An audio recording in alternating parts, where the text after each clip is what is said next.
From Hollywood, it's time now for... Johnny Dollar. Hillary Fuchs, Johnny. How's your time these days? Time to live, time to die, you know. What's up? A claim on a $100,000 policy. I want it investigated. 100,000? What kind of policy? Straight life. You sound worried. I am. I think we're going to be taken this time, Johnny.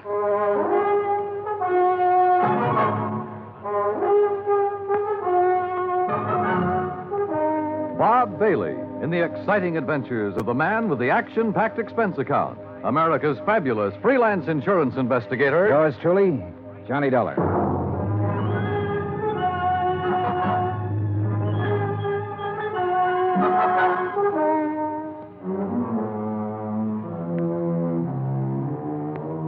Expense account submitted by Special Investigator Johnny Dollar to Continental Insurance and Trust Company, 657 North Spear Boulevard, Hartford, Connecticut. The following is an account of expenses incurred during my investigation of the Desalles matter. I'd heard of Dave Desalles. I guess everybody in this country's heard of him at one time or another. Desalles Television, Desalles Radio, Desalles Electronics, Desalles Appliances, racetracks, theaters, Desalles this and that. But up until the time I talked to Hillary Fuchs about the case, I had never put a man behind the name. Expense account item 1, $2, 2 drinks for Hillary Fuchs and myself.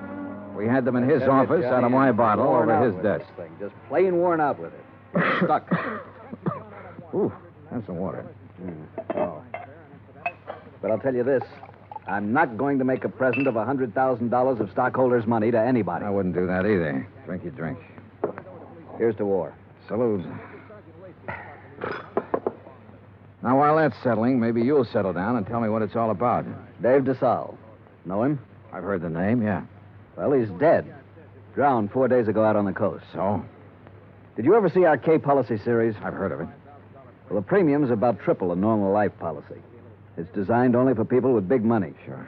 But it's got a feature that makes those people with money look at it a long time. Uh-huh. This clause isn't anything more or less than the old accident clause paying double indemnity. Broken down, we aren't taking much of a chance. The incident statistics are with us. All right, I'll look it up if I need it. Okay. 3 months ago, we insured Dave Desalles on one of those K policies. 4 days ago, he fell off the back of a yacht and drowned, and we're hooked for $100,000. Well, accidents happen. You betcha, all the time. But I'm not sure it was an accident. At least there's not enough proof in this coroner's report to convince me. You say it happened 4 days ago? Yes? Has a claim been filed yet? Yes, and the beneficiary is the deceased's widow. Inquest? Inquest, burial, everything. Was there an autopsy? No, there was not. Investigation? Yes, it was handled by the local police in San Ladillo. San what? San Ladillo, a little place about 30 miles south of Los Angeles. 4 days ago. Why didn't you put someone on it then? I did. Bert Kenyon. Here's his last report. No evidence available to dispute coroner's verdict of accidental drowning. Recommend claim be honored. Kenyon. Sounds like cold turkey to me. It may sound that way to you, but I still don't like it. I want it warmed up. Now, look, Bert Kenyon knows his way around. And he can miss like anyone else. I want you to go out there and work with him. Cover it all again. Get at Desalles' widow. She stands to gain most by his death. Maybe the two of you can come up with something. Well, what do you do about the claim? Deny liability on the grounds that the accident is not proven. Hillary, you will be sued. I'll take that chance. Fuchs was an old chance taker who had been raised in the insurance business. The kind of man who gave a claim every kind of test, and if it still passed, he sat down and smelled the paper it was written on. And if he didn't like that, he'd take his chance. Expense account item 2, $138, plane fare to Los Angeles. Item 3, $3. A telegram to Bert Kenyon advising him of my arrival, which turned out to be at 1 o'clock in the morning, 10 minutes ahead of a fog that blanked out the whole area at the airport. Johnny Dollar. What? Oh, hey, Bert. How are you? Johnny, good to see you. Glad to see you. Come on, I got a car. Well, have you got a cigarette? I ran out 2 hours ago. Sure, man. Here you go. Good to see you. Good to see you, boy. The last time I saw Bert Kenyon was July, a year ago, in Dayton, Ohio. He was there working on an arson claim for the National Underwriters. Before that, I'd run into him in Denver, Portland, and Chicago. And we'd worked together for 2 weeks in New Orleans on the San Antonio case. He sent me a Christmas card every year. I sent him one. We were as close and as far apart as two friends can be. When I saw him this time, he looked tired and thinner. And he lit one cigarette after the other. You'll like San Ladillo, Johnny. Yeah? How's the hotel? Oh, old Spanish job. Big rooms, fireplaces, smells kind of damp all the time. You get used to it. Are you tired? Yeah. Well, tell me about the claim, Bert. Nothing to tell. Routine so far. Oh, Fuchs was pretty worried about it. He doesn't like the coroner's report. Ah, you know, Fuchs, worry. That's what he gets paid for. Oh, that's what we get paid for, too. Okay. On the face of it, I'd question the claim right away. Just on the 3 months period alone, I'd question it. You still think it was an accident? I think we should pay up and shut up. I'd like to have met this Desalles guy, Johnny. Stocks and bonds and pretty blondes. He sure had 'em all. Wait till you meet Mrs. Desalles. Wait till you see the layup. Boy. And Fuchs worrying about $100,000 claim. Do you know how much Desalles' widow is worth? $8 million. $100,000 means about that much to her. Not that much. Peanuts. You want to hear something funny? Real funny? Go on. Desalles bought that policy one day at the racetrack at Del Mar.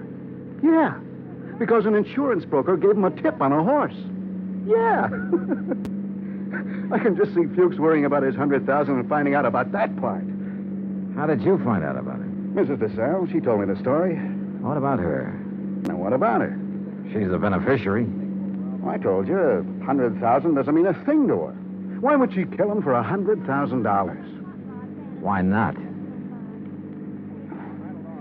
Fuchs sent you out here to take over because he thinks I lost Stope, didn't he, Johnny? He sent me out to see if I could give you a hand. He wants us to cover the whole thing again. Wouldn't kid an old pal, would you? I'd never try, Bert. I bet you wouldn't. I just bet you wouldn't. In another 10 minutes, we were in San Ladillo, a sprawling little town built around a natural harbor. The houses looked expensive, the boats even more expensive. Kenyon pointed out one house on a hill, a 3-story affair with an acre or so of lawns around it. He explained it was the Desalles home. I checked into the San Ladillo Hotel and got a good night's sleep. Next morning, Bert Kenyon and I went over to the statements of everyone who had been on the yacht the night Desalles went overboard. Then we went out and interviewed everybody again, including Mrs. Desalles. It's getting awfully dull. You understand we have to do this. All right. Dave and I were having drinks with a few friends. He said he felt like getting a little air. He went up on deck. A few minutes later, someone was looking for him. Mr. Burke. It might have been. Well, that's what's on your statement. All right. Mr. Burke. We couldn't find Dave, and then I remembered he was on deck. We went up there and saw his hat floating on the water. We looked around. We didn't see him. I sent one of the crew to call for help. They fished him out an hour or so later. You were never on deck until then? No, I wasn't. Who were they? You said they fished him out. Police. Someone. I don't know. There were a lot of men. They tried to give him artificial respiration. Well, what did you do? I watched. What else was there to do? Hard thing to watch, Mrs. Desalles. Your husband just drowned. Yes. Yes, it was. Is that all? Yeah. That's all.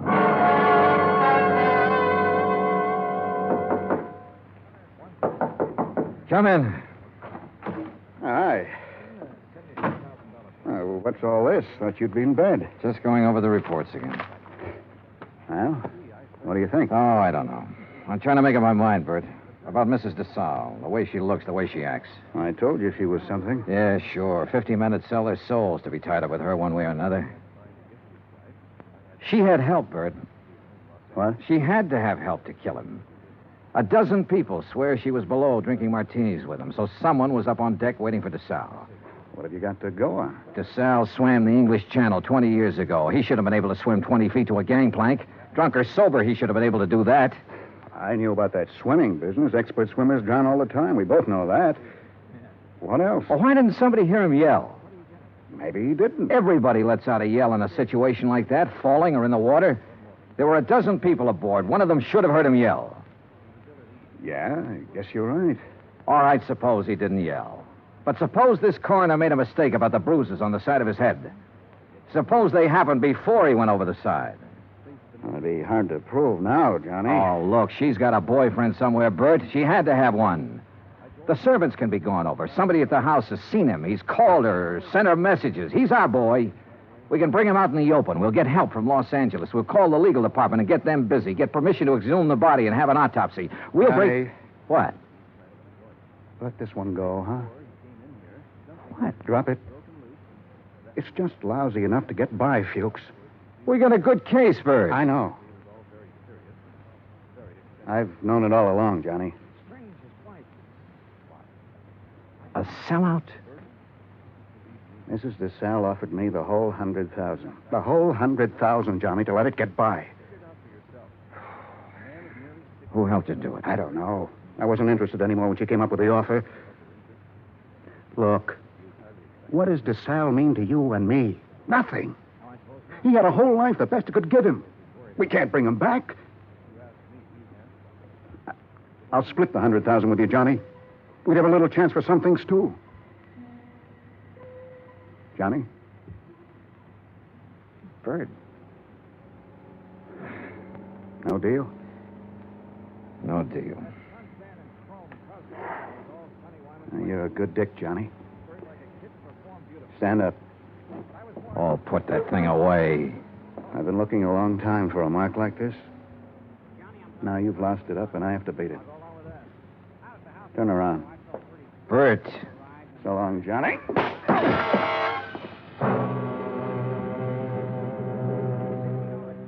I went down to my knees trying to hold onto the desk. I saw him stand there a minute, like he might want to help me.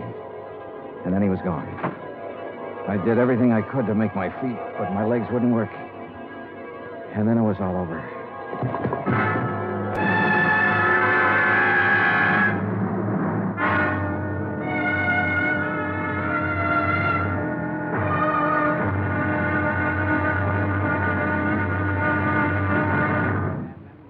Act two of yours truly, Johnny Dollar, in just a moment. Democracy. What does it mean?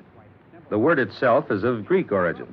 Demos meaning the people, and kratos meaning authority. Thus, in a democracy, the people have the authority to rule themselves. But where does the authority come from? The authority comes from the people themselves. They put it in their Constitution, and the Constitution can't be changed by anyone except the people. That puts the supreme power of the government of a democratic country right in the hands of the people, and the people elect their representatives to run the government. In that manner, democracy gives everyone equal representation in the government. Democracy provides mankind with its greatest legacy of freedom. Now, Act two of yours truly, Johnny Dollar, and the Desalles matter.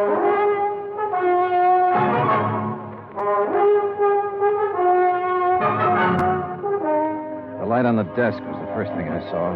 It was still on. The window was still open. The room was the way it had been before. I kept thinking about every man having a price and how Britt Kenyon had settled for $100,000. It seemed like a fair price. It also seemed too bad there was no way for him to collect it. There were two of them, a heavy-set man about 50 years old and a tall, lean-faced man with dark eyes. They looked me over. Your name, Dollar? Yeah. Police. We want to talk to you. My name's Blair. This is Sergeant LaFrida. You sick or something? I bumped my head. How? Never mind. Well, what do you want? We'll ask the questions. What are you doing in San Ladillo? I'm standing around in a hotel room talking to a couple of cops. Just answer up. Don't be funny, fella. I don't feel even a little bit funny. You got a license to carry this gun? Hey, what is this? Have you? Yes. Your meat-handed friend ought to put it down or it might go off. Been fired, Tom? Meat-handed, huh? That's what I said. I'll remember that. Okay. Tell us about it. Tell us what you're doing here. And don't waste a lot of time doing it. I'm an insurance investigator. Tell this goon to back away and undouble his fist or I'll break a chair over his head. Are you going to try to be tough, baby? I'm going to try to find out what this is all about. You want me to pop him open to see if he's as tough as he sounds? Behave yourself, Tom. Let's see something that says you're an insurance dick. Top of the dresser. Bring it over, Tom. Sure.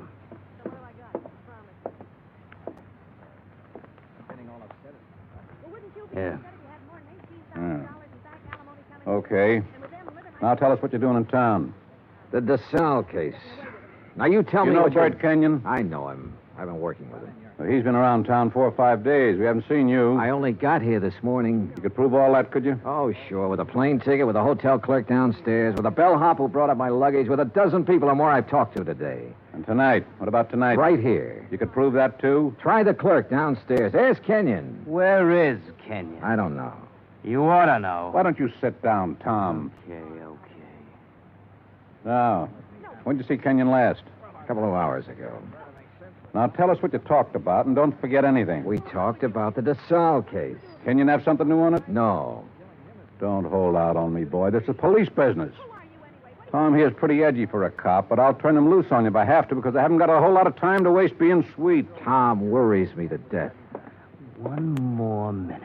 Just one more minute is all I'm going to take off this guy. Oh, shut up. I'll ask you again, Dollar.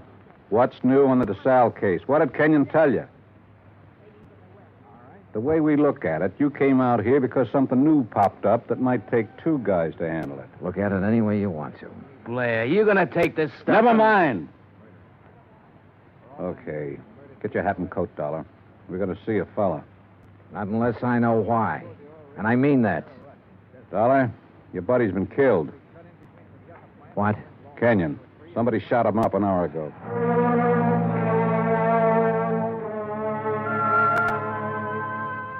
I put on my clothes and we went downstairs and climbed into a battered-looking police car. Tom LaFrida drove. I sat with Blair in the back seat. No one said anything. A half a mile out of San Ladillo, we turned onto the main highway and drove to a spot about 2 miles away, all-night filling station. There were a couple of highway patrol cars there, an ambulance, and men in dark suits who looked the way policemen always look. Wait here. Keep an eye on him, Tom. Sure. Be just a minute. He's a soft old gink. I suppose you're hard. I know how to handle pinballs like you. Before we're through, you and me, we'll have it out. Okay, Dollar. Get out. Yeah, sure. Tom, put the spotlight on him. Okay. Good. Now, Posey. Posey, take a good look at this man. You ever seen him before? No? Look good.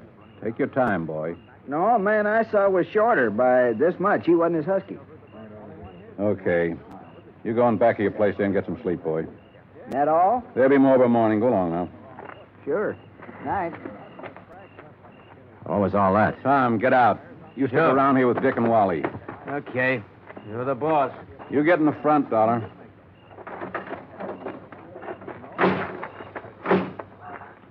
You're lucky Posey didn't recognize you. I suppose I am. Why? An hour ago, Posey's pumping gas. He hears 3 or 4 shots off in the dark. Then a car starts up and gets out of there real fast. Then Posey sees your pal Kenyon stagger out across the highway, full of lead. Kenyon drops dead right in front of the station. That's him they're mopping up now.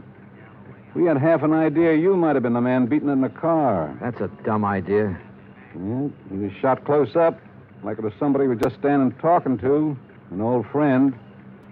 You're an old friend of his. Blair, you got it all wrong. Huh? We haven't been friends for 3 hours. His full name was George Blair. He'd been on the Los Angeles force 12 years. Then they retired him at half pay when a holdup man shot off part of his right foot. He'd taken the San Ladillo job because it was the only police force he could find that would take a man who limped more than a little. Expense account item 4, 20 cents coffee for Lieutenant Blair and myself. I don't know. Maybe we went at you the wrong way in that hotel room. That's my fault. But a man's been murdered, and I get excited about things like that. I don't blame you. No hard feelings. No. As long as I don't have to do business with your boy, Tom. Yeah, I got Tom LaFrida and 3 other boys. None of them worth the press in their pants. I need help, Dollar. What? This town's popping open tonight. Your buddy got it, and it's tied in with this Desalles thing somewhere. You're sure he didn't have anything new for you? No. You wouldn't want to tell me about that bump in your head, would you? Not right now, no. My boys are so green, they tromped all over the boat the night Desalles drowned. They loused up anything that might have helped me to find out how he went over the side. They banged his head against the dock a few times, bringing him in. I couldn't tell if the bruises were there before or after he was in the water. You don't think Desalles was accidental? I was murdered. She had somebody do it. Well, why didn't any of that come out in the coroner's report? My coroner runs a drugstore when he isn't being a coroner. If you feed him enough scotch, he'll tell you whether somebody's dead or not. He don't know from nothing. You know, the thing that kind of got me was this Kenyon. He went along with that coroner's report. I know that. We both know that. All right, I'll lay it on the line. I need help, Dollar. If I'm going to get anything done, find out who killed Kenyon, and get at this Desalles thing, I need help. All right, I'll help you. I was hoping you'd say that. More coffee? No. Dollar. What? You can start by telling me about that bruise in your head. Kenyon. He sold out, did he? Yeah. To Mrs. Desalles. He covered up for her in the reports he sent in. A man back in Hartford got suspicious and sent me out to make a recheck. Yeah, I guess something like that. No dummies, those claims men. Look, who'd he say was in on it? He didn't say. I don't think he really knew. At least not any more than you and me. No wonder you didn't want to talk up that kind of news. Kind of hurts, doesn't it? Like having a bad cop around. You should know. I know. Well, how do you feel? Mister, I feel lousy. A friend of mine's been shot. What's more, he died a bum. Well, I'm talking about dropping in on people while the smoke's still hanging around. Mrs. Desalles? Yeah. Let's go. It was about 6:45 in the morning when we left the diner. By 7:30, we were winding up the driveway to the Desalles mansion overlooking the ocean. Blair mumbled things about the fog lifting and what a nice day it would be. I smoked cigarettes and looked and watched the contented smile he kept on his face. Well, what do you know? Tommy LaFrida's car. Well, what does that mean? Well, let's find out. Tom was off duty at 6 o'clock, as far as I know. I told you it was going to be a nice day. Yeah, you did it then.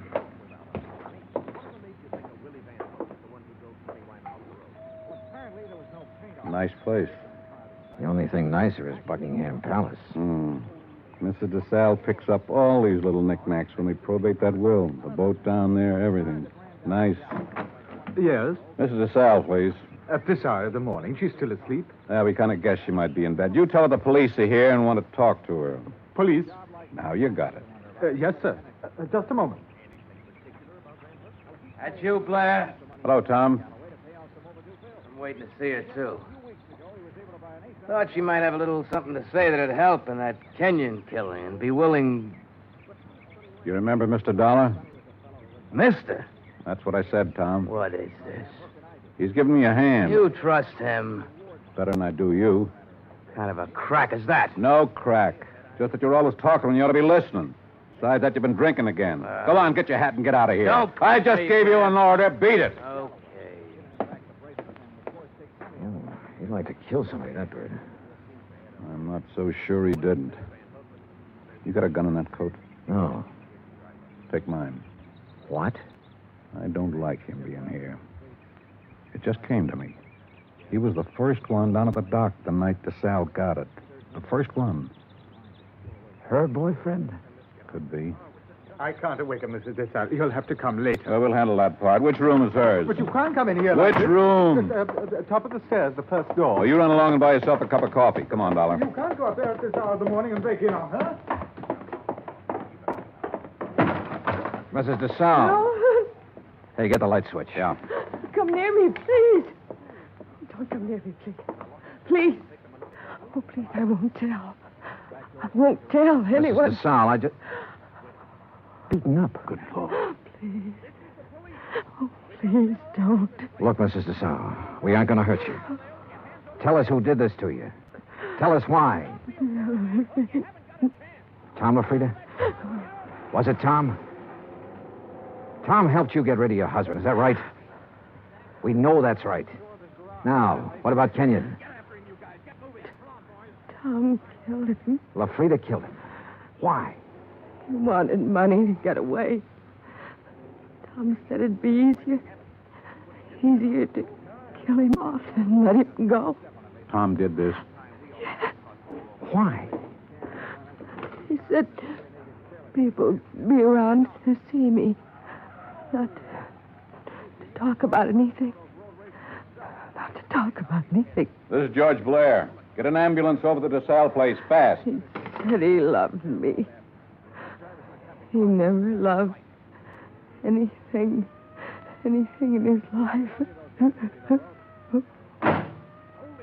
You big, fat pig. Turn around and get it. I'll warn you, Tom. Dollar's got my gun. He's next. You look at mine. You all right? Okay, here's one in the ceiling. You? Okay. He's gone. What made him, Dollar? What made him? All these knickknacks. And her.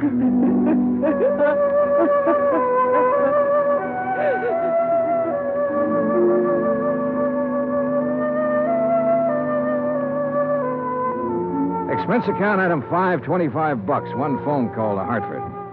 I told Hillary Fuchs the whole story, and he promised to send out the necessary legal aid. Item 6, $10. Flowers for Bert Kenyon. Item 7, $2. One drink. To one good cop with a bad foot. The drink cost $1. The glass cost $1. The drink for the good. The smashed glass for the bad. Oh, yeah, it was hammy, but it made me feel... Expense account total, $416. Remarks, none. Yours truly, Johnny Dollar.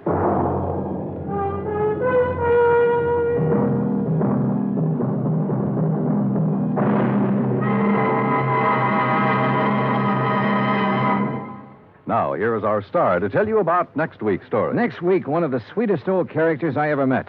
And with him, one of the cleverest killers. Join us, won't you? Yours truly, Johnny Dollar.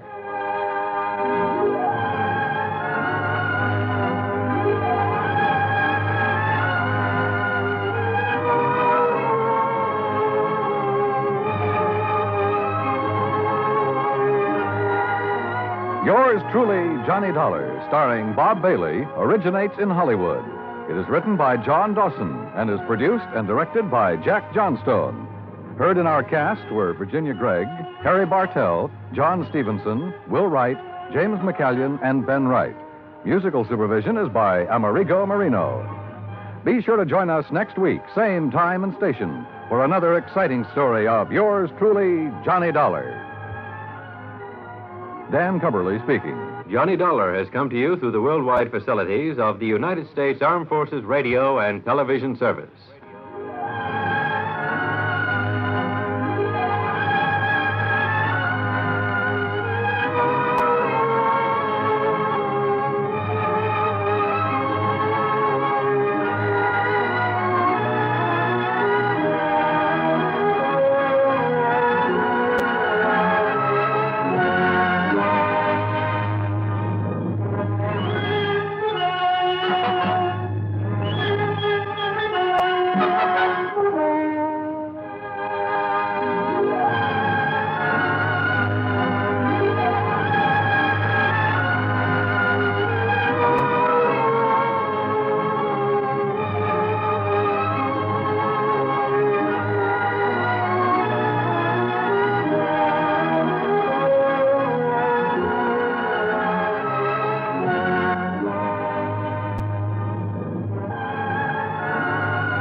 Johnny Dollar. Clark Tracy at Providential Insurance Company. Yeah, hiya, Clark. I'm glad I caught you in.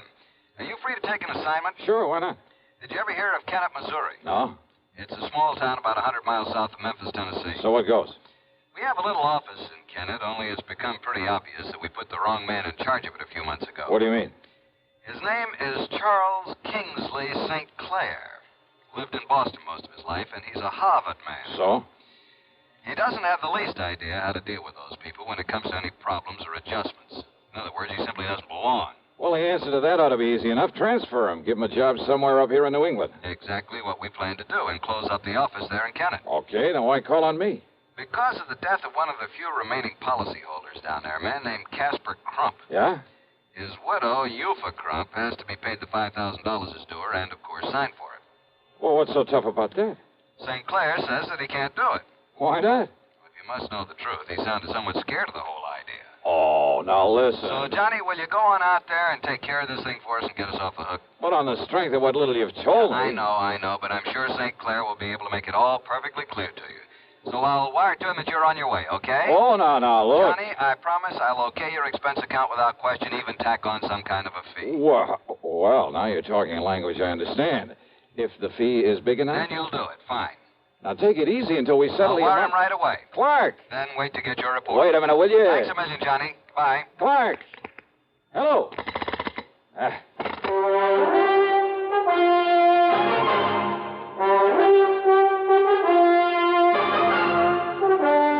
CBS Radio brings you Bob Bailey in the exciting adventures of the man with the action-packed expense account, America's fabulous freelance insurance investigator. Yours truly, Johnny Dollar. Next time you refresh, enjoy a frosty, ice-cold Pepsi-Cola. Sociability, Charlie. All right, Kay, how's this? Pepsi is light, refreshes without filling. You like to refresh? Have a Pepsi right now. Well, offer it to everybody, Charlie. I will. Enjoy Pepsi at the fountain. It's delicious at home, too. Have one at lunch or with a snack. Charlie. At the beach or at dinner. Wherever you go, wherever you're thirsty, Pepsi is there. It's here, too, in our Be Sociable song. Be sociable, look smart, keep up to date with Pepsi. Drink light, refreshing Pepsi. Stay young and fair and debonair. Be sociable, have a Pepsi. For the weekend, have plenty of Pepsi around. Pick up an extra carton today. CK, I'm sociable. With Pepsi, everyone is. And now, Act One of yours truly, Johnny Dollar.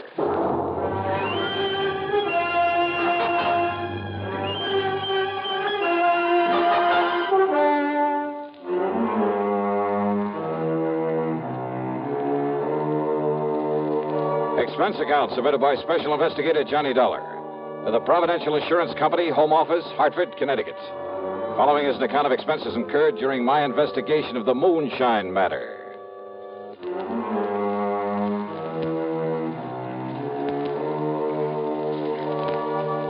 Expense account item 1, $75.45 plane ticket from Hartford to New York to Memphis, Tennessee. Item 2, $301 for a bus to Kennett, Missouri. I arrived shortly after noon. Yes, Mr. Dollar, I shall be glad to get away from here and get back to civilized country again, where I won't be looked at askance because I choose to dress for dinner. I see. I must admit that some of the natives living here in town are fine people, intelligent people. Oh, I'm sure they must be. This looks like a nice town. But the ones out in the country to whom my predecessor sold insurance, life insurance. Yeah, what about them, Sinclair? Poor white trash is all they are. Ignorant, illiterate. Moonshiners, for the most part. Oh? Only half a dozen of the policies he issued even have signatures on them. The rest are signed with an X. The people didn't even know what they were buying. Your predecessor must have been quite a salesman. Hardly a fit representative for a large insurance company, which, of course, is why the company got rid of him. Yes, Mr. Dollar, I shall be glad to get away from this, but until the insurance payment can be made to Mrs. Eupha Crump. Well, any reason why you just can't call her in here and hand her a check? Call her? How? What do you mean? She lives in the swamp, Mr. Dollar. In the swamp? 20-mile swamp up north of here. It's terrible country. It's hardly fit habitation, even for the wildcats and coons and otter and the cottonmouths that infest it. A treacherous, swampy jungle. Ah, I see. A veritable nest of moonshiners, too. And if you think a gentleman would dare to simply walk in among those people... So I'm no gentleman, so you sent for me. And don't forget that Casper Crump died under, shall we say, questionable circumstances. Oh, now, what do you mean by that? The natives all said it was murder. What do the police say? The police have sense enough to leave these people alone. They stay away from them. Oh, great.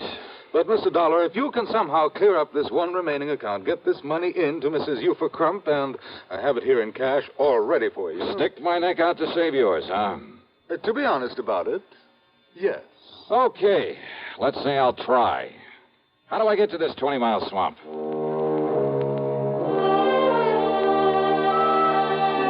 St. Clair drew me a rough map, handed me the $5,000, and wished me luck. Item 3 is $20 deposit on a rental car from one of the local garages. And what a car. It should have hit the junk heap 15 years ago and was actually held together in spots with baling wire. The left-hand door was closed with the help of a piece of rope. But it was transportation of a sort. I headed west a few miles and then north into some of the wildest country I've ever seen. It reminded me of the Everglades in Florida. The so-called road I followed was a deeply rutted set of wagon tracks full of mud and potholes. On both sides, the brush-covered, soggy swamp. There were huge, rotting logs crawling with water moccasins out sunning themselves. Yeah, I was glad I had some kind of a path to follow. And then up ahead, I saw a shack sitting on stilts to keep it above floodwater. But as I slowed down to make a turn over toward it, the gunshot from over by the cabin smashed into the windshield. I stepped on it and spun the wheel to get away. But the second shot caught a front tire. The car went into a skid.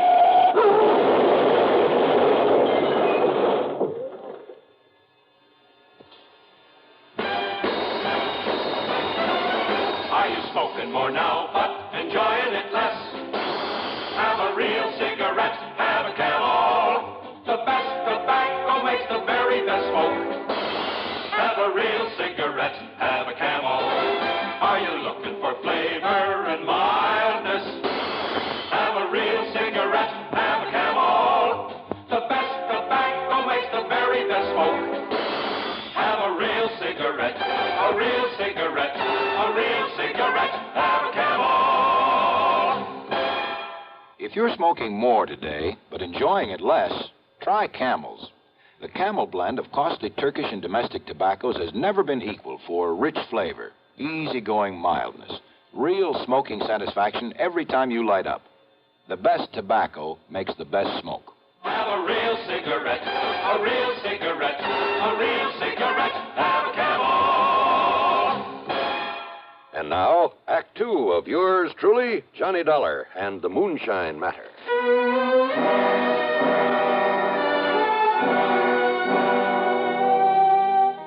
When I came to, I was lying beside the car at the edge of the muddy wagon tracks. As for my gun, well, it must have been thrown out of the holster into the swamp. I started to rise to see how much damage had been done to the car. But then I saw them. Two lanky, hard-faced men, dressed in tattered jeans. One of them, the taller of the two, carried a long rifle, a vintage I'd seen only in museums. The other had picked up a piece of a tree limb for a club. And so, as they came warily over to where I lay, I decided wisdom is the better part of valor. I played possum. I tell you, you made a mistake, Morphy. He ain't no revenue. Can't you see that? Maybe cash and maybe not. Of course he ain't. I know every revenue in these parts, Morphy, and he ain't one of them. You think I killed him, Cass? He didn't hit that there tree hard enough to hurt his car none serious. And who is he, Cass? First we finds out if he's still alive or if he's dead. Well, I'm keeping this here gun onto him. You still alive, mister? See that, Morphy? He ain't still alive. What happened? Now, you watch him, Cass. Who are you? Me, my name's Cass Dingle, and this here is Morphy Teed. Now, you put down that gun, Morphy. You ask him who he is, Cass. Who are you, mister? Name is Dollar. Johnny Dollar. What you doing out here, Mr. Dollar? Well, I've come with some money. Some insurance money for Mrs. Euphor Crump. What's that mean, Cass? It mean that Miss Eufa gets some money on account of Casper was killed. She's a mighty fine woman, Mr. Dawson. She's a mighty fine woman, Mr. Johnny. You shut up, Moth. Just 'cause I got a fancy for taking care of Miss Eufa now that Casper's gone, it's none of your business. Now, how much you got for Miss Eufa, Mr. Johnny? $5,000. What's the matter, you, Cass? Can't you see we got to get Miss Johnny and all that money over to Miss Eufa? Now, come on now. If and he be all right. You all right, Mr. Johnny? Well, give me a hand and we'll find out. Yes, sir. There you are, Mr. Johnny. Why, Mr. Johnny. What's the matter? That now holster. Ain't you got a gun for hit? I'm afraid my gun is somewhere out in that swamp. Now, that's too bad, ain't it, Cap? Morph is right, Mr. Johnny. There's some folks around here liable they'd shoot first and find out about you after. Some folks, huh? Now, I made a mistake, Mr. Johnny, and I'm real sorry. But Cass, he meant somebody like Dade Whopper. Yeah, who's Dade Whopper? Why, he's the one that killed off Casper Crump. You sure of that? Yes, sir. Dade Whopper. But no matter who you are, you better look out for him, Mr. Johnny. Why do you say that? No matter who you are, he ain't gonna believe it. He's gonna think you come in here after him. Even if you tell him different? Even if the good Lord himself told him different. But now I got a jug in that cabin, Mr. Johnny. It'll fix you up real good. Then me and you can take the money to Miss Eufa. And then you better come back here and find your gun in case Dade Whopper shows up. Oh, don't worry about it. As soon as I turn over that money to you for Crump, I'm on my way.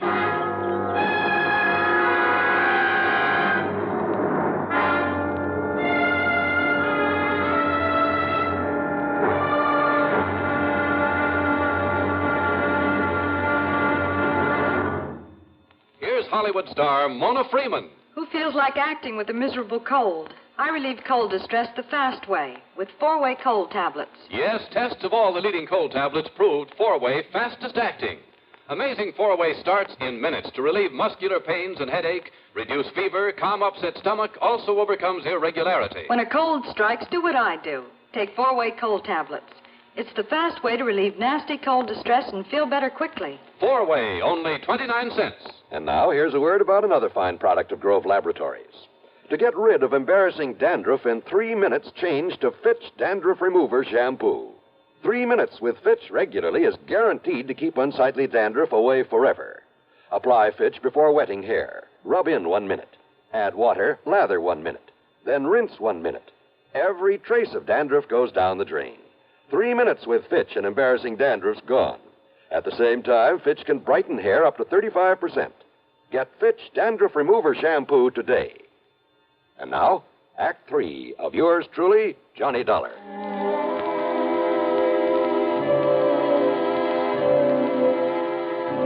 Cass Dingle's cabin. Well, I'm afraid I've never stepped into a more squalid, filthy, grimy place. How a human being could ever live in it, much less call it his home. After I join up with Miss Eufa, maybe she'll make it even nicer. Maybe even hang up some of them lacy curtains. Anyhow, on the excuse I needed all the fresh air I could get, I sat on the doorsill. As for the jug of corn liquor that Cass dug up, brother. Right out of Casper Crump's big still. That's Miss Eufa's now. The best there is. The first gulp had me gasping for breath. I felt like I was on fire inside. So Cass strained the tadpoles out of some branch water for a chaser. After the second snort, I was ready to tackle anybody in the world single-handed. Even Dade Whopper. I told you that'd fix you up. And now, oughtn't we go see Miss Eufa? Yeah, sure, Cass. Why not? Only, where's Morphy? Oh, he took in his dugout and went on ahead to say the good news. Dugout? So me and you, we'll go in mine. Well, sir, if you've never ridden in one of those tiny dugouts, you have something not to look forward to. Every minute as he pulled us along through the swamp, I was sure the narrow little craft would tip over. Barney handled it well, and after a quarter mile or so up the slough, as he called it, we landed in front of another, a larger cabin. But then... Mr. Dollar? Yeah, what is it, Morphy? One of Eufa's young uns, the spoilt one. You mean that no-good Lacey, huh? That's the one, Cass. He heard me tell Mr. Johnny's here. He run off to tell Dade Whopper. Oh, that ain't good, Mr. Johnny. He'll be coming here after you. So what? Stop worrying about it, Cass. We'll just take things as they come. But Dade Whopper's pisin'. Dade Whopper's pisin'? Yeah, well, stop worrying. Let's go in and see Mrs. Crump. Now, Mr. Johnny, I hate to say this. Well? But when somebody says stop worrying about Dade Whopper... Yeah? I sure hope none of that white mule ain't gone to your head, Mr. Johnny.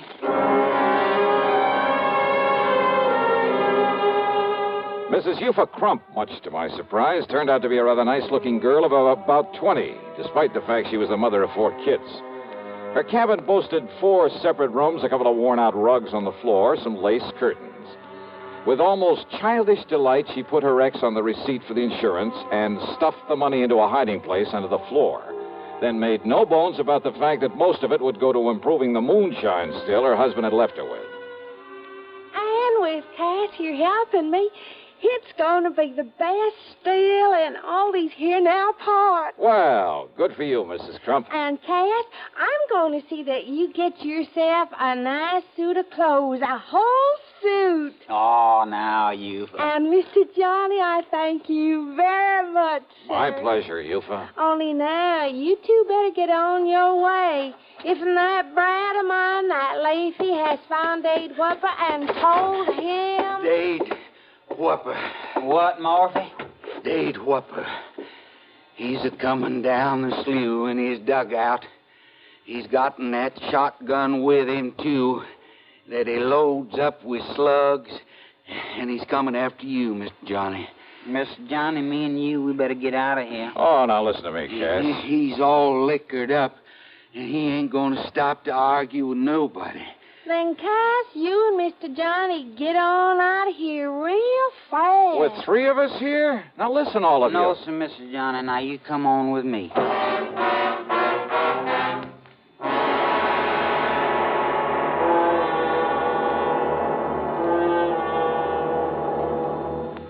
Munch, munch, munch a bunch of Fritos, corn chips.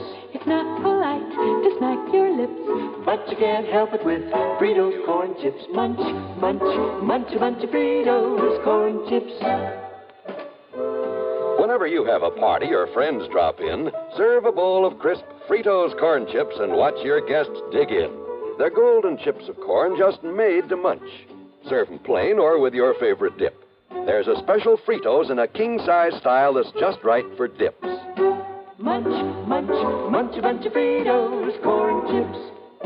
You'll find Fritos corn chips taste just right whenever the occasion calls for good munching.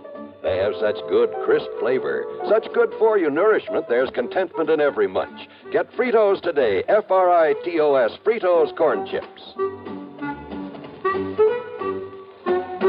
Munch, munch, munch a bunch of Fritos corn chips.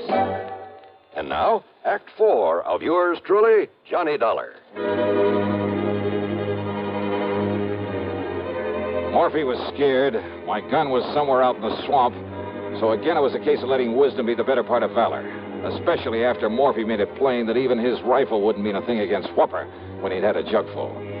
Morphy promised to do all he could to keep Dade from following us. But by the time Cass and I got halfway down the slough, we could see Dade coming after us. And he was a big man, too. And though Cass was mighty skillful with the pushing pole, he kept gaining on us. We can't make it, Mr. Johnny. Then push us in anywhere, Cass. But we can try, sir. We can try. Morphy say that he keeps that thing loaded with slugs? Yes, sir. Drunk or sober. He can hit anything with hit. Then pull us over and we'll take our chances in the woods. He's not more than 35 or 40. Cass was dead before he hit the water. I jumped over after him into the shallow swamp. I started swimming over to a sort of island, a big grassy hummock. And over my shoulder, I could see that Dade was raising his gun again, aiming at me. I grabbed a lungful of air and went under. changed my course, swimming toward a patch of tules, hoping I'd have enough breath to get to it. Several times as I swam along under the surface, I brushed aside something living. Maybe they were moccasins, I don't know. But they were nothing to the danger from the drink-crazed man with a shotgun. Finally, my lungs bursting, I reached the tules and came to the surface, emerging slowly and breathing as quietly as I could. Dollar! Dollar! I know you're out here. I know you come to get me, too, for killing Castle Crump. I held my breath. But you ain't gonna. But I'm gonna get you first. There ain't nobody gets away from me, you hear me? I can see the mud you stirred He when you could come track up me out by here. the mud I'd stirred up when I'd swum along on the water.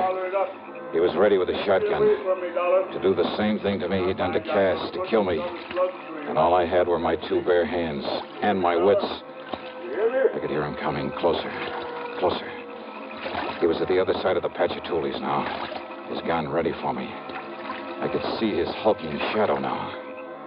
I got you now, Dollar. I'm going to kill you now. Quietly, I slipped under the water again, and I swam hard for where I'd seen him.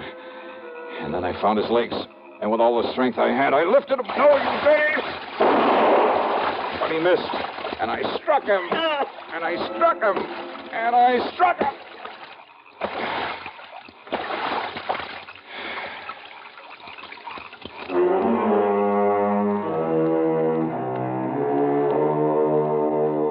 So maybe those people were pretty much a law unto themselves.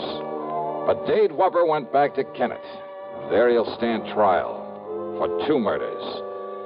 And I'll just continue to poke along in this soft, cozy little job of mine. Yeah. Expense account total, including some new clothes and a trip back to Hartford, $340 even.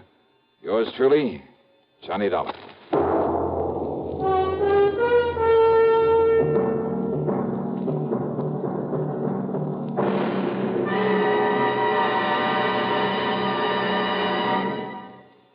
Our star will return in just a moment. Constipation is something people don't talk much about, but it can be a problem for anyone, even doctors. And when constipation occurs, it's interesting to see just what doctors consider important about a laxative they might use or recommend. Now, a majority of the doctors we heard from had this to say. A laxative should be effective, gentle, as close to natural acting as possible, and a medicine that can be used with complete confidence.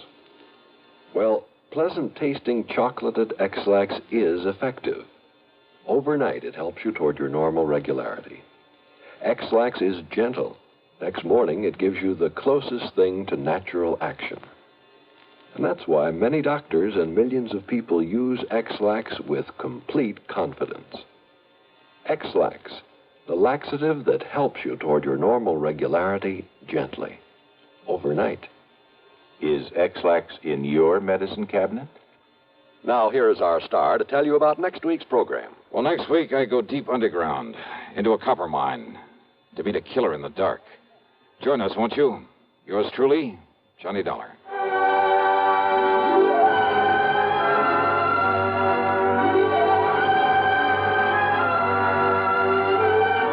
Yours truly, Johnny Dollar, starring Bob Bailey, originates in Hollywood and is written, produced, and directed by Jack Johnstone. Heard in our cast were Virginia Gregg, Harry Bartell, Ben Wright, Sam Edwards, Vic Perrin, and Ralph Moody. Be sure to join us next week, same time and station, for another exciting story of yours truly, Johnny Dollar.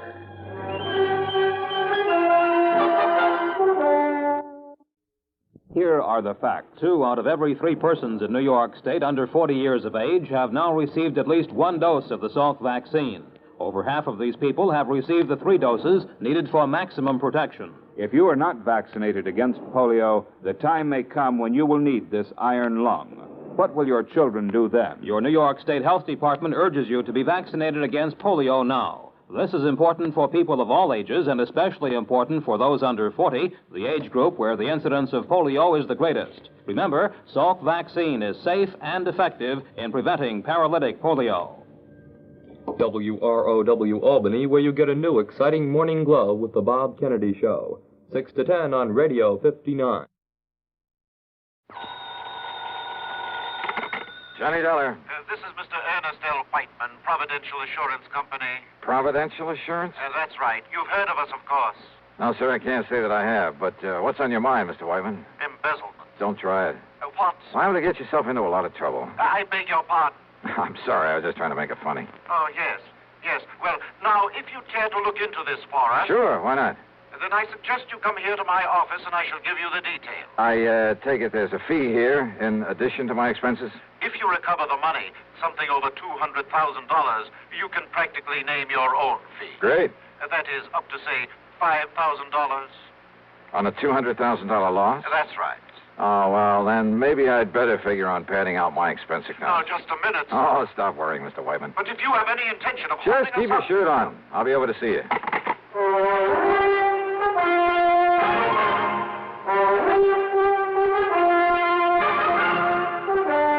CBS Radio brings you Bob Bailey in the exciting adventures of the man with the action-packed expense account, America's fabulous freelance insurance investigator. Yours truly, Johnny Dollar.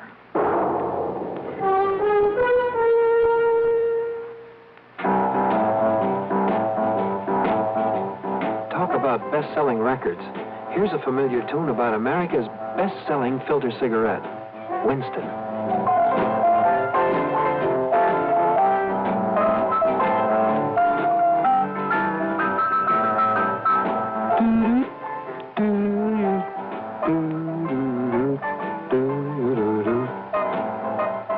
Winston gives you real flavor, full, rich tobacco flavor. And you know, that's because only Winston has filter blend up front. Choice, flavorful tobaccos, specially selected and specially processed for filter smoking. No wonder Winston tastes good, like a cigarette should.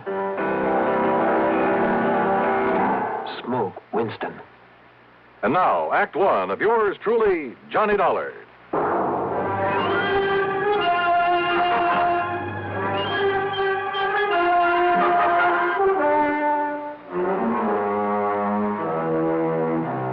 Expense account submitted by Special Investigator Johnny Dollar to the Providential Assurance Company, Hartford, Connecticut. Now, at this point, I don't know if it's the home office or not. Anyhow, following is an account of expenses incurred during my investigation of the Hand of Providential matter.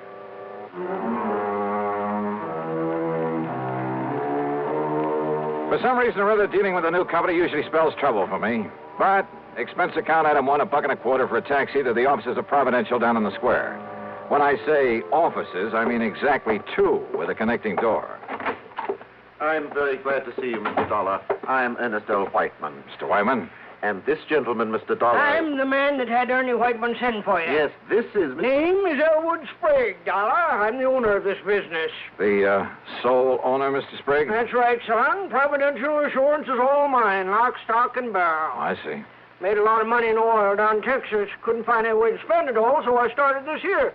So what happens? All I get is more money out of it. Yeah, well, Mr. Whiteman said something over the phone about an embezzlement. Exactly. $200,000 that was Go ahead. Go ahead and tell them all about it, Ernie, my boy. Tell them how it happened. Well, you see, Mr. Dollar, immediate public acceptance of our company is largely due to the What fact he that... means, Dollar, is the reason we sell so many policies is on account of we always pay off any claims real prompt in cash and hard, cold cash. Exactly. And for that reason Never question a claim. Just pay it off in cash. That's what we promise, and that's what we do. And for that reason, Mr. Dollar... That's why so many people who can't afford much insurance come to us. Yes, but as a result... So what happens? Instead of a nice tax loss, there ain't enough claims to fill your hat. All we make is profit. You mean you've hoped to lose money in this business? Tax loss, Mr. Dollar. You ever have to pay the taxes on profits from a couple of hundred producing oil wells? Hardly. But now, Mr. Whiteman, about this embezzlement. As I started to say, paying off in cash as we That's right. do... Means keeping a lot of cash on hand. Oh? Then this embezzlement was of your own money? Exactly. The money was stolen from us. You kept that kind of money here in a safe or something? Well, wouldn't keep it laying around on the floor, would you? Well, have you any idea who might have taken it? We most certainly have. Sure. It was Hauser. Tom Hauser. The only one besides Whitey had the combination to the safe. He also kept the books, Mr. Dollar. Well, didn't you check his books periodically? Oh, of course I did. But when I discovered the loss this morning, I also discovered he'd been juggling the accounts. Well, how long ago did this Tom Hauser work here? Up until yesterday. As I told Mr. Sprague, I informed Hauser last night that I planned to check the cash as well as the books this morning. So what happens?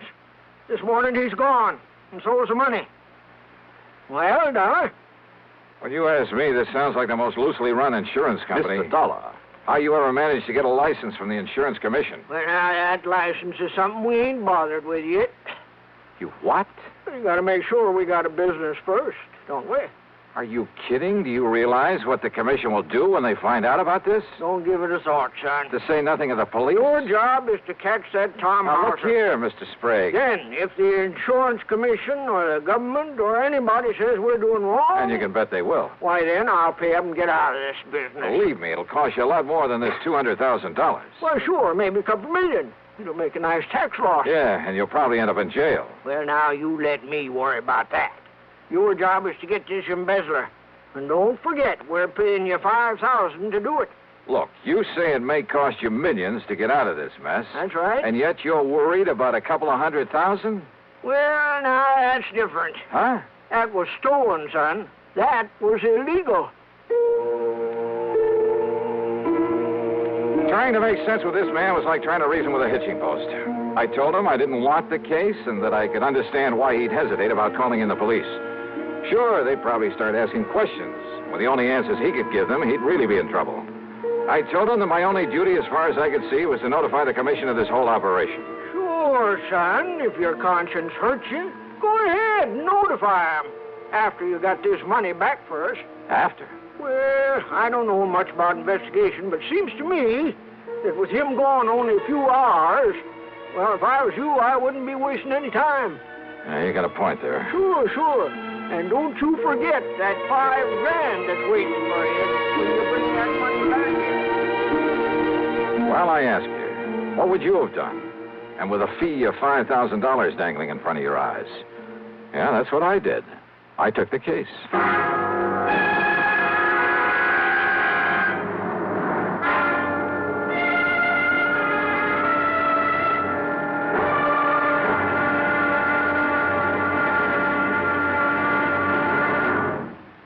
Act two of yours truly, Johnny Dollar, in a moment. Higginbotham here.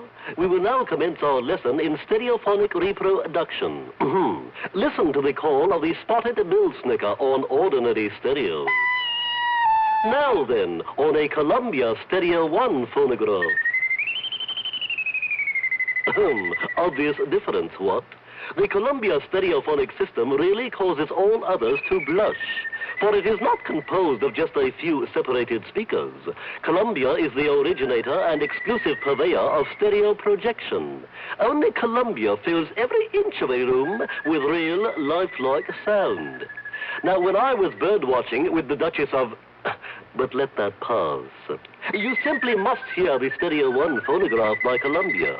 Ask your Columbia phonograph dealer for a demonstration. And, chaps, portables are priced as low as $39.95. Consoles commence at $129.95. Lost that bird. And now, Act two of yours truly, Johnny Dollar, and the hand of Providential matter. Hoping the insurance commission wouldn't hang me if they ever found out I'd taken an assignment from this outfit, I decided to check the last known whereabouts of the embezzler, the bookkeeper who'd stolen some $200,000 from them. After getting his description and his address from Mr. Sprague, I spent item 2, $1.85, for a taxi to a dingy rooming house on the north side of town. At the front door, I was met by a frowsy old maid wearing a rather slovenly blue housecoat. She looked like she'd just gotten out of bed, and her stringy black hair was up in paper curlers. Special investigator, huh? That's right. Here, my credentials. Johnny Dollar, freelance. Well, Mr. Tom Hauser ain't here right now. I know. Have you any idea where he might be? I seen him leaving bag and baggage late last night. Guess he's gone on a trip somewheres. I was sitting by the front window having a can of beer before I went to bed, and I seen him get in his car and drive off. Yeah, well, just let me have the key to his room. Are you sure that's all right unless you got some kind of a warrant? Yeah, I'm sure. The key, please. Well, Ain't had a chance to clean his room up yet today. Don't do it. Don't touch a thing of his until I tell you to. Oh, well, now look, dearie. Just let me have the key. And here's a 5-spot for your trouble. Oh. Well, now, you're what I'd call a real gent. And here's the key. It's the first apartment on the right, top of the stairs. Yeah, thanks. Something wrong, Mr. Dollar? Did Miss Hauser do something he oughtn't have done? What do you mean? What are you talking about? Hey, I had to come back here, pick up my stuff. So he isn't here. Yeah, don't worry about the split. I'll meet you like I said. Yeah, then we'll take care of it. All right. I'm leaving it right away. Neither Johnny Dolan or anybody else will ever... He what? Well, if he does, I'll be ready for him. So come on now, hang up. Let me get out of here. Stop worrying, pal. I can take care of him and anybody else. Quietly as possible, I slipped the key into the door. I had some difficulty turning it, but finally heard the lock slip. Then I started slowly turning the knob. And then, well, I'm not quite sure exactly what did happen, except the door was suddenly pulled open so quickly that... Okay, baby. Oh. You want some more? What's the idea of hanging around outside? Wait a minute. You must be Dollar. Yeah, Johnny Dollar. Then, baby, I'm gonna make sure you never get up again. Never!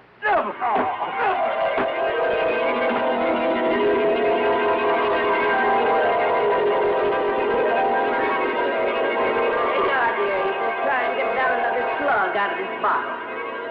Just leave that wet rag laying there on your forehead. It'll make you feel better. What do you... Oh, holy... Yeah. You just stay there on the floor until you feel better. Where'd he go? Oh, dearie. Who done this to you? You didn't you see him? I heard a big noise up here, and when I run up the stairs, he must have heard me and run away. You was just a-laying here bleeding this way. That window. What's outside that window? Only the fire escape. Look, dearie. Yeah? Busted table lamp. This must have been what... Don't touch it. What? No, I'll wrap it in my handkerchief and... But who could have come here and done this to you? I can't imagine. Well, I can. Tom Hauser. Item 3, $1.20 for a cab to police headquarters. Anybody but Sergeant Ed Wilson would have asked a lot of questions that I didn't feel like answering. Ed simply took the lamp, told one of the boys in the lab to check, and if he found any prints on it, to classify them, then send a teletype to Washington. Item 4, $1 even for a cab to my apartment. After a long, cool shower, I felt somewhat better. I just got back into my clothes when the phone rang. Johnny Dollar. Ed Wilson, Johnny. Those prints on that lamp. Yeah, Ed. Thomas Harker, alias Tim Hosker, alias Tommy Hauser, alias just about everything else you can think of. Johnny, that boy is one of the 10 most wanted. No kidding. And for everything from safe-cracking to murder. You got any kind of a lead on him? Only that rooming house where he slugged me. Then he may be 100 miles away by now. I wouldn't bank on it. So, Ed. Yeah? You'd better put out that good old dragnet. Oh, don't worry, Johnny. But listen, just remember one thing about him. Like what? If that boy thinks you recognize I didn't even get a look at him. Maybe he doesn't know that. And if he finds out he didn't kill you, Johnny... Well? He'll be back to finish the job.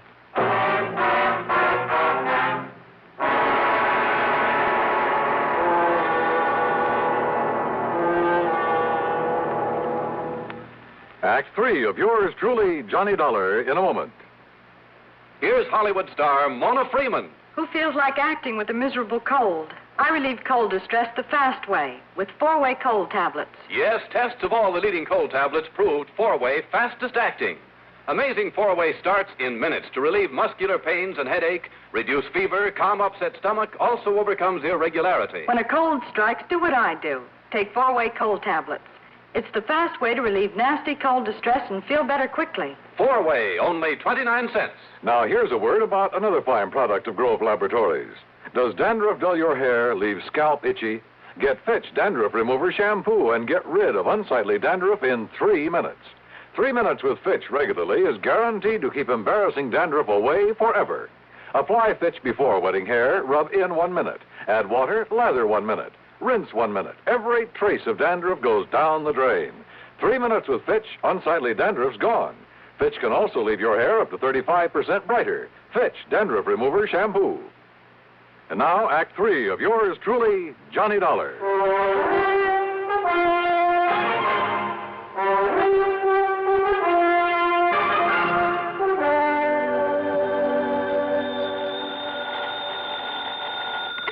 Yeah, Ed. Ed, this is Pat McCracken, Johnny, at Universal Adjustment Bureau.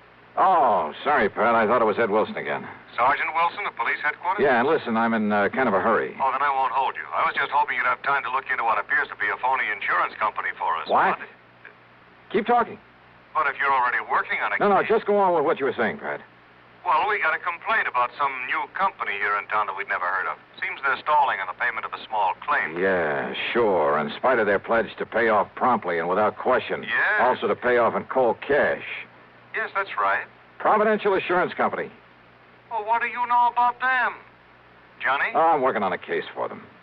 Oh, no. Oh, Johnny, don't. I telephoned the commission, to find out who they are and Yeah, where the they are. commission never heard of them. Exactly. So if I were you, until we can find out whether they're a legitimate outfit, Johnny, I wouldn't touch them. Hey, tell me, Pat, what'll the commission do? But they've notified them by mail. They're sending over a committee to investigate, to look at the books and so on. When? First of the week, Monday or Tuesday. Why? Maybe too late. What? If that outfit's what I think it is, and if I can do what I think I can. Johnny. Well, if I can't collect my fee and expenses from them, maybe I'll send a bill on to you. What? After all, I may be doing the whole insurance business a great and glorious service. Johnny, what are you talking about? That is, if I don't get killed first. Listen, I'll Johnny. see you later. And now the question is, but wait a minute. If Providential is what I think it is, where does Tommy House's theft of $200,000 come in? If he was working for them. Well, why did they call me in? Johnny Dollar. Hello. This here is Elwood Sprague. Oh, yeah, Mr. Sprague. I wasn't sure I'd find you in. Yeah, I think I can understand that. Or maybe you weren't sure you'd find me around at all anymore. No, listen, don't get me wrong, Dollar. I want to see you. I got to see you right now. Yeah, why not? They're at your office? No. Well? My room, here at Guilford. And you'll come alone? Are you alone, Mr. Sprague? Yes, Mr. Dollar. Will you come right away? Yeah, as soon as I can. Thank you. That's funny. If he wants to see me, if he is alone. Or is this some kind of a trap? No, there was absolute sincerity in his voice. I was sure of it. Yeah, and there was something else, too. Fear. Maybe that was it, fear. Hello? Johnny, listen, you said you'd been working with the police. So? Well, I knew I'd never get anything out of you, so I called them. Listen, if this Elwood Sprague of Providential has anything to do with the beating you took, has he? Pat, I'm on my way over to see Sprague right now. Well, I tried calling Providential. He isn't there. I know. But if he and that gangster, that Tommy House... Sorry, Pat, he's waiting for me over at the Guilford. Johnny... There was no time to waste. Maybe Hauser was still gunning for me, but if so, well, maybe I wasn't the only one. Item 5, a couple of bucks for a cab to the Guilford Hotel. And there in his room, I found a very different Elwood Sprague than I talked to earlier. And the story that he slowly, nervously unfolded proved to be very interesting. So maybe I didn't ever make no oil fortune there in Texas. It ain't so easy down there as you might think. But I learned to use my wits and my brains to get along by outsmarting the next man. You see what I mean, Mr. Dollar? Then those 200 oil wells you were talking about... Well, it made a good line. It fooled you, didn't it? It even fooled Ernie Whiteman for a while. That's what gave him the idea. The idea for what, Mr. Sprague? Well, me to front for this insurance racket. Collect a lot of premiums and then we'd skip town. Right in the heart of the insurance industry? Always harder to pick out a bad apple in the barrel for, ain't it? Oh, brother. So what happened? That Ernie's a salesman, Johnny. When he got started on the country people around here, the money come rolling in. And when somebody made a claim, we stalled him on it. How long did you think you could get away with this? Until the commission got wise to us. Then we'd move out. The commission was planning to investigate you next week. I know. Only by that time we'd be out of here. You and Whiteman and this Tommy Hauser. Hauser. Ernie brought him in. He said because he had a record, the police would know about him, so he would take the rap if anything went wrong. But then he walks out with all the money last night. And then you sent for me. Why? Because Ernie and me go after Hauser, he might have killed us. Ernie didn't want to send for you, but I made him. I held a gun on him. Oh, real nice people. Because maybe Hauser didn't know you. Maybe you could nab him and get the money for us. So what if you did get wise to us? What if we should have to cut you in to keep you from blabbing to the law? You rotten. Do you think everybody in this world is a crook? Well, at least it was better than leaving Hauser get away with all of it. It looks to me like he has so far. But, Johnny, now listen. Oh, I'm listening. Now Ernie didn't know it. But I heard him on the phone. He was talking to Hauser. He was double-crossing me. They're meeting somewhere to split the money. Yeah? And, well, what else listen, could you expect? Now listen, Johnny. Then they're coming over here to kill me so that I can't talk, you see. That's when I phoned you to come over here. And you think for 1 minute I'm going to stick my neck out to save that lousy hide of yours? Oh, you got to, Johnny. You got to. All I got to do is turn you over to the police. The police? Or would you rather just sit here and wait for Hauser and Whiteman? Well? Oh, all right, Johnny. All right, come on. At least it may keep you from getting shot, which is better than you deserve it. Well? Ernie. Back inside, please. Ernie, Both of you. That gun. That's right. The one that killed Hauser when he tried to hold out on me. The one that's going to kill you, Elwood, for what I heard just now through this door. Oh, no, Ernie, please. Johnny. And of course that means you'll have to go with him, Dollar. Now get inside that room. Pat, Both of you. I kind of thought you might be coming over here. What are you talking about? After I told you where I was headed. You too, Sergeant. Sergeant. The police. That's right. So you'd better drop Look that. out! You think you're going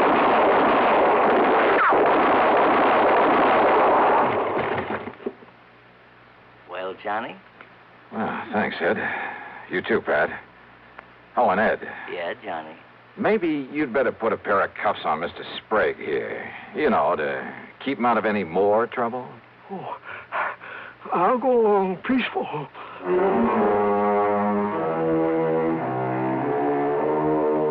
So the big fat fee that was promised doesn't get paid to me after all. And I'm sure I may as well forget the expense account for a change. But you know something? It doesn't matter. Because the important thing was to have had some small part in wiping out this dirty racket. Me? I feel good. Yours truly, Johnny Dollar.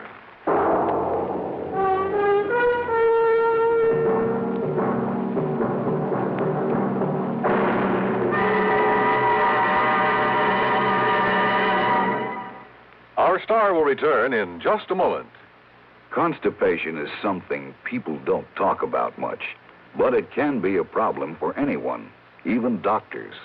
And when constipation occurs, it's interesting to see just what doctors consider important about a laxative they might use or recommend. Well, a majority of the doctors we heard from had this to say. A laxative should be effective, gentle, as close to natural acting as possible, and a medicine that can be used with complete confidence. Now, X-Lax has been popular with many doctors and millions of people over the years because pleasant-tasting chocolated X-Lax is effective. Overnight, it helps you toward your normal regularity. X-Lax is gentle. Next morning, it gives you the closest thing to natural action. And that's why many doctors and millions of people use X-Lax with complete confidence. X-Lax, the laxative that helps you toward your normal regularity gently, overnight. Is X-Lax in your medicine cabinet? Now, here is our star to tell you about next week's story. Next week, a man who uses government help to promote his one-man crime wave. Join us, won't you? Yours truly, Johnny Dollar.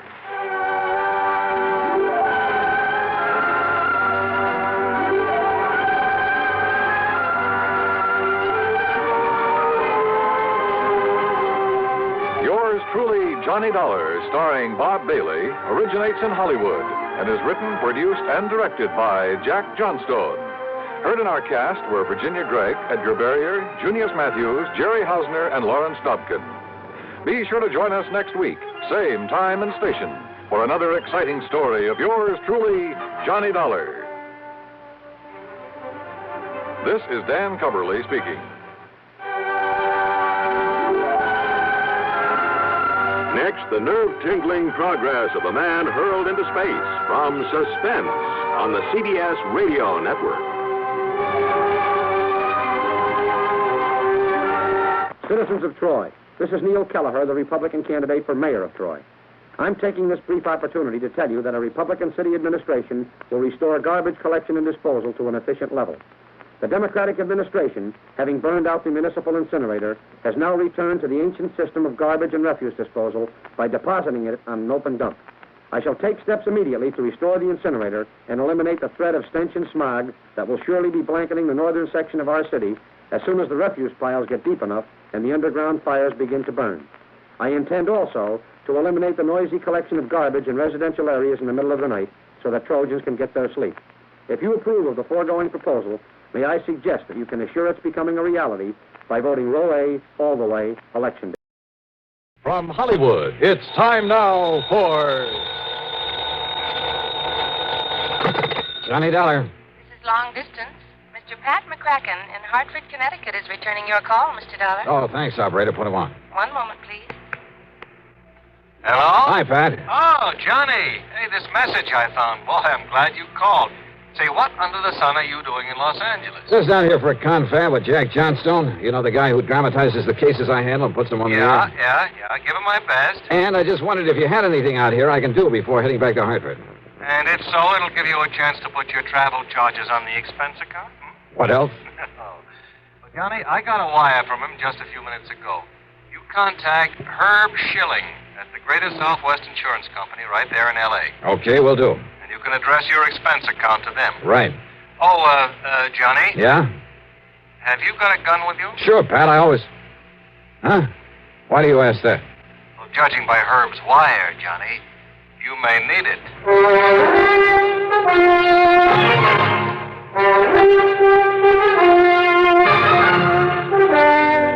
Bob Bailey in the exciting adventures of the man with the action-packed expense account. America's fabulous freelance insurance investigator. Yours truly, Johnny Dollar.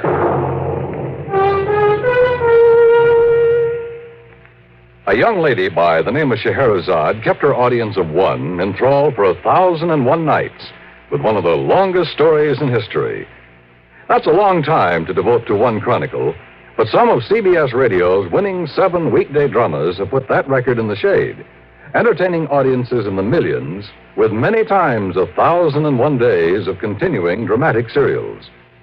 Each weekday on the CBS Radio Network, there's a wealth of daytime drama, including such outstanding serials as The Romance of Helen Trent, The Couple Next Door, Ma Perkins, Whispering Streets, The Right to Happiness, The Second Mrs. Burton, and Young Dr. Malone.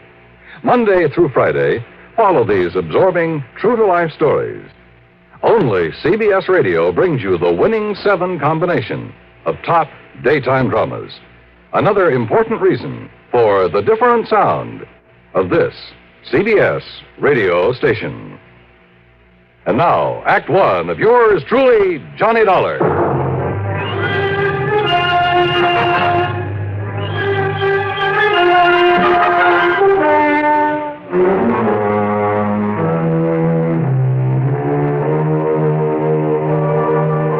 Expense account submitted by Special Investigator Johnny Dollar to the Greater Southwest Insurance Company, Los Angeles office. Following is an account of expenses incurred during my investigation of the Winsome widow matter.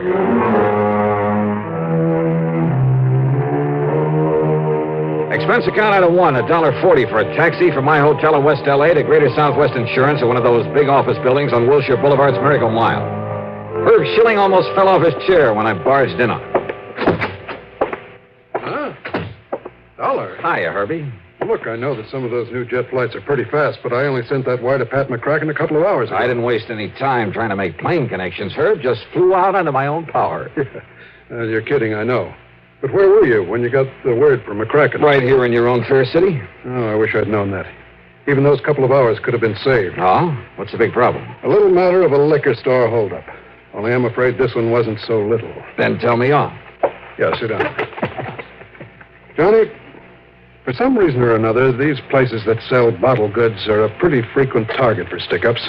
Here in Los Angeles, there have been quite a few of them over the years. I'm surprised you insure them. And needless to say, premiums are pretty high. And at least so far as our company's concerned, the policies are somewhat limited. That is, insofar as maximum allowable coverage is concerned. Makes sense. On the whole, we've been pretty lucky. By that I mean we've had to pay off relatively few claims. But now in the case of Willie Lehman... Who's Willie Lehman? His store is out in West Los Angeles at 10921 Santa Monica Boulevard. And that's only about a mile from where I'm staying. And the old man opened up his place late in 1951. Oh? Yes, 61. Early in 1952, he had his first holdup. The bandits got away with something over $900. So he bought some insurance from us. Well, go on. Since then, there have been 7 more attempted stick-ups there. A total of 8 in as many years, huh? Yeah. Then your company must be getting a bit tired of paying off. No, because after the second time. He know how to use it? He certainly did. He had a lot of medals from some German outfit he was in during the last war. Anyhow, he suffered no more losses. That is, until last night. Oh? How much? In money? What else? Something like over $400 out of the cash register, as nearly as the police can figure from the register slip. Well, couldn't Lehman tell you how much? No. Because you see, Johnny, he also lost his life. Oh. And I take it you wrote his life insurance, too. That's right. $30,000. I see. Look, it's a little late in the day, but you want to go out there, check with the police? Sure. I'll be in touch. Item 2, $50, deposit on a drive-your-own-car. I passed up 10921 Santa Monica Boulevard and went right on out west to West L.A. Police Headquarters. There I ran down Sergeant Mike Kirby, who was covering the whole affair. Mike turned out to be a young, alert guy on the ball and completely cooperative. That's right, Dollar. 8 times since he opened the place in 51. And that's way out of line. Yeah, I should certainly think so. And the last 3 stick-ups have been within the past 10 weeks. Sergeant, my contact at the insurance company, Herb Schilling, tells me that Willie Lehman managed to fight off most of the bandits. He told you right, Dollar. Lehman was not only a crack shot, but I guess he was pretty quick on the draw. It was only last month that he killed one of the 2 men that tried to hold him up. 2 men? What about the other? I'm way ahead of you. Huh? We find that other man, we find the killer. Probably. It would seem like a pretty safe bet. But look, Mike, if there were so many tries at this one place and so many all at once... Stakeout? Sure, somebody watching over the place. We tried it. As long as we had somebody there, you know, sitting in the back or working behind the counter or just watching from across the street, nothing happened. But the minute we took them away, bing, another hold-up try. Somehow they seemed to know whenever we had the place under surveillance. And more important, when you didn't. Oh, what have you got to work on? Oh, nothing but a couple of bullets, I'm afraid. Want to take a run over and look at the place? Sure, Mike. Why not?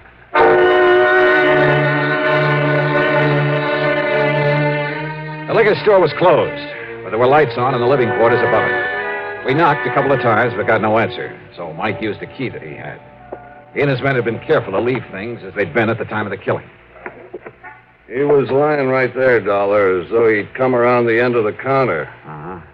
Near that door to the back room, huh? Yeah. That door also leads upstairs to the apartment. He must have taken a couple of shots at the bandit. You see where the bottles were broken over on the shelf? Yeah. No bloodstains or anything. I guess he missed for once. But not the bandit. Caught him right in the heart, Johnny. Bullet went in at the right shoulder, then down through his heart and stopped against the lower left rib. Of course, until you get a lab report on that bullet. Huh? Well, it must be his wife. The wife, she didn't answer when we knocked on the door. Good evening, Mrs. Lehman. Oh, no. Are you here again? Gee, Sergeant, do you have to come around at all hours? Oops. Hold everything. Lehman had been 61, but his wife, Gloria, couldn't have been more than 30. Tall, dark, she was obviously very proud of her highly commendable figure. Yeah, and she was pretty. That is, almost. Maybe it was just a little too much makeup, especially around the eyes, that she knew how to use so well. A little bell had rung in the back of my head. Yeah.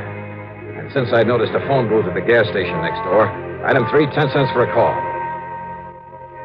Johnny. That's right, Herb, and I'm sorry to call you at home. That's all right, Johnny. But there's one thing I forgot to ask you about when I talked to you. Yeah, what's that? Who's the beneficiary of old man Lehman's life insurance? Why, his wife, Gloria, Johnny. Thank you, Herb Schilling.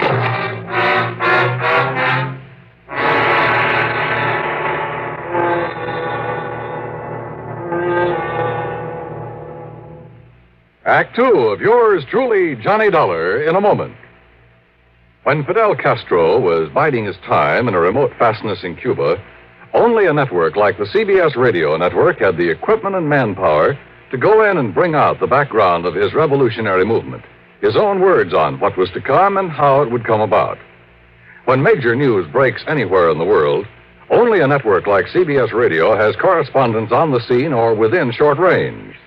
Only news like CBS News is global in scope and is up to the minute as a direct report from on the scene. That's why millions prefer CBS News on CBS Radio and its affiliated stations to every other reporting medium for speed, for accuracy.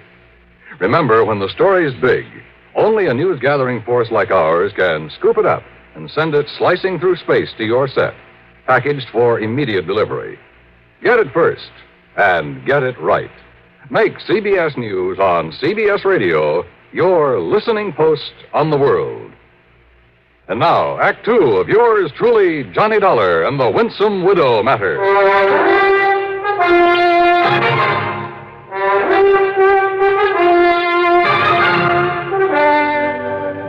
After the phone call to Herb Schilling, I went back into the liquor store where Sergeant Mike Kirby was still talking to Lehman's widow, Gloria. You mean you don't plan to reopen the store at all, Mrs. Lehman? Not if I can help it. I'll sell this gum to the first person I find has enough money to buy it. And then what, Mrs. Lehman? Why don't you call me Gloria, huh? Everybody else does. And who are you, anyway, Johnny? You aren't a cop, and you don't look like a dick. Well, thanks. Mr. Dollar's here because of the insurance involved. From the insurance company? That's right. Well, listen, Willie had some insurance. I know. I mean, on himself, as well as the store. I don't know how much it is, but he promised me that he'd buy some. It was your idea that he insure his life? Sure, an old guy like him. I figured he'd up and die sometime while I was still young and beautiful, so why shouldn't I let him provide something for my future, like they say? Only whoever thought he was going to die as soon as this? Whoever planned and carried out his murder? You mean somebody planned to kill him this way? Just where were you when it happened, Gloria? I was upstairs in bed, asleep. Look, I've told the cops all about Well, it. you must have heard the shooting. I'll say I did. And what did you do? I put on a robe and come running down here. Well, I see the cash register open and poor old Willie laying there. And when I see that he's dead, I phone the police. You didn't see anybody else down here? Well, by the time I got here, whoever did it was gone. You don't seem at all upset over your husband's murder. Now, you want me to put on an act? Don't you know that he was twice as old as I am? Then why did you marry him? Well, you know how it is. A chance to settle down and let somebody else support you for a change. Made him happy to have me around, and I guess I liked it okay, too, for a while. But, gee, what a bore. All he did was talk about getting enough money to go back to the old country. Well, who wants to go back to any old country when you can have such a ball in this one? I know I always have, even when I was married to old Willie. Of course, he just didn't always know where I was half the time. Well, don't you like having fun, Johnny? I mean, with people more like your own age. How old are you, Johnny? Now, don't answer it. No, don't answer it. The place is closed. Well, it might be for me, Mrs. Lehman. Oh, yeah. Kirby. Yeah? And listen, Johnny. Oh. If you can get me that Sure. insurance money in a hurry, well, Yeah, good. I'll want tell you you what to he know found? I appreciate it. Gloria, how long ago were you married to Willie Lehman? Last September. Oh? Now, why do you say it that way? I Okay, told you, I'll go on Johnny, back I to the married the station. old man so he could take care of me. Excuse me, Johnny. I got to get back to headquarters. Ballistics downtown is sending up a report on the bullets we found. Oh, good. Also, Bob Golden picked up a bum in a saloon, and it looks like he's the one that did this job. They picked up the guy that killed Willie? Looks like it. You want to come with me, Johnny? Well, do you or don't you? Yeah, Mike. I'll go along with you.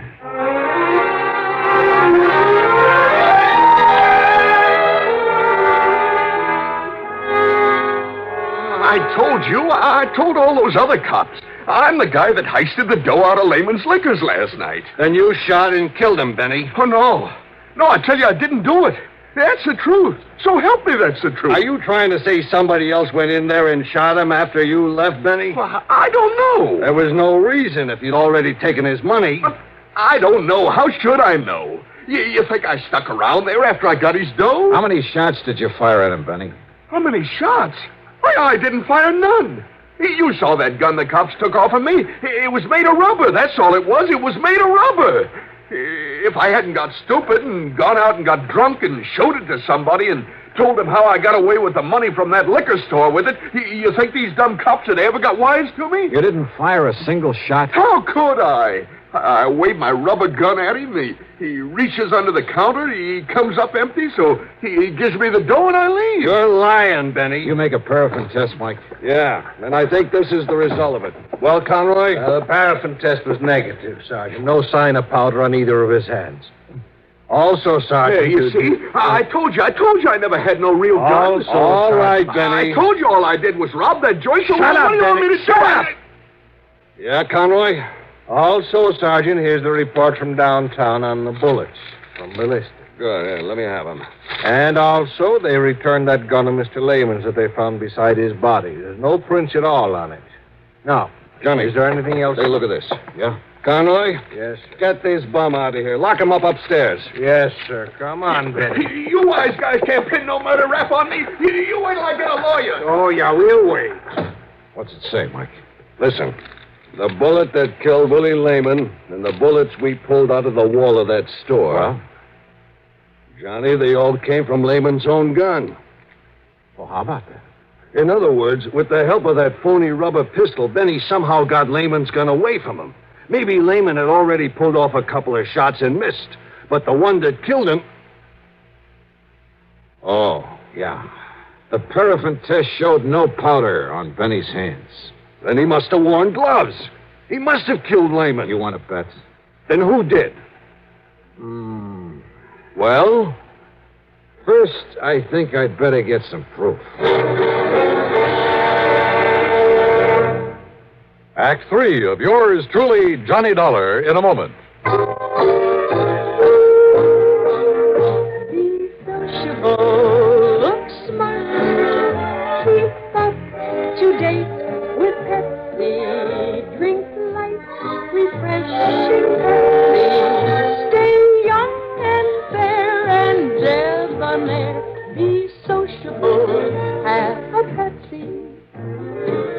When friends drop in, let your hospitality show you're sociable in the modern manner. Pepsi, you know, is the favorite of the smart and young at heart. Be sociable, look smart, keep up to date with Pepsi, drink light, refreshing Pepsi, stay young and fair and debonair. Be sociable, have a Pepsi. Have you tried a Pepsi lately? Now, Act 3 of yours truly, Johnny Dollar.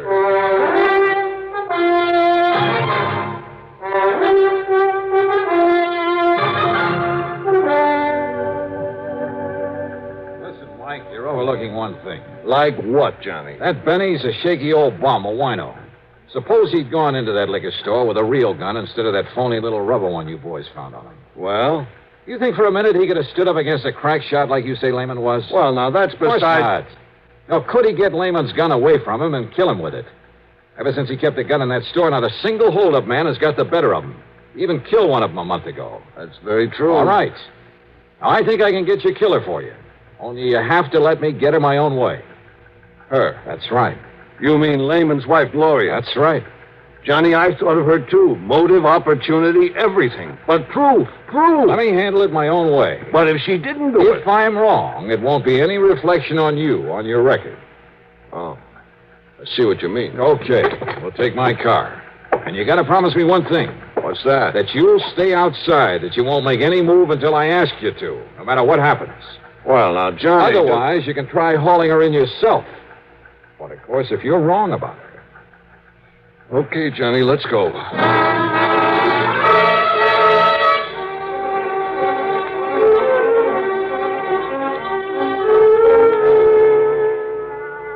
I'm glad you came along, Johnny. I'm getting awful tired of having all those cops around here. All right, listen, Gloria. And you are going to get that $30,000 insurance money for me in a hurry, aren't you?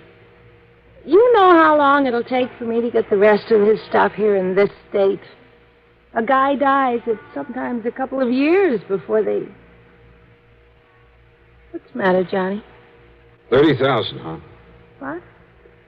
I thought you didn't know the amount of that insurance. Well, Johnny... Gloria, the only recent attempts at a holdup were made between the times the cops had a stakeout here, right? Yes, that's right, Johnny. Then somebody must have passed the word around when everything was clear. You think so? Gee, that's... Yeah, and I also think that the only people who knew when the police weren't here were you and your husband. Well, you don't think he'd go around blabbing it? No, I don't. Well, then...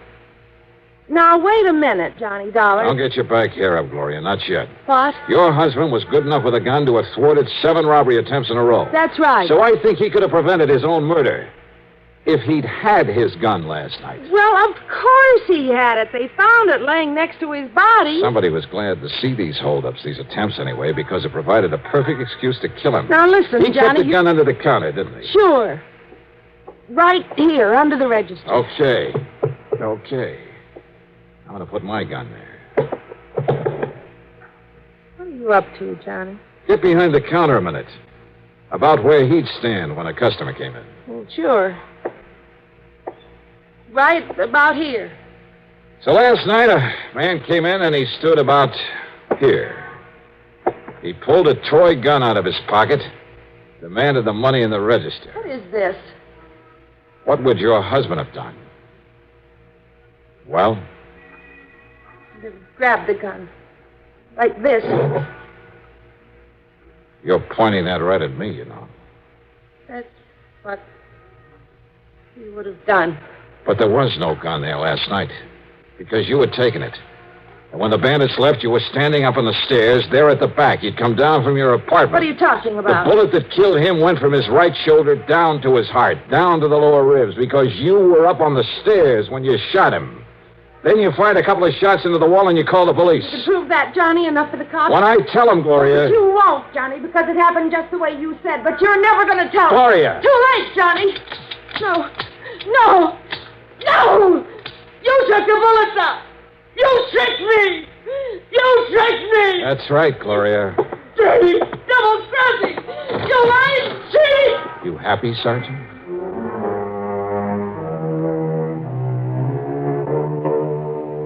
Pretty obvious, I guess, right from the beginning. But as I said, getting proof, or in this case, a confession, isn't always so easy. Anyhow, expense account total, including mileage on the rental car and the trip back to Hartford, I'll call it $250 even. Okay? Yours truly, Johnny Dollar.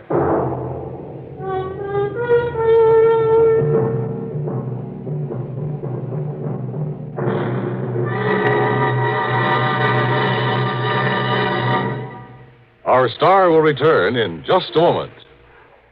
Can you get premium gasoline performance at regular gasoline price? Find out what so many other car owners have found. In 3 out of 5 cars, regular priced Sinclair Dyno gasoline matches performance of premium gasolines, saves you up to 4 cents a gallon. Almost anywhere you see the Sinclair sign, you can save up to 4 cents a gallon with Dyno and still get premium performance and mileage. Drive with care and buy Sinclair Dyno gasoline.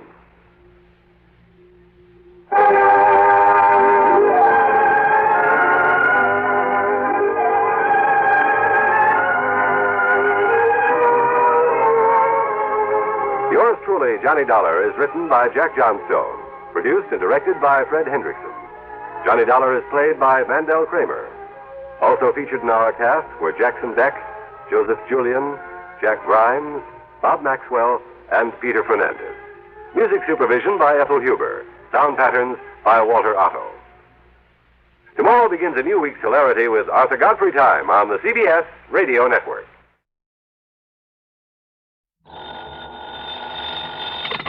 Johnny Dollar. This is Peter H. Fillmore at the Office of Surety Mutual Insurance Limited here in Denver. Mr. Fillmore. Dollar, I want you out here. I've just uncovered a racket that has been costing our company a lot of money. What kind of a racket? Robberies, grocery store robberies, whole series of them. What's being taken, cash or goods? Cash, on Saturday nights, with most discouraging regularity. But, Dollar, with all the facts I can give you, well, I see no reason why you shouldn't be able to round up the gang that's doing this in short order. You think there's a gang involved? That's my conclusion, and I'm certain you'll agree with it when I give you the information I have. I see. Which means there may be some danger involved in this investigation. Oh, that's the understatement of the week. However, I understand you're quite used to that sort of thing. Oh? And in view of the importance to our company of putting a stop to these robberies, of bringing the criminals to justice... Now, Mr. Fillmore... Well, we shan't quibble over your expense account, or even any extraordinary expenses you may incur. Now, look. And, Dollar, there will also be the customary fee. The commission for any recovery of actual money you may be able to effect. Listen, would you please? More than ample compensation, I would say, for the fact your own life may be endangered. So, Dollar... Mr. Fillmore, Dollar, I'll expect you out here on the first possible plane flight. Goodbye, sir. Huh?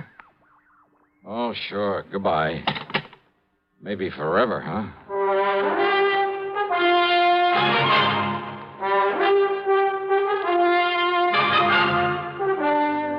CBS Radio brings you Bob Bailey in the exciting adventures of the man with the action-packed expense account, America's fabulous freelance insurance investigator. Yours truly, Johnny Dollar.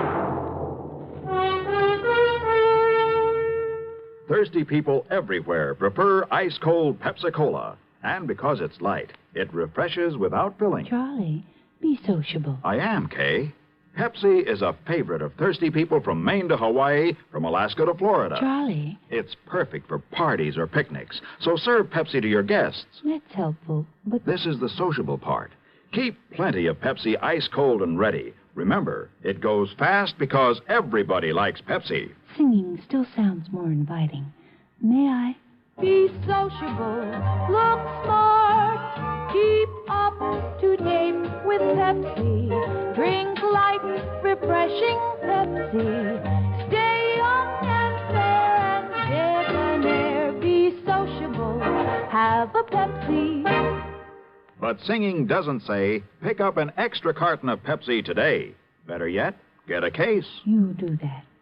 And now, Act One of yours truly, Johnny Dollar.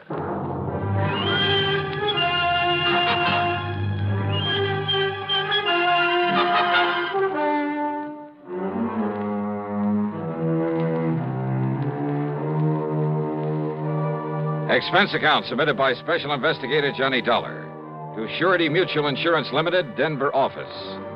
Following is an account of expenses incurred during my investigation of the Saturday night matter.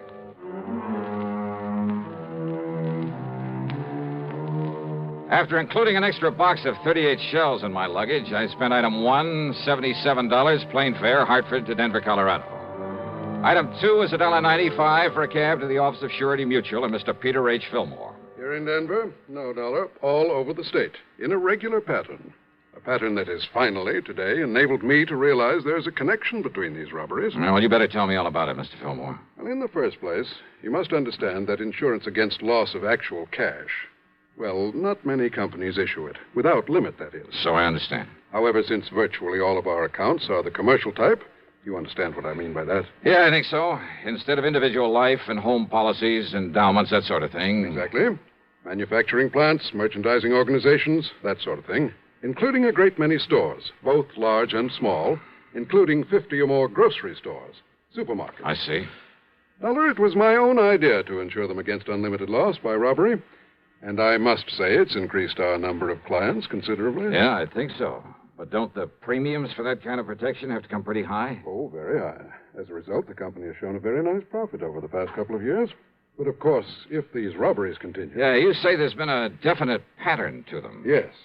To begin with, Dollar, every one of them has occurred on a Saturday night. When the markets are likely to have more cash on hand than usual, huh? Exactly. How many robberies have there been? So far, 8. Well, that's about time you were catching up with them. Exactly. So, on with the pattern. The robbers have forced their way in at gunpoint, just as the owner, alone, was about to lock up and leave. In each case, there have been 2 of them, wearing nylon stockings over their faces by way of disguise. One of them, tall and husky, the other one, short and thin. That's about as much description as we've been able to learn from the store owners. And don't forget, Dollar, there's been no real coordination of police effort in these robberies. Because they've all occurred in different towns. Exactly. And that brings us to the important part of the pattern, which I only realized this morning. Whereupon I called you immediately. Well? The first was right here in Denver. The next in Pueblo, then Colorado Springs, Aurora, Lakewood, Englewood, Greeley. Last Saturday, a week ago tonight, the Casey market over in Boulder was robbed. True to pattern. I'm afraid I don't quite see it. Denver, the largest city in the state. Then Pueblo, the next largest. I'll take your word for it. Then Colorado Springs, next in size to Pueblo. Then Aurora. And so on down the line? Exactly, Dollar. Exactly. And the last robbery was in Boulder? Just a week ago. So there may be another one tonight. All right. If you know the population of the various towns in the state as well as you seem to, you ought to be able to tell me where they'll go next, whether it's tonight or next Saturday or whenever. That's just the trouble. What? Until I get the latest population figures, well, I don't know. It'll be either in Wheat Ridge, barely northwest of Denver here, or in Grand Junction. How far away is that? some 260 miles. Oh, great. Now, the last figures I have show 18,014 in Wheat Ridge, 18,021 in Grand Junction. But that may have changed by now. And there's no way of checking? Not before tonight, when there may be another robbery. Yet somehow you must decide on one of those towns and be there to prevent it. I must decide. Of course. And I'm certain you realize how important your decision is. Oh, sure. Very well, then, Dollar. Which is it? Wheat Ridge or Grand Junction? Well, come on, man. There isn't much time. Well, let me see if I have a quarter in my pocket. Hmm? Yeah, here we are. I'm afraid I don't understand. Pretty important decision, huh? It certainly is. Okay, then. Heads, I go to Wheat Ridge. Huh? Tails, I go to Grand Junction. What? Can you think of a better way?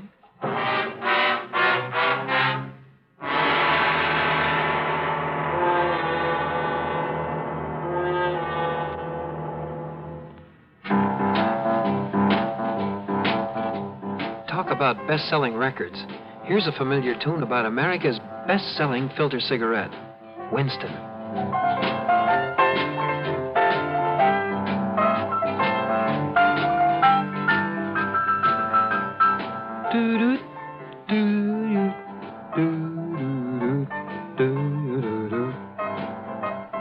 Winston gives you real flavor, full, rich tobacco flavor.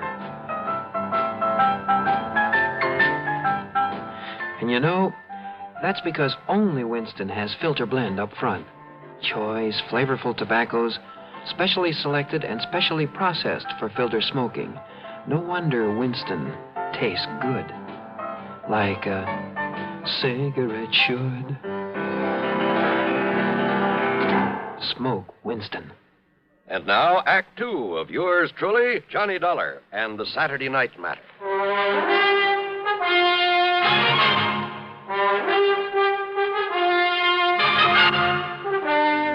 Now, Dollar, do you mean to say you think you can determine which city this gang of grocery store robbers will hit by the flip of a coin? This is ridiculous. I asked you, can you think of a better way? Well? All right, Dollar. Okay, then. But don't you see, if you go to Wheat Ridge, they strike in Grand Junction. Be kind of too bad, wouldn't it? Exactly. We'd have to pay off another big insurance claim. Perhaps thousands of dollars. And, Dollar, I'd hold you responsible. Me? Yes. Responsible for what, Mr. Fillmore? Huh? And I take it you're Johnny Dollar. Now, look here, Dollar. Right? This is the most... Easy, PH. Dollar, this is Albert Berry, my assistant. How are you, Johnny? Al? Albert is the one who really built up this plan of mine for insuring the stores against loss of cash. I see. And if you want my opinion, PH, and I've said this before, we'd better stop issuing any more such policies right away. No. Cancel those that are outstanding. Give them a rebate and forget this whole thing. No, Albert. Admit that we're beaten by a bunch of crooks? You know I wouldn't. Yes, I know you wouldn't. But I still think you should. If we have to face any more of these losses... Let me worry about the losses. You just keep running up your nice big commissions on those policies and be glad you're getting them. No, sir. What do you mean by that? I mean that I won't let you. PH. Well? PH, I'd rather leave the company than have to continue feeling responsible as I do. Responsible? For what? Don't you understand, sir? I'm the one who sold the policies. And if any more of these robberies occur... Oh, don't worry, my boy. They won't. Thanks to my perceptive mind, a little ingenuity, my own deductions... Dollar here is going to put a stop to them. Well, I knew you were sending for Mr. Dollar, but how will he know where the gang plans to operate next? Well, of course he will. At least, well... Very easy, Al. Look here. What? Tails. Okay, that means that I'm about to head for, Yes? Where? Dollar, good heavens, Just man. keep your shirt on, Mr. Fillmore. What if these criminals... If they hit the other town on the list, they won't stand a chance of getting away with it there either. How can you be sure? Just leave it to me, huh? Dollar. Now, I'll see you later. I gotta get busy. The coin had come up tails. That meant I was to head for Grand Junction. Yeah, I know it's crazy, but that's the way it was. Since it was afternoon, I'd have to make good time to get there before dark. So, expense account item $350 deposit on a rental car. But first, I drove to Wheat Ridge, to the police headquarters there. I talked with a Sergeant Keesley. Oh, sure. The supermarket's just a couple of blocks south of here. You must have passed it. Yeah, I did. Well, don't worry, Dollar. If they hit again tonight and that's their target, they won't stand a chance. We'll have that place so well covered. Good, good. Well, now, wait. What if they pick Grand Junction? You want me to phone the boys in the department over there? No, that won't be necessary. I'm heading on over there right now. Good. That's better than me trying to explain this complicated pattern you've stumbled on. Yeah. Your man there in Grand Junction is Lieutenant Dick Speidel. Okay. You tell him you've talked to me, and he'll do anything you want. Good. He's a nice, cooperative guy, and he knows his way around. First, we can't be sure they'll operate again tonight. Maybe they'll skip a week. We'll still be ready for them if they follow their pattern. So will the boys in Grand Junction. Okay. Thanks, Sergeant. I'll be in touch. I picked up Route 6 and headed on west. Fortunately, the traffic was light, and I made good time over the broad winding highway. And I'll say this, it's a mighty beautiful drive through that country. More than once I spotted clear, cold streams where I knew darn well there were plenty of fighting trout to be taken during the season. And maybe with luck, I'll be able to go back someday and wet a line, there in the shadow of one of the imposing mountain peaks. I stopped at Glenwood Springs long enough to gas up and grab a sandwich. That's item 4, 5 1/4. Then drove on, hoping an early sunset wouldn't spoil the view of the scenery. But you know something? Keeping at that scenery was my undoing. Yeah, too much attention to it had caused me to disregard another car on the road following me. And it finally caught up with me at the beginning of a short detour, only a few miles from Grand Junction, about where Asbury Creek joins the Colorado River. The highway was wet from the melted snow. It slowed down to cross a narrow temporary wooden bridge when the other car pulled up to me, then swung into my left rear and threw me into a skid. Hey, what the devil?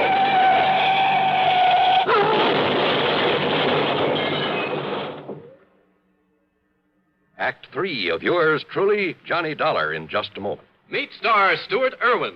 Nothing's worse for an actor than a nasty cold. To feel better quickly, I take wonderful 4-way cold tablets, the fast way to relieve cold distress.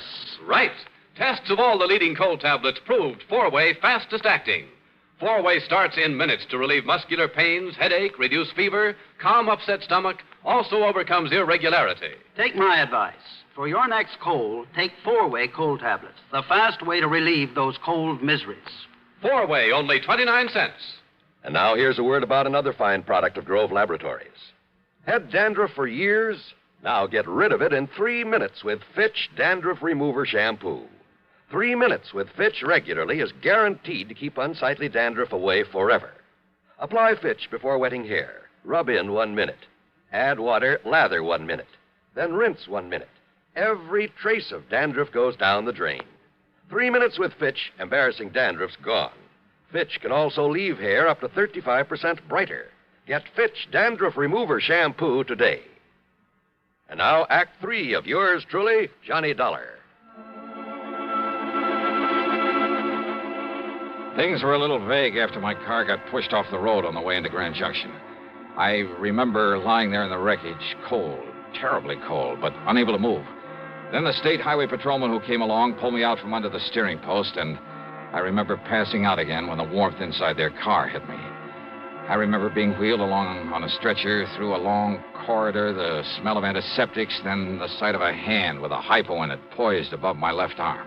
Nothing but shock, I'm certain of it. This will help him to sleep. And in a few hours, he should After be that, a soft, warm, comforting darkness. Oblivion.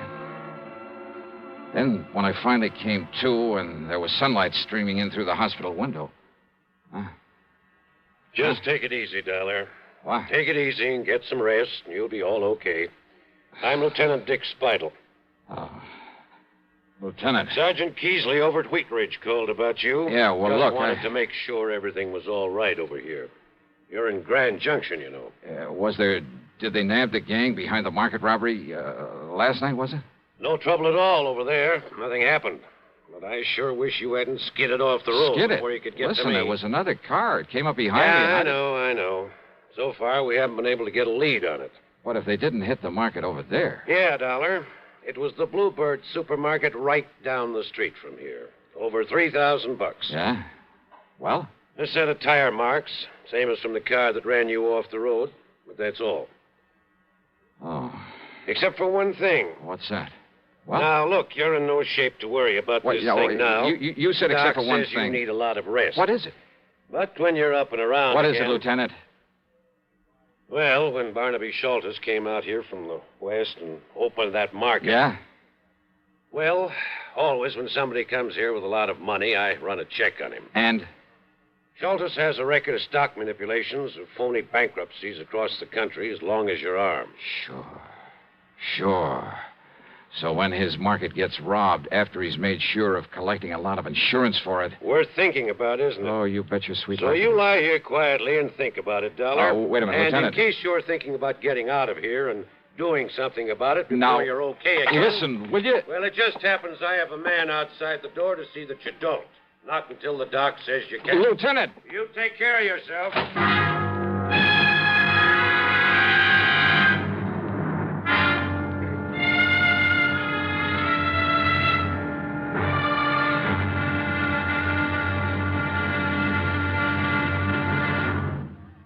Munch, munch, munch a bunch of Fritos, corn chips. It's not polite to smack your lips, but you can't help it with Fritos, corn chips. Munch, munch, munch a bunch of Fritos, corn chips. Fritos are the perfect after-school or between-meal snack. Golden chips of corn just made to munch. A nutritious treat for children and grown-ups alike. Fritos corn chips are full of such good, crisp flavor, such good-for-you nourishment. There's contentment in every munch.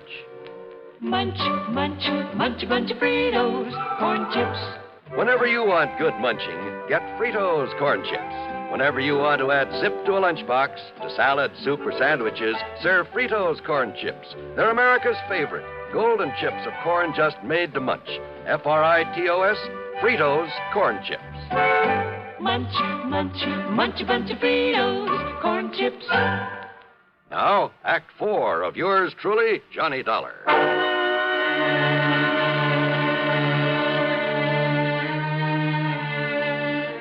Early the next morning, I was out of the hospital and back in Denver at the office of Peter Fillmore. I was sure I had a lot of the answers to this case and told him so. Yes, go on, Dollar. Well, sure, it's an open invitation to robbery. Well, don't you see, the market owners could arrange these robberies themselves. Not only collect the insurance, but get a cut on whatever was taken. Good heavens. Yeah, sure. And look, didn't you tell me the owners couldn't seem to come up with a very good description of the crooks? Couldn't or wouldn't? They've done it themselves. Every man has a price. No, that isn't the answer. Well, not all of it. Each one of them arranging themselves wouldn't account for a whole string of them in various different towns. So it means that somebody's been getting to them, that somebody's been running a robbery ring. But that means... Why, don't you see, Dollar? That means the ringleader must be someone who knows exactly which of the markets has bought this type of insurance from us. To quote you, Mr. Fillmore, exactly. So you'd better start thinking of somebody right here in your own office. Exactly? Sure. No, I mean... You mean exactly, because he could clean up on this operation both ways. By getting a nice fat commission on all the policies that he sold. But the only and then man... by arranging the robberies, then taking a cut on them. But good heavens, I simply can't believe that... Al Berry, collecting both ways. Real smart about it, too. He told you he wanted you to give up this silly insurance, but he knew that you wouldn't. Albert. But even if you did, he wouldn't care, because he's already cleaned up enough to walk out of here a rich man. And you'd better not move, either one of you. Albert. Well, hi, Al. I heard everything, Dollar. Good for you. You shouldn't have made it so obvious that you went through my files before I got here this morning. Well, now, that's right, I did. To see how your list of policies compared with the markets that have been held up, it was a dead giveaway, Al. Was it? I mean, you're pulling those jobs in the same order as the insurance you sold. Starting with the biggest accounts in the biggest towns and working on down. Pretty stupid, Al. All right, Dollar. Oh, no. Ever seen a gun with a silencer? Now, look, don't be silly, please. Do you think I'd be foolish enough to have come over here alone, knowing what I know about this? What are you talking about? The police. What else? Oh, sure. Standing right outside the door, waiting. That's right. Don't try to be cute, Dollar. It won't work. Huh?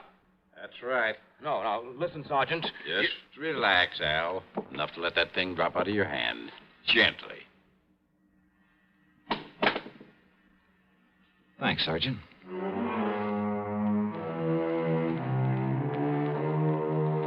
Sure. In the hope it might make things easier for him, Al produced the punks who'd been working with him, who'd actually pulled the jobs. And then he came up with most of the dough from the robberies. But you know something? I doubt if it'll do him any good, nor the store owners who'd played along with him. Expense account total, including hospital bill on the ride back to Hartford, $30101. And I'll leave the car that was wrecked to you. Yours truly, Johnny Dollar.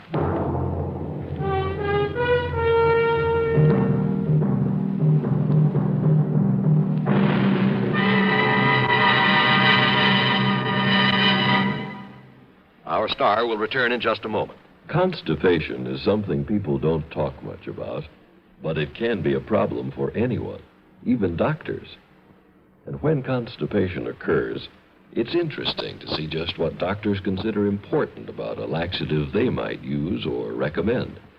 Now, a majority of the doctors we heard from had this to say. A laxative should be effective, gentle, close to natural acting. A medicine that can be used with complete confidence.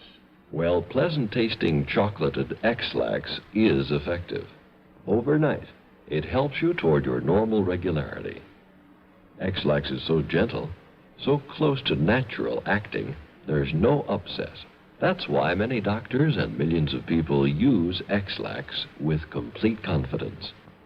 X-Lax, the laxative that helps you toward your normal regularity gently, overnight. Now, here is our star to tell you about next week's program. Next week, down to Sarasota, Florida, to a case of the almost perfect crime. Join us, won't you? Yours truly, Johnny Dollar.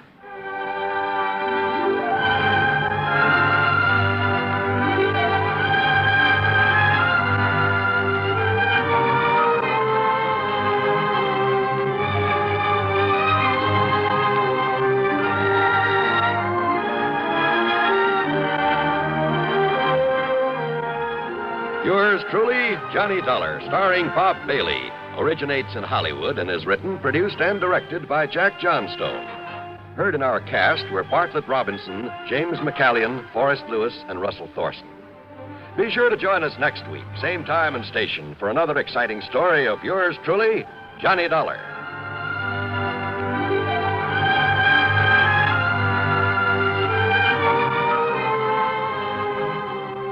This is John Wall speaking.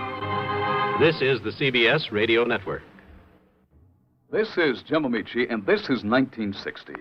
Experts say it'll mark the beginning of the world's most productive years, a boom time, years of plenty. Well, that's good news for us in America, but let's remember that there are still millions in this small world who do not have enough to eat. People who need shelter, people who need medicines, people who need a kindly helping hand. So it's time to give like 60. This is the week of the Catholic Bishops' Relief Fund Drive, a time to renew the treasury of the worldwide organization which last year helped 40 million people in 40 different countries. This year, there's a new magic in giving. Every dollar you contribute to the Bishops' Fund releases $30 worth of stockpiled surplus supplies. Give now. Help the hungry and homeless overseas. Give through your local Catholic church or Bishops' Relief Fund, Empire State Building, New York. It's a small world. Let's make it a better one. Radio 59, Albany, New York. WROW, the Tri-Cities #1 station for news. From Hollywood, it's time now for... Johnny Dollar. Pat McCracken, Universal Adjustment Bureau, Johnny. Hi, Pat, what's new? At the moment, Edward J. Rollins III. Oh, what about him? One of our companies has a hefty policy on his life, and he sent word he wanted to change his beneficiary, then he disappeared. And you want me to go looking for him? That's the general idea. Ah, look, Pat, you could be wasting dough sending me. Chances are he'll pop up again by himself. Oh, yes, I know. Of course, it involves a little trip to the Caribbean, but if you're not interested... The Caribbean? I'll be right over.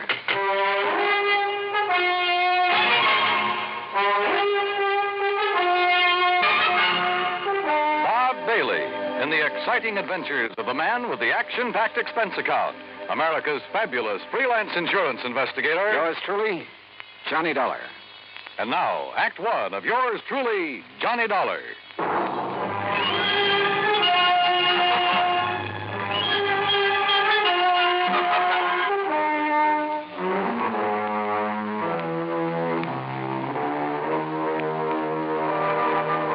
Expense account submitted by Special Investigator Johnny Dollar to the Universal Adjustment Bureau, Hartford, Connecticut. Following is an account of expenses incurred during my investigation of the Time and Tide matter.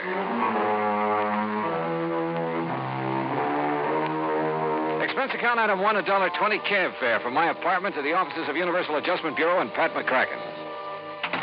Now, the mention of the Caribbean did the trick. Sit down. Yeah, thanks. Now, what's the deal? Well, about 6 months ago, Johnny, Ed Rollins decided to marry a girl named Virginia Blake. And he took out a large policy on himself from one of our companies, naming her as beneficiary. Last week, he apparently changed his mind. Oh? Called from Nassau, said he wanted to remove Virginia Blake as beneficiary, and he was supposed to come to Miami to sign the papers. We had an agent waiting there for him. But he didn't show. What was he doing in Nassau? He had his cabin cruiser down there with 3 of his friends. Among them, Virginia Blake. Did you check Nassau to see if he's still there? Oh, we checked. His boat is gone. Now, the trail just starts in Nassau, Johnny. Where it'll lead is anybody's guess. Expense account item 2, $140 even, air transportation and incidentals to Nassau in the Bahamas. There, I found a man who remembered fueling up Rollins' boat a few days before.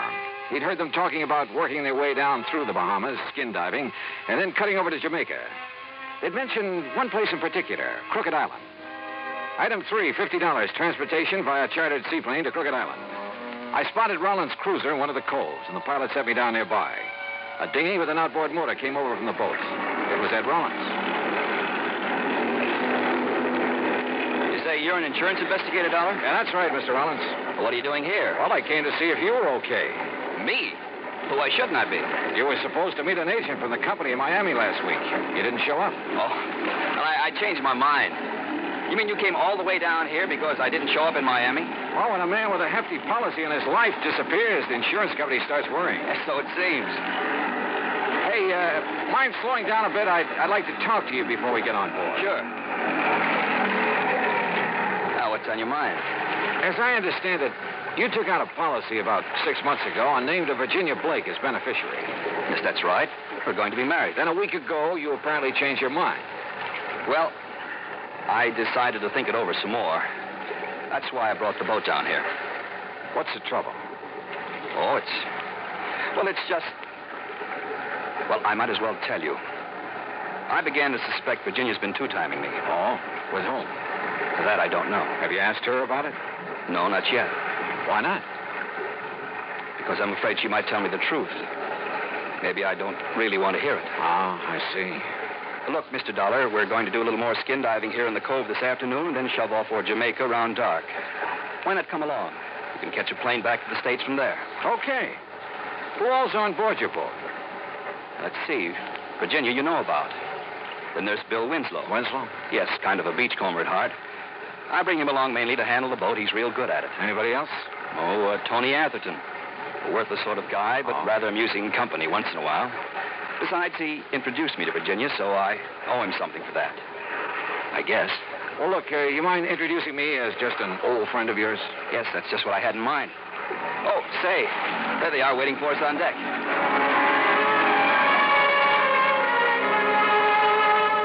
Bill Winslow was tall, lanky, blonde crew cut, deep tan. The kind who looked at home on a boat. Tony Atherton, on the other hand, was the kind who was at home nowhere. Or maybe anywhere, as long as he had a drink in his hand. And Virginia, well, one look at her and you forgot where home was. Rollins and Bill Winslow strapped on aqualongs and went over the side to do some skin diving. Tony Atherton, Virginia, and I sat around on deck for a while. I noticed that Virginia didn't seem to be at ease. Atherton noticed it, too. Use a drink, Virginia? No, thanks. What's the matter, darling? You bored? No.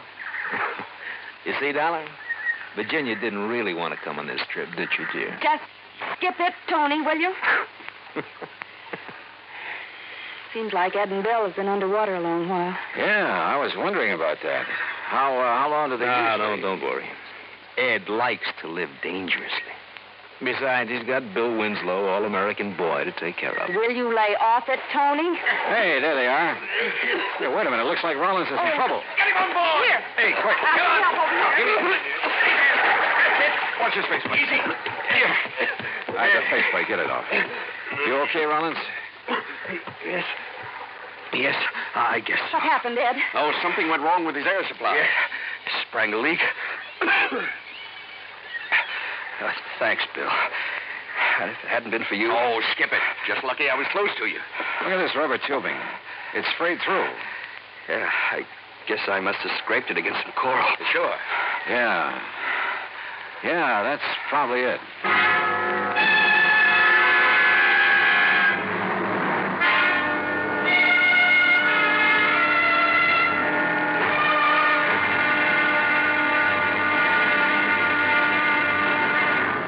Act 2 of yours truly, Johnny Dollar, in a moment. And now for another episode in the life of Sergeant Donald Bellwether, my husband.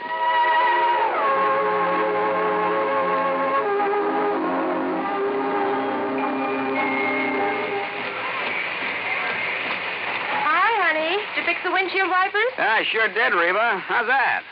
Oh, you fixed them. Good for you, Donald. Thank you, my dear. Well, that's that. Now, if it rains, we're prepared for it, huh? I feel better now. Oh, me too. A driver has to see the danger if he expects to avoid it. That's right. And also keep the back and side windows clear in rain and snowy weather. That's right. Oh, how about the horn? The horn? The horn doesn't work, Sergeant. Aren't you going to fix it? No, I don't think so. Frankly, Reba, I hate horns. Whenever there's a traffic jam, the first thing some guys do is blow their horn. Which does absolutely no good. Of course not. All it does is jar everyone's nerves. No, I don't think I'll fix the horn. Oh, but now wait a minute, Don. Look, supposing we're driving along and suddenly we see a youngster on his bicycle headed right out into the street. Sounding that horn will warn him and possibly avoid a tragic accident. Yes, that's true, but... Or supposing we're driving on the highway, and just as we're about to pass a car, that car decides to pull out into our lane and pass the car ahead of him. He obviously doesn't see us, and he won't hear us shout. But one little beep on that horn, and he'll automatically scoot back and avoid a collision. Reba, you've convinced me. Even though it can be a nuisance, the automobile horn is a necessity. Then you'll repair it? Immediately. Oh, that's my Donald. That's my doll.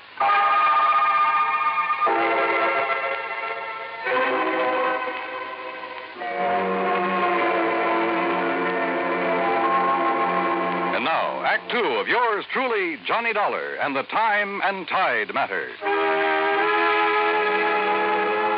Ed Rollins seemed to regard his close shave underwater as an accident, so I decided to play it that way. But I wasn't convinced. Somebody could have tampered with his air hose. We got underway around dark and headed for Jamaica. About 10, I went up on deck for a cigarette. It was a dark night, but from the stern I could see two figures up in the cockpit. One was Virginia. The other at the wheel, I figured, was Ed Rollins. There was a long kiss. Then they lit cigarettes. In the light from the match, I could see it wasn't Ed Rollins at all. It was Bill Winslow. Dollar? That you? Ed Rollins. I guess he'd just come topside. But I didn't know if he'd seen what I'd just seen. If he had, he gave no sign of it. Johnny. You know that stuff I was telling you about? Maybe cutting Virginia out as beneficiary? Yeah, what about it, Ed? I think you better forget it. I've decided to go ahead and marry her. Well, I don't think I could get along without her. Oh, I see. Look, Rollins, it's probably none of my business, but... as something feels... There's Virginia now up in the cockpit with Bill. Yeah, that's right. I thought she was below. Well, she must be doing some navigating. Yeah. Virginia, honey, come on back. Oh, okay, Ed. Watch your footing. We're rolling a little. Yeah, it's a pretty heavy swell. How's Bill getting along up there? Okay, why? It's about time I relieved him at the wheel. I'll take over if you like. Oh, thanks, Johnny. But I enjoy handling the boat at night. Virginia, honey, you look sort of tired. Maybe you ought to turn in. I will as soon as I finish my cigarette. Well, I'll take over now. Enjoying the cruise, Mr. Dollar? Sure. How about you? Why not? According to Tony Atherton, you didn't want to make this trip. Tony's very good at remarks like that. Oh, I thought you and he were old friends. Let's just say I've known him a long time. How you doing, Dollar? Fine, Winslow. How's the boat doing? On course. We should reach Jamaica tomorrow night. Virginia. I think I'll go below now. I'll see you in the morning. Good night. Night, Virginia. Well, you seem pretty much at home aboard a boat, Winslow. It's where I belong. You and Rollins seem to do all the boat handling. How about Atherton? He ever give you a hand? No. No, he's just the passenger type. Well, how about Virginia? Does she handle a boat? She can handle anything. Oh. She's a nice girl, Mr. Dollar. She deserves the best. Maybe that's what Rollins can give her. Maybe. You don't sound convinced. Good night, Dollar. When we reached Jamaica the next night, I decided to do some checking. I went ashore and called Pat McCracken back in the States, asked him to find out what he could about any of them. He was to call me at a restaurant where we were having dinner. Winslow went back to the boat right after the meal, and Atherton drifted out to inspect a few bars. Rollins, Virginia, and I stayed at the table over coffee, but Virginia was restless and edgy. Finally, she told Rollins she wanted to talk to him. They went out on the terrace. And just then, my call from the States came through. Johnny, Pat McCracken. Hi. Did you find out anything? Yeah. Ran a check on Virginia Blake. I found out she's apparently been paying off for something. What do you mean? She's been issuing checks regularly, a couple of $100 apiece, and always to the same guy. You know his name? Yeah. Tony Atherton. I hung up and went out to the terrace, but Rollins and Virginia were gone. I started looking for Tony Atherton. I tried half a dozen bars with no luck. It was after 1 in the morning when I got back to the boat. Atherton was in his bunk. I woke him up. Oh, what do you want, Dollar? Don't you realize what time it is? Yeah, I want to know why you've been blackmailing Virginia. Wait a minute. It's a pretty ugly word. You're so right. Now look, Atherton. Hello? Anybody aboard? Yeah. Who is it? Inspector Hastings. Jamaica Police. Is this Mr. Edwin Rollins' boat? Yes, that's right. I'm afraid I have some bad news for you. Mr. Rollins has been slugged and robbed. What? Good Lord. Was he hurt bad? I'm afraid so. Touch and go whether or not he'll live. Act 3 of yours truly, Johnny Dollar, in a moment. And now for another episode in the life of Sergeant Donald Bellwether, my husband.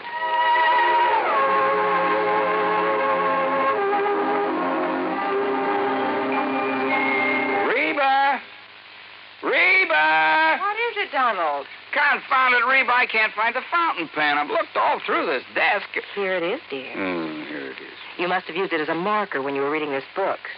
Let's see, this great literary classic, Six-Gun Showdown at Powder River Gulch. All right, never mind about my reading habits. Just look at the coverage we're going to get with this new auto accident policy. Let's see. We have collision. $50 deductible. Fire, theft, public liability, property damage, medical benefits. In other words, we have complete coverage. That's right. Of course, it's going to cost us money. I'm sending the company a check right now. Gee, it's too bad we don't live in Rhode Island. Rhode Island? Why? Oh, because then our rates would be lower.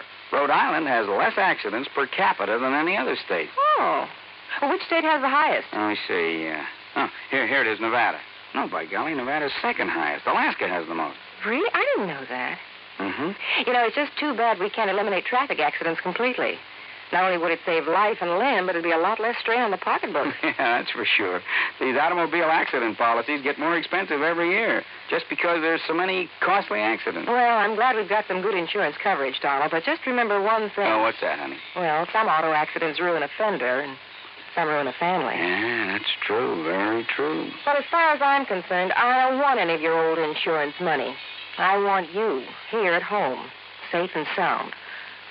You'll always drive carefully, won't you? Yes, I will, dear. Oh, that's my Donald. That's my doll.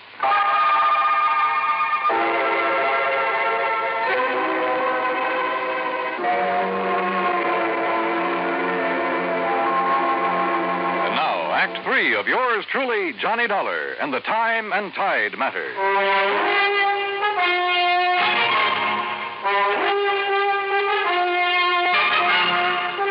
Inspector Hastings led me down the pier and around the corner of a warehouse about 100 yards from the boat.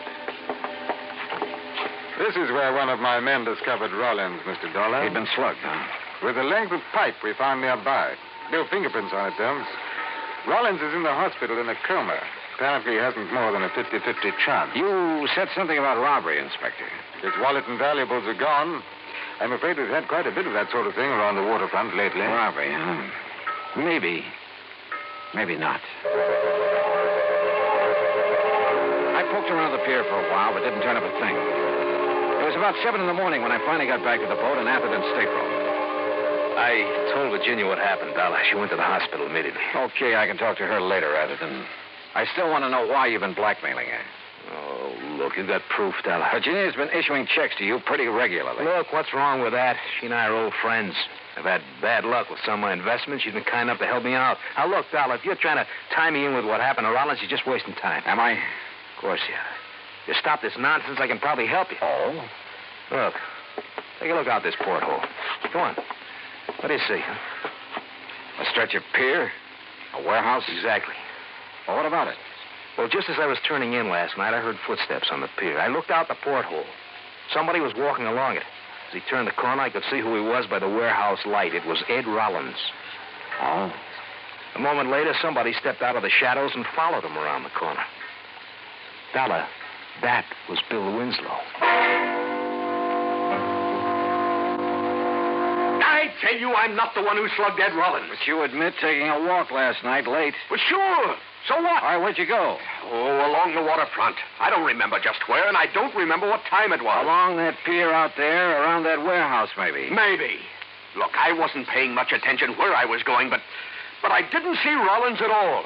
What reason would I have to do a thing like that to him? I can maybe think of one. Like what? Like you and Virginia. Me? Oh, now, just a minute. That has nothing to do with it. I think it has, Winslow. Get this straight, Dollar. I didn't slug Rollins. I kept hammering away at him, but I couldn't get anywhere. Finally, I left him and went up on deck. Virginia had just come back from the hospital. He's still unconscious, Johnny. They say they don't know whether he'll make it. Virginia, what happened last night? When I got through with my phone call at the restaurant, you and Rollins had left. Yes. We walked around town a while talking. Then Ed said he had something to take care of, so he sent me back to the boat in a cab. I came back here and went to bed. I didn't know what had happened until Tony Atherton told me this morning. Mind telling me what you and Rollins were talking about last night? He told me about the doubts he'd been having about me. That he realized he still wanted to marry me. Oh? And I told him there were a couple of things he should know about me first. Like Bill Winslow, for instance? Not that it matters now, Johnny, but that was a goodbye kiss. Oh. A couple of months ago, I became very attracted to Bill, but it was no good. You give Bill a boat or a beach, and... Well, his thinking doesn't go much beyond that. And I began to realize that what I really wanted was Ed. What was his reaction when you told him about Winslow? Well, he's a pretty wonderful guy, Johnny. That's why if anything happens that he doesn't pull through, I don't know what I'd do. And what was the other thing you told him last night? That Tony Atherton had been blackmailing me. It figured. You see, I roomed with a girl once I thought was okay, but she wasn't. Some stolen things were found in our apartment. I thought they were hers. I couldn't prove I wasn't involved. You did time for it? Yes. I wish I'd told Ed right at the start. Well, at least you did tell him last night. Johnny, who could have done this to Ed? You don't think it could have been Bill Winslow? Oh, what I think doesn't matter, Virginia. It's what I can prove that counts. And right now, that's nothing. I walked off the boat and along the waterfront.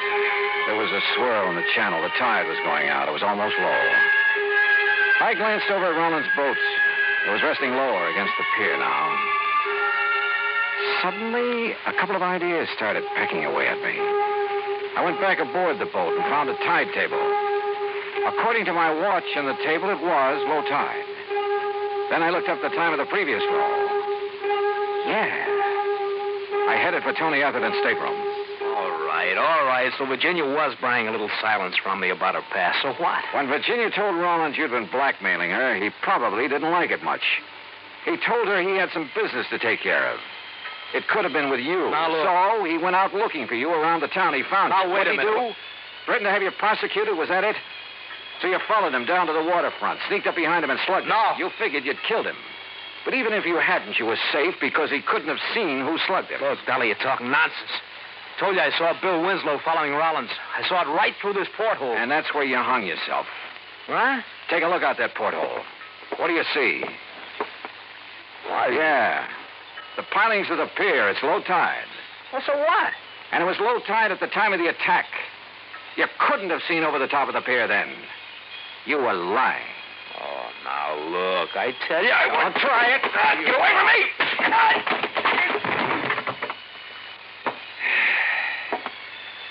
You know, it's funny, Atherton. Shakespeare was more right than he knew. There is a tide in the affairs of men, which sometimes leads to fortune. In your case, brother, you missed.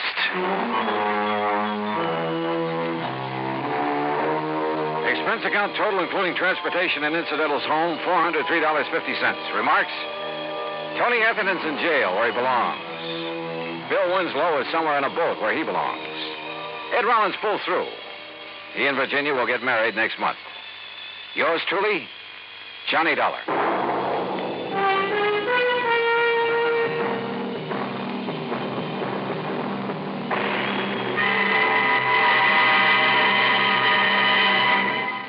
Now, here's our star to tell you about next week's story. Next week, the plot revolves around Ong's hat. And if you want to know what that means, well, join us, won't you? Yours truly, Johnny Dollar.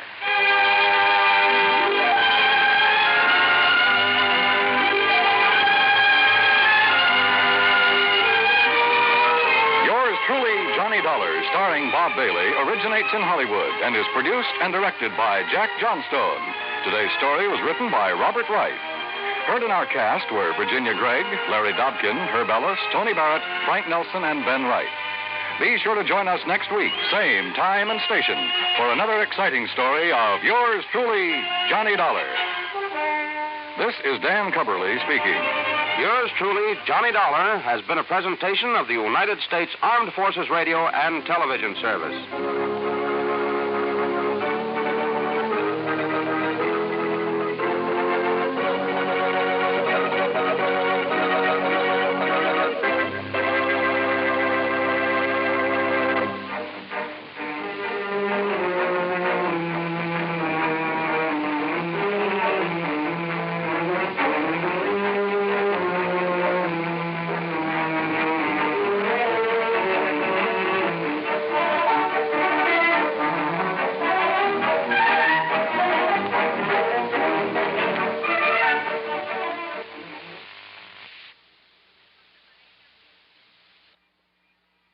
It's time now for Johnny Dollar. Hi there, Johnny. This here is Sidewinder Wilson. Oh, well, what can I... Who did you say? Sidewinder Wilson, you know, out here in Bumswung, Oklahoma. Oh, wait a minute. You mean that old friend of Durango, Laramie Dalhart? I sure do. Unless you've forgotten it, I'm the man that helped you find Durango that time he disappeared. Sure, of course you did, Sidewinder. If it hadn't been for you, we'd never have found the old coat. Yes, sir. Well, what's on your mind? Well, if you should just happen to mosey out here to Bumspung, well, Johnny, I think I could show you something that'd make your eyes pop out all over your head. Sidewinder, is this an insurance matter? Now, you don't think I'd be calling on you if it wasn't, do you? What's it all about? Well, I'll tell you when you get here. Well, now, Sidewinder, I'll be waiting for you at Durango's ranch. So long, Johnny. Well, now, wait a minute. Sidewinder.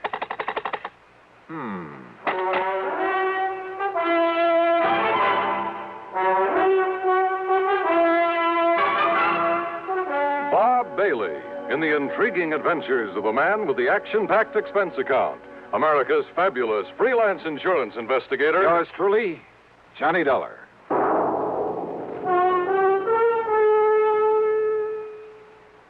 With your permission, we'd like to talk shop for just a moment. CBS Radio Shop. Recently, one of the foremost publications in the broadcasting field polled 465 critics and editors. The question, which radio network programs do you rate tops? When the answers from these 465 experts were tabulated, the final ratings were, to put it mildly, overwhelmingly one-sided. Total honors accorded CBS radio programs exceeded those of all the other networks combined. Let's put it another way. The final verdict of hundreds of critics, reviewers, and editors was that CBS Radio had more top shows than all other networks put together. CBS Radio was pleased, naturally, at the result of the poll, but not surprised. Great programming is no accident. It's long been a policy of this network to devote every effort to maintaining highest broadcast standards, to making sure CBS radio listeners hear the best entertainment, the most authoritative information. Whatever listening fare is for you, you can be sure you're hearing the best when you're tuned to CBS Radio. And now, Act One of yours truly, Johnny Dollar.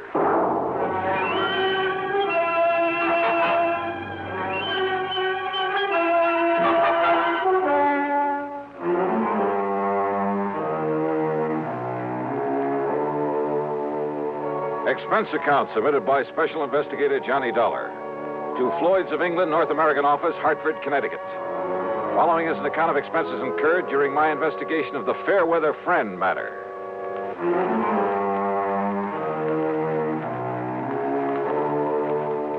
All of Durango's insurance was handled by Floyd's of England, so that would have to be the company that Sidewinder was talking about. Expense account item 1, $1.20 for a taxi to Floyd's headquarters in Hartford in the office of George Reed. Well, this is a switch, Johnny. You're coming here. George, I just got a call from that town out in Oklahoma with the unlikely name of Bum Spung. The old Indian name, I understand. It means bad spring, bad water. Yeah, it was from a friend of Durango Laramie Dalhart's, an old character by the name of Sidewinder Wilson. You know, of course, that Durango was here a few days ago. Here in Hartford, and he didn't drop in to see me? He dropped in to pay the $4,500 premium on that insurance he carries for the benefit of his niece, Carol Dalhart. He must think an awful lot of that girl. Yeah? Well, who wouldn't? What? George, that Carol's a living doll. If I were ever to think seriously of getting married, well, believe me. Well, what's the hitch? Does old Durango object? Object? Far from it.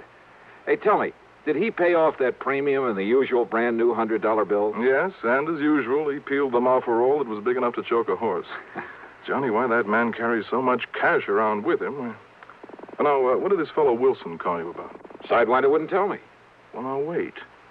There was a robbery-murder case out there a while back in the little town of Fairweather. Oh? That's a few miles north of Enid, Oklahoma. What happened? Well, it was the messenger carrying some negotiable securities to the small bank there in Fairweather. Ah, you get stuck for insurance on both the man and the securities? Only on the messenger. The securities were returned. By whom? Well, neither the bank nor the police out there ever found out. Funny. Do you suppose that's what Sidewinder called me about? Well, there's only one way to find out, Johnny.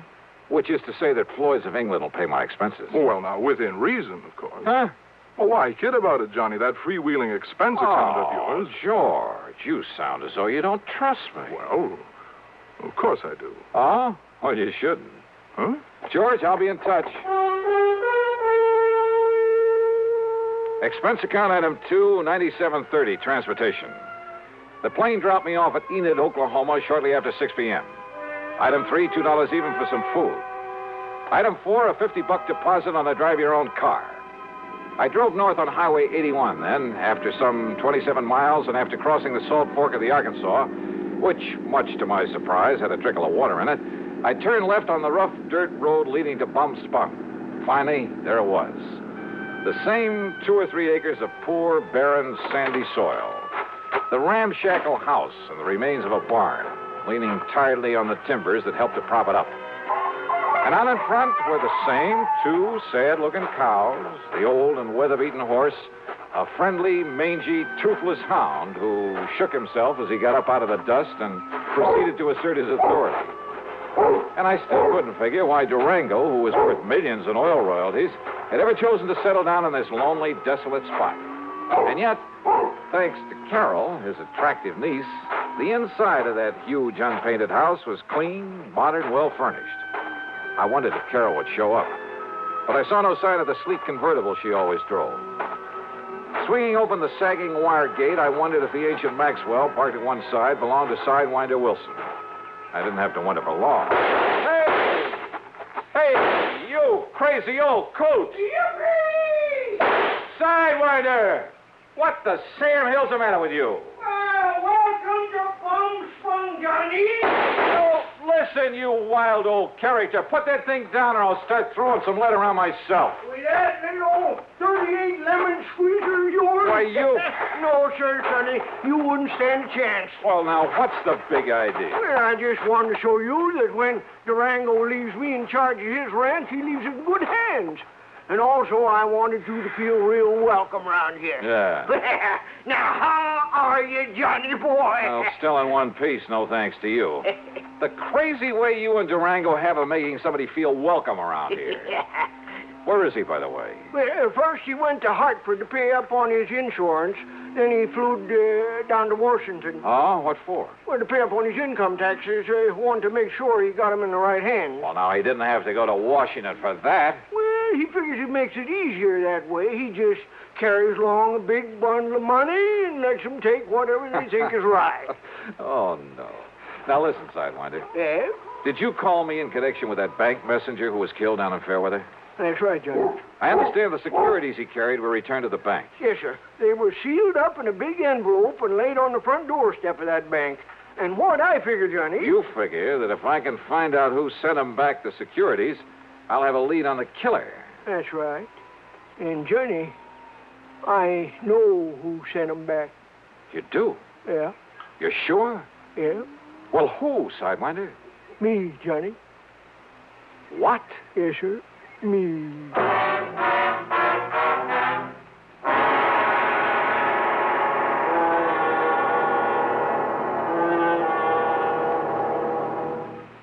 Act 2 of yours truly, Johnny Dollar, in a moment. Are you going to write that letter today or put it off until tomorrow, or maybe the day after? How about that spring suit you plan to have altered? Will you take it to the tailor tomorrow morning bright and early, or will the week somehow glide by while the suit just hangs on in your closet? If you're a confessed procrastinator, you're not unique. The putting off habit can be mild or chronic, but some matters, serious matters, are highly dangerous to assign to manana. One of the most important of these is getting protection from crippling, killing polio. When life-saving Salk vaccine was first introduced in 1955, it was hailed as a major medical discovery. Yet at the beginning of this current year, some 98 million Americans, the majority of our population, had not received even one inoculation. Why had all these people failed to take the simple measures necessary to gain protection from polio? If you were among them, this year, don't take a chance. Don't put off those polio shots any longer. Get in touch with your family doctor or local health department right away. And now, Act 2 of yours truly, Johnny Dollar and the Fairweather Friend Matter.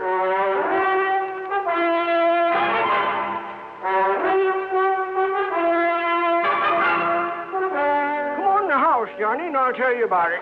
Now, just let me get this straight, Sidewinder. Huh? The bank messenger down there in Fairweather was held up and murdered. Yeah? The securities he carried were stolen by the killer. Then they were returned to the bank. That's right. And I'm the one who returned them. Sidewinder, you... Now, look. Don't tell me that you're the one. Me? You think that I'm the one that killed that messenger? I didn't say that. But that's what you were thinking, ain't it? Well, you said yourself that whoever returned those securities... I said whoever left them back at the bank... Now, just you stand real still, Johnny. Oh, come on now. Put that thing down, Sidewinder. Don't you move none. Look, would you listen to me? And maybe you even better stop talking, or that Sidewinder rattlesnake coming toward you might take it into his head to... Easy now. Oh, yeah. I can hear him. Easy now, whilst I get a bead on him with this study. There you be. Right in one eye, not t'other.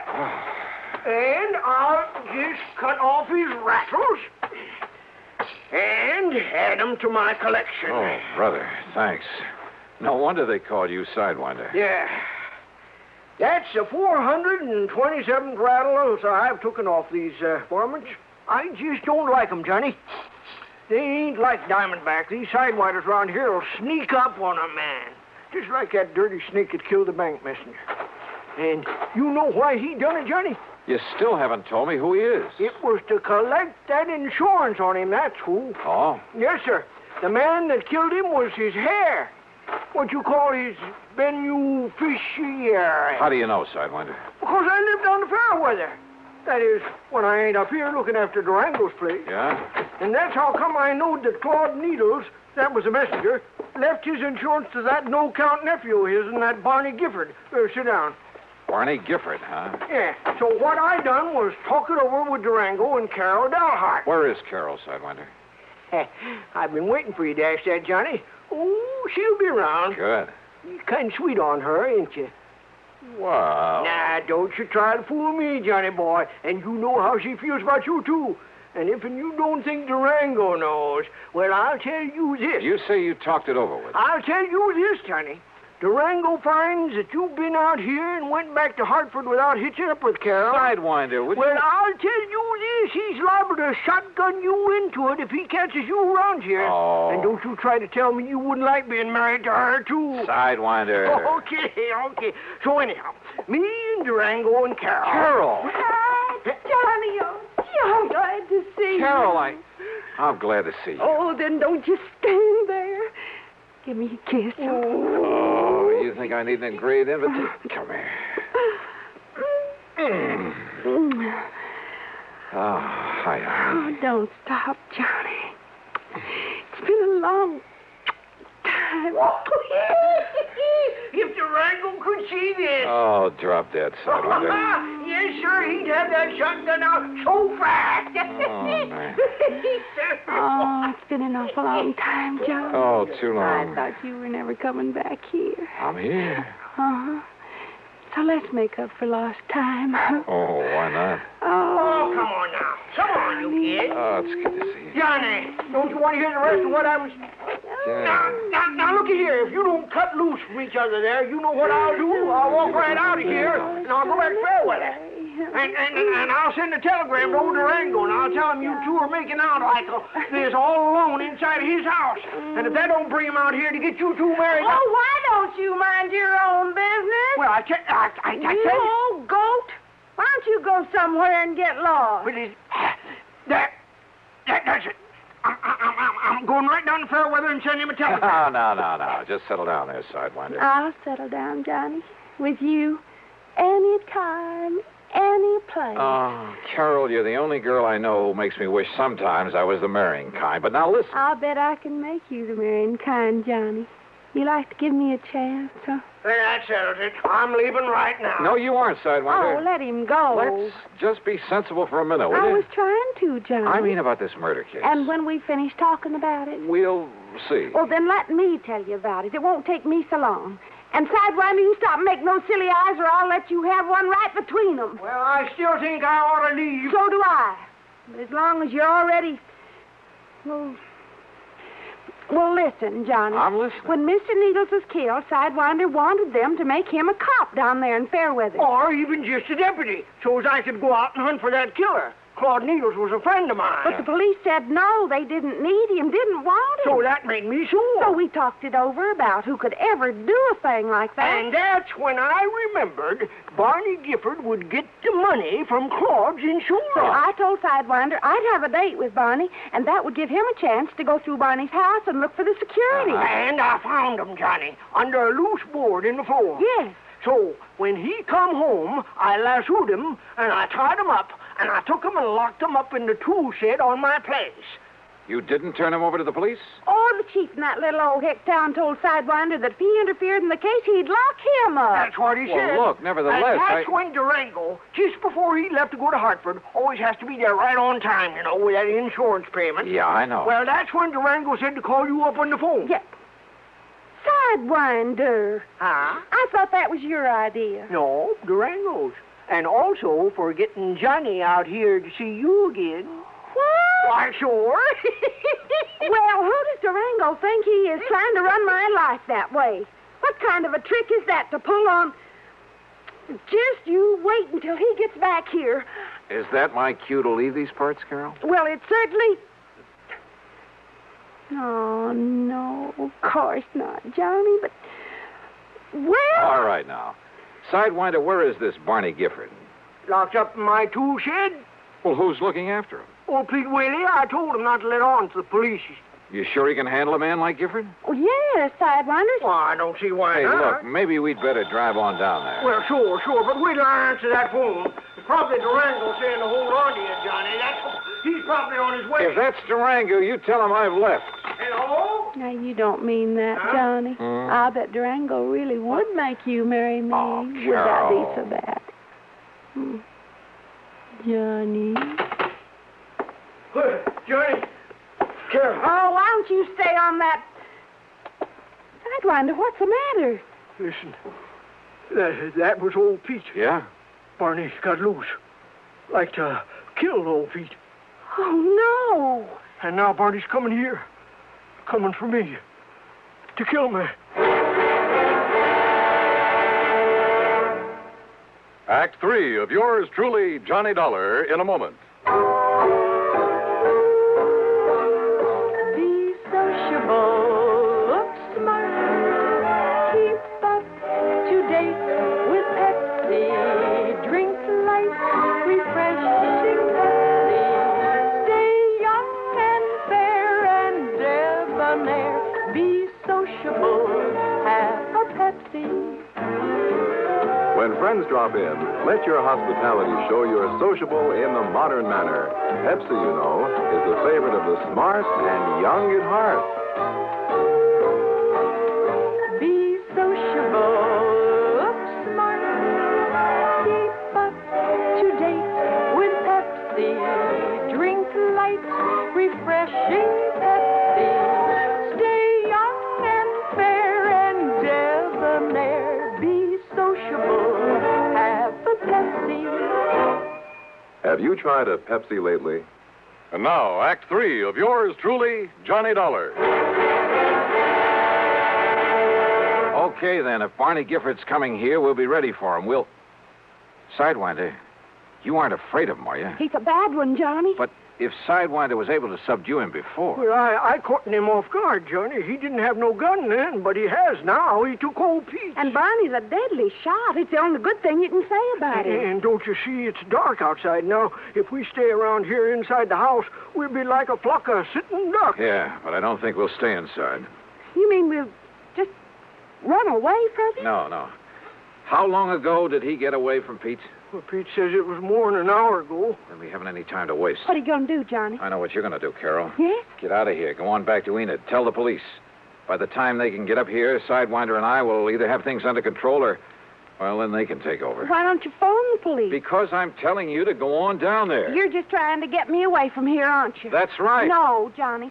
I can shoot just as good as you and Sidewinder, and there's plenty of guns in the back room. No, Carol, that doesn't make any difference. You think I'm going to leave you here with a killer after old Sidewinder, and if Barney finds you with him, he'll try to kill you, Carol, too? will you just... I won't go, Johnny. I won't leave you.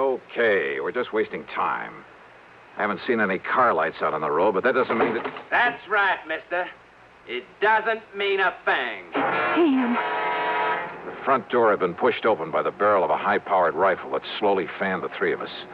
I knew that if I made a move to draw my handgun, if Sidewinder took a step toward his .30-30 on the table, and if Barney was the excellent shot that Carol said he was. All right. Put your hands up and come walking out this door. Listen, Barney Gifford... Do like I say. Come on, Carol. Sidewinder. Come on, don't try anything. All right, Barney. Not so brave now that I got the advantage, are you, Sidewinder? All right. If you got to kill somebody, kill me. You leave them alone. Now that they know all about me? No, sir. I'm going to kill all of you like I killed old Pete. Now, stop. You keep your dirty hands off of me, you... Keep them up, Carol. So you're not carrying a gun.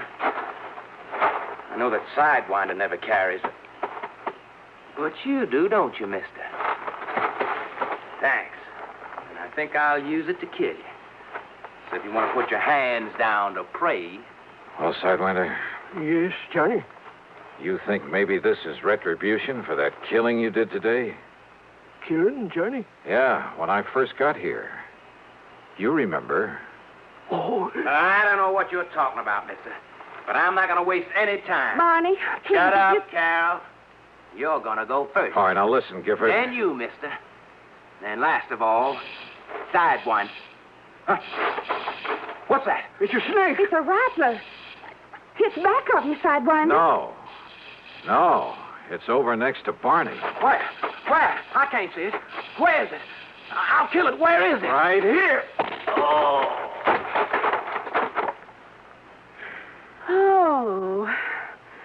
But that snake... Oh, thanks, Sidewinder. I'm sure glad I saved these rattles, Johnny. What? Yeah, so am I. But I never would have remembered them if you hadn't reminded me about killing that snake.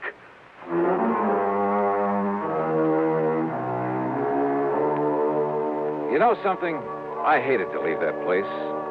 To leave Carol is what I really mean. But there was another phone call. Sidewinder answered it. And yep, it was from Durango, phoning from Enid. Durango was so tickled to learn I was still around that he promised to come out to the ranch as fast as he could. Yes, sir, just as soon as he can pick up the preacher. Sidewinder. Well, much as I love that gal. Well, expense account total, including the trip back to Hartford and mileage on the rental car, $203.50. Yours truly, Johnny Dollar.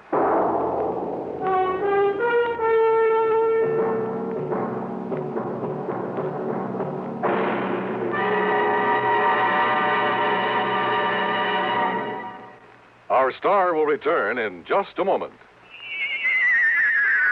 Be careful. You're going to land in a bathtub. Who's driving this flying saucer, you or me? Well, what do you see? Oh, germs. Millions and millions of germs. Sure. Here on Earth, disease, germs, and viruses live in bathrooms. Wait, here comes a lady. She's putting a dash of Lysol in with those suds, and she's mopping the floor. Wow! Look at those germs and viruses drop dead. Boy, are you stupid. I thought all Martians knew that Lysol brand disinfectant kills disease, germs, and many deadly viruses on contact. Disinfects from one cleaning to the next as nothing else can. That's right. I remember my 7 grandmothers saying Lysol makes your favorite cleaner work better, including many that claim to sanitize. I'm sorry you learned to speak English by listening to commercials. And Lysol comes in regular or pine fragrance for as little as 29 cents. How much is that in Martian money? Now, here is our star to tell you about next week's story. Next week, well, getting away from Durango Laramie Dalhart isn't as easy as you might think. Join us, won't you? Yours truly, Johnny Dollar. Yours truly, Johnny Dollar, starring Bob Bailey, originates in Hollywood and is written, produced, and directed by Jack Johnstone. Heard in our cast were Virginia Gregg, Junius Matthews, G. Stanley Jones, James McCallion, and Bill James. Be sure to join us next week, same time and station, for another exciting story of yours truly, Johnny Dollar. This is Dan Cumberly speaking. Suspense is next over the CBS Radio Network. WROW, Albany, New York. 10, 10, 10. Yes, 10 hours of price-shattering bargains at Henry S. Mantell Furniture, 343 River Street, Troy. This merchandise must be sold at once, at savings to you of up to 87%. Mantell's was unable to extend their Latham store lease, so the stock from the Latham store has been moved to Mantell's main store in Troy. Save on famous brand merchandise, Haywood Wakefield, Kraler, Simmons, Norge, Motorola, and many more. Buy a $339.95 two-piece living room suite for $199.95. Or a $34.95 famous Make Inner Spring mattress for $17.88. Or a modern bedroom set, regularly $259.95, now $139.95. This tremendous sale at Henry S. Mantell Furniture begins Monday, 6 p.m. to 11 p.m., and Tuesday, 6 p.m. to 11 p.m. The store will be closed during the day to mark down merchandise and arrange stock. Remember, there's no money down at Henry S. Mantell Furniture, 343 River... Johnny Dollar. Pat McCracken, Johnny. Universal Adjustment. Sorry, Pat, but the answer is no. Huh? My bags and fishing tackle are all packed. Johnny. My plane ticket is just waiting for me out of Bradley Field. Plane's due to take off in a few minutes, and believe me, I'm going to be on board. Well, fine. So don't try to stop me. Well, because what I called you about... Well, listen, Johnny. It's no use, Pat. I'll see you when I get back, and not until. That's what you think. Well, now, look, there's nothing so important that it can't wait a week or so. Wrong, Johnny. Now, listen. No, I'm sorry, but it's no use. But don't you see, Johnny, All I see is that it's time for me to get out there to the airport. I'll drive you out. Oh, no, you won't. Johnny, will you listen to me? So long, Pat. Johnny. And so help me if he tries chasing me out to the airport.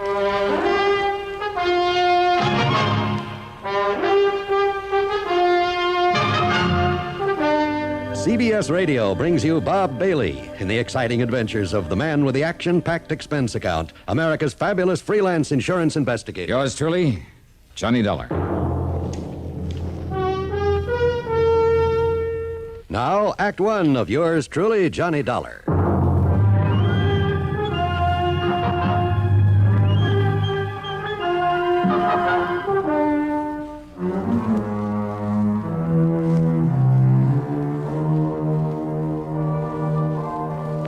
expense account submitted by Special Investigator Johnny Dollar. Yeah, to the Universal Adjustment Bureau, Home Office, Hartford, Connecticut.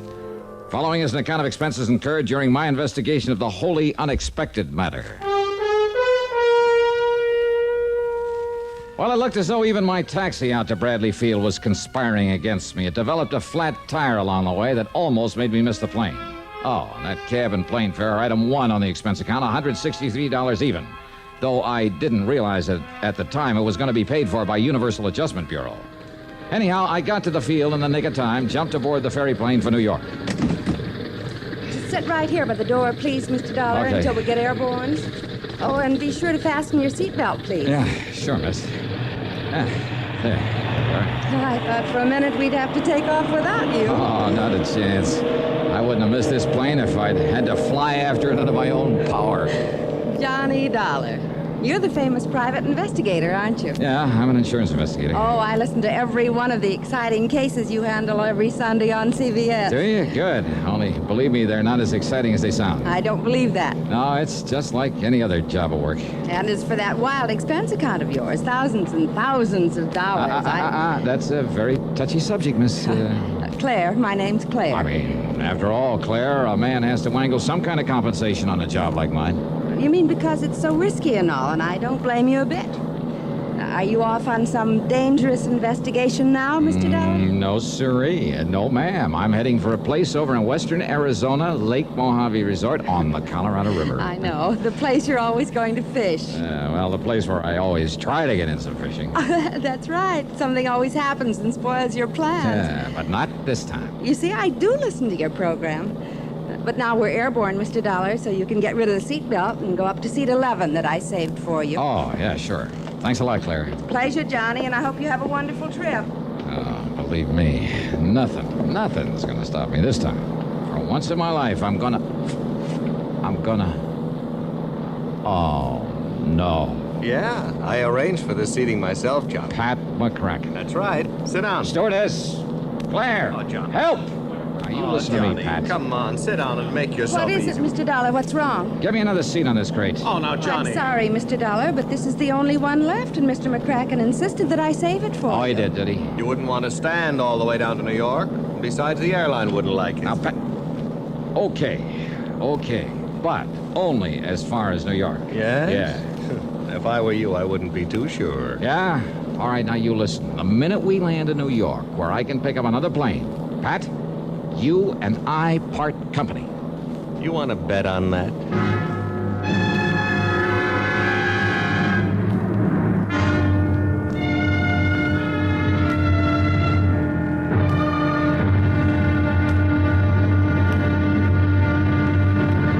It's an interesting fact that many of our greatest inventions and discoveries have been hit upon accidentally by doctors, engineers, or inspired tinkerers while working toward some other objective. Thomas Edison had such an accident. While working on an advanced telegraph instrument, he noticed a faint musical sound coming from the revolving paper-covered cylinder he was using. He noticed that indentations in the paper caused the needle to vibrate, and the vibrations produced the sound. Setting aside the telegraph instrument momentarily, he experimented with the principle he had accidentally discovered. He fixed a needle to a diaphragm mounted on the short end of a horn and arranged this apparatus so that the needle would scrape on the revolving cylinder as it turned. Instead of paper on the cylinder, he used a covering of tinfoil and then spoke through the horn as the cylinder turned, and the vibrations of his voice caused the needle to make indentations of varying depths in the tinfoil surface. After a few models had been made and tested with minor success, Edison recited into the horn the nursery rhyme, "Mary Had a Little Lamb." Then it was played back, and for the first time in history, a machine spoke with a man's voice. Thus the phonograph was born, an invention that grew out of an ingenious inventor's attempt to produce something else. The phonograph and all its various advancements and refinements up to today's tape recording have brought endless pleasure to millions throughout the world. More importantly, they have been used for the advancement of science and culture to an incredible degree. This is just one of many cases in which the illustrious Thomas A. Edison succeeded in his efforts by following the American inventor's traditional philosophy, there must be a way. Let's find it. Now, Act Two of yours truly, Johnny Dollar, and the wholly unexpected matter.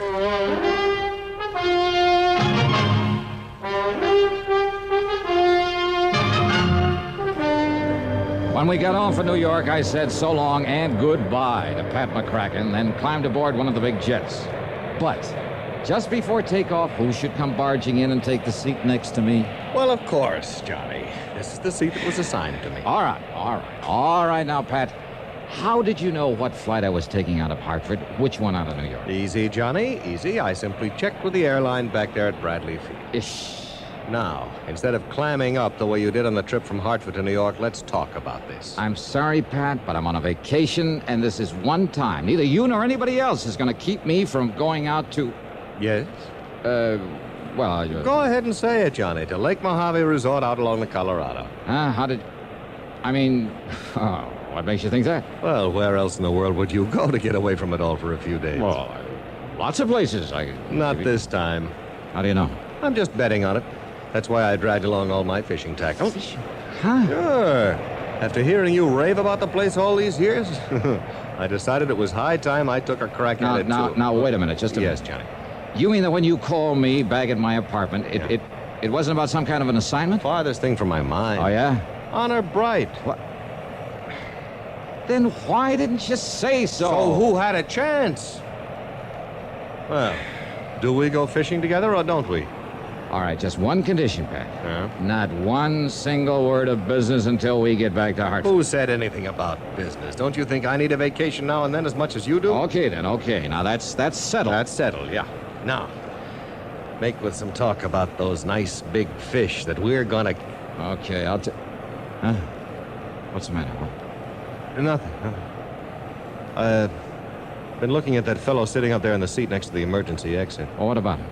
Nothing really. It's just that he looks very familiar, and what's more, I'm sure he was also aboard the plane out of Hartford. Oh, so were several other people. Remember, the plane was full. Yes, and I tried to tell you about the way he kept looking back at you in a funny sort of now way. quit it, Pat. Just well, quit it's a fact, John. Oh, look, did you see that?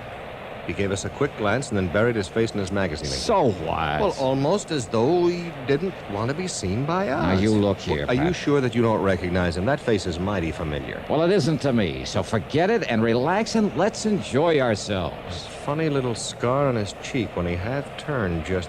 Johnny, are you sure you didn't... Now, I said forget it. Okay, whatever you say.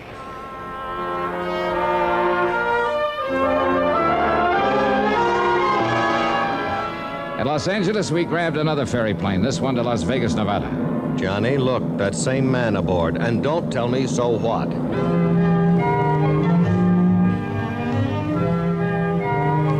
It was late when we arrived at the fabulous city of Chance out there in the middle of the Mojave Desert.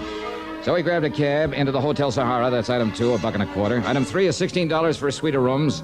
Item 4 is $12.20 for a couple of drinks and a good meal. Then we dropped into the casino. Oh, real excitement.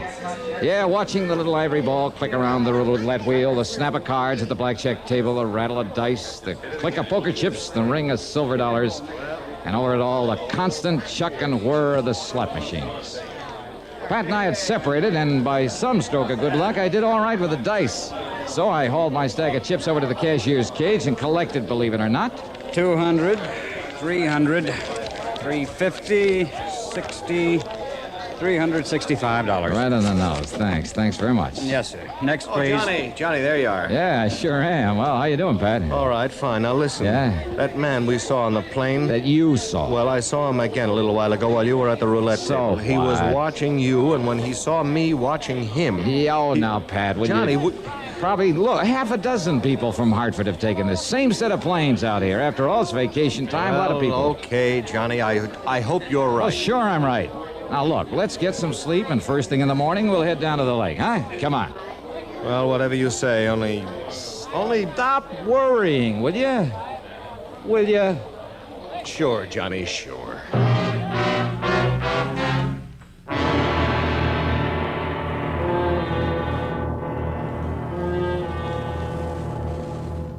Any American accused of a serious crime has the right to a jury trial. But you also have the right to have your case decided by a jury in most civil cases when you're suing in the federal courts for damages or for the recovery of your property. Do you know when you can exercise this right? The answer is in the Constitution. The Seventh Amendment says that you can have your case decided by a jury whenever the amount involved is greater than $20. This is one of the ways in which the Constitution seeks to provide every citizen with fair and impartial justice. It is one of the ways in which the Constitution ensures that this country of yours and mine shall be our country under God. And now, Act 3 of yours truly, Johnny Dollar.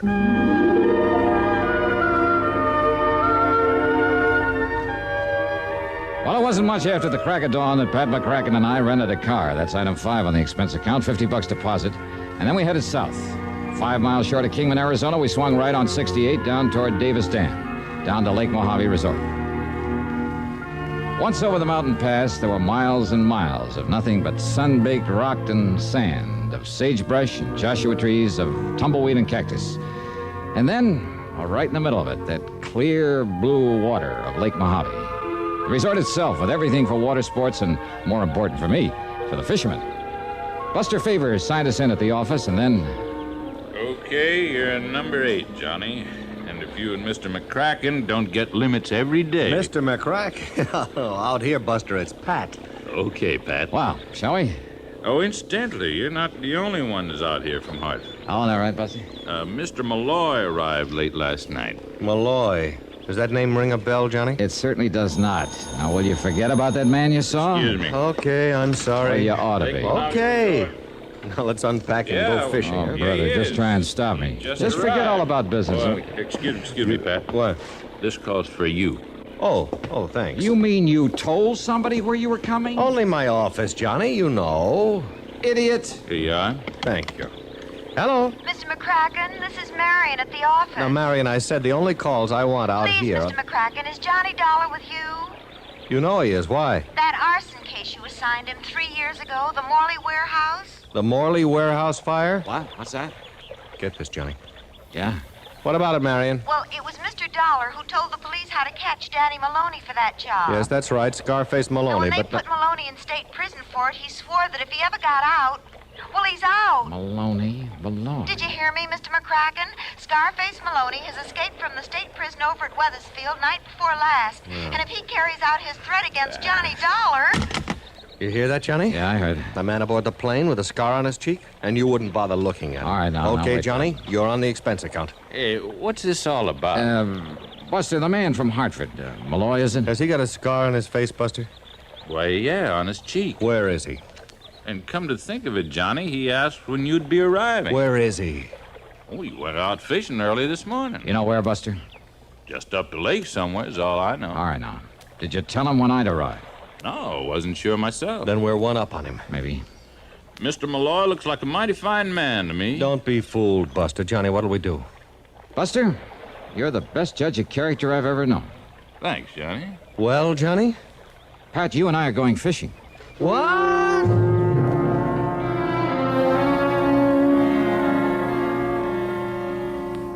I know Lake Mojave well.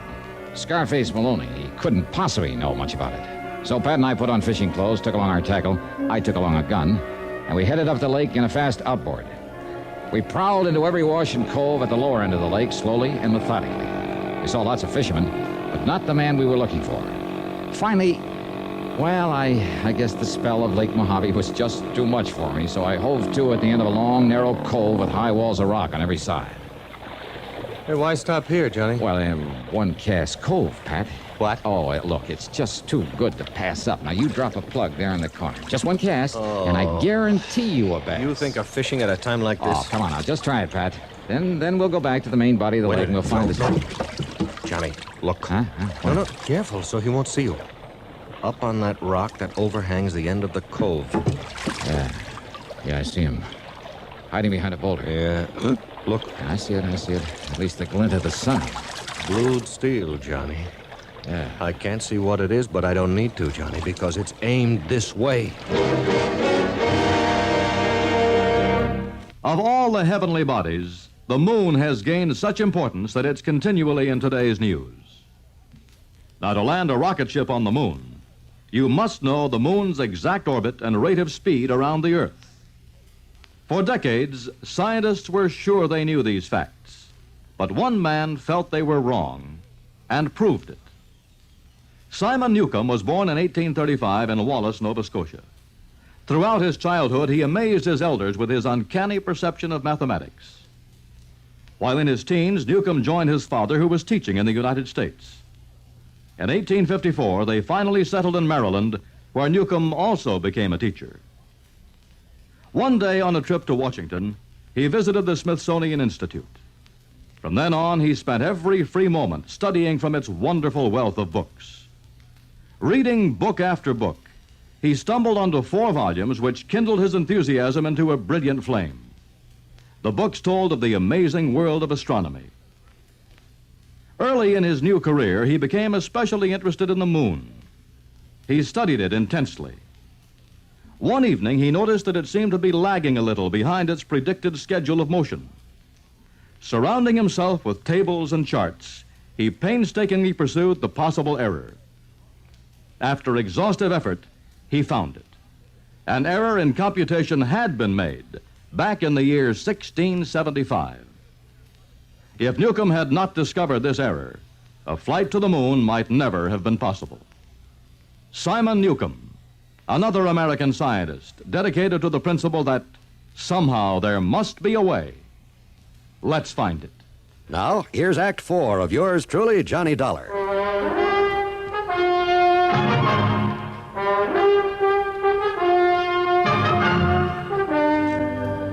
The end of a long cove surrounded by high walls of rock, and on top, a man with blued steel in his hand, aimed straight down at us. Johnny, with the sun in our faces, he's got the advantage of us. We're like sitting ducks down here. What do we do? Now listen, Pat. Yeah? I don't like it, but it's the only way. If I rock us forward a bit, like this, it'll put my end of the boat behind the ledge. Yeah? I'll tie up to it, out of his sight. You'll be the sitting duck. So what? It's you he's after. You'll be in plain sight of him, so go ahead and fish. If you get something, and I'm sure you will, make like you're talking to me, like I'm still here, huh? And you? Through that crevice. Do you see it there? Yeah. Maybe, just maybe I can get around and up behind it. Oh, Johnny, that gun It's he our only has. chance, Pat. Now look, I can tie us up now, with only you inside of me. Okay, Johnny. All right, start fishing. And believe me, brother, good luck. Right. One cast cove, huh? Well, Johnny, we'll just see about that. Right there in the corner, huh? You mean like this? Carefully, Holy smoke, slowly, you are right. He's a lot I of edged my way up the long crevice in the rocks toward the man who'd been spying on us from above. I was afraid that every step would loosen the slide of rocks and warn him. But all of his attention was on the boat in the cove below where Pat, bless his heart, was dragging out his fight with the fish. The man's back was to me, and then... Wait a minute. Blued steel? Sure it was. Yeah. An old pair of binoculars. Then I slipped on a small rock. Oh, why, Mr. Dollar. Yeah, that's right. Who are you? Malloy's the name, Mr. Dollar. Franklin J. Why, that gun. That's right. Why, good heavens, I didn't realize you were this jealous of your fishing secrets. Now, what's that supposed to mean? Malloy, Maloney, whatever your name is? Please put it down, sir. Brother, you start talking. Well, you see, it's just that I've heard so much about your fishing over here over the years. Oh, yeah? And when my lady friend who works for the airline back there in Hartford... Your lady friend... Well, what? Well, when she told me you were coming out here again, I thought maybe if I kind of spied on you, well, maybe I could learn to catch some of the nice big fish out here the way you do. Now, Mr. Malloy... I didn't think you'd go so far as to use a gun to protect... Johnny! Yeah, I'm here, Buster. Oh, yeah. Well, I just thought you and Pat here ought to know about another phone call just came in. Yeah? Those Hartford police of yours must be pretty good. What's that mean? They picked up that Scarface Maloney about an hour ago, and he's back in the pen. Johnny! Oh, and I see you found Mr. Malloy. Buster, please, Mr. Dollar. I'll get to you in a minute. Hey, Buster, you take Pat out where he can catch some little bluegill or a tired old carp, maybe. Eh? Mr. Malloy and I are going after some real lunkers. A couple of secret spots I know. Well, sure. Okay, Mr. Malloy? Bless you, Mr. Dollar.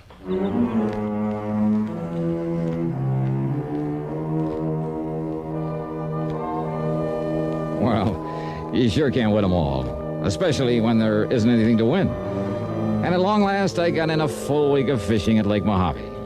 Expense account total? Well, Pat, you add it up. After all, you're paying for it. Yours truly, Johnny Dollar.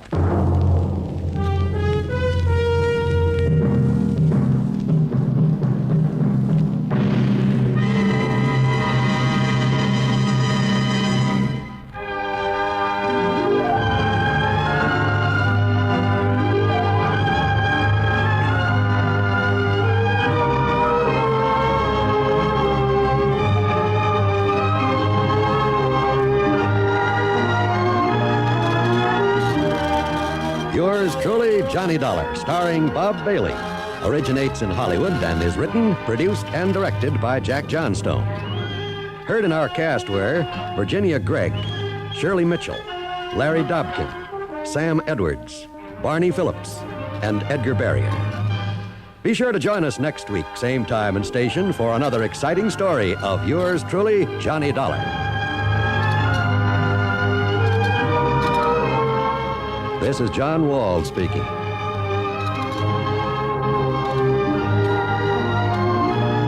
Johnny Dollar has come to you through the worldwide facilities of the United States Armed Forces Radio and Television Service.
Johnny Dollar.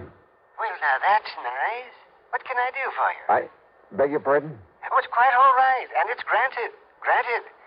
And now that's all you have to say. No, wait a minute. Who are you? Wait a minute.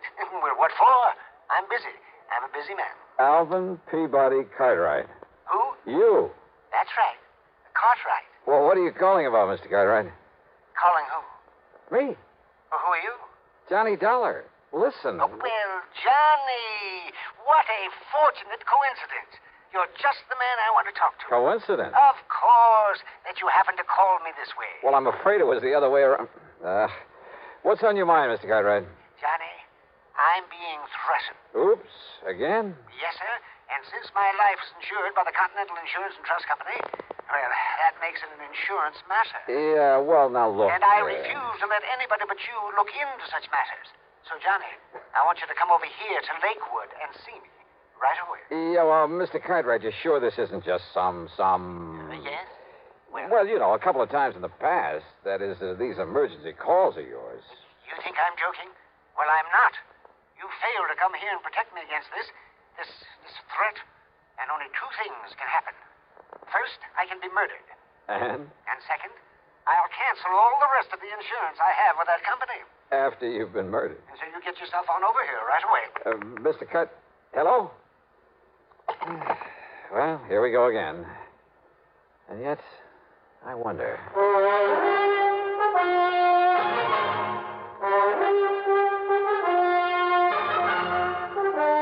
CBS Radio brings you Bob Bailey in the exciting adventures of the man with the action-packed expense account. America's fabulous freelance insurance investigator. Yours truly, Johnny Dollar.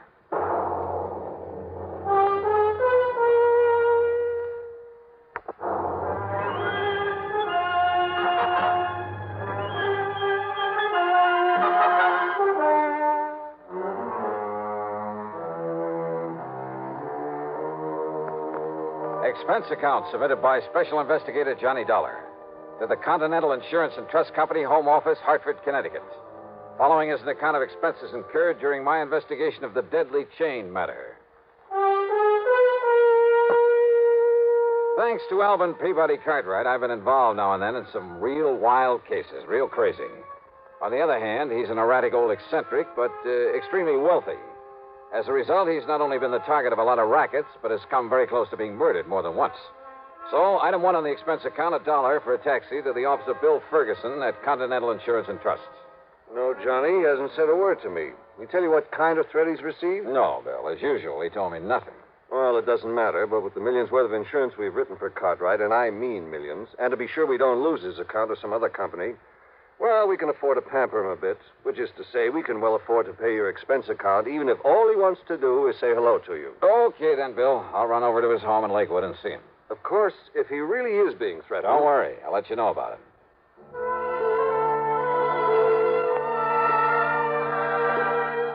Expense account, item 2, $5.70 mileage on my car to Lakewood. For my money, it's one of the prettiest little towns in all of New England, home of a lot of wealthy retired people. The Cartwright place, where the old man lives alone, sits on top of a low hill at one side of the lake, with 2 or 3 acres surrounding the fine old house. Hi, Mr. Cartwright. Johnny Dollar! Oh, well, this is an unexpected pleasure. Unexpected? Come in, boy. Come in. Oh, thanks. Well, sir, how are you this fine July afternoon? Afternoon? It's almost evening. Can't you see that? Well, how are you anyway? Oh, I'm terrible, John. Oh, I'm just terrible. That rainy weather the past couple of days, I've hardly been able to talk. Well, there's been nothing wrong with today. A lot of nice warm sunshine. Today I've been feeling fine. Whatever made you think otherwise? Oh, and tell me, whatever brought you here to Lakewood? A phone call, Mr. Cartwright. Oh? Yeah, from you. You said you wanted to see me right away. I said I wanted to see... Oh, yeah. Oh, of course I did. And you know why? Why, sir? Because I refuse to do anything foolish, that's why. And yet, if I don't, Johnny, I'll get myself killed. Just like Hector Kenworthy and Alpheus J. Perham. If you don't what, Mr. Cartwright? Carry on the chain letter I received. Oh, now, wait a minute. That's a fact. Look here. Like this. Yeah, I read. You see what it says? Continue this chain, it says. And you will not only receive a lot of money when your name reaches the top of the list, but in exactly a dozen hours... A dozen hours is exactly 6 days, John. I figured that one out. Yeah. Well, go on reading. Yes, now here. In exactly a dozen hours, you will have unexpected great good luck. Oh.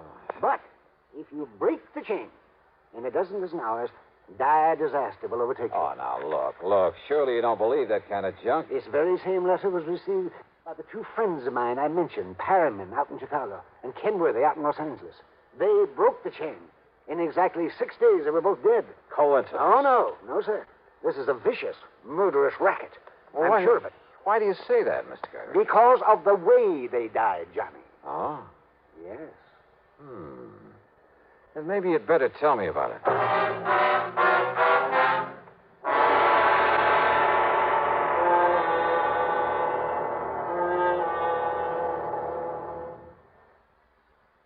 But...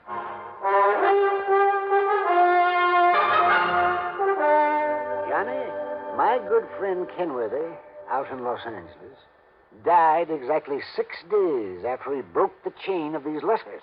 just the way the letter said he would. Coincidence, I tell you, Mr. Cartwright, or at most a result of some superstitious fear that the letter instilled in him. No, sir. Well, that's what these chain letters do. They hold out that phony, hollow promise of giving you something for nothing. And they scare you into doing it, work on your superstition. Johnny... And if you think superstition is dead in this enlightened age, you're wrong. Why, some of these chain letters even include a religious-sounding prayer for good luck. Let me explain. And you know the only people who profit by the letters that ask to send money? The people who start them, or maybe one or two others out of the millions who send them along. Millions of suckers, that is. But, Johnny, that isn't... Look, ask anybody you know, anybody who's ever carried on the chain, how much did they get out of it? Nothing. Well, now, this one is only for an exclusive group of wealthy, retired people. So listen... Oh, sure, but take my word for it, it's worthless. But don't you see... Even if it's one of those that doesn't require sending any money, you can be sure the crook who got it going either has some ulterior purpose or he's just a plain crackpot. Anybody who gets scared into going on with it ought to have his head examined. Johnny, will you listen to me? And if they want you to send money... Oh, I'm sorry, Mr. Cartwright. Go ahead.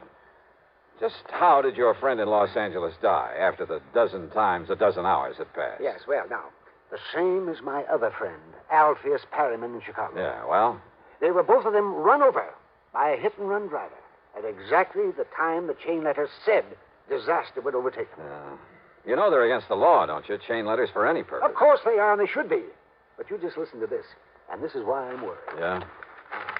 A dozen hours after he received this letter and carried on the chain, Admiral Parley Barron came into a great fortune. Oh, sure. Yeah, you see. Now, and this one, Adjutant General Frederick Melchior was suddenly and miraculously cured of cancer.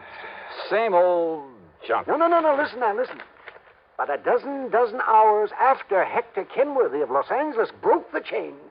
That's my friend, Johnny, that Hector. Yes, I know. And after A.J. Perryman of Chicago broke the chain, they were both dead. Yeah, you see that? Right here. Let me see. And if you break the chain, beware. The same thing can happen to you. It will happen to you. Yeah. You see, Johnny? Well, I think maybe you're right. This is the same kind of scare stuff, but it goes a little bit too far. Yeah, and it isn't the $100 I'm supposed to send. $100? Yes, $100 in cash to the name at the top of the list. Exclusive list of honest, wealthy, retired people. Exactly. And do you know who else has received one? Here in Lakewood? Who? Mrs. Templeman, the rich widow who lives over at Piney Woods, and Wilfred W. Winterbottom, the retired oil millionaire. This name at the top, the one who gets the $100, Mr. Daniel Stringer. Yes, here's the address, care of Post Office Box 101, New York, Zone 84, New York. I don't know what part of New York that postal zone is, but believe me, I'm going to find out. You are? What do you mean you're not going to leave me? I'm not just going to sit here. But don't you see? The dozen times a dozen hours are over for me. And you're superstitious, too? Enough to be scared by the threat in this chain letter? Enough to maybe hurt yourself by doing some fool thing or other because you are scared? Oh, well, no, John, no. Why, of course not. All right, then. I'm going to get you a bodyguard from the local police. Where's your phone? They're on the stand in the corner. But now, Johnny... Yeah? If the police come around, wouldn't that warn anybody who might be coming here to harm me? Mr. Cartwright. Yes, Johnny? There are times when I think you're... Well, I think a lot of things about you. Oh, sure, I know, yes. Wild and crazy, eccentric old man. To be very blunt about it, yes. You am. Maybe I am. A little bit. But when the chips are down, you're no fool. Oh, no, I wouldn't be too sure about that. I've never really given much thought to this chain letter thing before. Sure, I've tossed some of them into the wastebasket. But maybe I should have investigated them, even the little ones, because they all work on the same principle. They all contain a threat, and they all capitalize on fear. Look at that. It says... Exclusive list of honest, wealthy, retired people. Yes? Why, a list like that can be bought from 100 sources, from companies that cater to the mail-order business. Yes, of course. Oh, maybe I'm all wrong, but suppose somebody bought a list of wealthy people all over the country. Suppose he went to Los Angeles. Yeah, well, where Kenworthy live? All right, yeah. Suppose he rented a post office box. Then he sent out a couple of hundred of these letters, maybe 1,000. A lot of rich people live out there. The letters were all the same, with his name at the top of the list. Then half a dozen fictitious ones. Fictitious? Yeah. Any names on that list that you recognize? Let me see here. No. All right. So maybe only 100 people were scared into sending the money, carrying on the chain. After all, like you said, it isn't $100. You're right, Johnny. And 100 people at $100 apiece. $10,000. Even half of that would make it worth sending out those letters. By the time the 6 days are up, he's collected enough, so he skips town. And people like Kenworthy and Perriman, you think he killed them to carry out the warning? Well, frankly, I doubt it. Just the same, I think I'll call the Lakewood police and have somebody sent out here to look after you. Even though... Even though.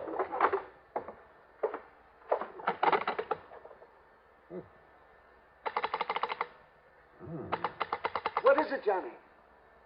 Maybe I was wrong, Mr. Cartwright. Your phone wire's been cut.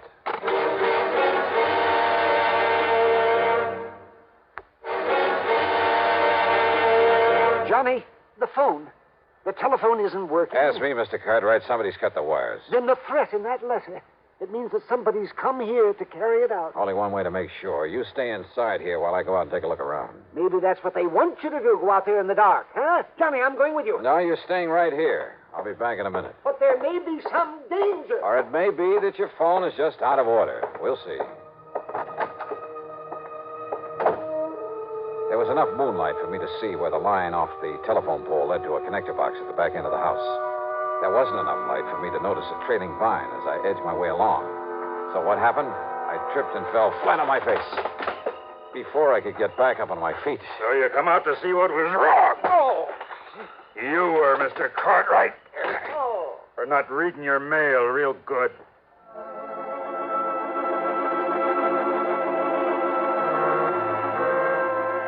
When I finally came to, I found myself on a big leather sofa in one corner of Mr. Cartwright's library. My head felt like it had been the target for a bolt of lightning, and the lightning hadn't missed. A familiar face slowly came into focus. That's right, Johnny. Another little sip of this brandy, and you feel much better. Mr. Cartwright. Here you are. Thanks. Thanks.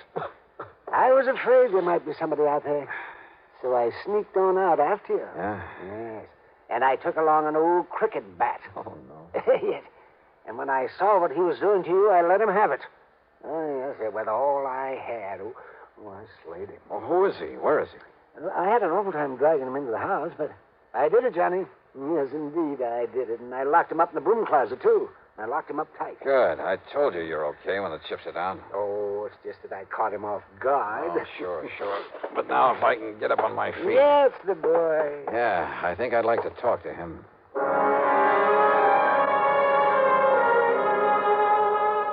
Our visitor turned out to be a pug-ugly gorilla, hardly the brains behind a chain-letter racket. Except for admitting he'd been hired by somebody in New York to come up here and give Mr. Cartwright a beating, then make it look like a burglary job, he refused to talk. So we locked him up again, and I laid my splitting head on a pillow for some much-needed rest. By the time I awoke in the morning, feeling somewhat better, Mr. Cartwright had fixed me a mess of bacon and eggs for breakfast. Sure, Johnny. I just walked down to the corner gas station and called the telephone company. And you know something? They came out here and had that line all connected up again in less than an hour. Good. Yes, just like that. So maybe I'll buy a couple thousand more shares of stock in the telephone company, huh? Just to show them how I appreciate it. Yeah. What about our little pal? I mean, the one who slugged me last night. You know, Sir Johnny, I decided that after the way he behaved last night, he doesn't deserve any breakfast. No, I mean, where is he? He's still locked up in the broom closet. Do you think I ought to call the police to come and get him? No, not yet. Maybe I can beat some information out of him if we need it. Well, of course we need it. Don't we? Now, let's wait and see. First, I'd like to make a phone call.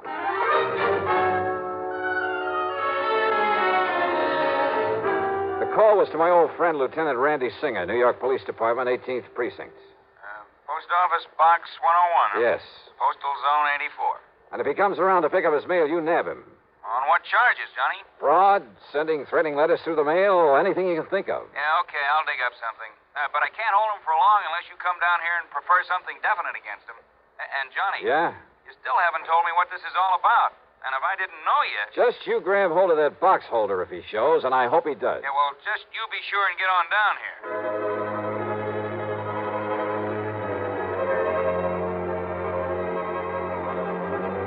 Mr. Cartwright and I piled into my car. We drove over to call on first the wealthy widow Templeman, then the retired millionaire, Mr. Winterbottom. Why, yes, Mr. Dollar, I was just about to mail in the $100 to the name at the top of the list. Don't. Then later I'd mail out the other letters to some of my friends. Don't do it. But if I don't, something terrible might happen to me. The chain letter said so. If you do, it'll be a violation of federal law. What? That's right. And you could end up in prison for it. Prison? Well, Mrs. Templeman? Prison, Mr. Dollar? Yes, sir. Yes. Better do as he says, Mr. Winterbush. But I didn't realize. I didn't know You do now, sir. Then back to Mr. Cartwright's home on the hill, just in time to answer the telephone. Johnny Dollar. Johnny, I've got him. And what a find. Yeah, Randy? Daniel Stringer, alias Danny McKay, alias Willie Daniels, and half a dozen other things. I watched him unload the post office box myself, Johnny. Then I tailed him to a cheap rooming house. Go on. When I nabbed him, he was opening, must have been 50, 60 letters he'd got. Chain letters. And Johnny? Yeah? You know what he was taking out of them? I can guess, Randy. Thousands. Enough money to hold him on suspicion of almost anything. And Johnny... Still here. He also had a bunch of new letters he'd written, all addressed to folks in a wealthy section down near Germantown, PA. Then hang on to him, Randy. I'll be down to make formal charges against him. Okay.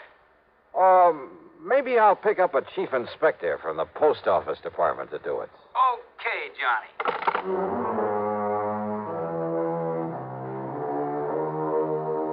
Yeah.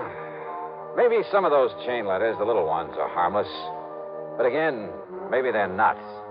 And they're all against the law. But there's only one thing to do. Avoid them like the plague. Or better still, if you get one, take it right down to your local postmaster. He'll know how to go about helping to stamp out this racket.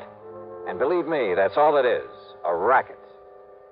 Expense account total, including mileage on my car and the trip to New York and back, $27.35. Yours truly, Johnny Dollar.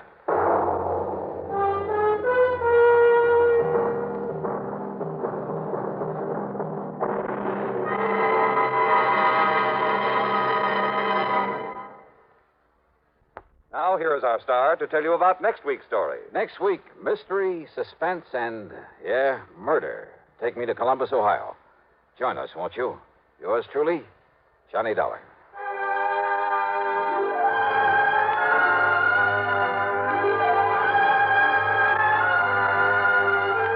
Yours truly, Johnny Dollar, starring Bob Bailey, originates in Hollywood and is written, produced, and directed by Jack Johnstone. Heard in our cast were Virginia Gregg, Howard McNear, Paul Dubov, Frank Ursel, and Herb Vigran. Be sure to join us next week, same time and station, for another exciting story of Yours truly, Johnny Dollar. This is Jim Matthews speaking.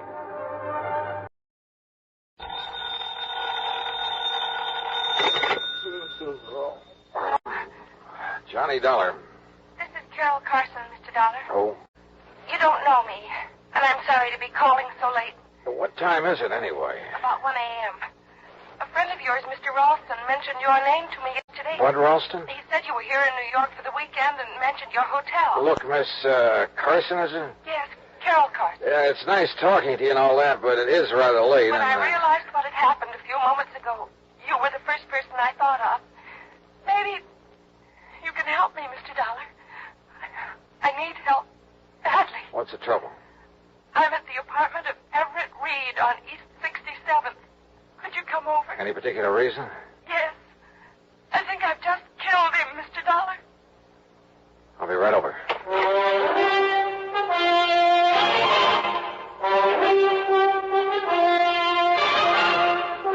Bob Bailey in the exciting adventures of the man with the action-packed expense account.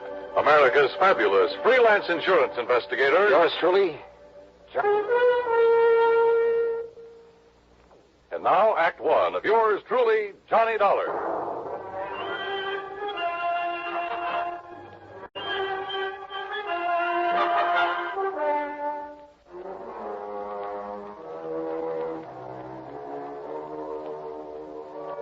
Expense account submitted by Special Investigator Johnny Dollar to the Universal Adjustment Bureau, Home Office, Hartford, Connecticut.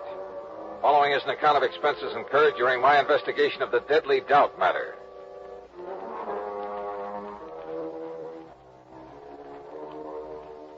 Expense account item 1, $1.80. Cab from my hotel to the apartment of Everett Reed on East 67th. Carol Carson was waiting for me at the door. She looked sort of dazed as she pointed to a body on the floor. He's dead, Mr. Dollar. Everett Reed? Let's see. Yes. This is his apartment. You said over the phone you thought you'd kill him. Well, he's dead, all right. That's not what I meant. I meant I thought I was the one who killed him. I'm not sure. Oh? I don't know. Doesn't seem to matter. He's dead. I guess that's all that matters. He's dead. Come on now, get hold of yourself, Carol. I'm sorry. I guess I'm not making much sense. I feel sort of funny, lightheaded. All right, yeah. Better sit down. Thanks. Now, why don't you start at the beginning? All right. I came to see Everett tonight about 11 o'clock, I guess. He was a friend of yours? No. He sent for me, and I had to come. Mind telling me why? He insisted that I have a drink with him. Then I started to feel funny. How so? Dizzy. I had to get some air. You think there was something in the drink? There must have been. He didn't want me to leave, but I had to. What time was that? Around 11:30, I think, a little before, maybe. Go on. I wandered around the streets. I was in kind of a daze. How long were you wandering around? It seemed like a long time. Then what? I came back here to the apartment. I had a terrible headache. I remember walking in the door and... Well, that's all. That's all? What do you mean, that's all? That's all I remember. I must have passed out. When I came to, I was lying on the floor, and that gun was near my hand. In front of me was... That's when I called you. That's all you can tell me? I'm afraid so. It isn't much, is it? It sure isn't. Mr. Dollar, I can't believe I killed him. I couldn't have... Now, look, Carol. You say you left this apartment a little before 11:30. The police medical examiner will be able to tell the approximate time of death. If you weren't here at that time... But that's just it, Mr. Dollar. I don't know how long I was on the streets. It seemed like a long time, but... Well, my head was spinning and everything was pretty hazy. Now, look, you gotta remember where you went. Try to think. Oh, it's no good.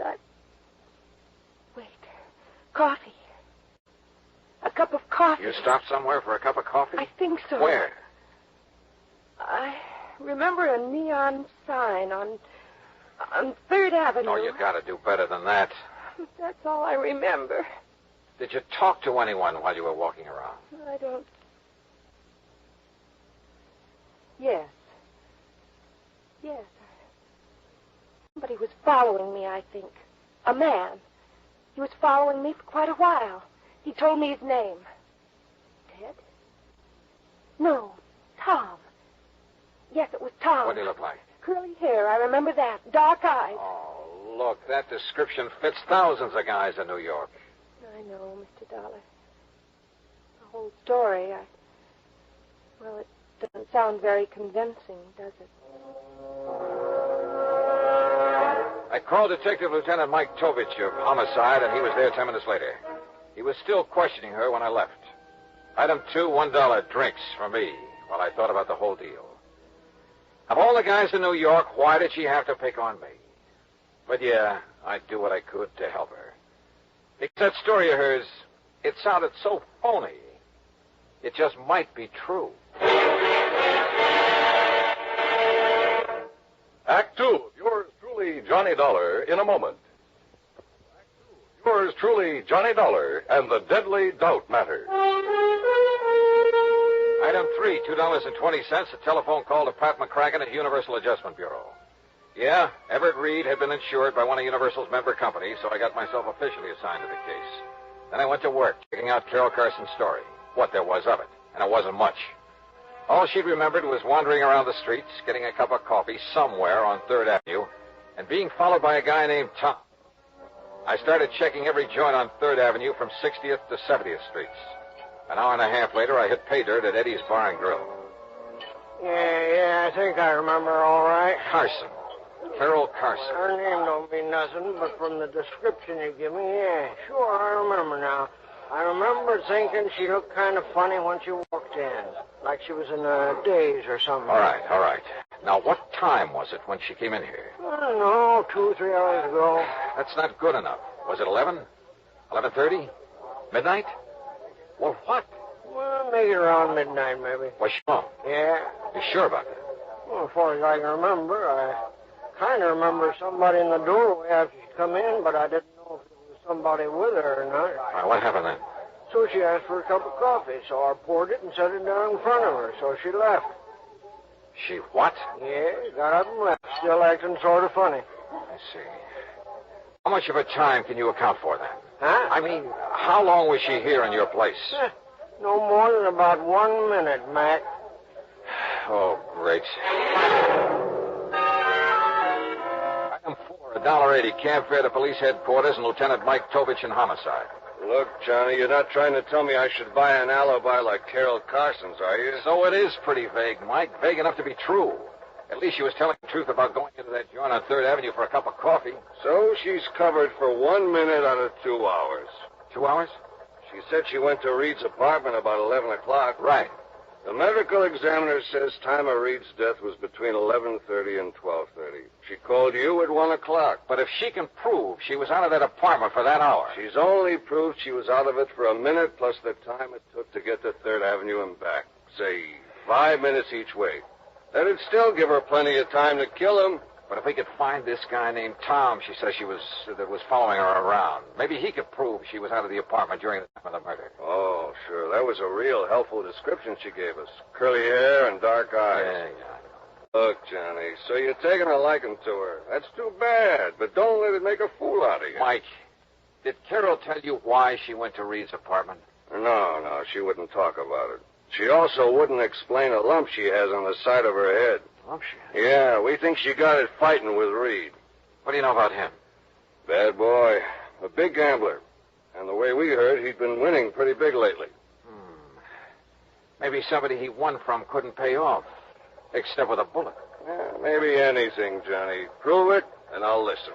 Who did Reed run around with, you know? Usual crowd, Johnny. Jack Vissel, that outfit. Vissel? Huh?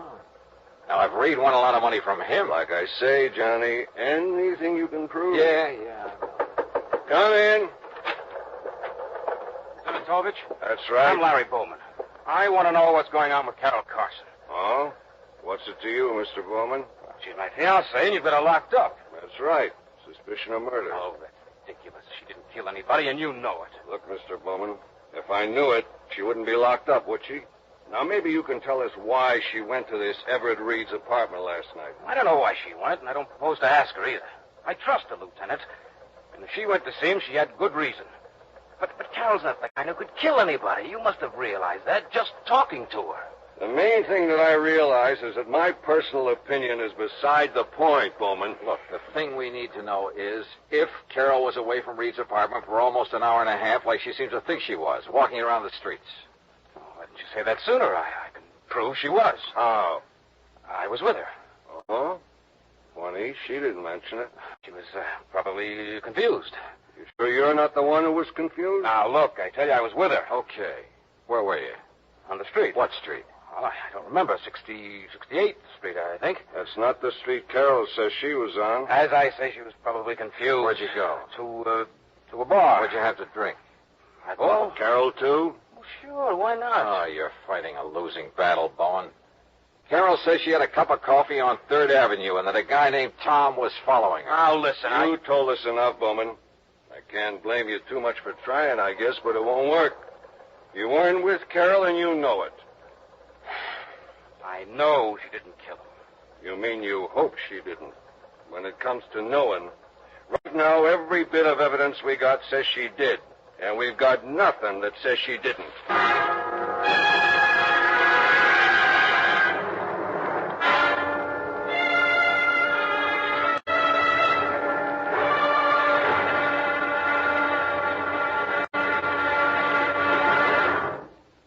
Act 3 of yours truly, Johnny Dollar, in a moment.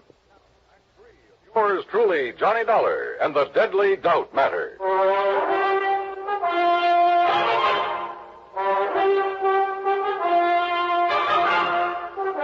Item 5, 30 cents, coffee for Larry Bowman and me at a little joint around the corner. Lieutenant Tobich can talk about evidence until he's blue in the face, Dollar. Carroll's not a killer. You prove that, and Tobich will be the first to listen. But cooking up phony alibis for Carroll's not going to help any. Okay, so it was a stupid thing to do. But I can't just stand by and do nothing. Don't you have any other leads you can follow up? One, maybe. Why, what is it? Reed was a gambler. Could be somebody was losing big to him. Carol's my fiancée. I know she doesn't have that kind of money. Anyway, she doesn't gamble. I wasn't thinking about Carol. Who then? Jack Vissel, for instance. We found out Reed's been seen with Vissel several times lately. Well, you gonna question him about it? I may as well. After all, at this point, we got nothing to lose.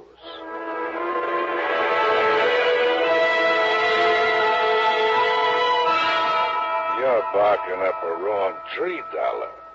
What reason would I have to kill Reed? Could be a real good reason, Vissel. Maybe you lost money to him gambling. Some nights you win, some nights you lose. So maybe you lost more nights than you won. So maybe you owe Reed some money. Oh? That could be the motive. Look, Dollar, why don't you take your crazy theory someplace else? Yeah, I owed Reed money. I owed him all of 2 bits. Now, is that enough to bump him off? So, I started making the rounds along 3rd Avenue again. But I got nowhere. Nobody remembered seeing her, and nobody remembered the guy named Tom, the one she told me had been following her. 2 hours later, I gave up. I was beat. I went back to my room and flopped on the bed. Yeah? Okay. Yeah? Johnny Dollar? That's right. Who are you? Well, I'm the guy you've been looking for. What? My name's Tom. That ring a bell? It sure does. Are you the one who was walking around the streets with Carol Carson? That's right. I'm her alibi. So I bust my neck trying to find you, and it ends up with you finding me. Well, I read in the papers it looked bad for Carol unless they found the guy who was with her. You didn't show up any too soon, believe me, brother. How long were you with her? Oh, I figure at least an hour. I kept following her, and once in a while she'd stop and talk, but she seemed kind of dazed. Apparently Reed put something in her drink. Anyway, I finally gave up. I figured if it was that tough to get acquainted, what's the use? But you're willing to swear you were with her for an hour? Why, at least. From around 11:30 to after 12:30. That clears her. Come on. Item 6, $1.80 cab fare to headquarters. Tom repeated his statement, and Carol identified Tom as the man who'd been following her. So, it looked like it was all over. I guess I'll never be able to thank you enough, Johnny. Well, if it hadn't been for you... Well, let's just say I'm the stubborn type, Carol. Once I believed your story, I had to follow through on it. Oh, it's hard to realize I'm free. It's been like a bad dream. Yeah. I'll bet Larry Bowman's glad it's over, too.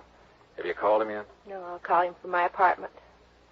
Johnny, all I can say is thanks again.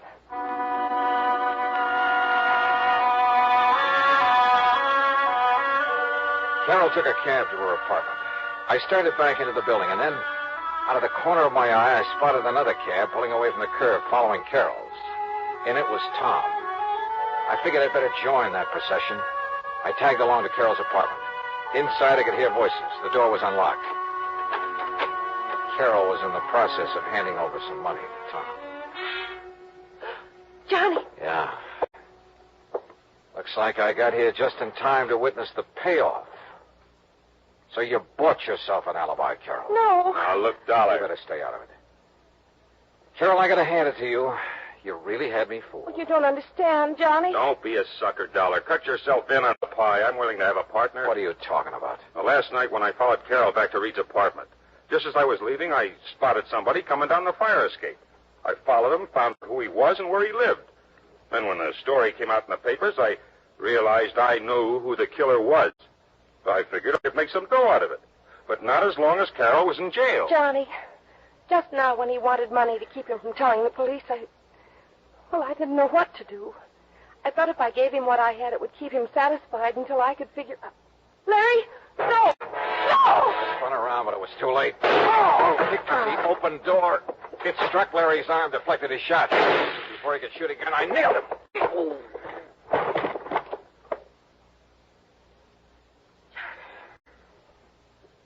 Johnny, are you all right? Yeah. Larry Bowman's the killer. I guess I was afraid of that right from the start. You see, Larry'd been gambling with Reed and losing to him. I tried to make him stop, but he wouldn't. Finally, he lost more than he could pay. So you went to Reed's apartment to try and square it, huh? Reed told me maybe something could be worked out. When he put something in my drink, I realized what he meant. That's why I got out. And Larry entered the apartment when you were away, killed Reed, slugged you when you came back, and planted the gun on you. I guess so. I wasn't sure until Tom told me he'd seen Larry climb down that fire escape. At first, I just couldn't believe that Larry would... How do you figure a thing like that, Johnny? How do you figure it?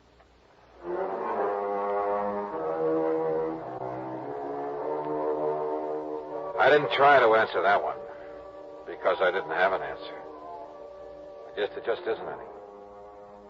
Item 8, $13.40, incidentals and transportation back to Hartford. Expense account total, $41 even. Yeah, Larry Bowman's gambling was a big, fat mistake. First with Everett Reed, then in trying to frame Carol. I guess that's the trouble with gambling. You push your luck too far, and sooner or later you're bound to lose. Yours truly, Johnny Dollar.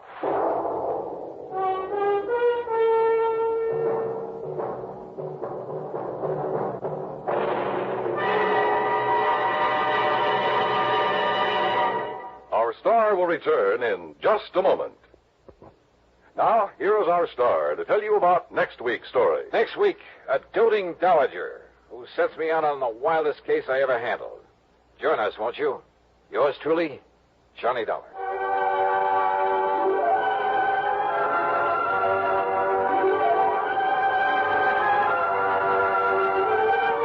Yours truly, Johnny Dollar, salutes station KRMG in Tulsa, Oklahoma. KRMG is our newest affiliate station and serves nearly 1 million families in the Southwest.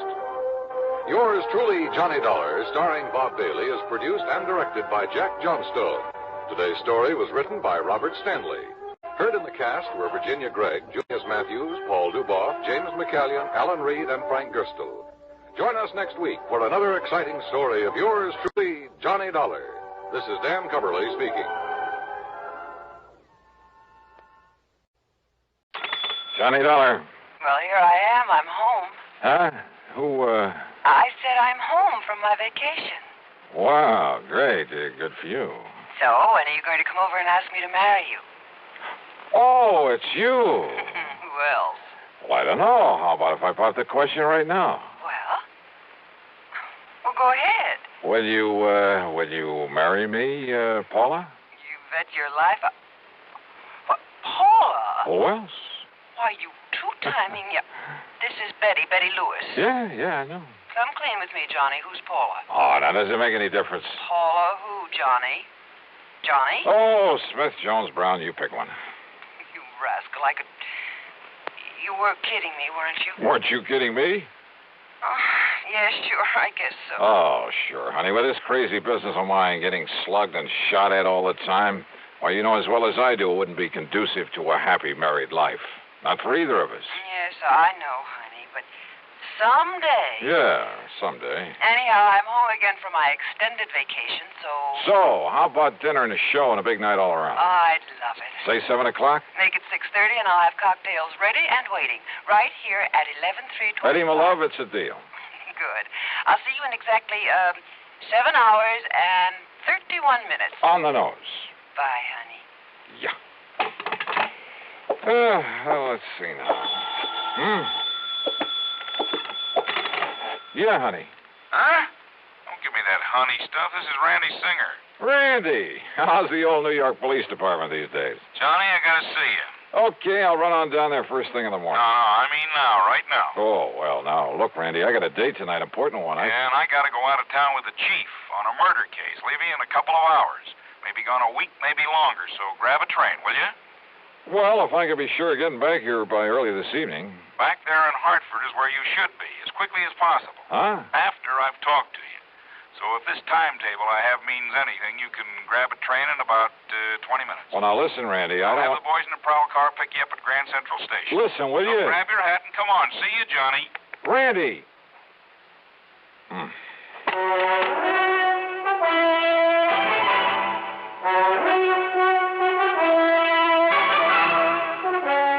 CBS Radio brings you Bob Bailey in the exciting adventures of the man with the action-packed expense account, America's fabulous freelance insurance investigator. Yours truly, Johnny Dollar.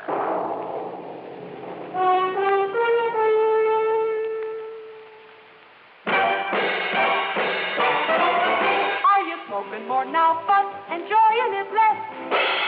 Have a real cigarette, have a Camel. Are you missing the smoke the nation likes best? Have a real cigarette, have a Camel. Are you looking for flavor and mildness? Have a real cigarette, have a Camel. The best tobacco makes the very best smoke. Have a real cigarette. A real cigarette. A real cigarette, have a Camel. If you're smoking more today, but enjoying it less, try Camels.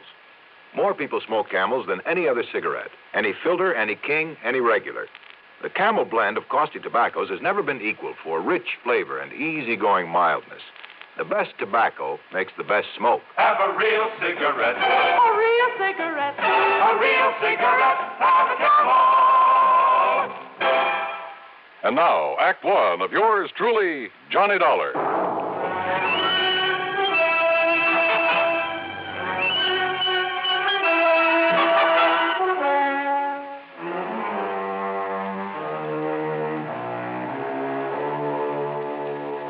Expense account submitted by Special Investigator Johnny Dollar. To the Universal Adjustment Bureau, Hartford, Connecticut. Attention, Mr. Pat McCracken. Following is an account of expenses incurred during my investigation of the double identity matter. Pat, you haven't assigned me to this case, but it does concern some of the insurance companies that Universal Adjustment Bureau services. And if there's any question about reimbursing me for whatever charges I may run up, I'll read on. Expense account item 1, $4.95, taxi to the station and a train down to New York. As promised, Lieutenant Randy Singer had a prowl car waiting for me at Grand Central, and a few minutes later I barged into his office in the Homicide Division of the 18th Precinct. Okay, Conroy, okay. Just go tell the chief I'll be ready to leave by the time he is. Now, go ahead. Yes, sir, Lieutenant. Sit down, Johnny.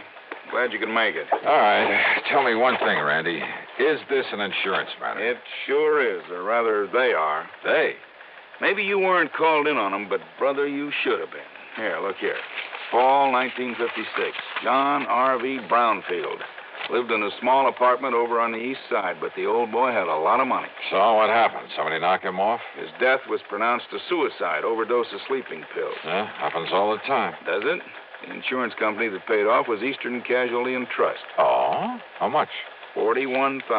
Beneficiary? His wife. He'd only been married to her a couple of months. And after she collected, well, she just sort of dropped out of sight. Ask me, a lot of those companies of yours pay off too fast. Now, what do you mean by that? Listen, September 1957. Franklin P. Ogborn died the same way. Insurance paid to his widow was $30,000. Tri-Mutual Insurance Company. Well, now, Randy, the mere fact that he also died from an overdose... Listen, will you? August 1958. Peter William Gerhardt. Same thing. His widow collected $50,000. Are you trying to say you don't think they were suicides, Randy? I'd bet my bottom dollar on it. Why? Now, here's the last one, middle of last month. William Earl Chadwick. $25,000 to the widow. I said, why? Johnny, in every case, the marriage was only a few weeks old. A good-looking young girl and a wealthy old man. Also, circumstances of death were exactly the same. Exactly.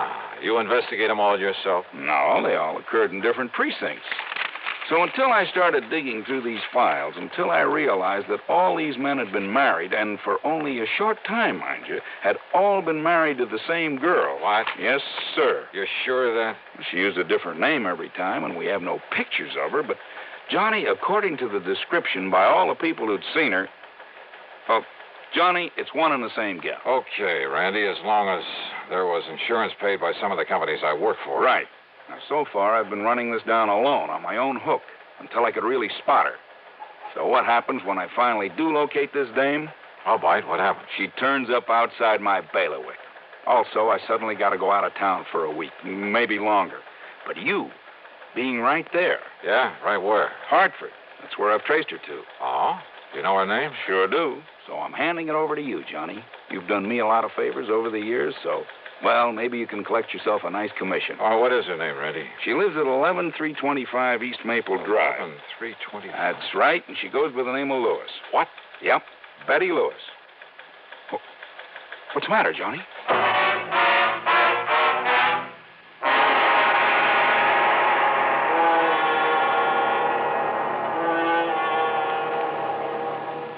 Act 2 of yours truly, Johnny Dollar, in a moment. Are you looking for a career with a lot of bright job opportunities and a chance to be someone? Then by all means, look into professional nursing. Young women between 18 and 35 who are high school graduates in good physical condition can qualify for nurses training. There are many fascinating outlets for nurses' talents. They can work in hospitals, private homes, doctors' offices, in research, industry, or the armed forces. There's a great need for women to teach nursing, too. Women under 50 are also needed as practical nurses. Practical nurses require less training than professional nurses. They assist in hospitals and perform countless valuable services in private practice. This message is also addressed to men because there's an increasing number of men going into both professional and practical nursing. So, find out if you can qualify for a nurse's career. Inquire at your nearest hospital or inquire at your nearest school of nursing. And now, Act 2 of yours truly, Johnny Dollar and the Double Identity Matter.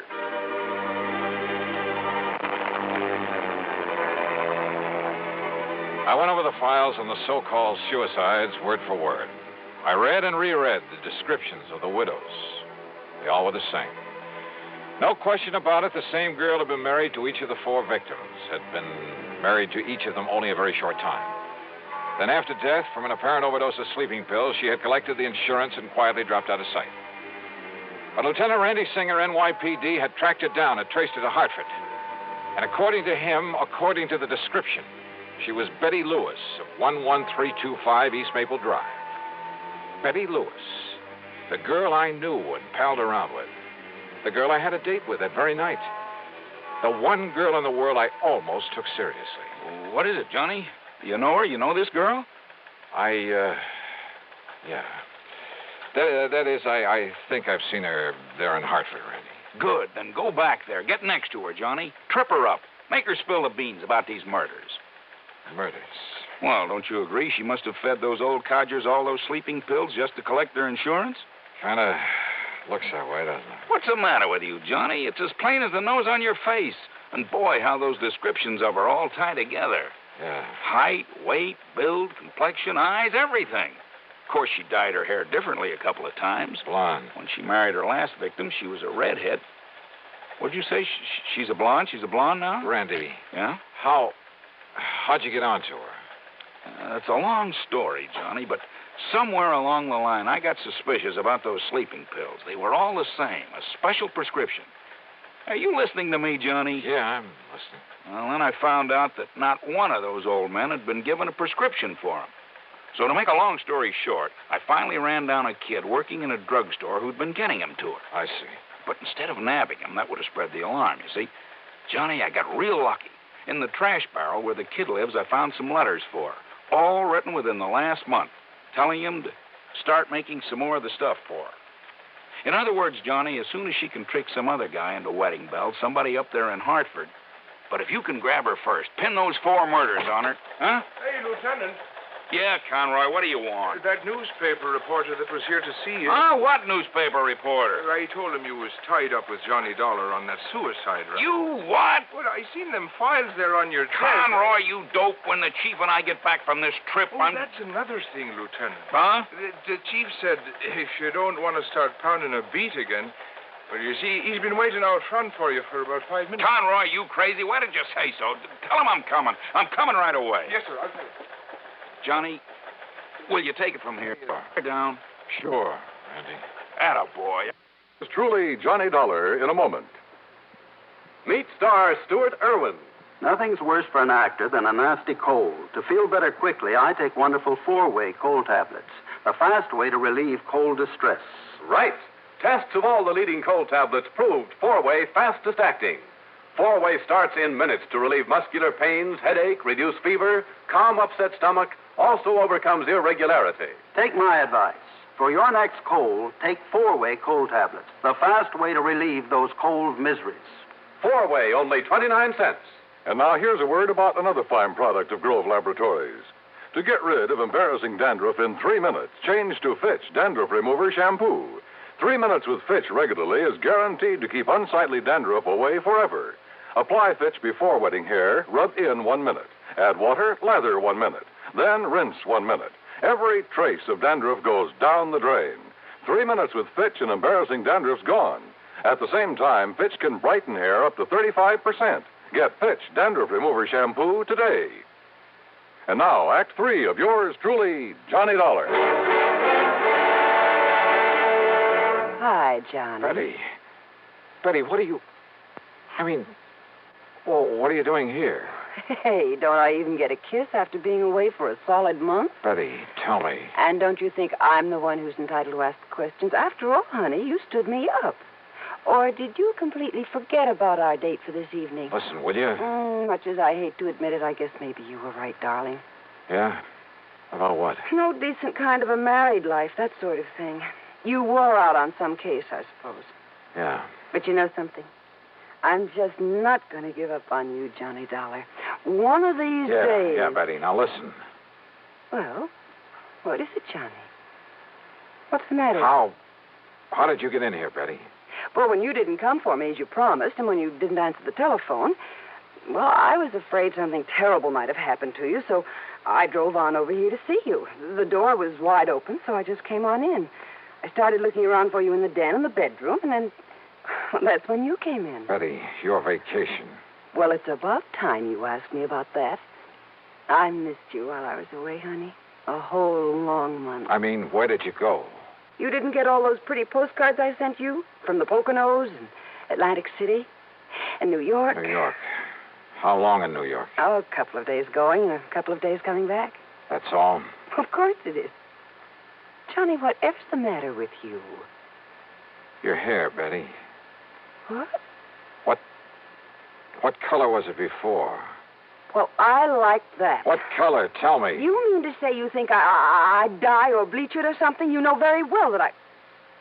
Johnny, what's come over you? My desk there. Well, yes, I wondered about that, darling. I hope you're not always that sloppy, leaving things scattered around that way. All right, Betty, listen. And do you always leave that window to the fire escape open when you go out? That window? To say nothing of leaving the front door open, too. Hey, Betty, look. Look, it's been jimmied open. See the marks here. Well? Yeah, see, look. Here, where it was pried open. See there. Well, it's just like my mailbox. Sure. You seem almost happy about it. Well, maybe I am. Or did you think maybe I had... Only you know darn well I can't even use a can opener properly. Well, now, listen, Johnny, will you please tell me what this is all about? Why are you acting so strangely? Betty Lewis. What? Listen, darling, has all this big mystery anything to do with that newspaper headline I saw? Some kind of a suicide case? You don't know anything about that. So that's why you were so late. And Johnny, does it have anything to do with your window being forced open, your desk being rifled this way? Yeah, I think so. And maybe you're coming here. Maybe you scared away whoever it was. Wait a minute. What? Wait a minute. Did you say that your mailbox out at your little house, did you say that thing had been forced open, too? While I was away. I don't know whether anything was taken because I don't usually get much mail, but The tiny lock on it was broken. You came back yesterday. Late last night. And then today, well, you see, the mail's always delivered during the day while I'm at the office. What time, Betty? Oh, I don't know, 10, 11 o'clock in the morning, I think. So what happened today? Well, you know that rain, that drizzle we had this morning? Yeah, go on. Well, I got back from the office and went out to see if there was any mail. Now, you love mysteries, Johnny, so maybe you can solve this. Go on, Betty, go on. All right. Well, there in the mud around the mailbox were the marks from those big clodhoppers the mailman always wears. Well? And right on top of them was some other footprints. High heels, Johnny. Of course. The shoes must have been almost exactly the same size as mine. So, do you suppose maybe somebody else, some woman, has been using my mailbox and my address while I was away? You bet I do. Betty Lewis. What? 10 or 11 o'clock, you said. Oh, you mean the mailman? That's exactly what I mean. Now, listen. I want a key to your house. Oh. Will you marry me? I'm serious, Betty, and tomorrow morning you go to the office as usual. Don't you mean if I feel up to it after we finish celebrating my homecoming tonight? That party's going to be tomorrow night. Tomorrow? Because I have a sneaking suspicion that by then we're going to have something to really celebrate. Oh, like what, dear? The solution of 4 murders. Oh, Johnny. Shortly after Betty left for the office the next morning, I established myself in a little house on East Maple Drive. I parked myself behind the filmy curtains at one of the front windows. Then I waited. At 10:31, the mailman walked up. In addition to a couple of letters, he left a small package in the mailbox. It didn't take much to guess what was in it. I waited some more. An hour and a half. Did whoever that package was intended for, and I was sure it wasn't Betty, did they know the mailbox was being watched? After all, they knew from the newspapers that I was on the case. But unless they appeared to collect this package, I had no case. Then it suddenly occurred to me the important thing was to be sure of having that package myself as evidence. So after making sure the street was clear both ways, I slipped out the front door, walked casually out to the mailbox.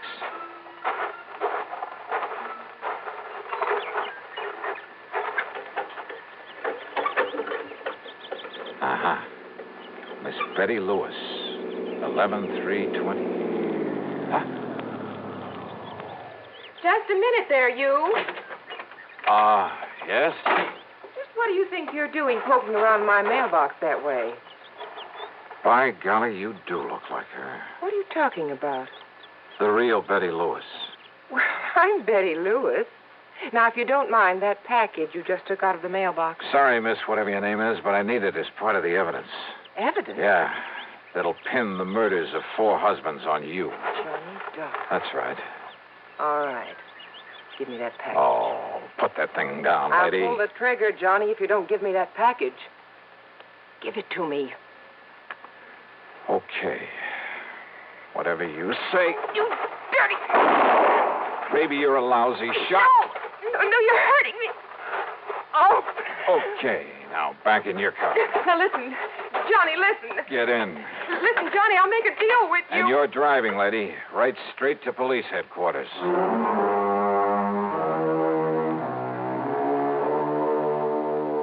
Sure, there's a lot more to be done, only by the police, both in Hartford and down in New York. But there's not much doubt about the outcome, especially since the kid who supplied the drugs broke down and said plenty. The insurance companies, well, the money she had left can be prorated among them, and that'll be that. My problem, of course, will be explaining things to Betty. But you know something? That may have its pleasant aspects, too. So expense account total, well, call it $20. Provided there's also a fee on this one. Yours truly, Johnny Dollar.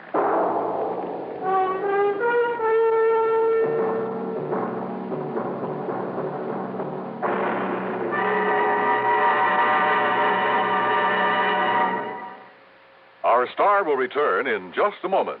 Constipation is something people don't talk much about, but it can be a problem for anyone, even doctors. And when constipation occurs, it's interesting to see just what doctors consider important about a laxative they might use or recommend. Now, a majority of the doctors we heard from had this to say. A laxative should be effective, gentle, as close to natural acting as possible, and a medicine that can be used with complete confidence. Well, pleasant-tasting chocolated X-Lax is effective. Overnight, it helps you toward your normal regularity. X-Lax is gentle, Next morning, it gives you the closest thing to natural action. And that's why many doctors and millions of people use X-Lax with complete confidence. X-Lax, the laxative that helps you toward your normal regularity gently, overnight. Is X-Lax in your medicine cabinet? Now, here is our star to tell you about next week's story. Next week, the wildest bunch of crooks I ever tangled with. Join us, won't you? Yours truly, Johnny Dollar.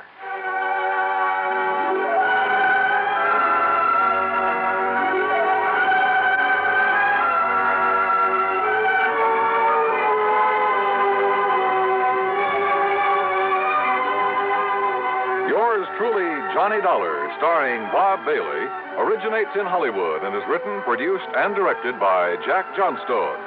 Heard in our cast were Joan Banks, Lillian Bayef, Herb Vigran, and G. Stanley Jones. Be sure to join us next week, same time and station, for another exciting story of yours truly, Johnny Dollar. This is Dan Cubberly speaking.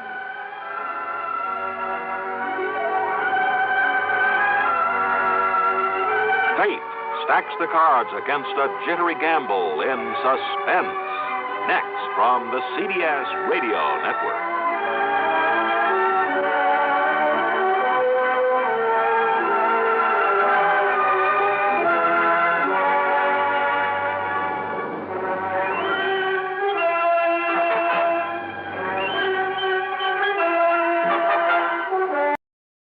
From Hollywood, it's time now for... Johnny Dollar. Hi, Johnny. Who dat? George Reed. Well, Merry Christmas, George. Is it? Oh, what's the matter? You ever hear of Jediah Gillis? Eccentric? Owns about half of Rhode Island? That's the boy. A couple of weeks ago, he wrote a special policy on an item he wanted insured. And it's up and disappeared, huh? How'd you know? Oh, just a wild guess. What did he lose? I hope you're sitting down, Johnny. Yeah? Why? Because the insured item is a mouse. House? Mouse. What?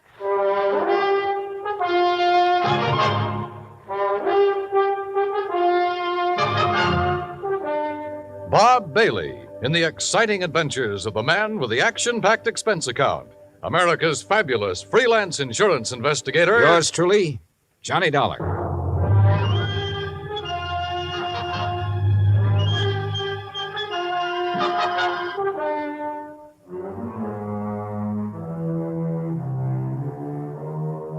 Expense account submitted by Special Investigator Johnny Dollar to Floyd's of England, American Branch Office, 443 North 15th Street, Hartford, Connecticut. The following is an account of expenses incurred during my investigation of the missing mouse matter. Expense account item 1, 85 cents, taxi from my apartment to George Reed's office. He was on his feet waiting for me. His Ivy League suit looked as though it had been slept in, and he needed to shave. Close the door, Johnny. Yeah, sure. Johnny, I'm going to level with you. This thing has me going. Well, it serves you right. Anybody who'd insure a mouse deserves what he gets. Yeah, but it isn't an ordinary mouse, Johnny. No? Not according to Mr. Gillis's original application. Yeah, take a look. Item to be insured. One unusually talented grayish-brown mouse. Unusually talented? Like how? I don't know. What? I tried to find out, but Gillis wouldn't tell me. And still you issued the policy. Well, you know our company, Johnny. We have a reputation for insuring almost anything, but we have to draw the line occasionally, and we would have here, except for one thing. What's that? And believe me, it better be good. It is. Gillis carries all of his insurance with us. Yeah, but even so. Just one of his several policies is a straight life for $350,000. Wow, king-size premiums, huh? Exactly. So when he called asking us to insure this fellow's mouse for a few weeks... Wait a minute. Gillis doesn't own it? No. Well, who does? It belongs to a friend of his, a man named Glazer. He's spending the holidays with Gillis. Gillis didn't want to be responsible if something happened to Glazer's mouse while he's there, so he asked us to write the policy. How much did you insure it for? All the company would allow, $5,000.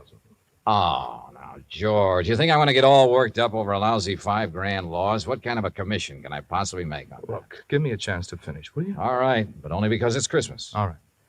Late last night, I received a call from Gillis. He wanted to know whom we considered the best investigator in this part of the country. When I told him, he told me about the mouse and insisted I send you up to help look for it. No, George, I'm sorry, but I'm going to pass. I've handled some screwy cases in my time, but this is... Please wait till I finish, will you? I told Gillis you wouldn't be interested. That's when he started putting on the squeeze. Squeeze? How do you mean? He said if I didn't get you, he'd cancel his policy. Oh, come on. You don't believe that, do you? I don't know what to believe. Gillis is a screwball of the first water. We've known that for a long time, and frankly, I'd rather not take a chance. Well, you've got to. Maybe not. I've received an okay from upstairs. On this one, you can write your own ticket. Well, why didn't you say so in the first place? You didn't give me a chance. Look, there's a train for Providence at 3:30. Here's Gillis's address. He wants you to stay with him. That'll cost more, Georgie. It figures. Merry Christmas, Johnny. Same to you, Santa Claus.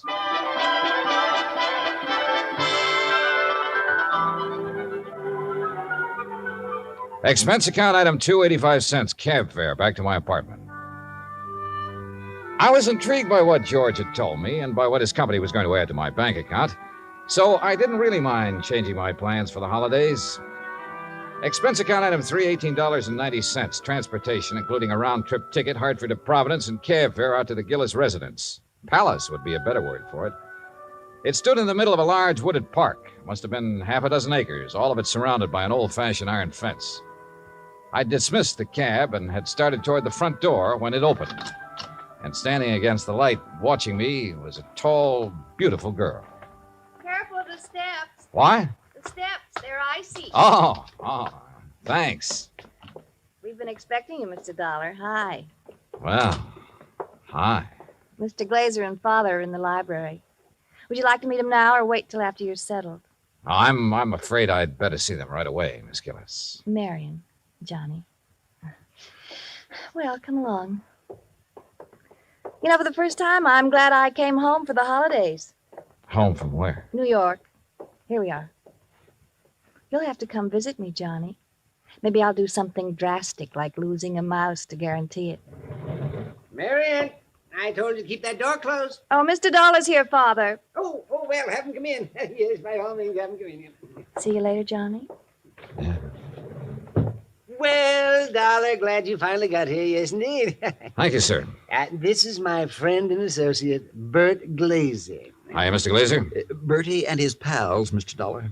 Beg pardon? My dog act. You investigators are supposed to have good memories. I hoped you might have caught us at some time or other. No, afraid not. Oh, would you like to have a drink, Mr. Dollar? No, thanks. Now, suppose I got anything you want to drink. I got an eggnog, hot buttered rum. Well, maybe later. Right now, I'd like to hear the details of your loss.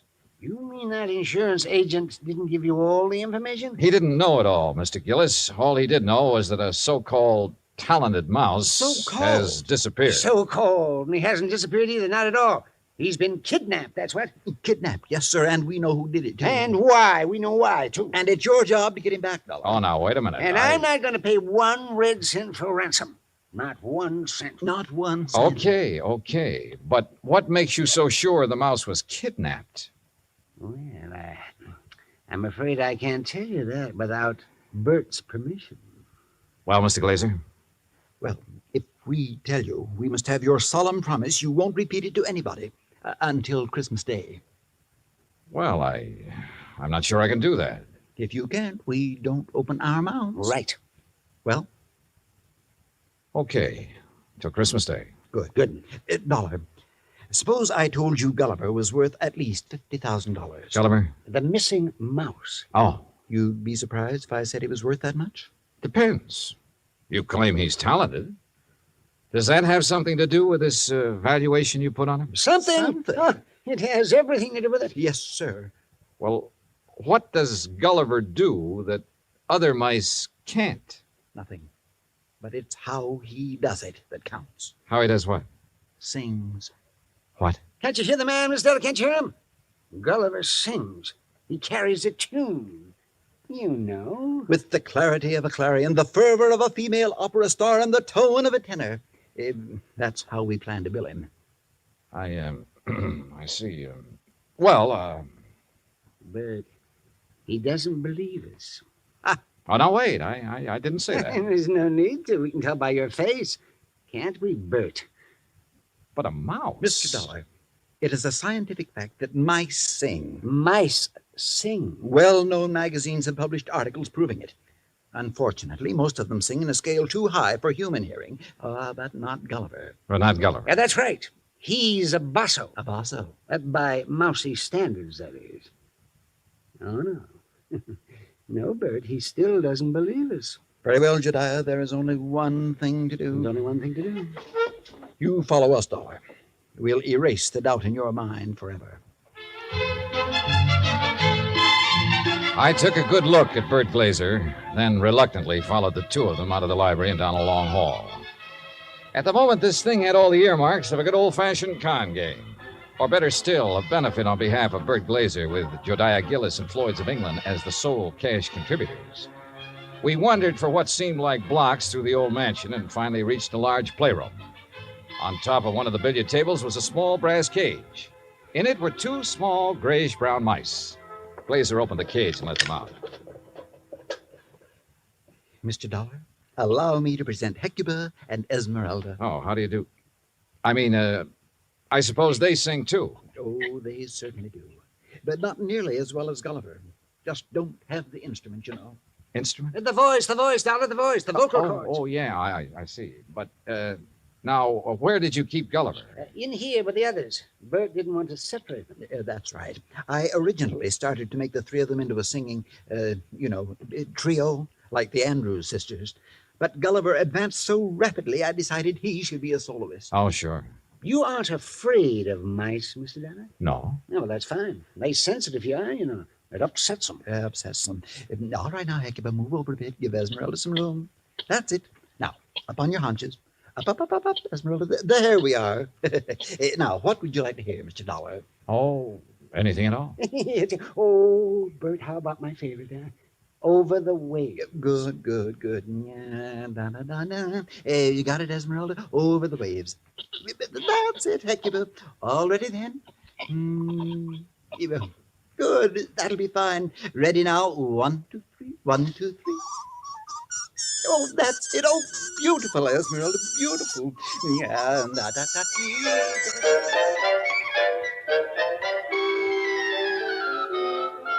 Well, I won't say I was convinced, but I won't say I wasn't. But I will say those mice were singing something, or giving a mighty good imitation of it. We returned to the library, and this time I sampled the eggnog liberally. Is that all right, Dollar? Oh, fine, thanks. Well, Dollar, you know now why we believe Gulliver was kidnapped? Well, I'm not sure. To exploit him. What else? Exactly. You have any idea who did it? Harry McQueen, that's who. McQueen. Who's McQueen? Used to be my agent. Theatrical agent? Uh-huh. He's been snooping around here lately, Johnny. We figure he's gotten wind of our mice. Well, what do you mean by snooping around, Mr. Gillis? Oh, you know, he's been out here twice this week wanting to see me. Had to kick him out of here yesterday morning. How'd he get in? Well, my daughter answered the door. Yes. She didn't know McQueen from Adam. So when he asked for me, she figured he belonged in here, rehearsing the show with the rest of us. Rehearsing what show, Mr. Gillis? What show? What, the show for the Children's Hospital. Josiah puts one on for the sick kids every Christmas Eve. Of course. You know, Dollar, variety act, a Santa Claus. This year, though, we got a radio hookup. Go all over the state. And Gulliver, well, he was going to headline. And that's why I sent for you, Dollar. I figured you can get him back by tomorrow afternoon if anybody can. How long was McQueen in here before you noticed him? Long enough to lift Gulliver. This was our dress rehearsal, Dollar. We'd asked some of the kids from around the neighborhood in to watch, so it was pretty crowded. Where were the mice during the rehearsal? Well, that's where I made my mistake. What do you mean? We were keeping them a secret till the real show. Well, where were they? In their cage, over there on the mantel. Now, we were using this part of the room for the stage, so McQueen could have just reached in and taken Gulliver without us seeing him. Now, what makes you so sure McQueen did it? We told you. Besides, who else would want him? Who else? And it was right after I kicked him out of here that I discovered Gulliver was missing. What'd you do then? Why, I called off the rehearsal and started searching for him. McQueen? Big Gulliver. And I put in a telephone call to the Providence house where McQueen was staying. Did you talk to him? Nope. They said he checked out.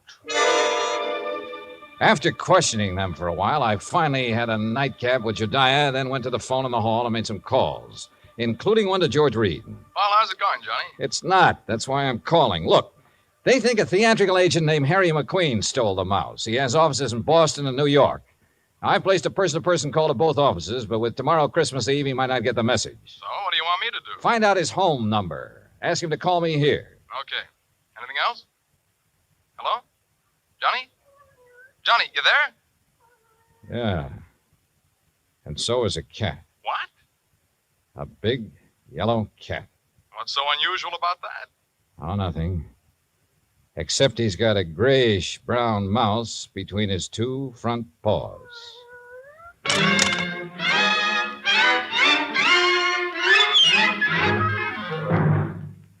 Act Two of yours truly, Johnny Dollar, in just a moment. You can't buy happiness by the pound or the yard, but you can have it by the hour with no strings attached every Monday through Friday evening and each Saturday in the daytime when the Robert Q. Lewis Show is on the air. Join him and his fun-loving gang 5 nights a week and Saturdays in the daytime on most of these same stations. Now, Act Two of yours truly, Johnny Dollar, and the Missing Mouse Matter.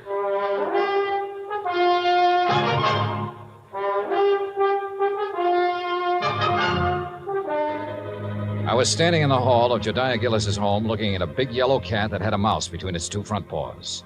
As far as I was concerned, a mouse is a mouse, and this one could be Gulliver. I cut short my phone conversation with Jordan Reed, then started toward the cat. Here, kitty. Here, kitty, kitty. Nice, kitty. Pretty kitty. Here, kitty. Mama, where are you? Here, kitty, kitty. That's a good kitty.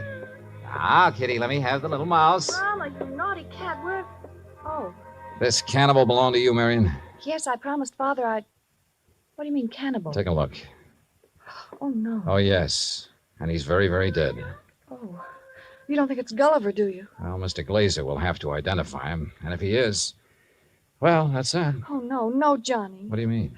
Oh, Johnny, please, you don't have to tell him, do you? Well, sure. If it's Gulliver, this thing's cleared up. If it's not, your Rama gets a reward for being a good mouser. Oh, Johnny, please. Dad almost had a fit when I arrived here with Rama. He made me promise to keep him in my room. This the only time he's been out? Well, no. Oh. He was out for a little while yesterday while they were rehearsing. I didn't notice he was gone till after lunch. Then the corpse could be Gulliver's. Oh, Johnny, if it is, there's nothing we can do about it now. And if you tell my father, besides making him angry, it'll break his heart. All right. I won't say anything until tomorrow night. Oh, thanks, Johnny. Night. Good night.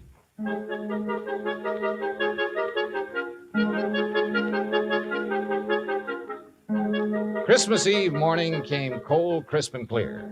The Gillis grounds were covered with new fallen snow, and the trees were heavy with icicles, giving the whole place the look of a winter wonderland. I dressed and went down to join Gillis and Bert Glazer at breakfast. I was on my third strawberry when the phone started to ring. Yeah. You expecting a call, Dollar? Yeah, matter of fact, I am. Yeah, then you'd better answer it. If it's somebody at the broadcast station for me, tell them I'll be at the Children's Hospital at noon. They can call me there. Right. Hello? Johnny Dollar? Speaking. Look, I don't know what's going on down there or why you're going to pester me about it. Who is this? Harry McQueen. Who did you think? Well, I wasn't sure. Well, your friend Reed got me out of bed this morning, Dollar. He told me you wanted to ask me some questions about a mouse that's missing from Jediah Gillis's place. Hey, that's right. What do you know about it? Well, I've done a lot of pilfering in my time. I've taken towels from hotels from Maine to Miami and Seattle to Bridgeport. But I never had to stoop so low as to steal a mouse from any hotel, garbage dump, trap, or field. Do I make myself clear? Perfectly.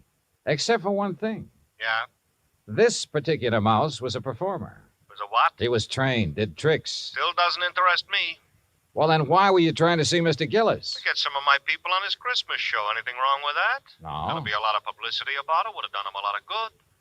And you're sure you weren't interested in the mouse? Look, Dollar, when I went into this business 18 years ago, I swore then I'd never handled kids, belly dances, or animal acts. But you handled Bert Glazer's dog act.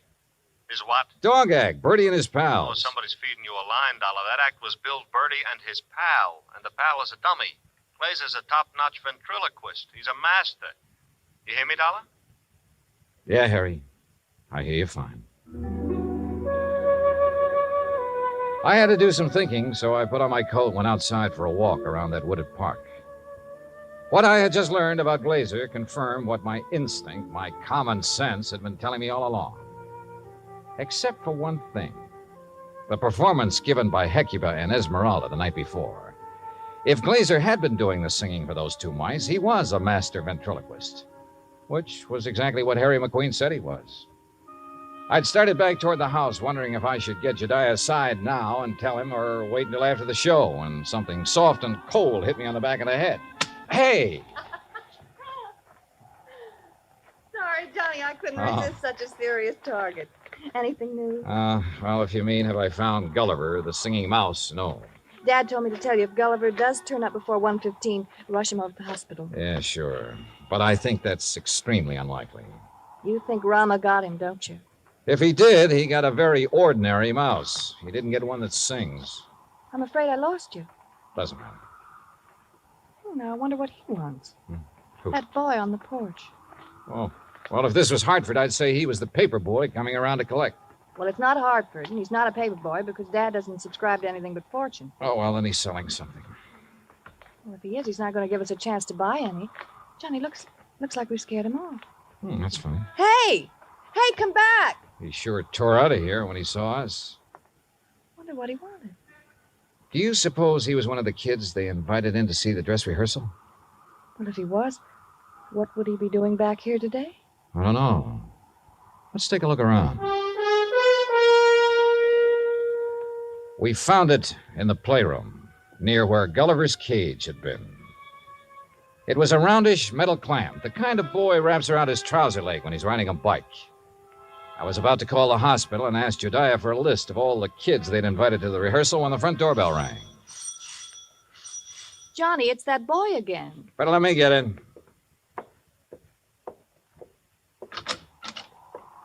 Hi. Hi. I was over to see the show the other day. Oh? Yeah. You see it? No, I wasn't here then. Oh. Jeez, sure is calling. Yeah, sure is. Oh, why don't you come in and get warm? Oh, no, that's okay. No, come on. Nobody's here. No? Oh, okay. Yeah, sure, come on. I don't want to bother nobody, you know. I was just riding by and I thought I'd stop and tell old man Gillis what a swell show they put on. You really liked it, huh? Yeah. All except for that Santa Claus. Oh? What was wrong with him? Nothing. Just that, well, who believes in all that smushy kid stuff? Kids, I guess. How old are you, Bobby Neves. How old are you, Bobby? Almost 11. Well, being that old, I can understand why you weren't impressed with the Santa Claus. All that other stuff, too. You know, like giving presents and singing those hymns and junk like that. You gotta cut it out when you start growing up. You sure do, boy. Yeah. You know, you and my mom, you get along just fine. Oh? Yeah. She feels about Christmas. She feels about Christmas just like you and me do. All right. Yeah. Boy, this log fire sure makes your eyes smart, don't it? Yeah, it sure does. Where do you live, Bobby? Crosstown, Scully Avenue. Well, how'd you happen to be over here the other day? Well, I was riding my bike when I saw this dog. Well, gee, he was... Anyhow, when I tried to catch him, he ran from me. I followed the silly mutt clear over here. You ever catch him? No. I was about to when this man hollered and asked me if I wanted to see a free show. So I came in. I see. Well, you must like dogs a lot, huh? Sure. You got one? Used to have when my pop was with us, but we can't have no pets where we're living now. Oh, that's rough. Yeah. You know that poem? Which one? You know, about all through the house not a creature was stirring, not even a mouse. Yeah? Well, that fits our place. Especially now. How do you mean? Well, I didn't think he'd miss it, you know. Man with a house as big as this one and all. So when I saw this cute little fella up in that cage, well, I didn't really mean to take him on hold with me, but when he got under my sweater and was real quiet, like he liked me, well, you know what I mean. Yeah, Bobby. I know. But I got to thinking and decided to bring him back. So would you give me the old man, to Mr. Gillis for me, please? No, I think you'd better do that yourself. Oh, no, please. He might be awful mad at me by now. No, Bobby. In fact, you're going to get a reward. Yeah? Word of honor. Now, what do you say we go down where Mr. Gillis is putting on that Christmas show and see it? Okay? Oh, sure. Bobby, Yeah? did you notice anything unusual about this mouse? Yeah, I sure did. What was it? He got some white on his right hind foot.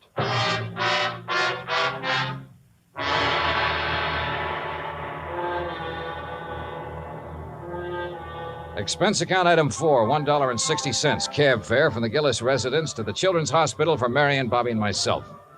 Inside, we followed the sound of children laughing and reached the auditorium. Marion found a seat among the nurses, and I took Bobby backstage. When Jediah saw Gulliver, his face lit up like one of the trees he'd had delivered to the war. Oh, Gulliver! By golly.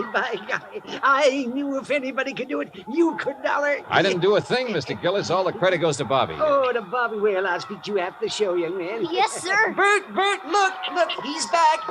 So glad to go, Master. Oh, Gulliver, I do declare I have never been so glad to see a person before. You better hurry, Bert. He's scheduled to go on in just a minute. Oh, he will. Well, I'll go check on the microphone when everything be just so. Don't go away, Dollar. No, he won't. Bobby, why don't you sit over there where you can see the stage? Yes, sir. Bert, you think Gulliver will sing today? Think? I know he will. Oh, get ready, Gulliver.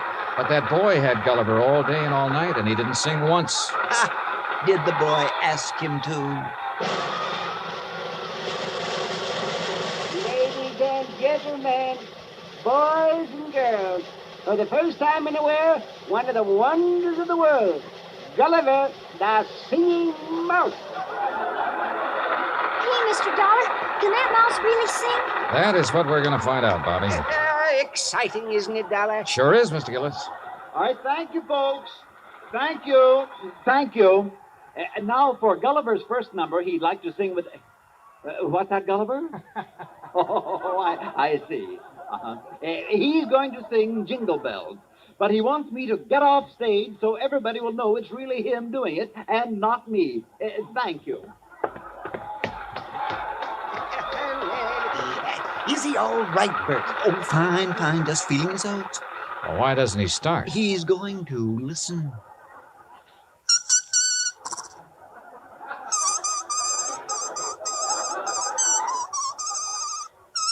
Well, Dollar?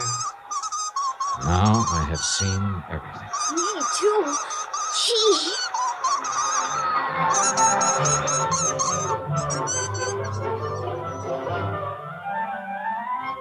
Bert Glazer had a logical answer for having lied about his old vaudeville act. He knew I wouldn't believe the mice could really sing if I'd known he was a ventriloquist. And well, after all, yet sometimes... Expense account total, including cab fare, Hartford Station to my apartment, $38.20. As for my separate and additional fee, as agreed upon before I took this matter, well, there's a boy named Bobby Neves who lives on Scully Avenue over in Providence. See that he gets it, huh? Yours truly, Johnny Dollar.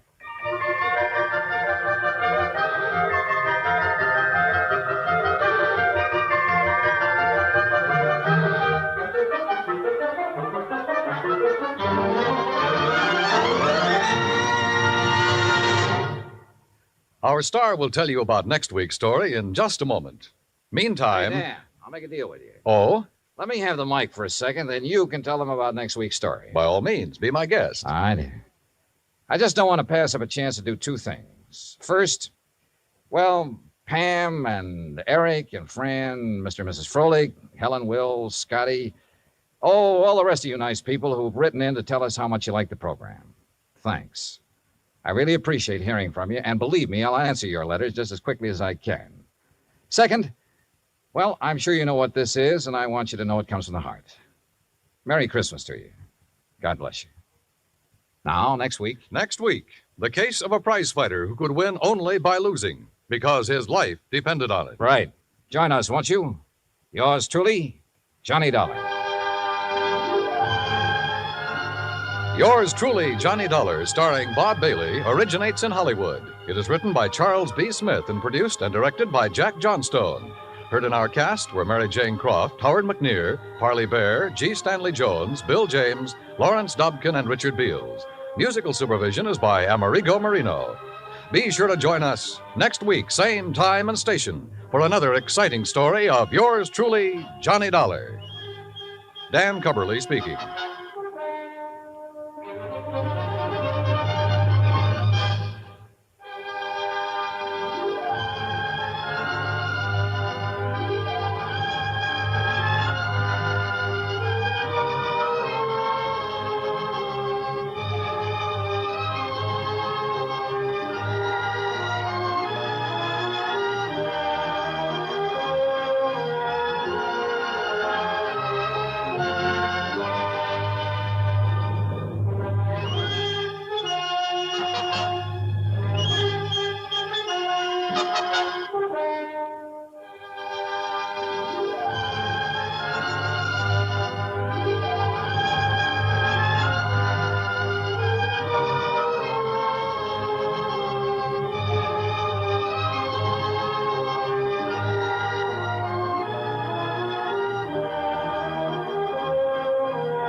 Dan Slate 107B. This is Johnny Dollar for broadcast Sunday, May 10, 1959.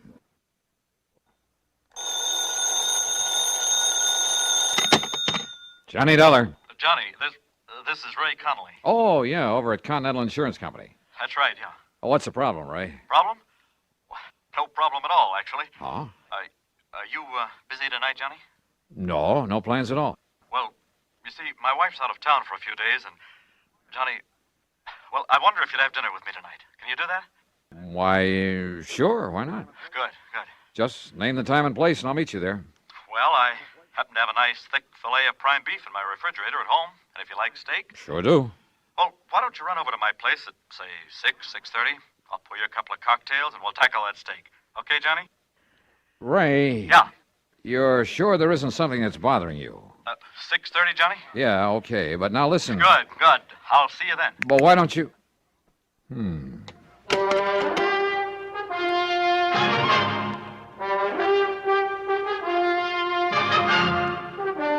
Bob Bailey in the exciting adventures of the man with the action-packed expense account, America's fabulous freelance insurance investigator. Yours truly, Johnny Dollar.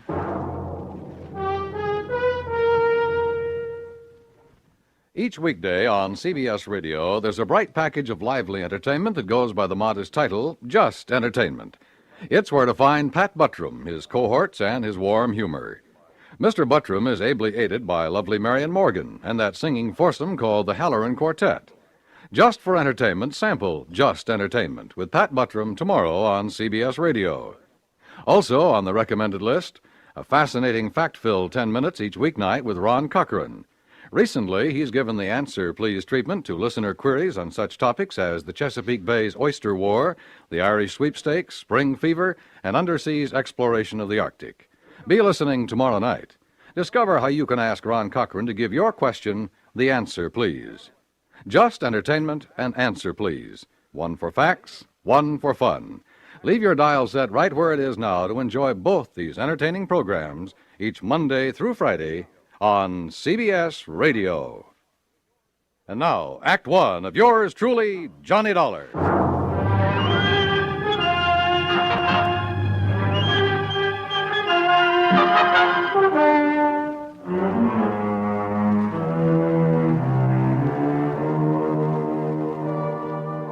Expense account submitted by Special Investigator Johnny Dollar to the Continental Insurance Company, Home Office, Hartford, Connecticut. Following is an account of expenses incurred during my investigation of the fatal Filet matter. There was something very funny about Ray Connolly's sudden invitation to have dinner with him, much less cocktails. I'd been at his office far too many times, had seen the bottles of pills that he kept in his desk, watched his secretary bring him a glass of milk at precisely 10:30 a.m. and exactly 3:15 p.m., had listened to the dull details of his ulcer-free diet more times than I can remember. So when Ray said cocktails, come on now, Dollar, stop trying to build up a case out of nothing. And yet, for reasons that will be made clear later in this report, everything goes on expense account. Item 1, $1.40 for a cab to Ray's apartment. It was 6:30 on the nose when I pushed the doorbell. Oh, and I decided that if he did have something bothering him, I'd let him get around to it in his own sweet time. I wished later that I hadn't. Johnny, I'm glad to see you. Come in.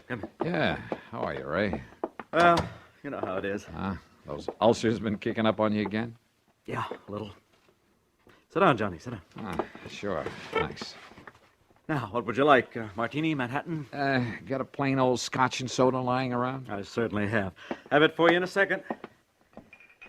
Never touch it myself anymore, of course. You mean you're not drinking with me? Maybe I'll have a glass of milk and... Let's see. Yeah. It's time for me to take one of my pills. There you are, Johnny. Thanks. But did it ever occur to you, Ray, that if you'd stop worrying so much about that gut of yours, you might not have so much trouble with it? Johnny, it's easy to see you never had an ulcer. No, sir, and I don't ever intend to. Well, So- if you were in my end of the business, there's something just happened that I want to tell you about. Oh? Yeah, later. Incidentally, the steak we're having is the most beautiful thing you ever saw. Well, come on, I'll show it to you while I get a glass of milk. Okay. I guess my wife ordered some groceries sent over from Morris Baines Market before she left. I told you she's away. Yes, she did. Yeah, left yesterday. Well, the steak was delivered last night, along with some other things. There. How about that? It looks like you could cut that with a fork. Prime beef. Excuse me, I'll get my glass of milk. Sure. Hey, how do you like your steak, by the way? Only one way, blood rare. Well, of course, I'll have to have mine rather well done. So I'll just cut the fillet in half, and it'll be no problem at all. Ray, what about this thing that happened in the office you were going to tell me about? Later, Johnny. Later.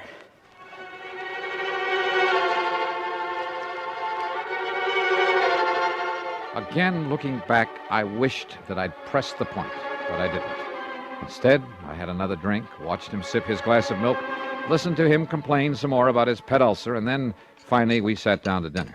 There we are. Isn't that the most beautiful steak you ever Oh, saw? no. Huh? Ray, didn't you hear me? What? Oh, dear. Yeah. Oh, dear. I'm terribly Well, embarrassed. brother, you ought to be. That looks like a piece of shoe leather. When you said blood rare, and I forgot all about it. Ray, you are a dog. You're sure you can't eat it this way? I'd rather chew up an old boot. Hey, listen now. Something's bugging you. Now, what is it? Nothing, Johnny. Look, I'll go out and buy another one for you, huh? And let yours sit here and get cold? No. Oh, Johnny, I'm terribly sorry. That's okay. Go ahead, Ray. Tear into it. I'll go out in the kitchen and see if I can find the makings of a sandwich.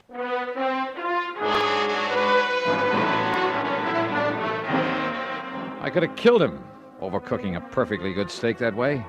But instead, I made myself a sandwich and stuck around. Because I knew that sooner or later he'd tell me his real purpose in having me come over. And later he did. At least he started to. We had washed the dishes, then gone back into the living room. I had settled down with a third cup of coffee and a cigarette, and he was sipping at another glass of milk. It's just that I don't like being threatened, Johnny. Threatened? Heaven knows I have enough trouble keeping this ulcer under control with just the daily run of problems I have to face at the office. Oh, what do you mean by You know, people demanding more from their insurance than they deserve. People filing claims when they aren't entitled to any insurance at all, and then trying to... Oh! What? Nothing, Johnny. I just...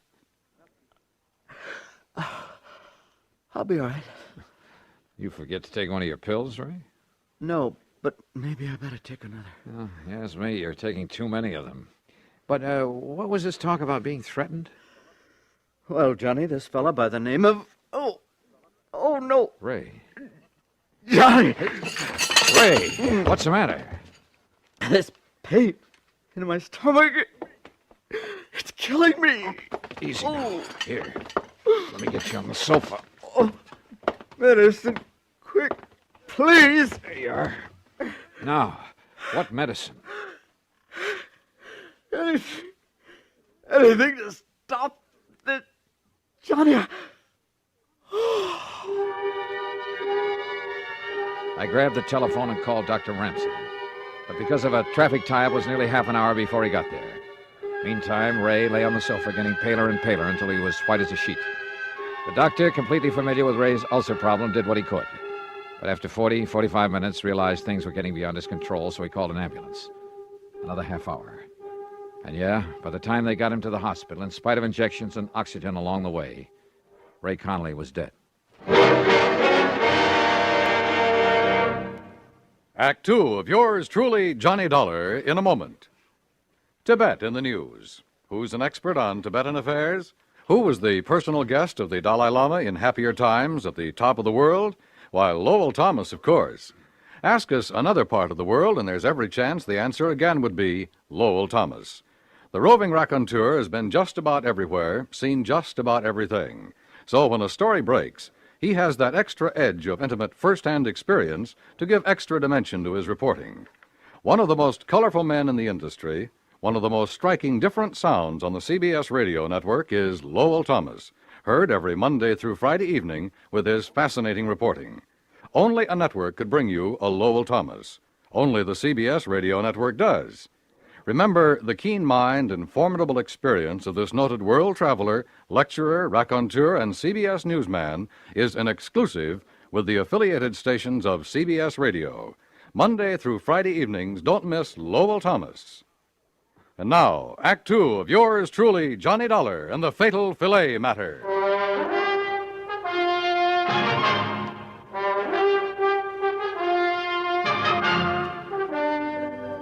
Yes, Mr. Dollar, I knew that Connolly's ulcer condition was serious. I've been treating him for a couple of years, but I certainly never believed this could happen.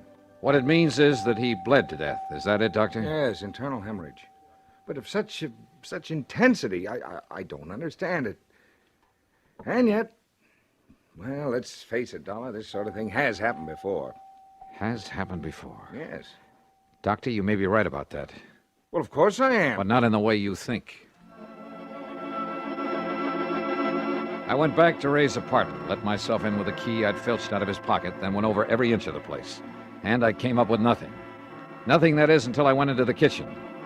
There I saw for the second time the bag of groceries that his wife had had delivered from Baines Market, from which Ray had taken only one thing, so far as I knew: the steak he'd eaten that night. Yeah, and he had eaten every bit of it. I dumped them out on the table, made a list of them. Then I noticed something else on the table. It was a cheap gold-plated cufflink with the initials XD on it. Early the next morning, I talked with Morris Bain, proprietor of the food market. Insurance investigator? That's right, Mr. Bain. Well, no, Joe, just call me Morris. That's what my customers do. Okay, Morris. Well? Well, of course. I'll be glad to cooperate, Mr. Dollar, every which way I possibly can. Good. Now, The all I want to second know... shelf on the left, Julius, right over the salad dressing.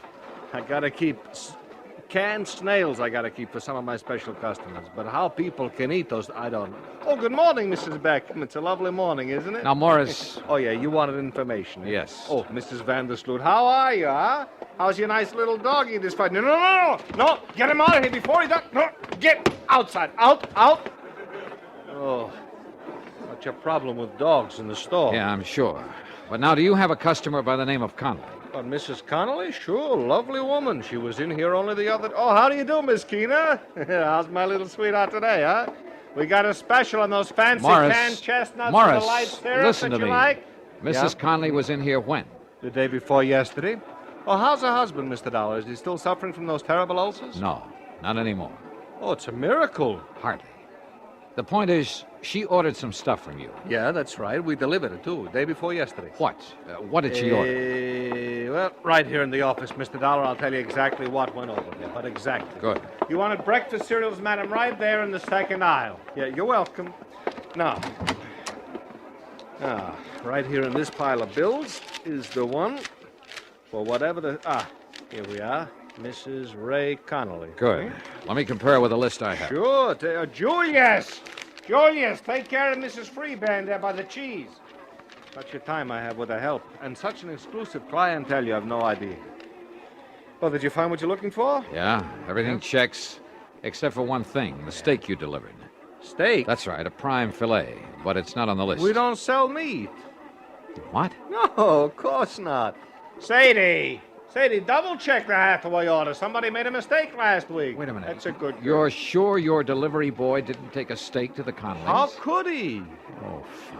No, But we thanks don't anyway, even sell. Morris. No, it's a pleasure anytime. Be seeing you. Yes, sure. Sadie, did you deliver the Broomfield order, Xavier? So, do it right now away. we try a different tack.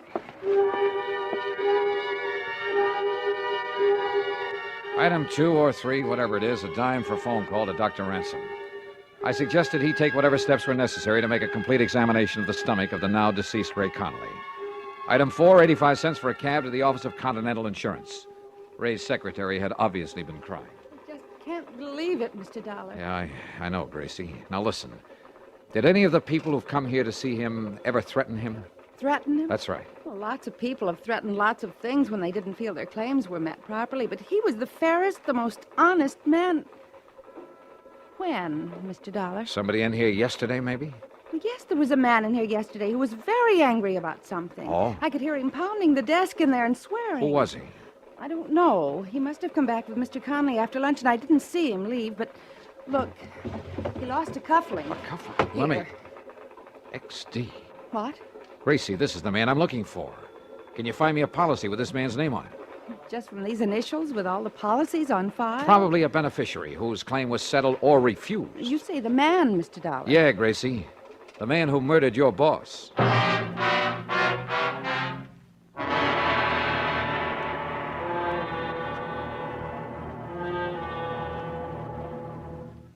Act 3 of yours truly, Johnny Dollar, in a moment. Be sociable, look smart, keep up to date with Pepsi, drink light, refreshing Pepsi, stay young and fair and debonair, be sociable, have a Pepsi. When friends drop in, let your hospitality show you're sociable in the modern manner. Pepsi, you know, is the favorite of the smart and young at heart. Be sociable, look smart, keep up to date with Pepsi, drink light, refreshing Pepsi, stay young and fair and debonair, be sociable, have a Pepsi. Have you tried a Pepsi lately? And now, Act 3 of yours truly, Johnny Dollar. Expense account item 5, another dime for another call to Dr. Ransom. Yes, the autopsy had been made. And yes, they had found enough ground glass in the stomach of Ray Connolly to kill 3 men. That's why Ray, with his ulcer condition, had gone so fast. While he was with you, Johnny, the police would like very much to talk to you. Well, certainly they don't think I did it. Well, of course not. At least, Yeah? Well? well, after all, you were with him at the time when he ate that filet. Okay, Doc. I'll get in touch with him. Item 6, 10 cents for another call to Ray's secretary at Continental Insurance.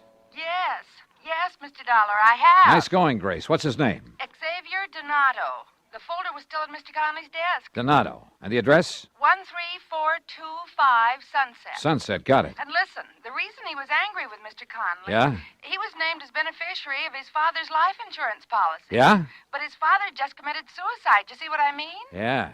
Donato couldn't collect. Yes. I mean, no, he couldn't. So... Gracie, you're a doll. Item 7, $2.50 for a taxi to the address far out on Sunset Avenue. It turned out to be an old ramshackle rooming house in a pretty lousy neighborhood. Sure, look for yourself, but I tell you, he ain't here anymore. When did he leave? Yesterday morning, bag and baggage. There you are, see for yourself. Now, don't tell me he's still living here. Well, I can't say that I blame him. What's that? Have you any idea where he might have gone? If I did, I'd send the cops to get the rent he owes me. The cops will want him for a lot more than your rent, lady. Yeah? What's more than that? Murder. Item 8, another phone call to police headquarters. I talked with Sergeant Jimmy Maxwell in homicide. Only I listened more than I talked. Cufflinks, huh? With the initials XD on them? That's right. What's the idea of not telling us before? As if you didn't know it, that's withholding evidence. And in a murder case... Hey, look, that's another thing, Dollar. If you suspected murder, why didn't you call us in instead of having that doctor order the autopsy? You trying to hide something? Are you kidding? Where are you, anyway? We've been coming to city for you. As if you didn't know it, you got a little explaining to do Hey, down look. here. And listen, who do those initials XD stand for? Well, if you let me get a word in edgewise, I might tell you. Well, The D stands for Donato, the X for Xavier. Xavier. What kind of a name is that? Xavier, if you want to say it that way. Oh, boy, that's a rare one. You got his address? He just left the place where he was living, so he's probably 1,000 miles away. But Xavier? Huh? Of course, and right under my nose. What? Johnny?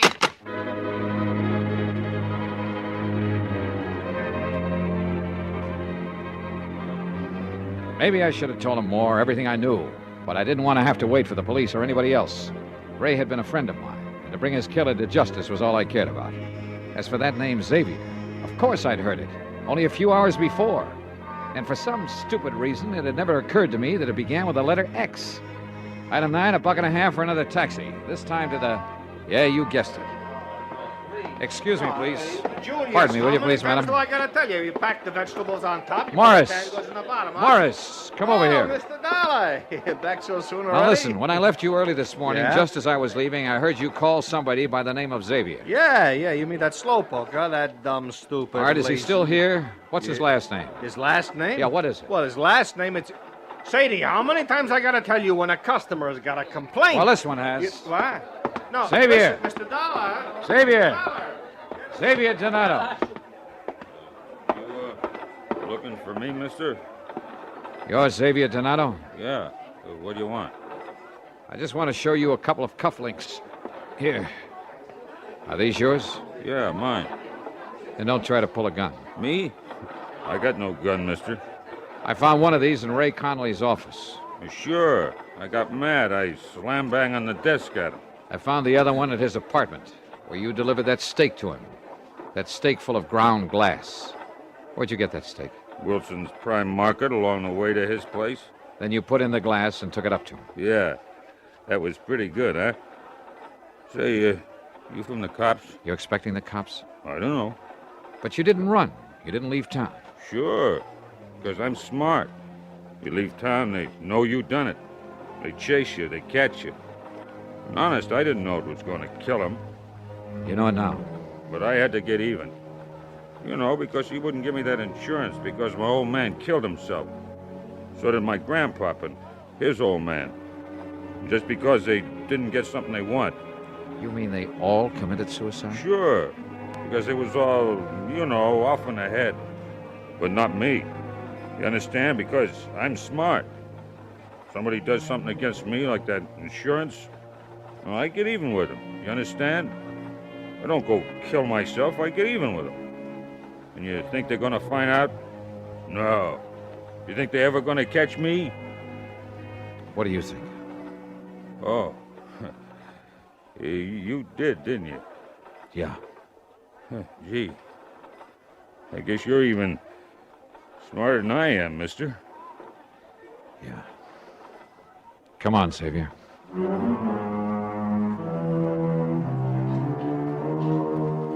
Prison? I doubt it. Not with a family history like that. But there are institutions for his kind. I'm sure he'll spend the rest of his life in one of them. And maybe, by studying his case, the doctors, the psychologists can learn more about helping such people before they go off the deep end. Expense account? Forget it. Ray Conley was my friend. Yours truly, Johnny Dollar.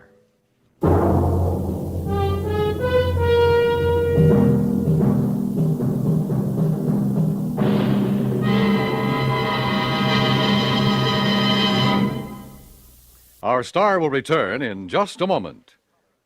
A good college education has a lot to do with your future.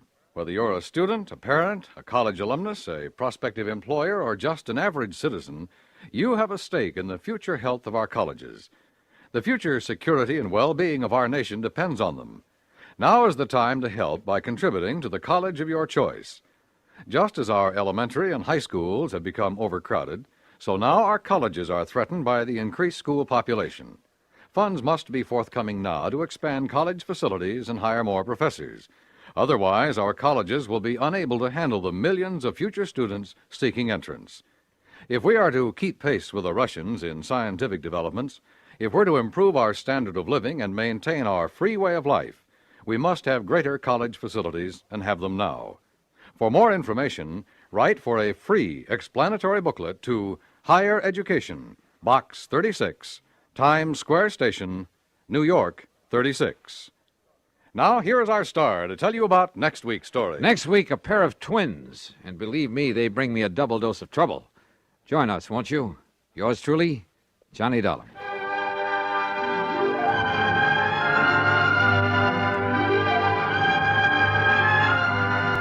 Yours truly, Johnny Dollar, starring Bob Bailey, originates in Hollywood and is written, produced, and directed by Jack Johnstone. Heard in our cast were Virginia Gregg, D.J. Thompson, Jack Edwards, Marvin Miller, Larry Dobkin, Harry Bartell, and Frank Gerstle. This is Dan Cubberly speaking.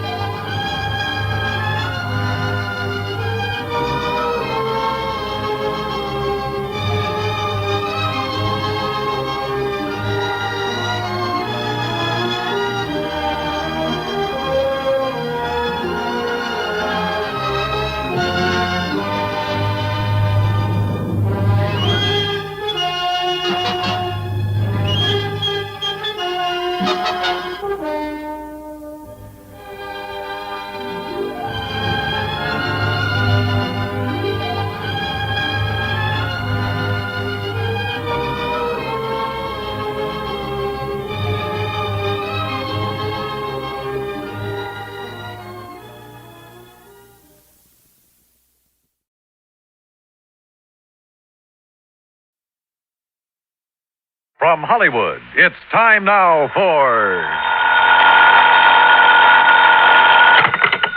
Johnny Dollar. Ted Orloff here. Orloff, Los Angeles? That's right. Tri-Western Indemnity Company. Well, hi, Ted.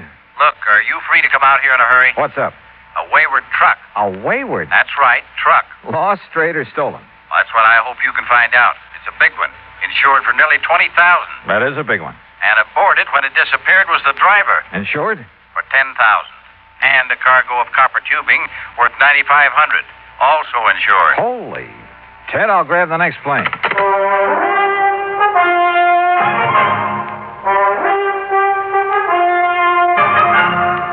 Bob Bailey in the exciting adventures of the man with the action-packed expense account.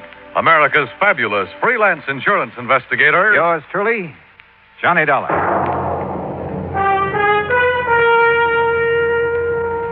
And now, Act One of Yours Truly, Johnny Dollar.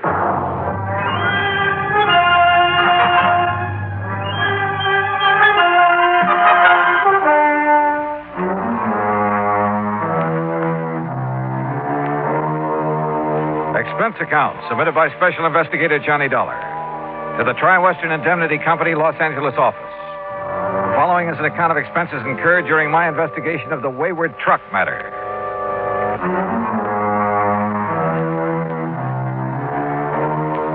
Expense account item 1, $194.65, airfare and incidentals, Hartford to Los Angeles, California.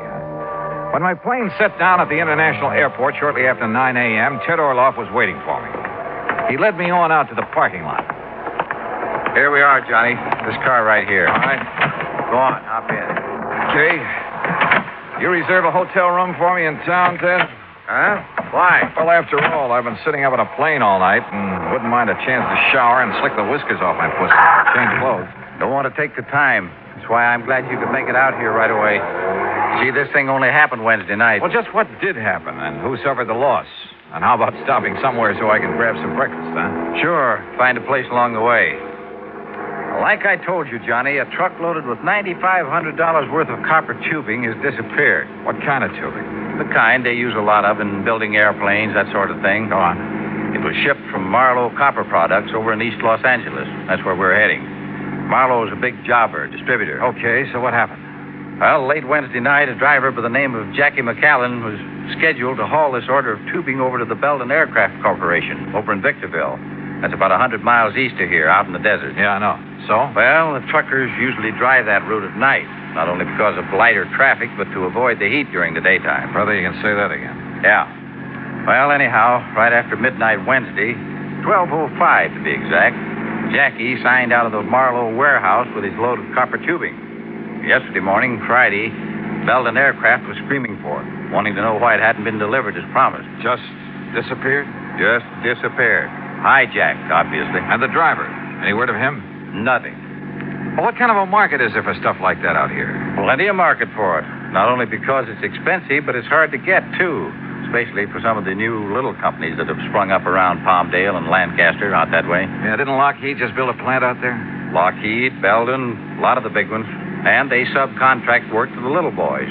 That's why nearly $10,000 worth of copper tubing would be worth its weight in gold to those little plants. Well, then it's a wonder there isn't more of this kind of hijacking, if that's what it is. What do you know about the driver of that truck? Jackie McAllen is as honest as the day is long. Yeah, who says? His employer, and he should know. Jackie's been driving for Marlowe Copper Products for years. They trust that boy with a load of pure gold. Yeah. What's that mean? Yeah. Man might have some trouble selling off a load of pure gold. Huh? But if what you say is true about the demand for copper tubing in this area. Oh, now, wait a minute. Well, every man's supposed to have his price, you know, Chet. Look, Johnny, I see what you're driving at, all right, but not Jackie McAllen. You sure? 10,000 is a lot of money. Wouldn't be worth 10,000 sold undercover. Jackie would certainly know where to sell it, though, wouldn't he? Johnny. And why hasn't he showed up? I'll tell you why. Because he's probably been killed. Item 2, $1.75, breakfast for me and a cup of coffee for Ted Orloff on the way into Marlowe Copper Products in East Los Angeles. I was amazed at the way this industrial area has grown in the past few years. The Marlowe operation turned out to consist of a small office and a couple of warehouses. Marlowe himself was a tall, lean man of about 50, very much on the ball. Yes, sir, Mr. Dollar. It's as simple as that. Now, Willie here is the night watchman. How do, sir? Hi, Willie. According to Willie's clock in the shipping order and the manifest, Jackie McCallion signed his load out at exactly 12:05. And that's the last we've seen of either of them. He took off alone with a load worth $10,000? $9,500, yes. Well, isn't that taking quite a chance? Well, he's done it many times. Mr. Marlowe, how much does this Jackie earn a week? Well, that would depend. Anywhere from 100 and... Oh, now, wait a minute. If you're thinking what I think you are, you're wrong, Dollar. You're dead wrong. Just as I said, Johnny. Sure, why, I'd trust Jackie with my own life. And believe me, whoever's done him in, well, he's going to have to deal with me. I'll see him hang. Well, what makes you so sure he's been done in? Well, it's the only thing that could have happened to make him give up a shipment of goods. A hijacker'd have to kill him. And whoever did this to Jackie... Tell me, do you think there's any possibility of his having been approached beforehand by hijackers? Perhaps threatened into turning the shipment over to them? No, not a chance. He would have told me of anything like that immediately. If he had time, maybe. Who's working on the case now, Mr. Marlowe? The L.A. Police Department and the Sheriff's Department of every county in Southern California. Are all your trucks like those two I see out the window there? Jackie's was. We got 4 of those big singles. Did have. Now it's 3. And 3 big tractor-trailer rigs. Mm-hmm. A truck like one of those is a pretty big hunk of stuff to just disappear. Willie. Yes, sir. Were you on duty Wednesday? Yes, sir, I was. Did you notice anything unusual about Jackie that night? Why, no, sir. Not that I noticed. He came to pick up his truck alone, huh? I didn't see nobody else with him. Well, did he look worried, anything like that? Well, not that I could see, no, sir. And he didn't say anything that might have indicated things weren't as they should be? Not that I heard, no, sir. Just exactly what did he do? What the driver always does. Come in, signed up the manifest, putting down the time, and then drove off with his truck like always. Nothing unusual at all? Not that I saw, no, sir. Mr. Marlowe, where did Jackie live?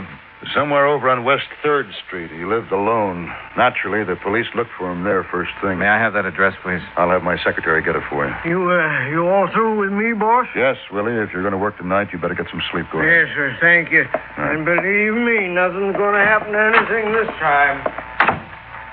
If I were you, Mr. Marlowe, I think I'd have more than that for a night watchman in a place like this. Just what were you thinking of, Mr. Dollar? Jackie's address, I mean. Look, if the police and sheriff's offices haven't been able to turn up anything, well, in spite of what you said, there's always the possibility of collusion in a case like this.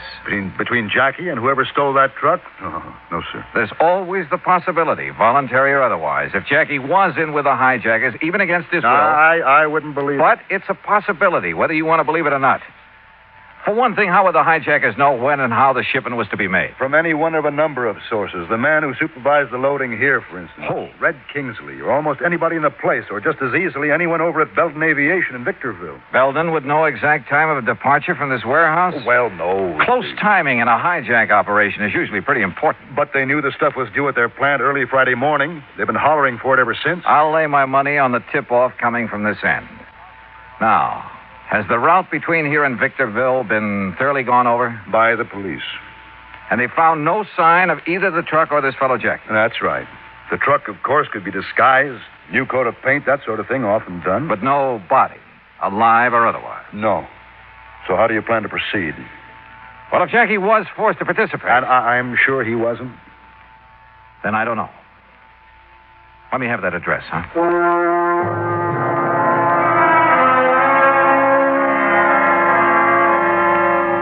Frankly, I didn't have the least idea what I was looking for. But I couldn't just stand around, so I borrowed a company car with a name and a number plastered all over the side and drove to the West 3rd Street address, hoping I'd have no trouble persuading the manager to let me in. Manager?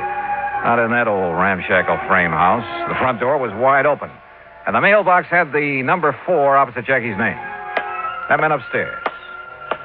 As I reached the second floor, I could see that the door of number 4 was slightly ajar, and I could hear somebody moving about inside, opening closets and drawers. Quietly, I slipped close to the door. Inside, his back toward me, was a big, broad-shouldered brute, hastily emptying one of the bureau drawers. He was dressed in dirty work pants and wore a heavy, tattered blue sweater. Hey, who?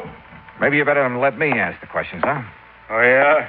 Now, look, buddy. What are you doing here? What are you putting into those handbags? None of your business. Now, you get out of here. Not until I find out what you're up to. I said get out. Didn't you hear me? Oh, take it easy, baby. Oh, yeah? You want to play that way, huh? That's right. Brother, that was a big mistake. Oh, you asked for it. Oh, no, you don't.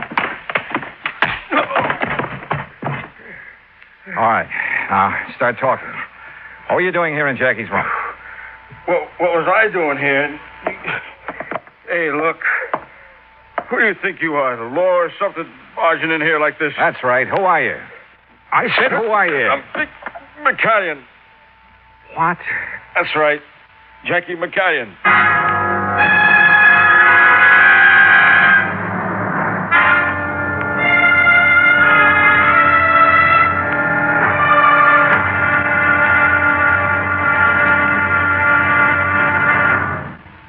Act 2 of yours truly, Johnny Dollar, in a moment.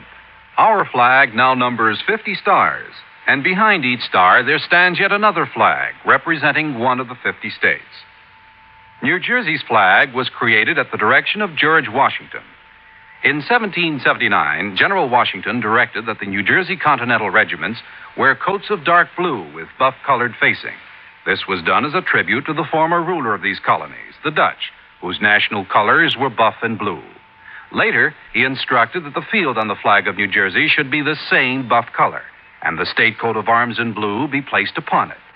The state's motto, reflecting the aspirations of all who came to these shores, is also inscribed on the flag: liberty and prosperity. This flag was displayed proudly before the combined American and French armies at the surrender of Cornwallis's army at Yorktown. New Jersey's state flag, the flag of the third state to enter the Union, was adopted on March 26, 1896. Now, Act 2 of yours truly, Johnny Dollar, and the Wayward Truck Matter.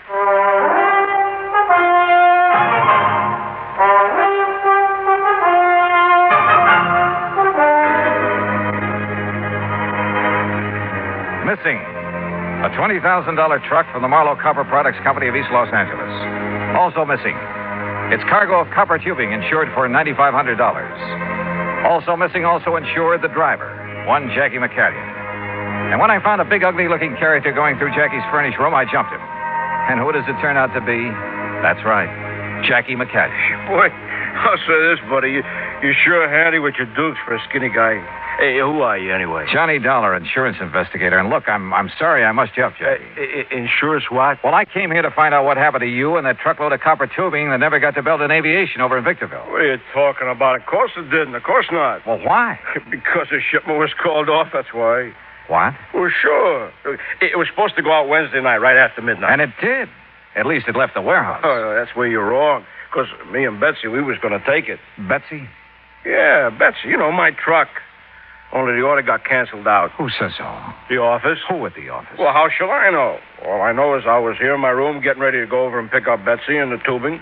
And the phone rung, and a girl from the office says the shipment is canceled out. What girl? Do you know? I don't know.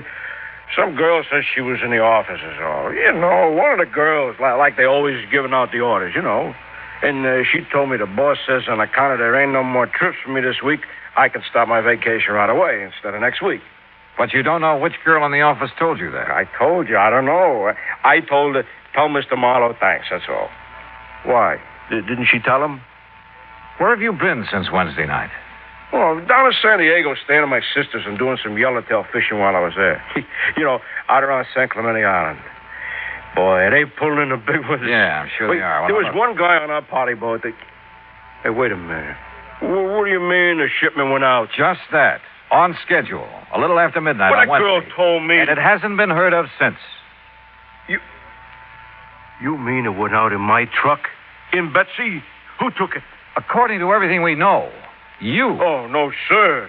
By midnight Wednesday, I was halfway to San Diego in my car. Look, you ask my sister down there. I got there before 1 a.m. Call her up and ask her. Go ahead, call her. You're sure of that? Oh, sure, I'm sure. And if some dirty guy took my Betsy out, I'll kill him. Don't nobody ride Betsy but me. Well, what were you doing when I came in here? Packing those bags in such a hurry. What for? My vacation. What's the matter? Don't you hear good? Hey, well, look, mister. If somebody took my truck out... Okay, Jackie, okay, calm down and come along with me. Where? We're going back to Marlowe Copper Products to talk with a couple of people. Maybe do a showdown. Jackie, with a name like that, I'd pictured a slim, wiry little fellow, not this big gorilla.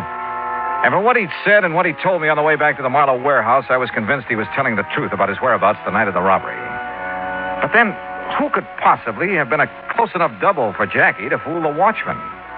Or had the watchman been trying to fool me and the police? And why?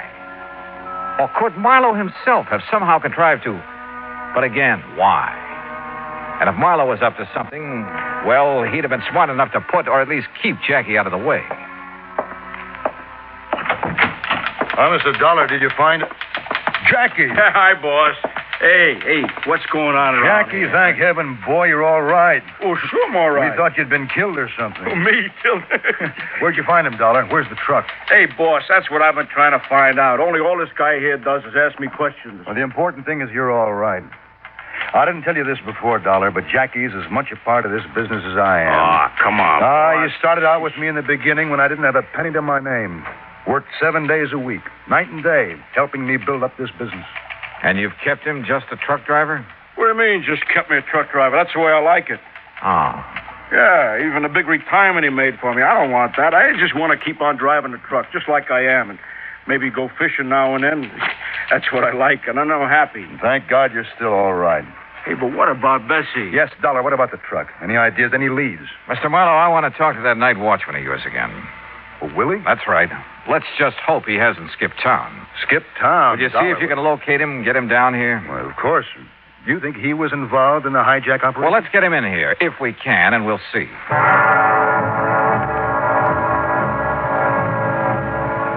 Something had just come back to me, something pretty damning insofar as Willie was concerned.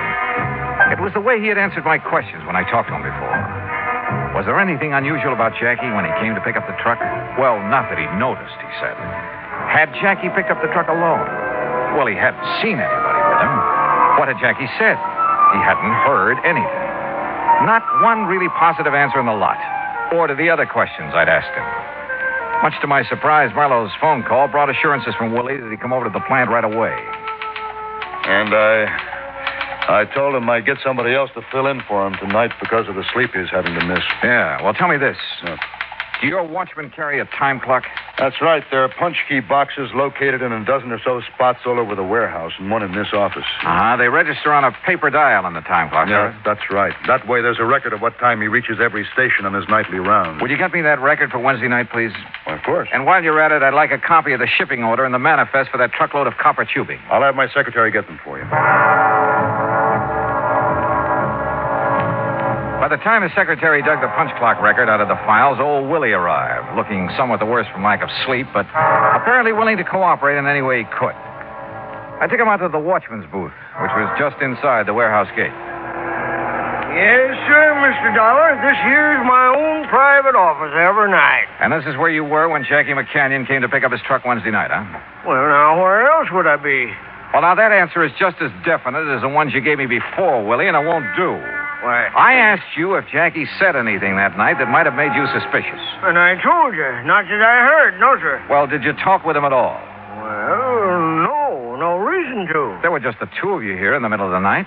Yes, sir. And you didn't even say hi to each other? Well, no. No reason. Driver comes around to pick up a shipment.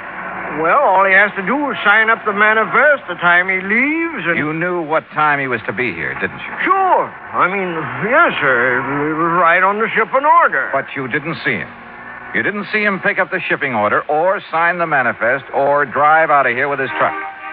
Knowing he was coming, you left the gate open for him. Or knowing somebody was coming. That's against the rules, mister, leaving the gate... You weren't here when that truck went out. I didn't say that. No. So far you haven't said anything. You've just given a lot of evasive answers to all my questions. All right. Now, if you were here, you were partner to the hijacking operation. No, sir. You'd have had to be. Because Jackie McCanyon didn't pick up his truck that night, as you'd have us believe. If you were here at the gate, that is. And that's something we'll find out right now. Here. Say, that's out of my time clock. That's right. And it's dated the night of May 22nd and 23rd. That's the night... Yes. Now, where's Station 1? Why, that's right there on the gate there. And that's the key I use to punch my time clock. Every single night, right on schedule. And I don't know what you're getting at, young fella. All right. Just listen to me and answer my questions. Station number 1 was punched at 11:41. If that's what it says, that's what it was. Now, where's number 2? Well? Look, I don't like the way... Where is number 2? It's the big double doors back in the warehouse on the right. But now you look 11:47. You must walk pretty slowly. Well, of course I do. I look around. I make sure that everything's all right. Okay. Now, where's number 5? Come on, number 5.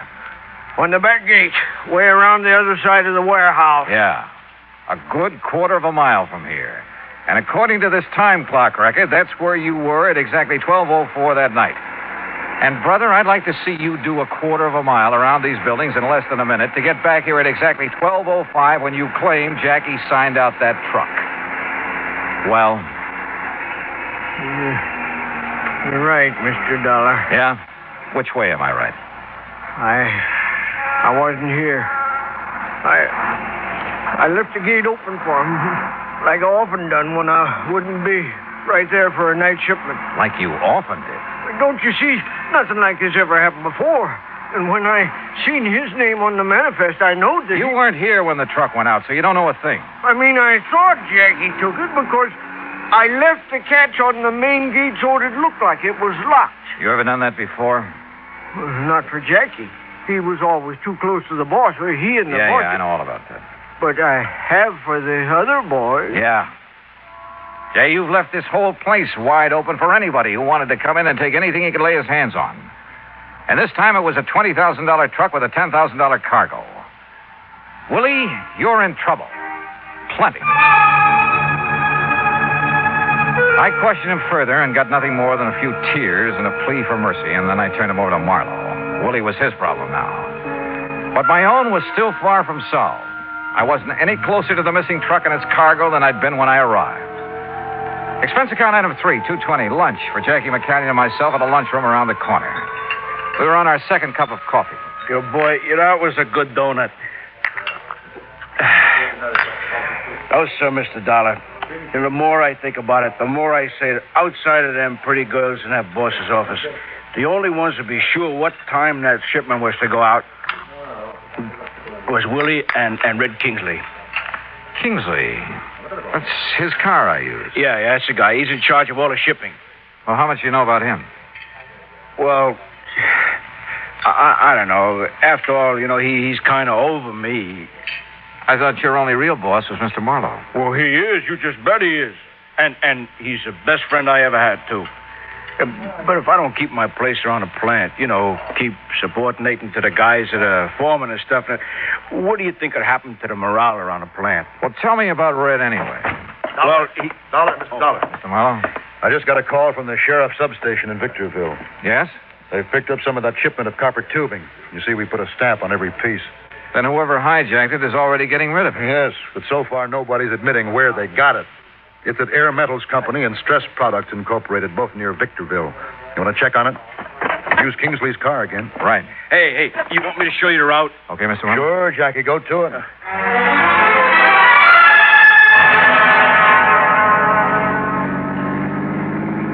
And believe me, we went. I don't know whether the police along the route have been alerted to let us by or not, but we earned more than one speeding ticket before we hit the cutoff around Victorville. The cutoff that would take us on past Edwards Air Force Base where the plants we were looking for were located.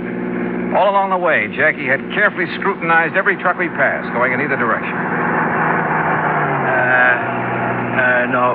Same make and model, but she ain't Betsy. Oh, Jackie, don't you realize that truck of yours is no doubt thoroughly disguised by now?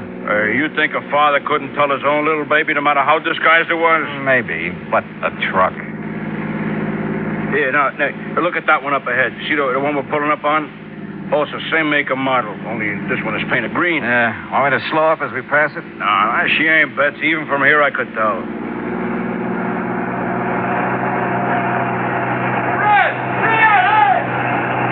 What did he say? Well, I didn't quite... Hey, wait a minute. That's Betsy. You sure? That paint job looks pretty old. That's Betsy. I know by her sound. You stop and block her off. Hey, Red. That's what he shouted. And this is Red Kingsley's car with the company name all over it. Yeah, that's why he thought we was Red when we passed him. Sure, and look, he's catching up on us. Well, he sure knows we ain't Red by now. Hey, look out! He's gonna pile into us. He's gonna ram us. Holy, hang on!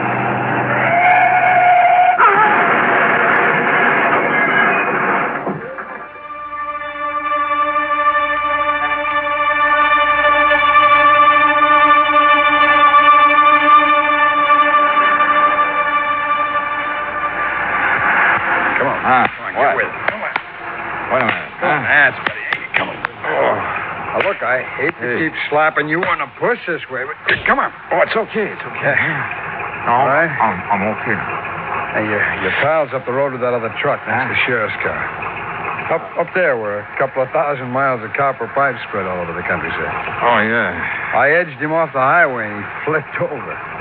Well, why did you do that? Why? Well, to hear those cops talk, you'd think I was a hero or something. The guys in the green truck rammed you off the road, didn't they? That's right.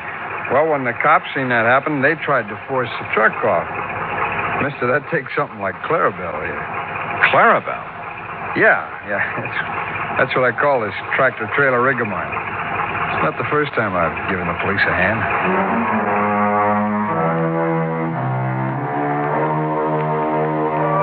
Yeah? They've given a lot of people a hand, those boys who drive the big interstate trucks and trailers. They're a pretty fine bunch to have on the road. Well, I guess it's pretty obvious that Red Kingsley and Marlowe's shipping department was back at the hijacking operation.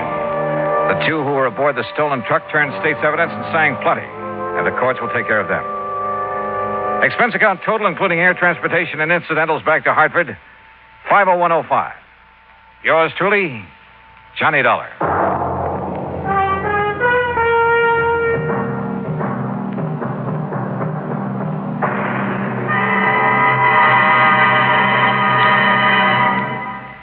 Now, here is our star to tell you about next week's story. Next week? Well, if you think a sudden case of complete amnesia is any fun, you're wrong. Because it happened to me. Join us, won't you? Yours truly, Johnny Dollar.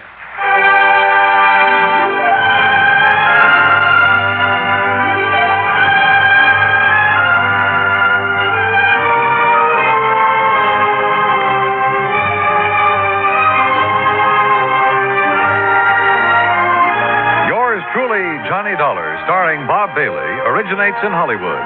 It is produced and directed by Jack Johnstone, who also wrote tonight's story. Heard in our cast were Forrest Lewis, John Daner, Junius Matthews, Stacey Harris, and Jack Crucian. Musical supervision is by Amerigo Marino. Be sure to join us next week, same time and station, for another exciting story of yours truly, Johnny Dollar. This is Dan Cumberly speaking.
From Hollywood, it's time now for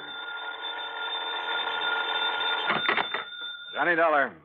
Johnny, this is Vincent Price. I'm calling from Hollywood. Oh, sure. My name's Shirley Temple. Now, who is it and what? Really, Vincent Price? Do I sound like Mickey Rooney? Well, no. But now, tell me, Mr. Price. Now, look, the name is Vincent. Okay, Vincent. What can I do for you? Johnny, I have a little problem in connection with one of my paintings insured for $100,000. $100,000? You call that a little problem? This painting has suddenly disappeared. Oh, I see. What's the insurance company? Four-State Mutual. Oh, well, they have a small branch office right there in Los Angeles. Yeah, I know, but Bert Parker, the man who sold me the policy and should take care of this matter, well, every time I've called him, he's been out. And I learned just this morning that nobody knows where he is. Okay, Vincent, I'll grab the first plane.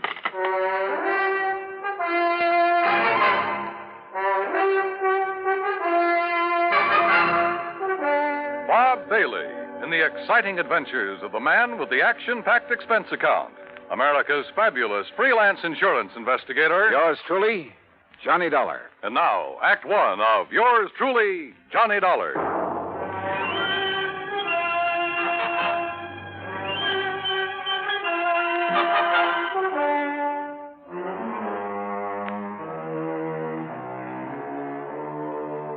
Expense account submitted by Special Investigator Johnny Dollar to the Four-State Mutual Insurance Company, Home Office, Hartford, Connecticut. Following is an account of expenses incurred during my investigation of the Price of Fame matter.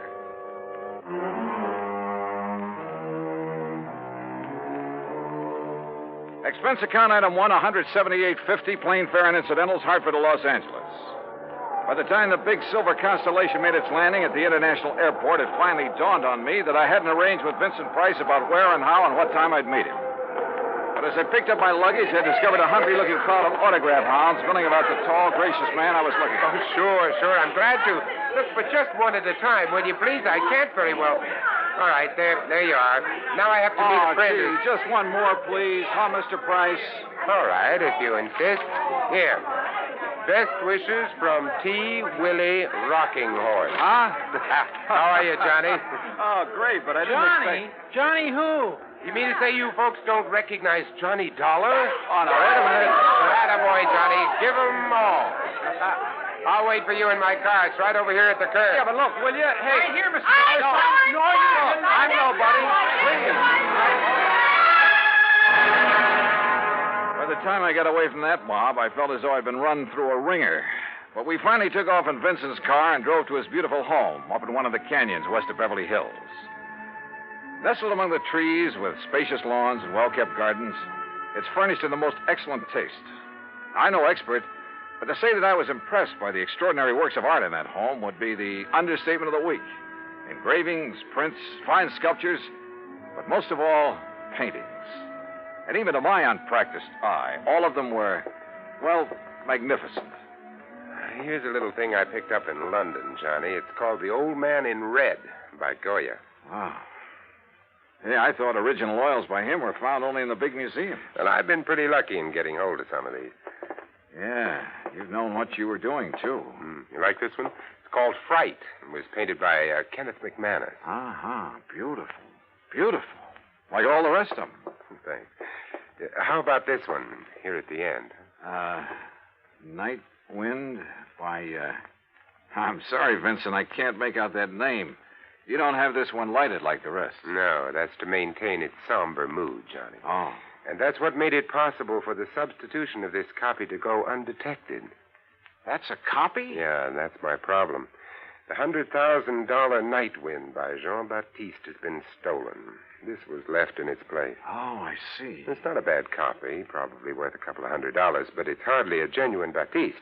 Well, when did you discover this substitution, Vincent? When I returned from a lecture tour early last week. Oh, that's right. You've been traveling all over the country lecturing on art, Well, haven't let's you? call it talking about art, huh? Tell me, have you notified the police about this? Well, I suppose I should have. Well, I felt that was Bert Parker's job. And you haven't been able to reach him over at 4 State Mutual? As I told you on the phone, he hasn't been in his office for some time. Vincent, have you any theories about who might have done this? Yes, I'm afraid I have.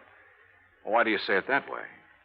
Very few people knew I'd gotten hold of this Baptiste, only some close friends and a couple of art experts. So? And the place was not broken into during the time I was away. Of that I'm sure.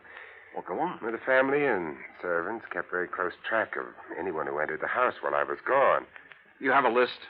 Yes, I do have a list. Here. Good. Alfred R. Hawkinson. That's an electrician who came to do some wiring. He wouldn't know a Rembrandt from a Mickey Mouse. Ann M. Schumann. A music teacher. Loves music, hates paintings. What about delivery boys, people like that? They never get beyond the back door. Go on, read on. That next one is Ben, the gardener. You can forget about him. And Bert L. Huh? Yeah, Bert Parker. He was here twice. What for? Well, ostensibly to check on some of the paintings he'd insured. The first time, on the 11th, Mrs. Price was with him while he poked around. On the 15th, she had to leave to keep an appointment. And just when he left the house, nobody seems to know. Oh, brother. Are you thinking the same thing I am? Now, look, Johnny, I haven't known Bert very long, and, well, he seemed like such a harmless little old fuddy-duddy. As for his knowledge of art... Yeah, I wondered about that. Well, he was perfectly satisfied to take my evaluation on the 2 or 3 things he'd insured.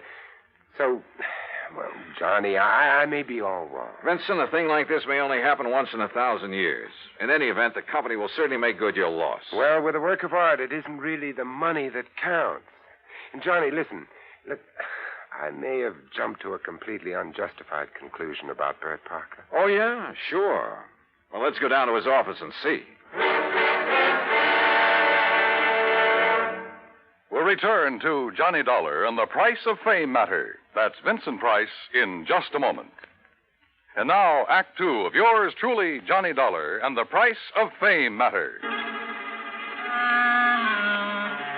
A priceless original oil painting, stolen from the home of Vincent Price, famous radio and picture star. One of the few people who'd had the opportunity was the man who'd sold him the insurance on it, Bert Parker. Together, we went to Parker's office at 4 State Mutual in downtown Los Angeles. It was on the 16th that Mr. Parker phoned in to say he wasn't feeling very good and wouldn't be in for a day or two. Hey, it was on the 15th that he was at your house, Vincent. Yes, that's over 2 weeks ago. And you haven't heard from him since, Miss Pritt? No, Mr. Dollar. We've tried calling his apartment, but since there hasn't been anything really pressing here at the office... What's the address of his apartment, please? Well, it's out in Westwood, 1308 Pandora Avenue. Look, Vincent, I'm going out there. I'll call you if I find... You're going to need transportation, aren't you, Johnny? By the highest price chauffeur in the country? Sure, why not? Oh, before you go, Mr. Price, I wonder if... if I could have your autograph. Well, why didn't you get Johnny Dollars, Miss Pritt? He loves to give them. Oh, yes. Oh, no. No, you don't, Vincent. Let's go. It took a little persuading, but the landlord at Bert's apartment finally let us into his 4-room suite. It was empty, except for a few old clothes, and it was obvious that he'd packed and left in a hurry. I rummaged around in the closets, tables, bureau for a clue as to where he might have gone, and came up with nothing. You give up, Johnny? Yeah, Vincent, I'm afraid so. I poked around that desk some more after you'd finished with it and found this wedged in behind a drawer. Oh? Travel folder. Paris. Yeah, it looks real fresh, too. Minor Travel Agency, Beverly Hills. Well, what do you think? Pretty much of a long shot, Vincent. But they do pay off sometimes, don't they?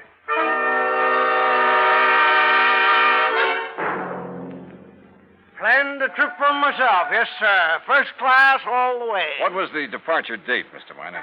16th, first class, straight to Paris. Oh, brother. Paris is a pretty big place. Did you make any arrangements for him for after he got there? Only for when he arrived. Reservations at the Louvois.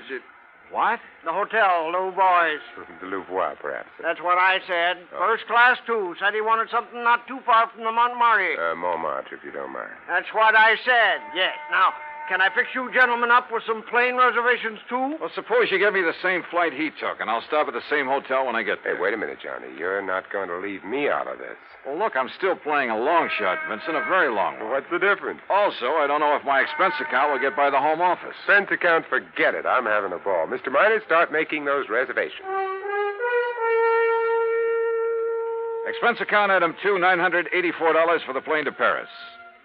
Well, it turned out to be the most interesting flight I've ever made because of the company of Vincent Price. An amazing conversationalist. He could talk about anything, including art. And he has a tremendous sense of humor.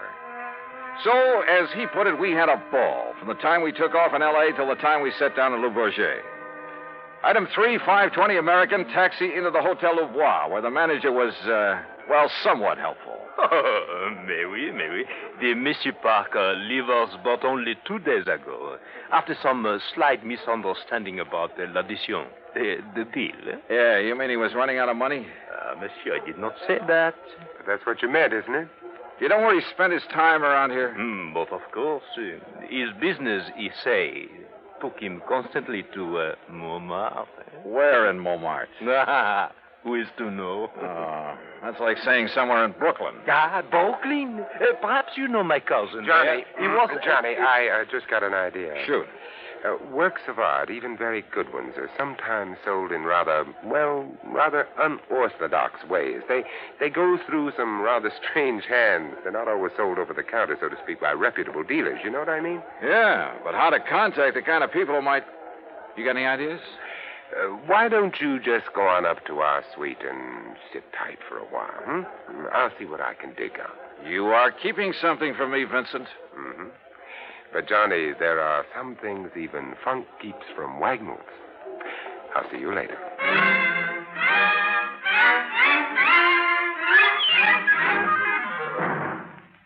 Act 3 of yours truly, Johnny Dollar, in a moment. And now, Act 3 of yours truly, Johnny Dollar, and the price of fame matter. All of gay, romantic Paris just outside the door, and time on my hands. So what did I do? Took Vincent Price's advice, went back to my room at the Hotel Louvois, and waited. 2, 3, 4 hours. Finally, shortly after 8 p.m., Vincent came in bearing a couple of packages. Sorry to have made you wait, Johnny, but I think I'm on the trail of something. Looks to me like you've been on a shopping spree. Props, Johnny, for you. Have you found out where Bert Parker is? No, but I think you will. Here, try this on. Huh? What's this all about? A 10-gallon hat? Yeah, I had to guess at your size. Where in Paris did you find this? Try it on. Oh, what do you... What am I supposed to be, a refugee from Texas? Exactly. You made it in oil wells. Your name is Matthew. Huh? You're over here to see the sights, all the wild nightlife you've heard about, the Folie Bergère, Rue Blondel, Place Pigalle. Here, try on this shirt. Oh, brother. Look, I don't know what this is all about, but hadn't we better get something to eat? Try it on. If you don't take me to one of the world-famous restaurants in this town... Maybe tomorrow. Huh? Yeah, that's good. That shirt's going to be all right. What do you mean, tomorrow? Here, now, stick this genuine simulated imitation diamond-type stick pin in the front. Wait a minute, I'll do it for you. Yeah, What the Sam... There you are, and with this big hunk of glass on your finger. There now, look at you. Oh, you look. I'm hungry. Well, maybe you'll even get food where you're going. Now, where do you think I'm going in this rig? To a little joint on the Rue Blondel called the Bal Macabre. Now, what am I supposed to do there, if I go there? Sit around, look prosperous, and see what happens. Oh, Vincent. Remember, you made it in oil. Millions. Yeah, but Vincent... Also, you're interested in art, and your name is Matthews. Look, will you? On your way, Johnny. The taxi that's waiting for you out front knows exactly where to take you. The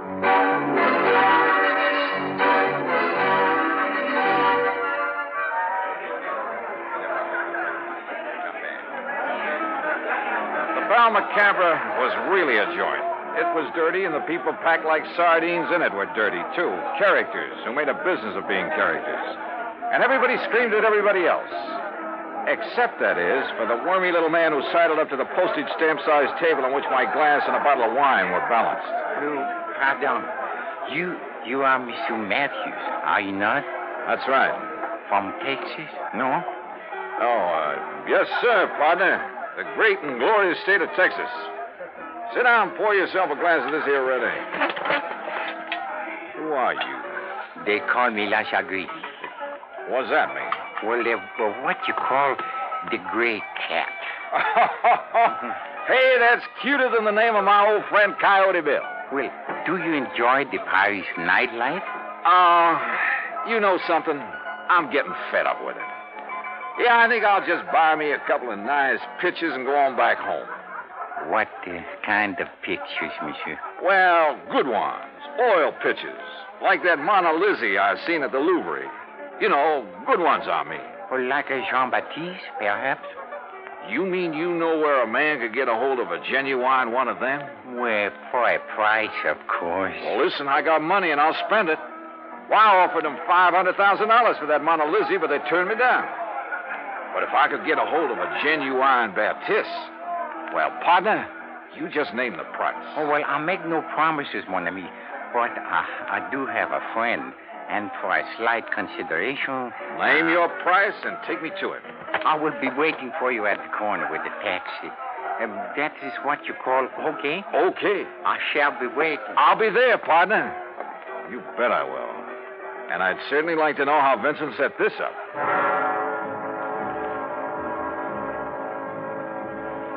The taxi dropped us off at one of the most disreputable-looking apartments in the whole of Paris. My friend, who called himself the Gray Cat, looked carefully around before entering the front door. Then we climbed 4 flights of a dark, musty stairway. No, remember, my friend, you are not to pay the price he asks at first. If you like, I will make the arrangements for you. Now, that would be right friendly of you, partner. But how would you come out on this? Well, all I ask, monsieur, is 10% of what you pay. And maybe a little extra from him for bringing me up here? Oh, monsieur. Oh, now, don't give me that, partner. I've been around. I'm wise to how you fellas operate. But if I can get a hold of a real, genuine Baptiste... You will see.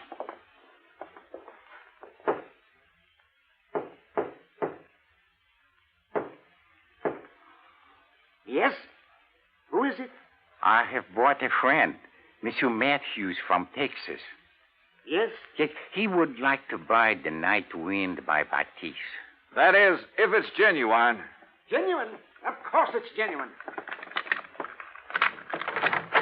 There, on the table. Can't you see for yourself that it's the Oh, no. Well, Bert Parker.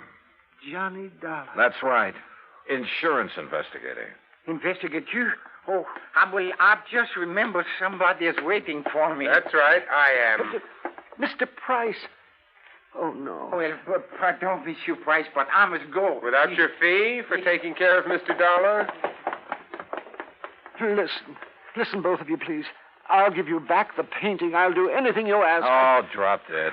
Oh, dear. Dear. Well, Vincent, there it is. Yep. And it looks like the company has saved a cool $100,000. I have a confession to make about that, Johnny. Yeah, like how you happen to know the way to the painting through that squirmy little fellow who brought me here? Oh, well, that's how I got hold of the Baptiste in the first place. It's a lovely thing, isn't it?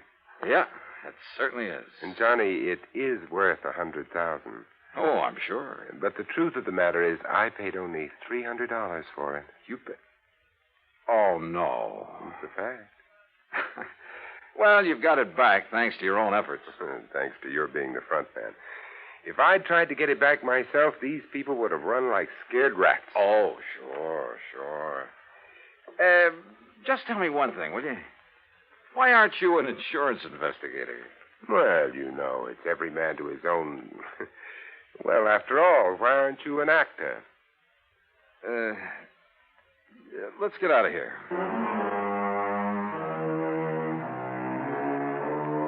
Disposition of Bert Parker? Well, that's entirely up to the company. Vincent, now that he has the painting back, doesn't care one way or the other. However, from the company's standpoint, well, it's not the kind of black eye that's good for you. Expense account total, including incidentals and transportation back to the States, $2,341. Remarks? Well, to Vincent Price, my eternal thanks. Not only for the help on this case, but most of all because it's given me a chance to really know him. Yours truly, Johnny Dollar.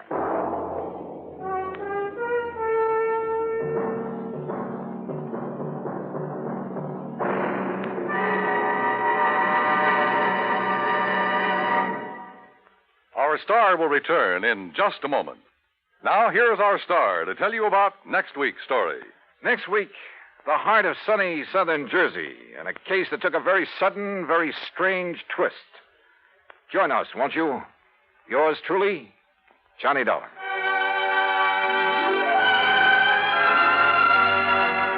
Yours truly, Johnny Dollar, starring Bob Bailey, originates in Hollywood and is produced and directed by Jack Johnstone, who also wrote today's story.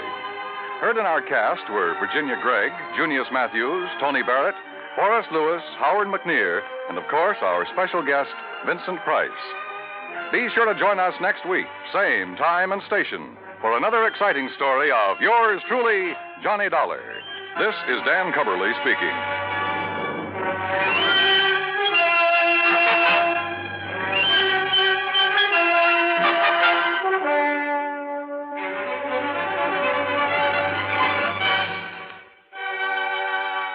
This is the United States Armed Forces Radio and Television Service.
From Hollywood, it's time now for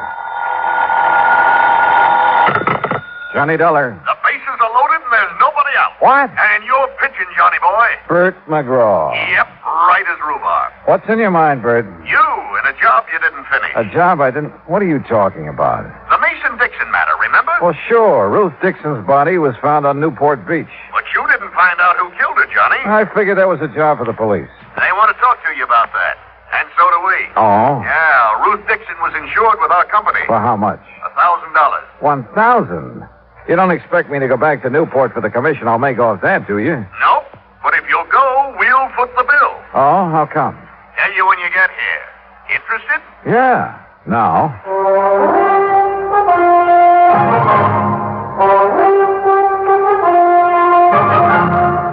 Bob Bailey in the exciting adventures of the man with the action-packed expense account, America's fabulous freelance insurance investigator. Yours truly, Johnny Dollar.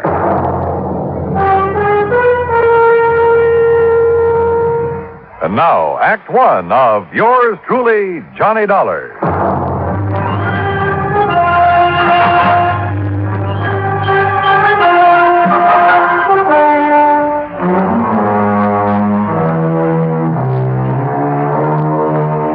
expense account submitted by Special Investigator Johnny Dollar to the Providential Assurance Company, 393 Dewey Avenue, Hartford, Connecticut. The following is an account of expenses incurred during my investigation of the Dixon murder matter. Expense account item 1, $1.20 taxi from my apartment to the Providential building. Along the way, I did some thinking. A week ago, a girl's body had been found on Newport Beach. The Masons and the Dixons had each identified it as the body of their missing daughter. I managed to locate the Mason girl. That meant that Ruth Dixon was the girl on the beach. Who had killed Ruth? Well, I didn't figure that was my job. But evidently the brass at Providential did. Why? Well, I hope Bert McGraw would tell me. Oh, Johnny, come in. Morning, Bert. About this Dixon matter. I suppose you're wondering why I was so anxious for you to go back to Newport. Well, I am kind of curious, Bert. Well, I told you, Ruth Dixon was insured with our company. But for only $1,000, you'd save money by paying it off and forgetting it. Maybe. But it isn't that easy. Oh, why not? Because of the Newport police, for one thing. Well, what have they got to do with her insurance? Well, not a thing. But they have got plenty to do with our company and its representatives. And last week, you were one of them. So the Newport police, Captain Lewis of Homicide to be exact, called here this morning. Who's Lewis? Miller was the man I worked with. Lewis took over because Miller didn't follow up on you. And he's very unhappy with you, Johnny. I can't imagine why. No? Well, Captain Lewis says you left Newport without giving his office all the information you had on the Mason girl. The Mason girl? What's she got to do with the Dixon investigation? Well, how should I know? Darla Mason didn't even know Ruth Dixon. Lewis says different. But that's beside the point. We can't afford to have any police department in this country feeling the way the Newport boys do about our investigators. Oh, come on now, Bert. It isn't at all that serious. Johnny, we have to have police cooperation. And we can't force them to cooperate, so we try to build up a sufficient amount of goodwill. But, Bert, No, it's too late to apologize. Who's apologizing? Captain Lewis chewed out my boss. My boss did it to me, and I have orders to do it to you. Okay, so get it over with. Well, I'm almost through. Except that no matter what it costs us, it's going to be worth it to have goodwill restored. You understand? Sure. And whatever you do in Newport, please keep Captain Lewis informed. If you stumble onto something that might lead to the Dixon girl's killer, tell Lewis about it. Okay, Bert, whatever you say. No hard feelings, Johnny. No, everything's just fine. Oh, good boy. Glad to see you understand. For an expense account like the one you're going to get, I can understand the theory of relativity.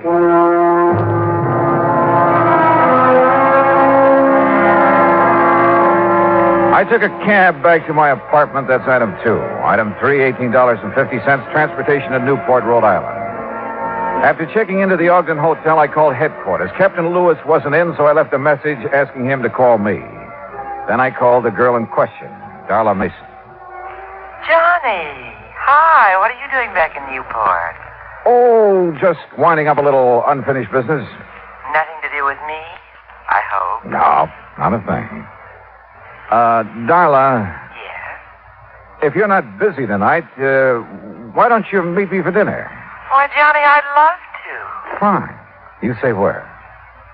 Well, how about the yacht club at 8? Good.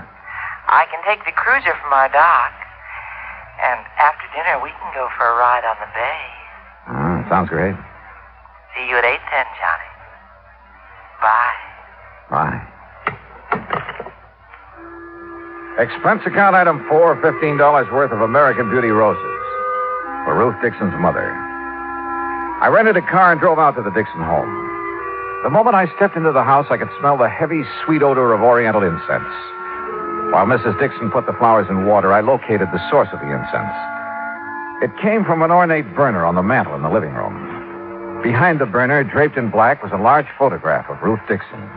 And on each side of the photograph were 2 lighted candles. Oh, Mr. Dollar, these are the most beautiful roses I've ever seen. Well, I'm glad you like them, Mrs. Dixon. Oh, yes. Ruth will, too. Beg your pardon? I said Ruth will like them, too. I'll take them to her in the morning. That is, if you don't mind. Oh, no, not at all. Mr. Dollar, I don't know how you feel about such things, but I believe those who have passed on never really leave us. What do you think? Well, I haven't given much thought to the subject. But you should. Ruth will appreciate these roses as much or more than she ever would have. Do you believe that? Well, I didn't know Ruth when she was alive. When she was here, Mrs. Dixon. Oh, that's right. You didn't. Well, she's still here. And if there's any doubt in your mind, why, you just come with me and visit Madame Desalles. Madame Desalles? Yes. She's been such a help and comfort to me these past few days. Well, without her and her teaching, I'd have been completely lost. This Madame Desalles, what is she? She's just an ordinary person, but she has wonderful occult powers. She can see beyond the veil, Mr. Dollar, and she's promised to let me speak to Ruth as soon as the conditions are right. Do you know when that will be? Lucille? In here, Henry. Oh, excuse me, Mr. Dollar. I have to put out these candles. Henry doesn't believe like we do. My, you've been at it again, haven't you, woman? Now, Henry. Open the windows. Get the smoke and the smell out of... Oh, Mr. Dollar. Afternoon, Mr. Dixon. What are you doing back in Newport? He's trying to find the man that caused our girl to pass on. Oh, she didn't pass on, Lucille. She died. Henry, really? Well, anyway, I wish you luck, Mr. Dollar. I have a hunch I'm going to need it, Mr. Dixon. Mr. Dollar, wouldn't you like to stay to dinner? We aren't having anything fancy, just leftovers and boiled cabbage head. Oh, my. Now what? Why, I just remembered why I burned that incense. And it wasn't what you thought, Henry Dixon. It was on account of the cabbage. It covers the smell. That's not the truth, and you know it. Oh, now, Henry. Look at that mantle, Mr. Dollar. She's made a regular shrine out of it. Looks like a heathen altar. Henry. Well, it's the truth. And I wouldn't blame Mr. Dollar if he was afraid to stay to dinner with a woman like you around. You aren't afraid to stay, are you, Mr. Dollar? No, of course not, but I do have another engagement. Oh, well, anytime you can come, you just let us know. Yes, thanks. I'll remember. Well, now, if you men will excuse me. You will. And you open the windows in the back. Yes, Henry. Oh, Mr. Dollar. Yes? When Madame Desalles arranges... That fraud. When Madame Desalles arranges for me to talk to Ruth, I'll let you know what she says. Good evening. Poor dear. She hasn't been the same since Ruth's body was found on the beach. Mr. Dixon, according to the medical examiner, Ruth's body was in the ocean for approximately 6 weeks. That's right. Do you remember if Ruth was going with anyone in particular just before the time she disappeared? The police asked me the same question. I couldn't answer it. You mean you don't remember? I mean that Ruth wasn't a girl to be tied down to one man, and any more than she's content to live like she had to after my health failed. Did she date very often? Well, you know, she worked as a hostess at the yacht club. Yes, sir. She met a lot of rich young men there. And if you ask me, she dated too much. Of course, her mother took Ruth's side, said she had to if she was ever going to get herself a husband. But she went with no one in particular. No. She never settled down enough. What about her friends, Mr. Dixon? Was there someone she might have confided in? She didn't have any girlfriends. Liked men a lot better. But, Oh, there was somebody. Well, I expect you could say he was her friend. Too old to have been a boyfriend. Besides, he doesn't have enough money. Who is he? His name's Sam Hood. He runs a small craft repair shop down by Viking Beach.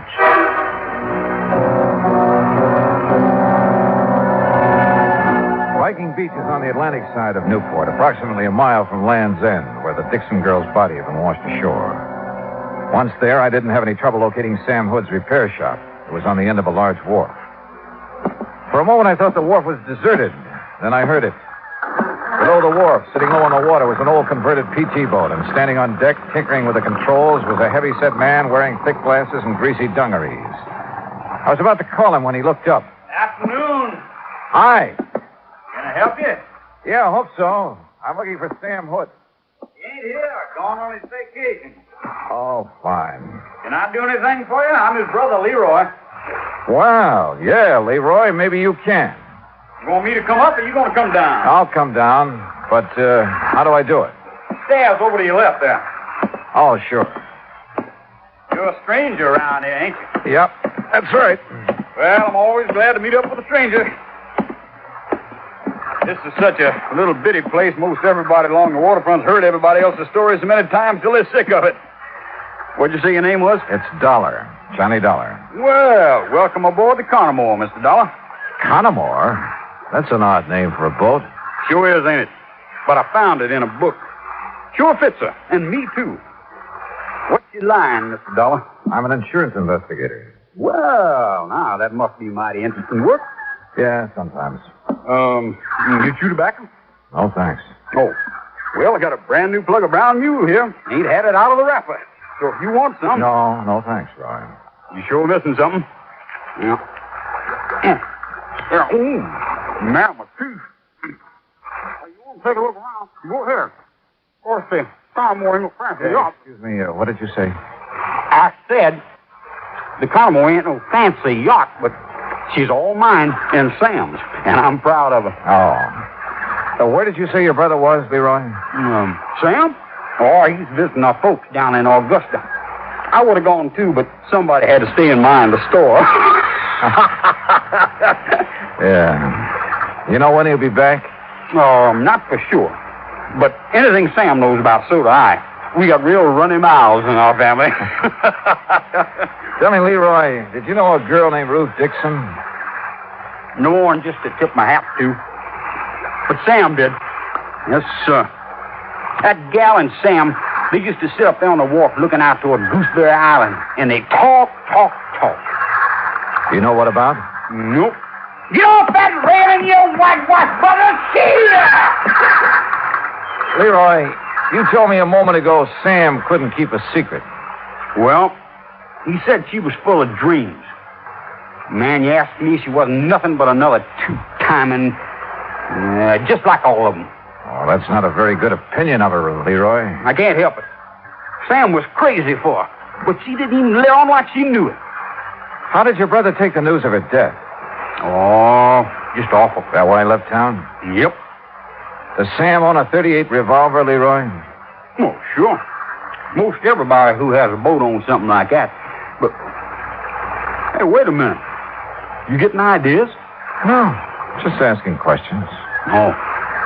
Well, Sam couldn't have killed her. I know it. What makes you so sure? Well, 'cause he's my brother. And how he was so broke up when he heard about Ruth. Why would you suppose anybody'd want to put a bullet in a pretty gal like that? I don't know, Leroy.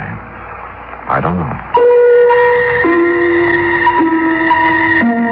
I asked him a few more questions, watched him chase the seagulls off the railing once more, then left.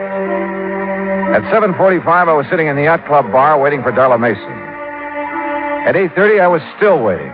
And at 9:30, I gave up and went back to my hotel. I hadn't been in my room 10 minutes before someone started pounding on the door. Dollar, you in there? Yeah, who is it? Captain Lewis, open up. Well, good evening, Captain. Nothing good about it. Huh? Fine thing you pulled. You come over here to help, then you go gallivanting off where nobody can find you. I called your office as soon as I hit town. Because the people you're working for in Hartford told you to. Now, look, that insurance agent said you were skeptical about there being a connection between the Mason and the Dixon. I still am. You won't be when I tell you what happened early this evening. Okay, so what happened? Darla Mason was shot, and the bullet came from the same gun that killed Ruth Dixon.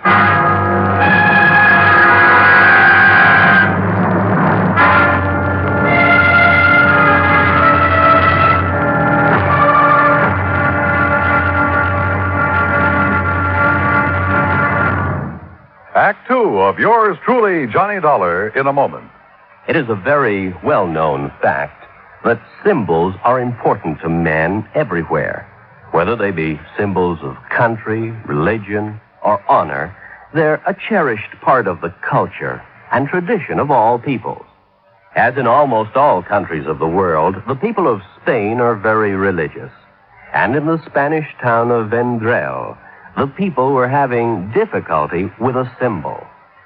A 300-pound angel sitting on top of a 150-foot church steeple. The Angel had been there since 1784 and needed repairs to keep it from falling down on the heads of the parishioners. But 150 feet is a long way up, and 300 pounds are a lot of weight to bring down. Now, there was a great deal of head-scratching over the problem until someone casually mentioned the problem to someone else who happened to be stationed at the United States Air Force Base in Zaragoza, Spain. It wasn't long before visions of a helicopter came to mind. Because Americans like to help other people everywhere, the Air Force whirlybird lifted the Angel from the church steeple, brought it down for repairs, and later returned it to its perch. So grateful were the people of Vendrell for this act of friendly cooperation that they held a mass celebration of American Day to show their appreciation. Television and newsreels carried the story of kindness. So did the newspapers and magazines throughout Spain. This gesture on the part of the United States Air Force created a new symbol, a symbol of friendship and understanding. It became a symbol of freedom, the right of all men everywhere. Now, Act Two of yours truly, Johnny Dollar and the Dixon Murder Matter.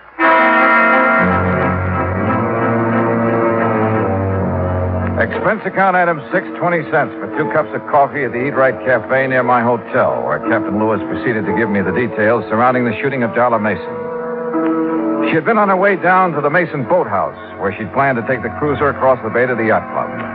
As she neared the boathouse, someone had fired at her, and the bullets that wounded her came from the same gun that killed Ruth Dixon. So there was a connection between the Mason and Dixon girls. And if you want more proof, I have it. Like what? Well, they both spent a good deal of their time at the yacht club. Yeah, but for slightly different reasons. Ruth worked there before she was killed. But she must have known Darla Mason. No, that's no good, Captain. You go to the district attorney with that kind of evidence, and he'll throw you out of his office. He'll want proof they knew each other, and how well. Yeah, I suppose. What about Darla? When can we see her? When the doctors tell us we can. She still hasn't regained consciousness. Hey, Captain, do you know where the Masons have the work done on their cruiser? Yeah, and that's another thing. That's Sam Hood's place. Have you questioned him? Never had a chance to. According to his brother, he's away on some sort of vacation down Georgia. Left the day the Dixon girl's body was identified. Are you sure he's still in Georgia? Well, I can ask the Augusta police to check up on him. If he is, have them tell him about Darla being shot up and find out if he knew her. Okay. Well, you ready? Yeah. No one was seen prowling around the Mason place tonight, huh? Well, nobody else was down at the boathouse. Thanks, Johnny. Sure, Captain. And stop being so formal. My name's Pete. Okay, Pete. Well, I guess we've done all we can for a while. I'm not so sure. No, what do you mean? I'm not sure about that either. But I have an idea. Or maybe I ought to call it a hunch. About what? Well, I'd like to sleep on it first, if it's all the same to you. Have I anything to say in the matter? Nope, not a bit. It was late and I was tired, so I did the obvious thing and went to bed. Early the next morning, I called the hospital. Darla Mason had regained consciousness and would recover. But she couldn't be questioned for another 2 or 3 days. So I finished dressing and went down for breakfast. I was crossing the lobby when someone called me. Mr. Dollar. Mr. Dollar. Oh, Mrs. Dixon. I've been waiting to see you. Well, you should have called. I'd have come right down. Oh, no, I was afraid I'd wake you up, and I didn't want to do that. Oh, that's very thoughtful of you. Mr. Dollar, is there some place we can go and talk? Well, there's my room. Oh, no, I mean, well, it wouldn't look right, you know. Oh, yeah, well, then, how about over here? Looks like a nice, quiet corner. Yes, this will do nicely. Mr. Dollar, remember I told you about Madame Desalles? Yes, I remember. Would you like to sit down? Oh, no, I'm too excited to sit. Excited? About what? Well, I've been trying to tell you about Madame Desalles and what happened last night. What did happen? The conditions were right. I beg your pardon? The conditions. They were right. Remember, I told you Madame was going to let me speak to Ruth when the conditions were right. Well, they were last night. Oh. Well, aren't you interested in what Ruth had to say? Yes. Yes, I am, Mrs. Dixon. She told me who killed her, Mr. Dollar. What? Yes, sir. Just as plain, I heard it from Ruth, and there's no doubt about it. It was her voice, all right. Mrs. Dixon, exactly what did Ruth say about the person who murdered her? Oh, Ruth described her to a T. Her? She said it was a woman. Young, dark hair, brown eyes, and a big red scar on the back of her left hand. I see. You seem disappointed, Mr. Dollar. I guess I was doing a little wishful thinking, Mrs. Dixon. Well, wishful thinking or not, Ruth told me who it was that killed her. Well, her name, too? Well, she didn't know her name. Oh. But that big red scar. Now, you find a woman who has a thing like that on the back of her left hand, and you'll have the guilty party. Yes, well, I'll look for someone like that today, Mrs. Dixon. Now, come on, I'll buy you some breakfast.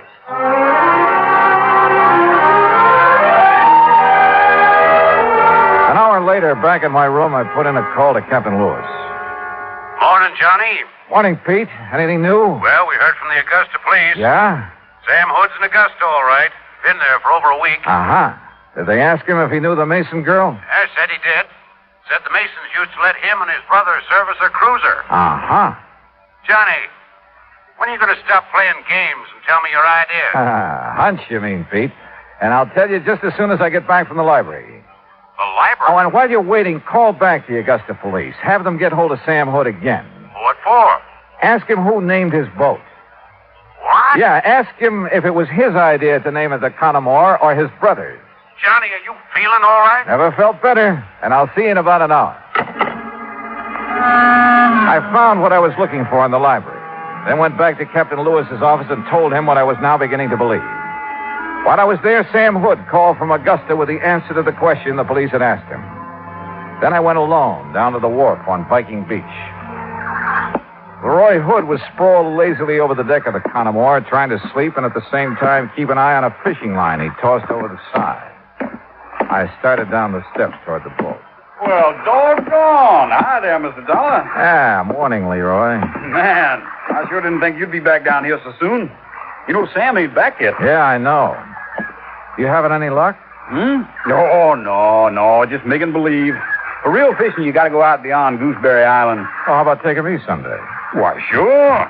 Man, you just say the word and we'll go right now. Well, no. I'm afraid I couldn't do that this morning, Leroy. Well, you just let me know anytime. Yeah. How fast this boat cruise? 25 knots. Now, ain't that something? Fastest boat between here and the Navy station. How long would it take you to get over to the Mason home and back again? Why, it wouldn't take no time at all. How come you asked that? Did you know Darla Mason was shot last night? Heard something about it, yeah. Do you know Darla Mason, Leroy? How could I know somebody like that? I don't know. But if you didn't know her, why did you try to kill her last night? You joking? No, not a bit. Oh, come on now, man. What you mean I tried to kill her last night? Just what I said. That ain't funny. That ain't one bit funny. But it's the truth, isn't it? The truth? Now, who told you that? Darla. What?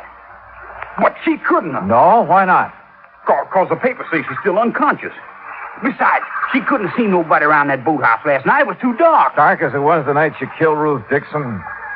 You know, you're beginning to get me riled, Dollar. That's so. It sure is so. Coming around here with all kinds of lies saying I killed Ruth Dixon. I didn't say it. Your brother did. Sam? Oh, man, now you really lying. Sam's in Augusta. You ain't seen him. We talked to him on the phone this morning. He told us about you and Ruth Dixon and the Mason girl and every other woman who comes around here. Well, just because I try to make a little time with him, that don't mean I killed nobody. Sam told us differently, Roy. He told us that you can't stand to have a woman laugh at you. Every time a girl has, you've tried your best to make her sorry for it. You really did talk to Sam? What do you think? But why would he tell on me? Why? He never has before. He didn't want to, Leroy. That's why he left here when he did. He needed time to think. Decide what to do about his brother. About you. What you gonna do about it? What I have to do. Take you in. No. Nobody's taking me anywhere I don't want to go. And anybody cries, they're gonna be sorry. Leroy, come out of there. I'm coming. You look out, dog. You look out, you don't try stopping me! Leroy, come back! No!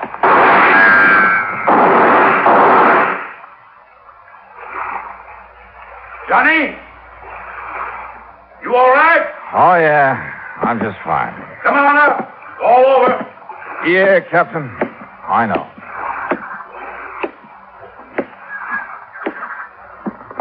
Tell me something. If I can. What put you onto him in the first place? Two things. You see, he liked the girls, wanted to be a lady killer, but they'd only laugh at him, and he couldn't stand that. I see. But the big thing is, what he named this boat, Connemore. I don't get it. Well, a man like Leroy, not much education, he'd have to have a real reason for wanting to name it that. But why? What's so special about that? You ever hear of Bluebeard? A lady killer? Sure, who hasn't? Well, Connemore was his real name.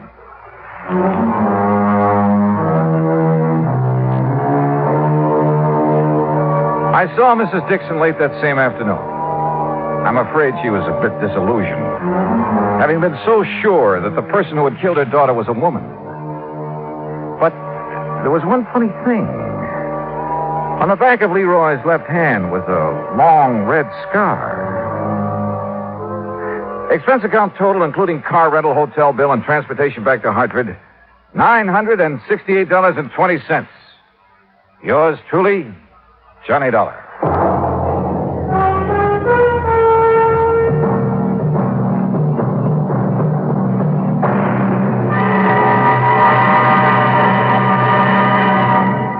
Now, here is our star to tell you about next week's story. Next week, a case that couldn't be solved because there was no solution. And yet, well, join us, won't you? Yours truly, Johnny Dollar.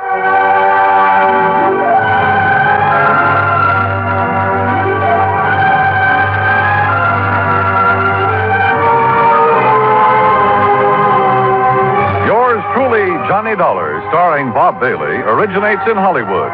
Written by Charles B. Smith, it is produced and directed by Jack Johnstone. Heard in our cast were Gene Tatum, Jeanette Nolan, Frank Nelson, Russell Thorson, Sam Edwards, and Austin Green. Musical supervision is by Amerigo Marino. Be sure to join us next week, same time and station, for another exciting story of yours truly, Johnny Dollar. This is Dan Cubberly speaking.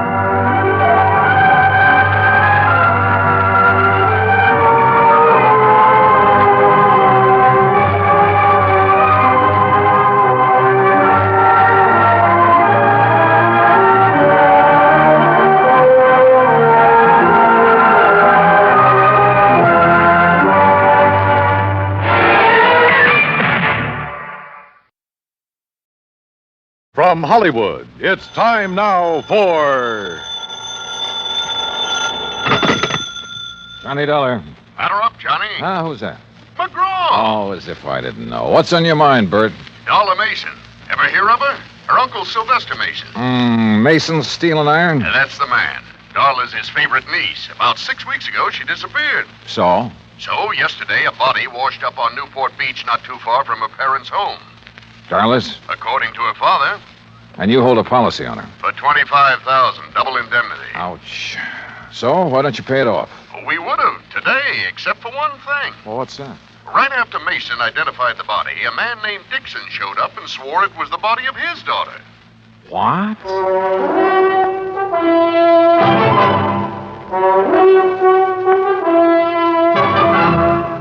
Bob Bailey in the exciting adventures of the man with the action-packed expense account.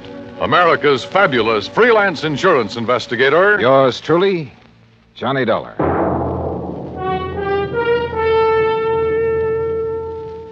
And now, Act One of yours truly, Johnny Dollar.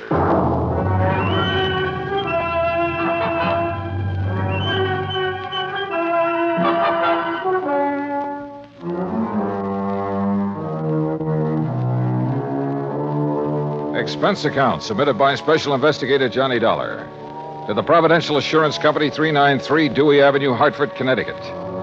The following is an account of expenses incurred during my investigation of the Mason-Dixon mismatch matter. Expense account item 1, $1.20. Taxi from my apartment to the Providential building. The walls of Bert McGraw's office are covered with pictures of sporting events. And as I entered, Bert was preparing to hang another one. Oh, Johnny. Well, come in, come in. You ever see this? Who is it? Who? Well, it's me, that's who. The day I pitched for the Valdosta Lions. Struck out 10 of the cherry pointers that afternoon. Yes, sir. You win the game for him? Huh? I said, did you win the game for him? Oh. No, cheating umpire. Hey. Well, Johnny boy, you ready to join our little team? I don't know.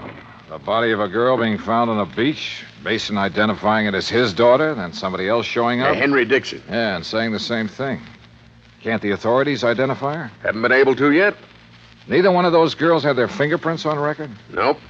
Well, what about dental work? Nothing to go on there either. Oh, brother.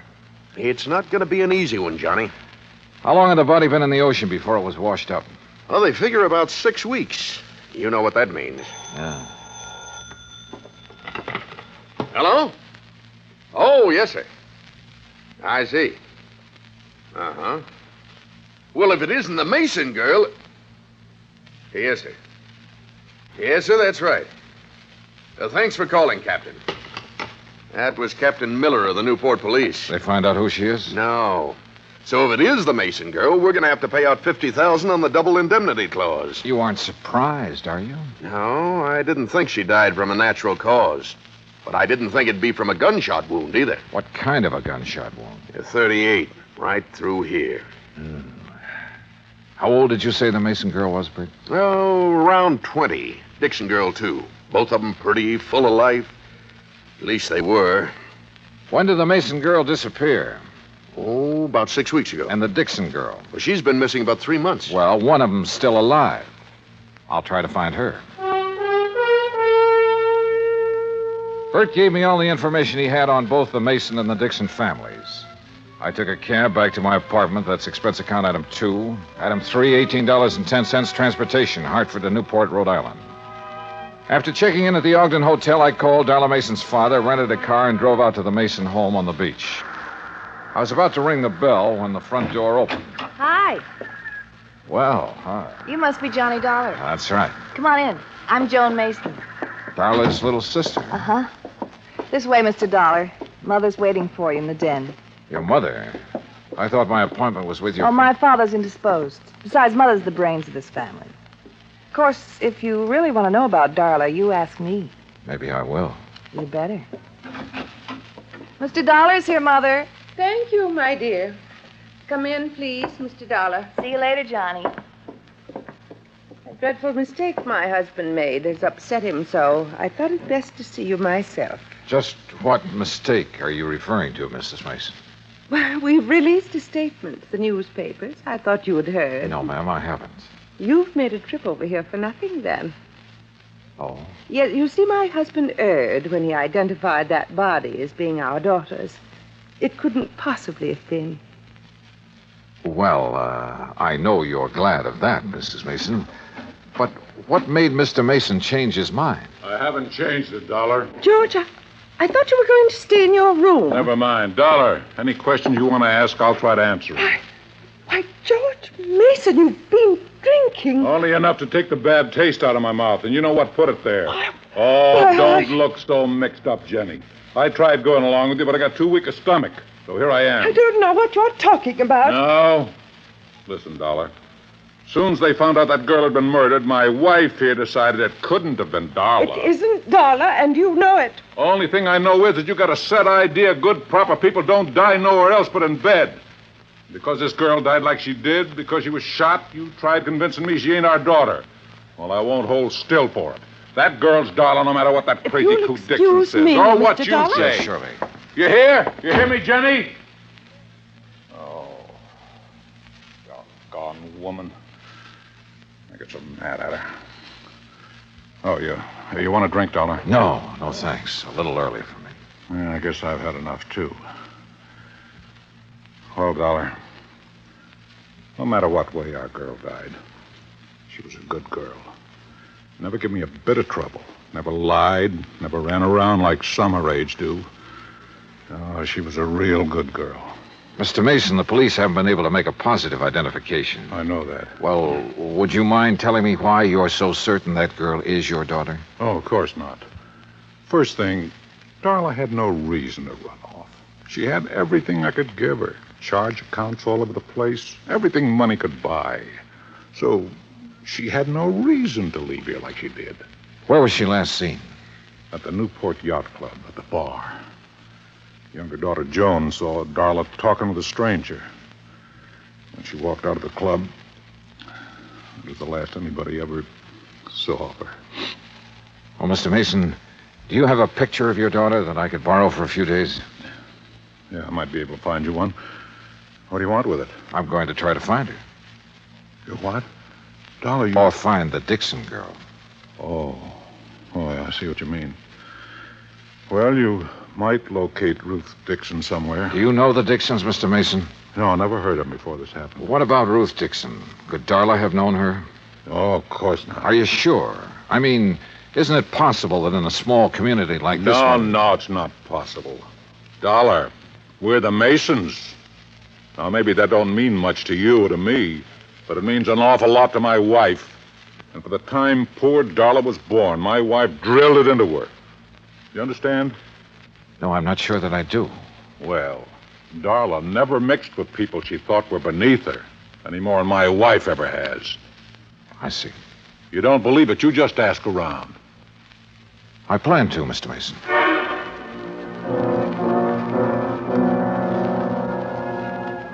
Mason found a small snapshot of his daughter. I took it and drove back to town. Expense account item 4, 10 cents, one phone call to Henry Dixon. 20 minutes later, I walked through the knee-high weeds that surrounded the Dixon home. Standing on the front porch waiting for me was a tall, thin man. Afternoon. Mr. Dollar? Yes, that's right. Well, I'm glad to know you. Sit down. It's such a nice day, I thought we could talk out here on the porch. Fine with me. Dollar. Yeah? Look, this whole thing hasn't been easy on my wife. Now, I've spent all day convincing her that I was mistaken, that the girl found on the beach isn't our daughter. You really believe that? Oh, I do, and so does my wife. And for the first time in days, she's almost her old self again. Henry? Oh, on the porch, Lucille. Mr. Dollar's here. Oh, my. It's a beautiful day, isn't it? Oh, Lucille, this is Mr. Dollar. Oh, pleased to meet you, sir. Thank you, Mrs. Dixon. Well, sit down, Mr. Dollar. Just anywhere. Oh, Henry built these chairs himself. I wanted to put them in the house, but Ruth, she just wouldn't have it. Yes, Mr. Dollar. I'm not at all sure why you want to see us. Ruth wasn't insured. We never could afford to take out a policy on her. Well, we did once for her college fund. You remember, Henry? Yes, but when I was forced to slow down, we had to cash it in. All except about $1,000, that is. Back in St. Louis, my husband was a school teacher, Mr. Dollar. A fine one. But the doctors made him give it up because of his heart. Oh, I see. How long have you folks lived in Newport? 5 years and 4 months. Mrs. Dixon, I imagine you remember just about everything that happened the day Ruth disappeared, don't you? Oh, my, yes. Well, did your daughter seem to be upset or emotionally disturbed in any way? No more than usual. Well, Ruth was spoiled, Mr. Dollar. Before Henry had to leave his job, we had the money to buy her nice things. Then, when we didn't have it, well, Ruth just never could get used to seeing her friends in their pretty new dresses. That's one of the reasons we moved to Newport, to get away from that crowd. Yes, we hoped she would find some friends on her own, financial level. Yes, some friends like that. But she wouldn't change. Did she know the Mason girl? Or ever talk about her? No, I can't recall that she did. Now, wait a minute, Henry. She did once. Oh, when was that? Oh, about the middle of March. They were having a dance where Ruth worked. When she got home that night, she told me the Mason girl had been there and how nice her hair had looked. The Mason girl wasn't nearly as pretty. Oh, no. Have you ever seen a picture of Ruth, Mr. Dollar? Well, only the one in the newspapers. Oh, that doesn't look a thing like Ruth. Excuse me. Surely. Mr. Dixon, was Ruth happy with her job? Well, considering how little they pay girls for doing hostess work, she was. Now, here's a real nice picture of her, Mr. Dollar. You just look at this. Isn't that something? Sure. Mrs. Dixon, where was this taken? Why, where she worked. At the Newport Yacht Club. I borrowed the picture after promising to be careful with it. Then I went back to my hotel. At the desk, I stopped for my key and messages and found one from Captain Miller of the Newport Police. He wanted to see me in his office as soon as possible. It took me about 5 minutes to get there. Dollar? Yeah, that's right. In here. I'm Miller, homicide detail. I'm glad you could... Mr. Dollar! Mr. Dollar, what wonderful good news. Jenny, leave the man alone. Well, I didn't expect to find you people here, Mrs. Mason. No, I'm sure you didn't. And Mr. Mason didn't expect to be here either. Oh, you just wouldn't hold the thought, would you, George? You just wouldn't have faith. Oh, You Jenny. had our girl dead and buried in her grave. For heaven's sake, never see anything so disgusting, Dollar. But she's not. No, sir. Oh, I'm so thankful, so very, Mrs. Mason, you mean you found her? They haven't found her yet, Dollar. As a matter We of fact... found proof that she's alive. What kind of proof? A slip. A what? A little sail.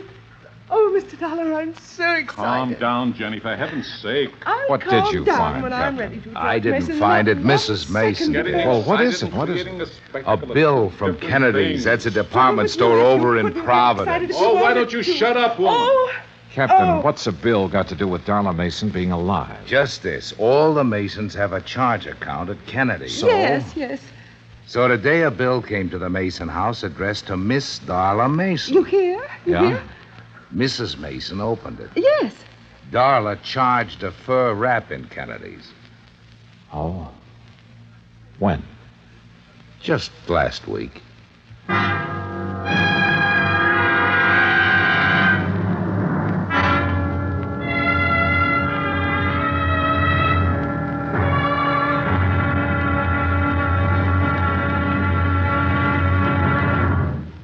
Act two of yours truly, Johnny Dollar, in a moment. We often hear about people shooting the bull or throwing the bull. We often do it ourselves on occasion. But here's a story about a bull that threw the man instead of the other way around.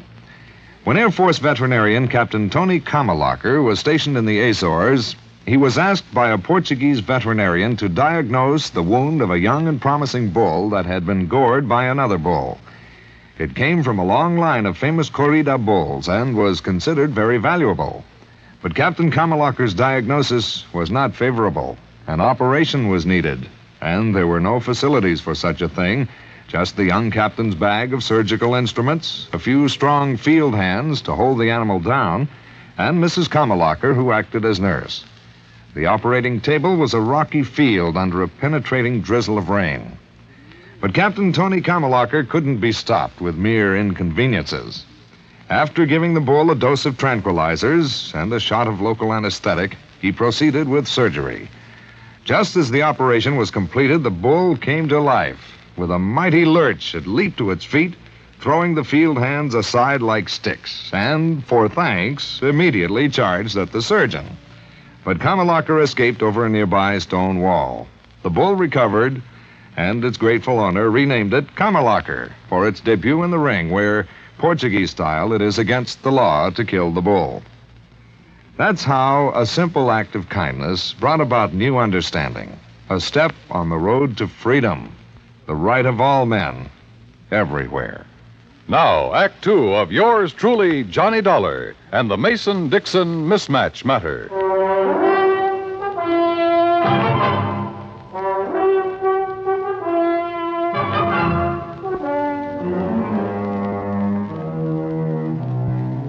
After telling me that the Mason girl had used one of her charge accounts just 5 days before the body was discovered on the beach, Captain Miller produced the original sales slip.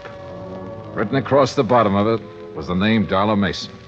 I wish to heaven I could be positive it's really her signature. You mean you think it's a forgery, Captain? I don't think anything yet. Mr. Dollar, you believe it's Darla's signature, don't you? Well, I haven't anything to compare the signature with, Mrs. Mason. Mrs. Mason, do you happen to have any of your daughter's legal documents at home, or her driver's license, or anything else that might contain her signature? No, I'm afraid I don't. You can order a copy from the Department of Motor Vehicles, Captain. Yeah, I will. What do you want it for, Captain? Well, it's just a matter of form, Mr. Mason. We have to be sure. But Darla's mother and me, we are sure. And we're the only ones that count. Well, that's not quite true, Mr. Mason. What? Have you forgotten about the Dixons? Oh, yeah, I guess I did for a minute. Well, you go ahead. Mrs. Mason and me will be at home. Yes, sir. You'll let us know as soon as you can, Captain. Yes, ma'am, I will. Thank you. Well, Darla, now what? How far is Providence, Captain? 40 miles. Why? Well, I don't know about that store over there, but where I came from, before a person could charge on an expensive item like a fur wrap, he'd have to produce some identification. Unless. Yeah? Unless the salesperson recognized him. Or her. What do you think? It's 3:10 now. If we hurry, we might have time to do a little shopping.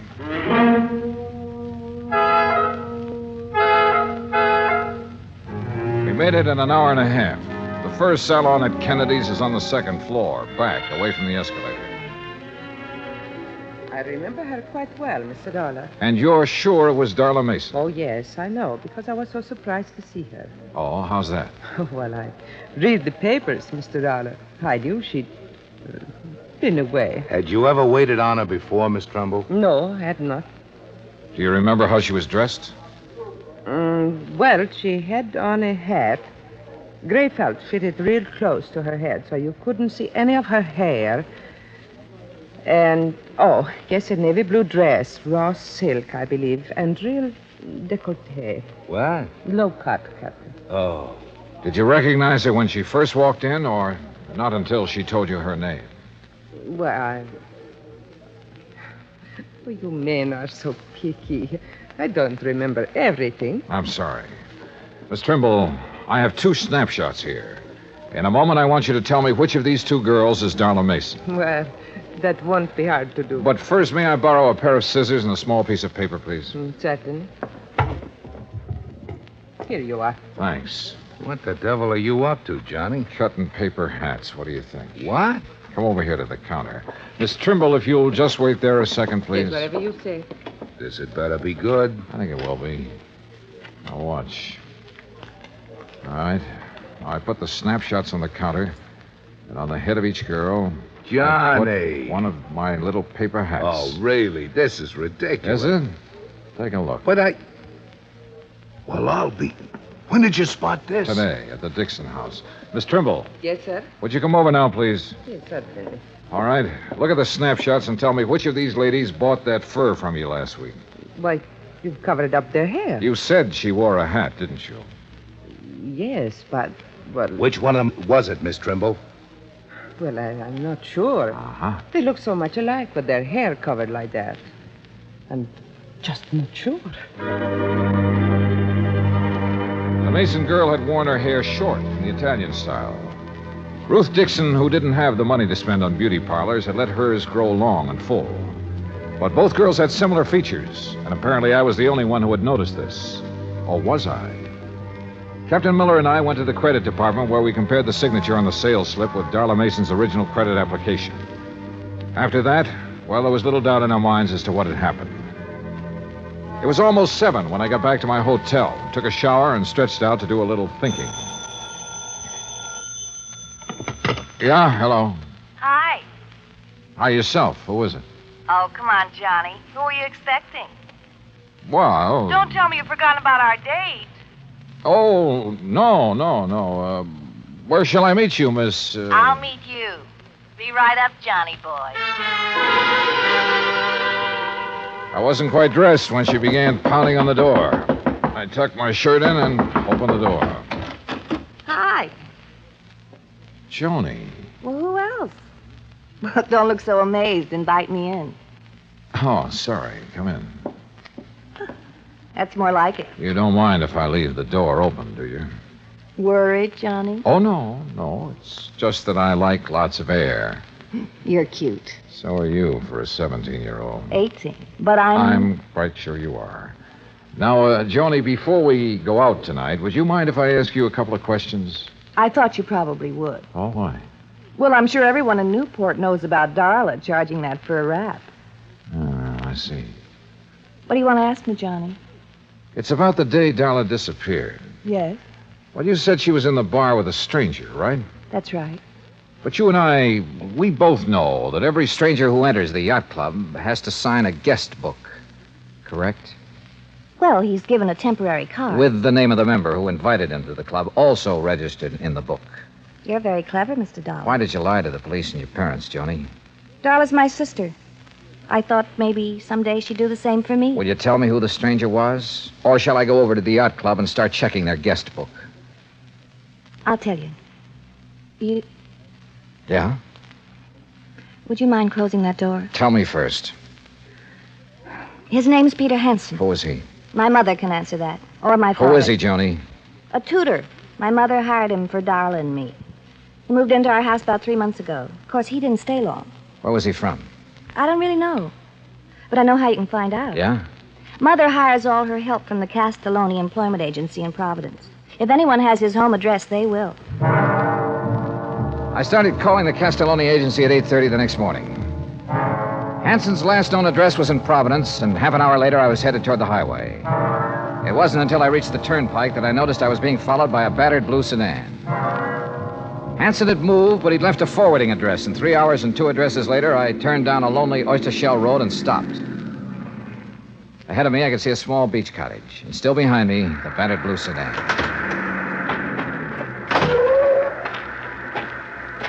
You make it real easy for a man to follow you, Mr. Dollar. If I had known it was you, sir, I wouldn't have. I hope you don't mind my tagging along like this. Mr. Dixon. Now, wait. I know what you're going to say. But let me say this first, Mr. Dollar. I've waited around, wondering if it was our girl you would find or the other one for so long. Well, I just couldn't anymore. I had to do something. You understand that, don't you? Yes, sir, I think I do. Good. Well, then, you go on about your business, and I won't bother you. You go on up to that house, and I'll wait right here. Go on now. Yes, sir. I wasn't sure who or what I would find in that beach house, but I was sure no amount of talk could persuade Mr. Dixon to leave until I did. I knocked on the door for a good minute before it finally opened. Yeah? Mr. Hanson? Yeah, what is it? My name is Dollar. I'm an insurance... Insurance man. Oh, I thought you... Honey, it's just an insurance salesman. Look, Dollar, even if I had the money, I wouldn't buy any insurance from you. You come around too early. You didn't let me finish. Huh? I'm not a salesman. I'm an investigator. Oh. Oh, give it up, Hanson. No! Honey! Honey! Honey, Pete, don't let him. you can't stop me, Hanson. You want to bet? Yeah. Come, Pete, come. Pete, no! Oh, Pete. Oh, Pete. You'll be all right. Why did you have to find us? Why? Why did you disappear? You know how much trouble you've caused? I can read, I know. It didn't bother you? Your family not knowing whether you were dead or alive? Not a bit. I'd be happier if they thought I was dead. Oh, Dolly, you don't mean that. I proved it, didn't I? I'm not sure. Why did you disappear? Because I was bored. Tired and sick of living like my family makes me live. And how's that?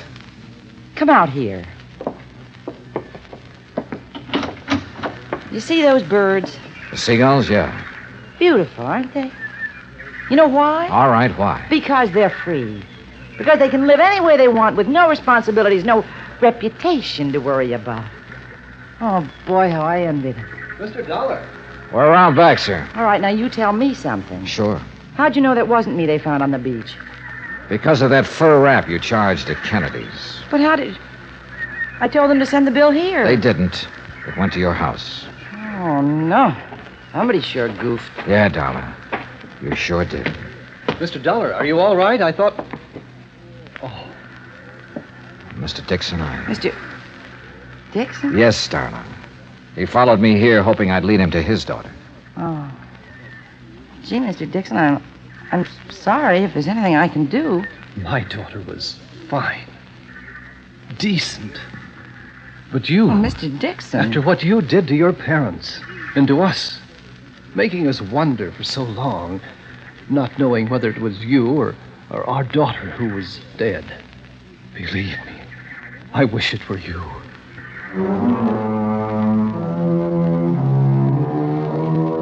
Like Bert McGraw told me a long time ago, somebody has to handle the rough ones. And for me, this was it. Henry Dixon was in no condition to drive his car, so he rode back with us. And on the way, well, Darla Mason will never forget the things he said to her. Neither will I. As for Ruth Dixon, who murdered her and why, well, that's up to the Newport police. Expense account total, including hotel bill, car rental, and transportation back to Hartford, $319 exactly. Yours truly, Johnny Dollar.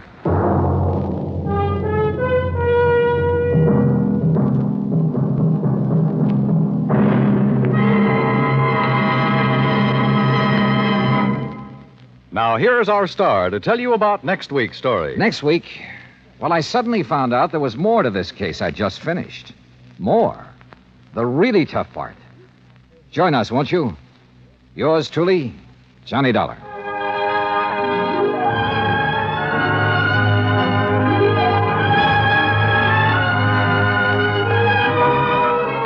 Yours truly, Johnny Dollar, starring Bob Bailey, originates in Hollywood.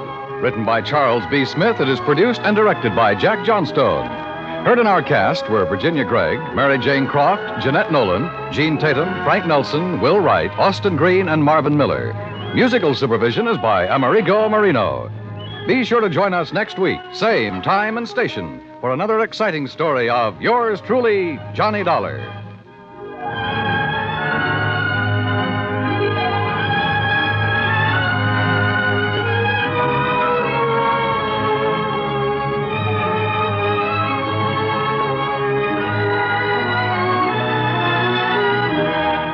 This is the United States Armed Forces Radio and Television Service. From Hollywood, it's time now for... Johnny Dollar. Pat Cummings, Inter-Allied Life. Hi, Pat. What's new with you? Johnny, ever hear of Everett Benton? No, I'm afraid not. Investment firm down in New York. Real estate, oil, mining, this and that. What about him? We're carrying a $100,000 life policy on him. So? So last night he fell out of a 14-story window. Oh, that's too bad. Accident, Pat, or was it suicide? Maybe neither. I think he got pushed. I'll be right over.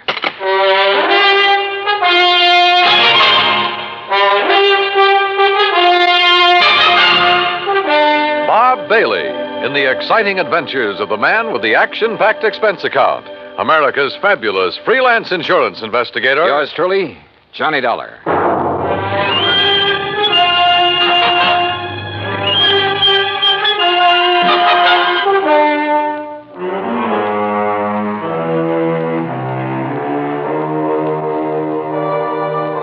Expense account submitted by Special Investigator Johnny Dollar to the Inter-Allied Life Insurance Company, Hartford, Connecticut. Following is an account of expenses incurred during my investigation of the Killer's List matter.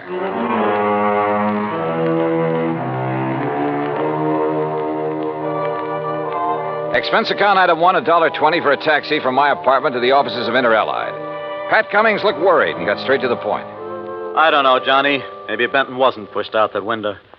But there's something about this deal that just doesn't smell right to me. What can you tell me about this man, Benton? Everett Benton, 45 years old, doing very well in business, so far as we know. Last night about 10 o'clock, he fell or jumped or was pushed out of his office window.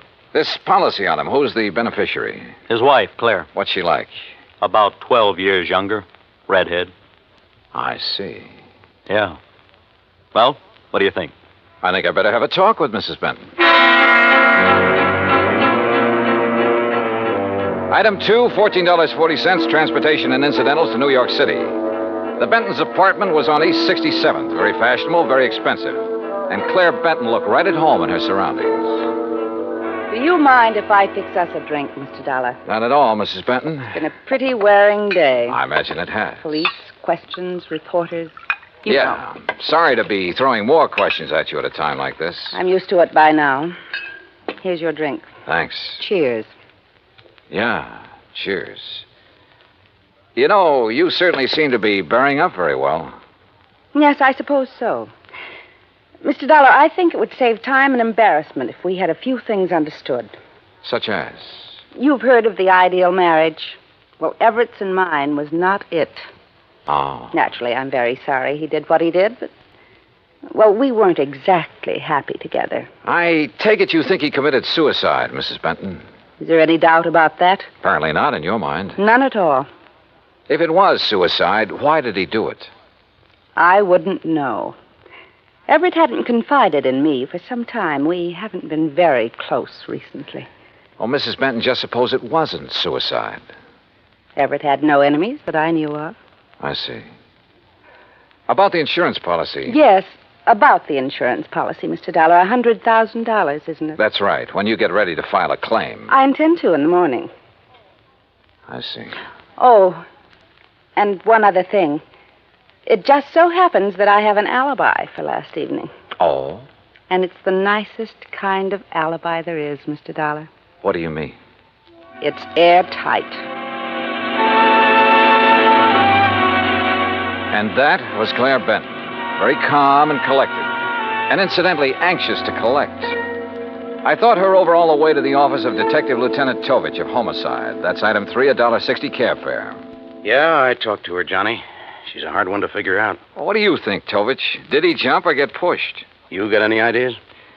How about financial troubles? He was in the investment business. Have you looked into that? According to his lawyer, his affairs are in good shape. Oh, he'd made his share of poor investments over the years. Wildcat oil leases, stuff like that. But in general, he was doing okay. He was worth a lot of dough, Johnny. Okay, let's assume he was pushed out that window. What was he doing in his office at 10 p.m.? I've wondered about that, too. Any indication anybody was with him? No. The night watchman was in another part of the building when Benton came in. Let himself in with his own key. There could have been somebody else with him, all right. But who? Claire Benton says she has an alibi. Yeah. Don't know as I care for it much, but I haven't been able to break it down. Who is her alibi? Larry Santis. Santis. Runs a supper club over in the East 50s. Yeah. The Ace of Clubs, he calls it. Larry Santis. Thanks, Tovich.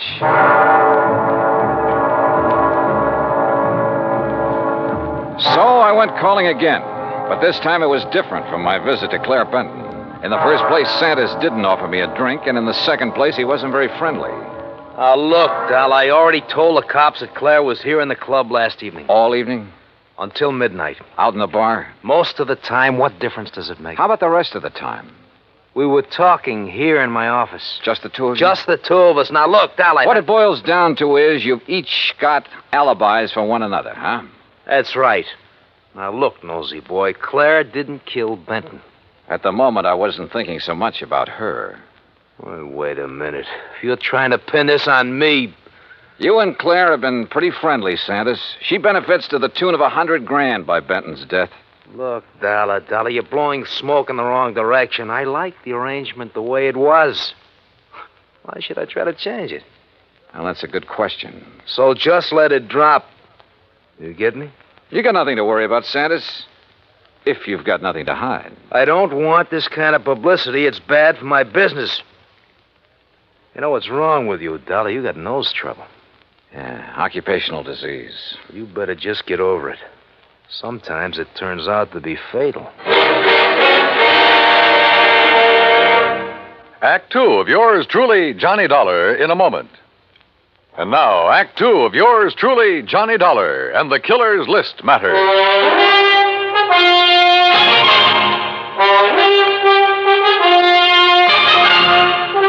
Well, looks like you didn't get any further with Larry Santis than I did, Johnny. Look, Tovich, both Santis and Claire Benton had a motive for killing her husband. Matter of fact, two motives. Money and getting Benton out of their way. Johnny, I'm with you. But we're not even sure yet it was murder. We do have something that indicates somebody might have been in Benton's office with him, though. Yeah, what is it? We found a cigarette butt in one of the ashtrays. Different brand than Benton smoked. Could it have been left there during the day? Janitor says he cleans out the ashtrays about 7 in the evening. Of course, he could have overlooked one, so I don't know whether it means anything or not. Oh, excuse me. Yeah. Homicide, Tovich. Oh? Where? Okay, I'll be right over. Johnny, looks like we've got ourselves a little epidemic. What do you mean? Ever hear of a guy named Arthur Mayfield, promoter? No, what about him? They just found him in an alley, dead. Wait a minute. Don't tell me. Yeah. Fell out of a 10th floor hotel room.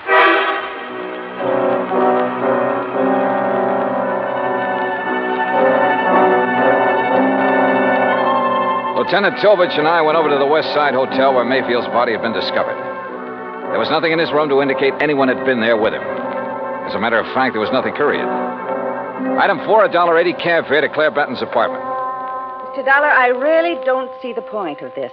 I've told you twice that I did not know this Arthur Mayfield. Did you ever hear your husband mention his name? I've never heard the name until now. From you. Mrs. Benton, mind telling me where you were last night around midnight? I take it that's when Mayfield died. Approximately. I suppose you have an alibi. You suppose correctly. You know something? I wouldn't be at all surprised if you were about to tell me you were with Larry Santis again. You know something, Mr. Dollar? That's exactly where I was last night. I know, Tovich. I know it could be just a coincidence that two guys fall or jump or get shoved out of windows within 24 hours. But I got a hunch there's some kind of connection between them. Could be, Johnny, but so far we haven't been able to find it. Well, how about their past? The armed forces, maybe? I've already checked that out. The answer's no. Could they have been involved in any sort of business deal? I asked Benton's attorney about that. He's checking through all of his papers. He's promised to call me. And you haven't been able to find any organization they both belong to, any situation in which they could have been thrown together? Not so far. Unless they served on a jury together, something like that. Well, don't laugh. That could be it. And they might have convicted somebody who took this way of getting revenge. Yeah, I'll check it out and call you if we find a connection. But don't count on it, Johnny. Don't count on anything.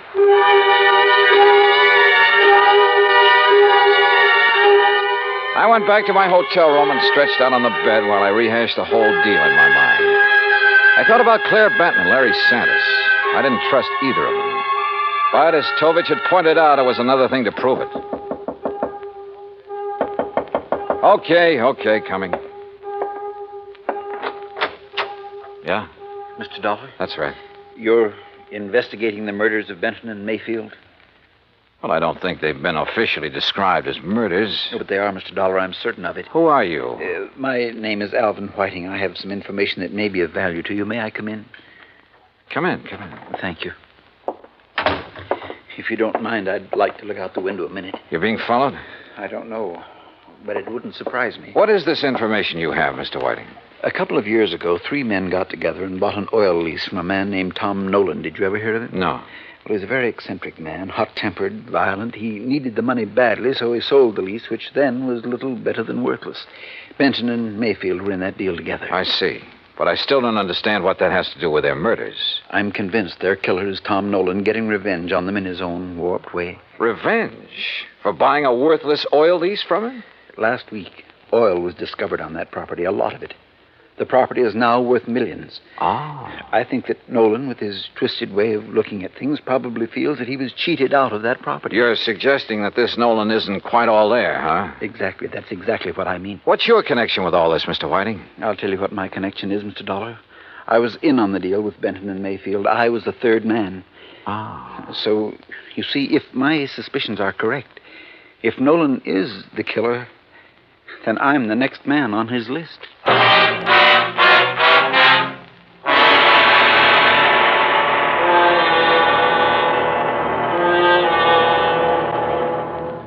Act 3 of yours truly, Johnny Dollar, in a moment. And now, Act 3 of yours truly, Johnny Dollar, and the Killer's List matter.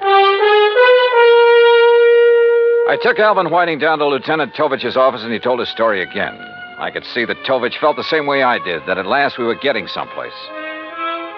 Matter of fact, Johnny, I was about to call you. Benton's lawyer just turned up the lease agreement linking Benton, Mayfield, and Mr. Whiting here. Question is, where's Tom Nolan? I don't think I'll draw an easy breath until he's been found and arrested. We have a bulletin out on him, Mr. Whiting. One thing we found out, about a year ago, he served time for assault and battery. Oh? Mr. Whiting, I'd suggest you take every precaution until we pick up Nolan. Don't worry, Lieutenant. I propose to remain in my apartment until you apprehend him. I'll post a man in the building to look after you. Thank you, sir. Homicide, Tovich. Oh, what's the address? Right. Thank you. We've located the little hotel where Nolan's been staying. Come on, Johnny.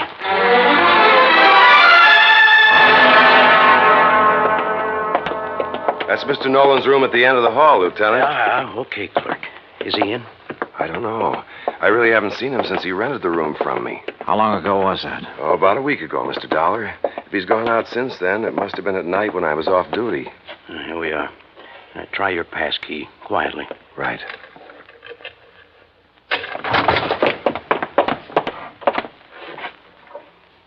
Well, gone. Bag and baggage. Yeah. Room's been used recently, though. Hey, in this ashtray, cigarette butt. Same brand we found in Benton's office. Doesn't prove anything, but it might tie in. Yeah, Tom Nolan could be our boy, but where is he? You say he rented the room from you, clerk. What did he look like? Oh, middle-aged, as I remember. Bushy hair, sort of a wild look to him. Fits the general description Alvin Whiting furnished us. And the mugshot I pulled out of the files. Well, all we can do now is rig a stakeout for him here, and then wait. Lieutenant Tovich posted a couple of men in Nolan's room, and we went back to headquarters. While he was getting out another bulletin, I went through Nolan's record. Assault and battery, resisting arrest. There was no doubt he was a violent sort of guy. And with the indication Whiting had given us that Nolan was a little unbalanced, the weird revenge motive might fit. Then something in the records caught my eye. I went back to the office of Larry Santos at his supper club. Oh, look, Dal, I told you the last time you were here. Now, I got a few things to tell you, Santos. The two murder victims, Mayfield and Benton, went in on a business deal with a man named Alvin Whiting. All right, so what? They bought an oil lease from Tom Nolan. All of a sudden last week, that lease got real valuable. Alvin Whiting figures that Nolan's the killer. Says he's not all there, and he was trying to get his own strange kind of revenge. Look, Dollar, what's all this got to do with me? That's what I want you to tell me. Look, I don't know anything about any of them. Last year, Nolan was arrested for assault and battery. According to the police records, the man who put up bail for him was you. Okay, so I put up bail for him. Look, Tom Nolan's my uncle, Dollar. Sure, he's offbeat, but he's harmless. Assault and battery? Harmless? So he beat up a guy. That doesn't mean he'd kill anybody. How'd he get mixed up with Benton, Mayfield, and Whiting? Well, he was broke. I asked Benton's wife to get her husband and the others interested in buying Tom's lease to get him some dough. I didn't know the lease would turn out to be valuable. After Nolan got out of jail, he left town, moved to Coopersville. That's upstate. Yeah? Well, he's had a room right here in the city for the last week. I didn't know that. Believe me, I didn't. Look, I haven't heard from him for 6 months. That's the truth. Dollar, I've told you all I know. I still didn't trust Santos, but decided to follow up the lead he'd given me about Coopersville. Maybe Tom Nolan had gone back there. I called Tovich to tell him, and he had a nasty little surprise for me. Alvin Whiting had disappeared from his apartment. I didn't know whether Tom Nolan had gotten to Whiting or not, but I did know I had to find Nolan in a hurry. I hightailed it to Coopersville. It was a small town with half a dozen hotels and rooming houses. I made the rounds, flashing Nolan's picture. Finally, I struck pay dirt.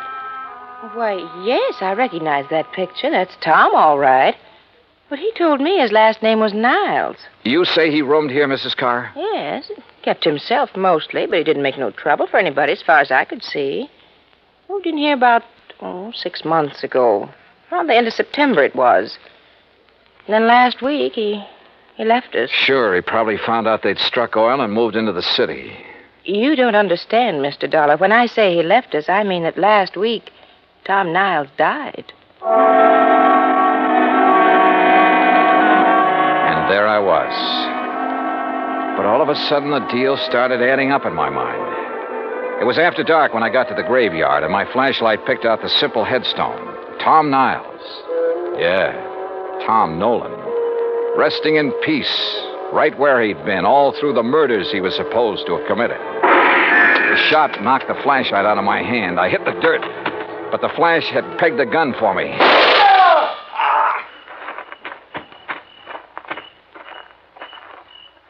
Well. Alvin Whiting. Oh, Dollar, my arm. Oh, don't worry. I'll get you a doctor, Whiting. I want you to be in good shape to stand trial. How'd you work it? Hire some drifter to rent that room back in New York under Nolan's name? Some character you picked up in the park? No, you've got to understand. I had to have the money. I was in debt. I was desperate. You almost got the money, too, didn't you? Yeah, it almost worked. You rigged the story that Nolan was the killer, that you were on his list of victims. That way you end up in sole possession of the oil lease. If I'd only known he was... Yeah. Never try to frame a guy who's already dead.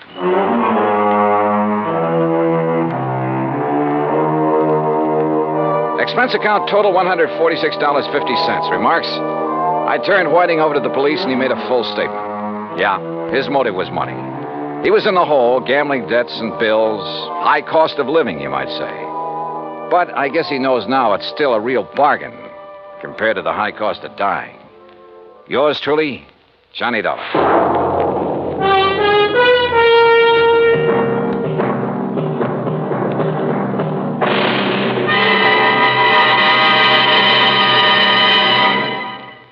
Our star will return in just a moment. Now, here is our star to tell you about next week's story. Next week, Dame Nature takes a hand and helps me solve a crime. Join us, won't you? Yours truly, Johnny Dollar.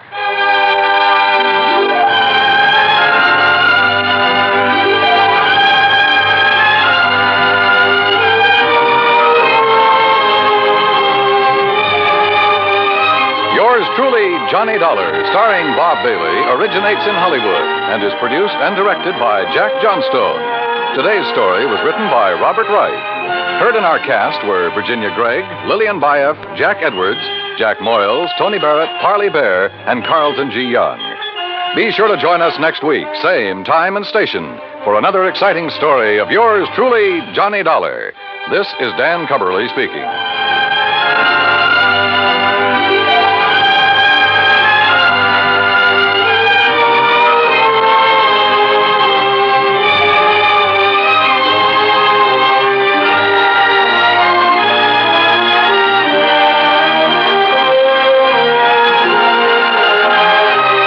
This is the United States Armed Forces Radio and Television Service.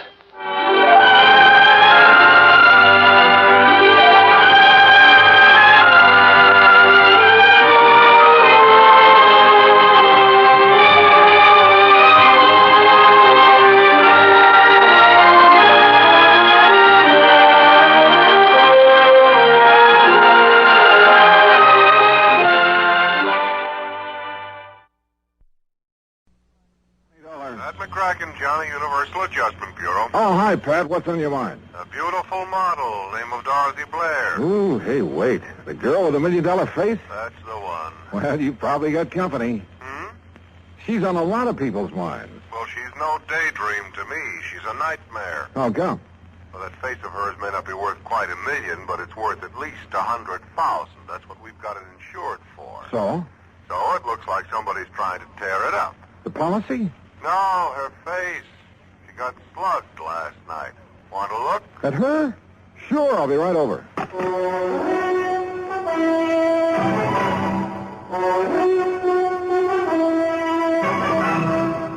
Bob Bailey in the exciting adventures of the man with the action-packed expense account, America's fabulous freelance insurance investigator. Yours truly, Johnny Dollar.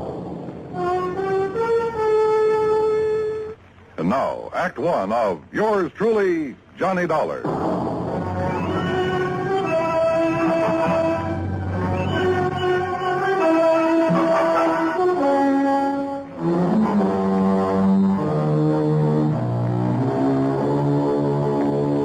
Expense account submitted by Special Investigator Johnny Dollar to the Home Office, Universal Adjustment Bureau, Hartford, Connecticut. Following is an account of expenses incurred during my investigation of the model picture matter.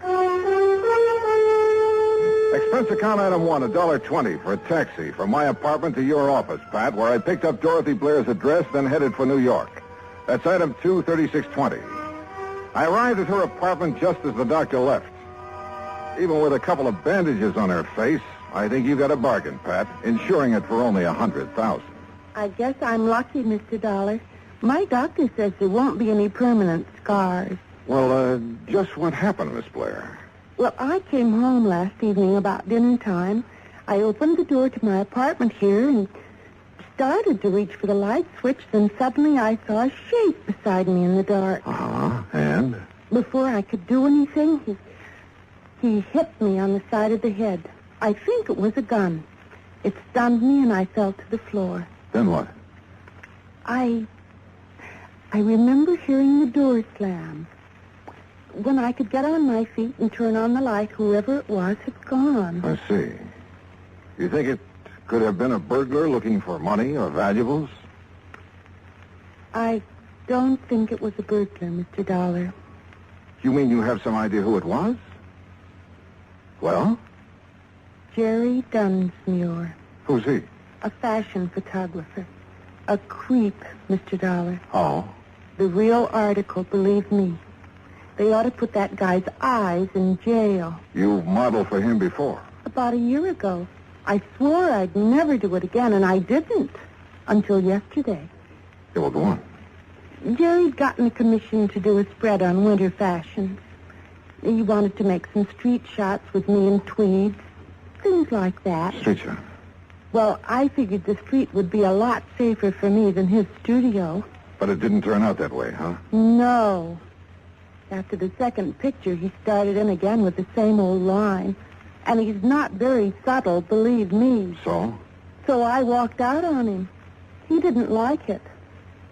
But is that enough reason for him to break into your apartment and slug you? It wouldn't be for most people.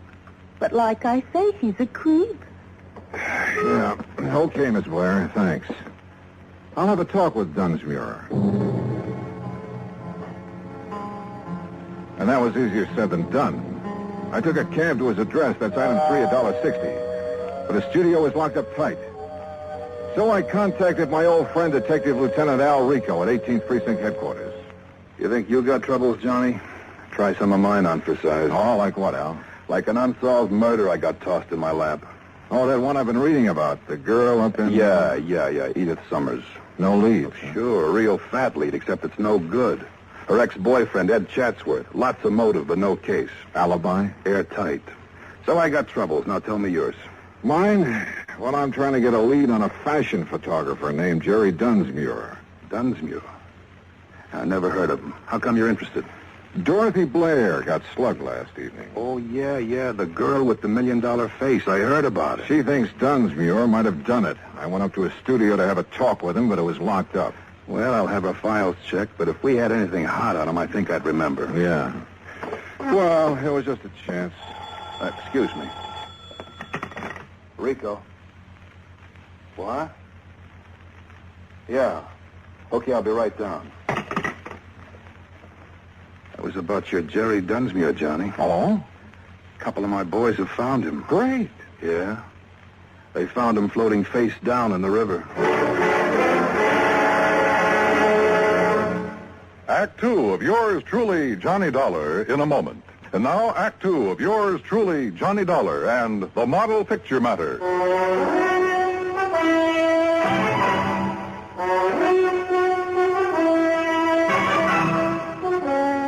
Expense account item 4, $1.80, cab fare back to Dorothy Blair's apartment. She had company. I'd like you to meet Edward Chandler, Johnny. Hi. Glad to meet you, Mr. Dollar. Dorothy, I wonder if I could talk to you for a few minutes. Why, certainly. I've got to be running along anyway. Still okay for dinner, honey? Sure. 8 o'clock. I'll pick you up. Bye, Mr. Dollar. Yeah, so long, Chandler. Dorothy. Did you talk to Jerry Dunsmuir? Now, look, you say Dunsmuir tried to get a date with you when he was taking some fashion shots of you on the street yesterday. That's right. He was pretty persistent about it. That's putting it mildly, John. And you think Dunsmuir is the one who was hiding in your apartment and slugged you last evening? Yes. I think he must have been the one. Why, who else could it have been? And why are you asking me all this again? There's There's nothing you haven't told me, Dorothy. Of course not. Why? Well, the police just fished Dunsmuir's body out of the river. He was murdered? I haven't seen the medical examiner's report yet, but it's a good bet. People don't usually go for a swim with all their clothes on. But who could... Johnny, you certainly don't think I had anything to do with it. I didn't say that, Dorothy. But your tone of voice, the question. Look, I'm telling you the truth, Johnny. Can you prove it?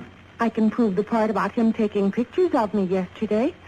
This manila envelope. It came in the mail today. Here. It's from Dunsmuir's studio. He always sends me prints. See? Here's one of me in a tweed coat. Here's one in a fingertip lens. Okay, so he took pictures. I still want to know why you think it was Dunsmuir who slugged you if you couldn't see his face in the dark. Why, I guess because of the way he looked at me yesterday afternoon when I told him to stay away from me, not to call me again for a job. Oh, Johnny, believe me. You didn't see him after that, huh? Unless, of course, he was the one who slugged you in the dark. No. I didn't have anything to do with what happened to him. And I don't know who did. It's the truth, Johnny. Okay, Dorothy. If it is, I'll find out sooner or later. But if it isn't, I'll find that out, too. Maybe Dorothy Blair was leveling with me. But there were a few pretty important facts I didn't know. Was it really Dunsmuir who'd slugged her? And who killed Dunsmuir? And why? Also, this fella I'd met at Dorothy's apartment, Edward Chandler.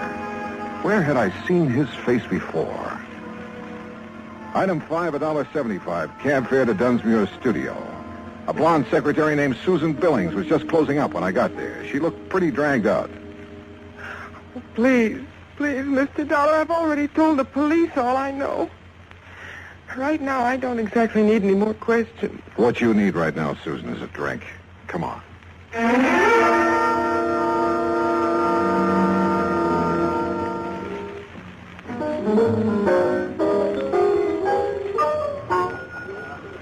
Feeling better, Susan?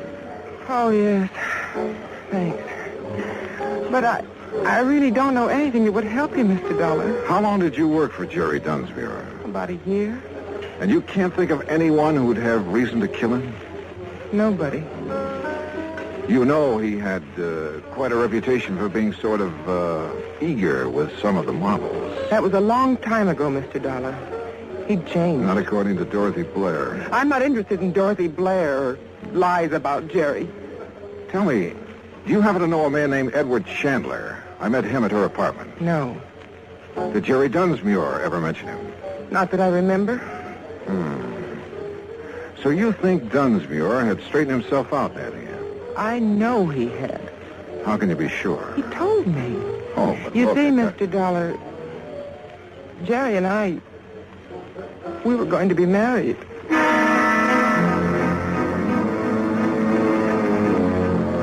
Either Dorothy had been lying to me about what kind of a guy Dunsmuir was, or else Susan had been living in a dream world. Either way, I was fresh out of leads. I headed back to Lieutenant Rico's office, hoping I'd find some there. Johnny, the only thing we know for sure about Dunsmuir is that he sure had a weakness for women. Yeah, but Susan Billings believes that she was his one true love. I know. And I've been thinking about her. Maybe she found out about Dunsmuir's activities and didn't like him. It's a possibility.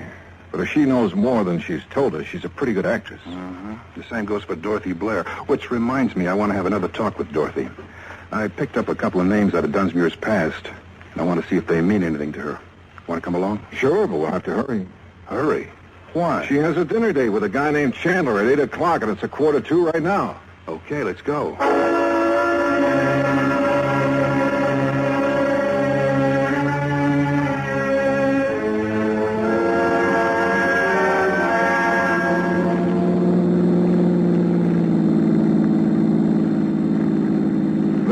Her apartment house right ahead.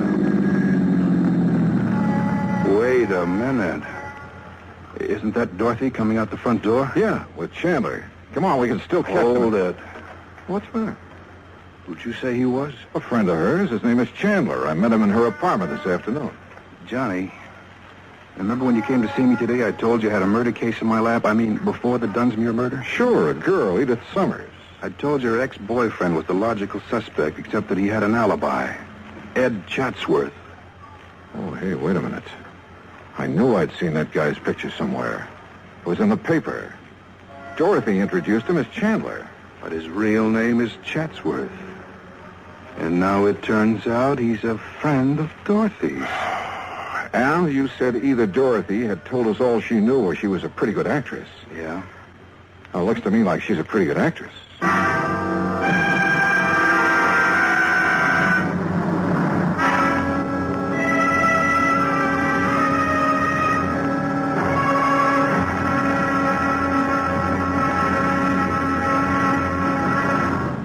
Act 3 of yours truly, Johnny Dollar, in a moment.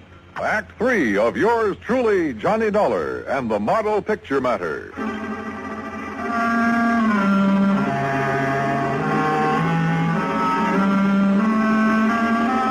Well, it had started out as a real simple assignment, but it hadn't stayed that way long. All of a sudden, we had two murders on our hands, and it looked like there was a connection between them. Now, watching Dorothy Blair leave her apartment with Ed Chatsworth, we realized that she was somehow right in the middle of them. They're driving off in his car. Gonna tail him, Al? That won't be necessary. Ever since I questioned Chatsworth about the Edith Summers killing, I've had a tail on him. No, Johnny, what we better do right now is start putting some pieces together and see what they add up to. Okay. The first victim was Edith Summers. Killed in her apartment, the Blackton Arms. And you figure that her ex-boyfriend, Ed Chatsworth, had the motive. Well, we heard that Chatsworth wanted to drop her, but she wouldn't drop. But you say he has an alibi. Two people swear he was out of the city the day that she was killed. All right. Dorothy Blair gets slugged in her apartment. She thinks the photographer, Dunsmuir, did it. Then Dunsmuir winds up dead that night. Right. And now we find out Dorothy and Chatsworth are friends. Begins to add up, Johnny. You think Chatsworth was trying to drop Edith Summers for Dorothy? If so, maybe they rigged the deal. Chatsworth was to get out of town while Dorothy handled Edith Summers. In that case, you're figuring Dunsmuir found out about the deal and came to blackmail Dorothy. Right. She won't go for it, so he slugs her. Then either she or Chatsworth, or both of them, decide to close Dunsmuir's mouth for keeps. It's a possibility, Al. Yeah. It is a possibility, isn't it? Al dropped me off at my hotel and headed back to his office. Item 6, $2, drinks. While I thought about the picture Al and I had built up to explain the killing. Well, it was all pretty logical, but somehow I couldn't buy it. Maybe, like Al had hinted, that $1 million face had gotten to me. If I could only talk to her alone, I felt I could find out if she was lying. About 10 o'clock, I went back to her apartment. No answer. Probably still out to dinner. I was about to leave when she stepped off the elevator. Why, Johnny, what are you... Hello, Dorothy. I'd like to talk to you. Well, I'm afraid I haven't time right now. Oh? Mr. Chandler's just parking his car. He'll be up in a few minutes. We have business. Your friend will have to wait. I want to talk with you. Why? All right. For just a minute. I don't understand all this, Johnny. Well, let's start out calling your friend Chandler by his real name, huh? What? Ed Chatsworth. I don't understand. I thought his name was Chandler. Oh, yeah? What's this all about, Johnny? Oh, drop the act, Dorothy. I suppose the name Chatsworth doesn't mean anything to you. Why, no, it doesn't. How about Edith Summers? Wait. She was the girl who was killed the day before yesterday. She sure was. I read about it in the papers. But I didn't know her, Johnny. You're sure you and Chatsworth didn't happen to arrange her death? Johnny. What's this all about? And your friend Dunsmuir, he wasn't by any chance trying to blackmail you? I don't know what you're talking about. Please, believe me. I didn't have anything to do with either of those killings. Johnny, I swear it. Okay, Dorothy. I guess I never could buy it. But I don't get this buddy-buddy routine, you and Ed Chatsworth. I only met Ed Chatsworth, or Chandler, as he called himself, yesterday. Let's have that again. That's right. He said he was organizing a big promotion and wanted to feature me in it. Why would he give you a line like that? I didn't realize it was a line. He sounded very convincing. He said he wanted to see some of my pictures to see if Pictures? Wait a minute. Those pictures Dunsmuir took of you. Ed's coming up any minute to see them. He wanted to see some outdoor shots, he said. When did Dunsmuir take those shots? The day before yesterday. The day Edith was killed. Where did he take them? We moved around from place to place. You still have the pictures? Right there on the table. Come on, let's take a look. Are these all that he took? As far as I know. Yeah. No, nothing here except you. Here, wait. This shot looks like the front of an apartment house. Part of the name in the picture. Black. Blackton Arms. The apartment where Edith was killed. Johnny, look. In the background. A man stepping out of the apartment house. Yeah, out of focus. Hard to... Hold it. What is it? Is there a service entrance to your apartment? Yes. Somebody just came in. Get down. I shoved her to the floor and hit the light switch. None too soon. I eased out my gun but couldn't see a thing. And I knew I had to locate him before he located us. There was a cigarette lighter on the coffee table. I heaved it toward the kitchen and my aim was pretty good. The flash of his gun pegged him for me. I turned on the lights. It was Chatsworth, all right. I'd hit him in the shoulder, but he'd keep for the state. Johnny. He's the one who killed us Edith Summers. Yeah, sure. He had an alibi rigged, but he spoiled it by walking out of her apartment into the background of that picture Dunsmuir took of you. Then he's also the one who was in my apartment. He probably recognized you by your face. Figured he could find the name of the photographer here. Slugged you when you came in. And I thought it was Jerry Dunsmuir. Poor Jerry. Yeah. Well, I imagine when Chatsworth comes to, we'll find that he killed Dunsmuir to get the negative. He certainly wanted that picture. Yeah. Most pictures don't do people justice. But I guess this one will do him all right.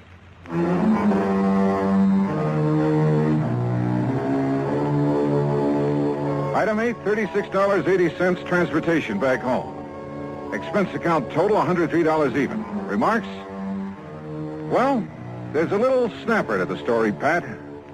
You know, that picture Chatsworth was knocking himself out to get, he didn't realize it, but his face in the background was far too blurred to make an identification. Yours truly, Johnny Dollar.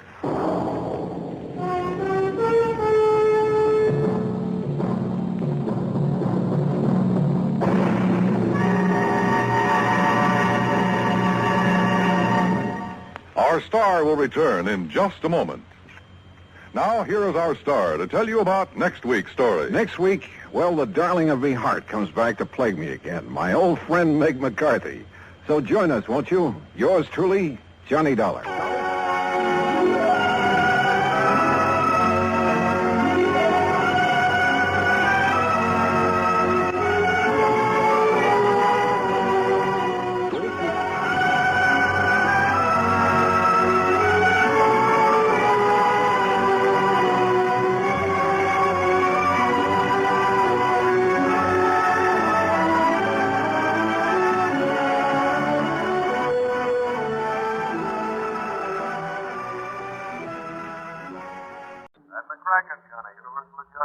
Well, hiya, Pat. 1, 2, 3 in a row. Now, what's that supposed to mean? Mysterious disappearances. 3 weeks ago, you were out looking for the beneficiary of a big policy by the name of Jonathan Stowe. Yeah, so what happened? He turned out to be a man who never existed. I know.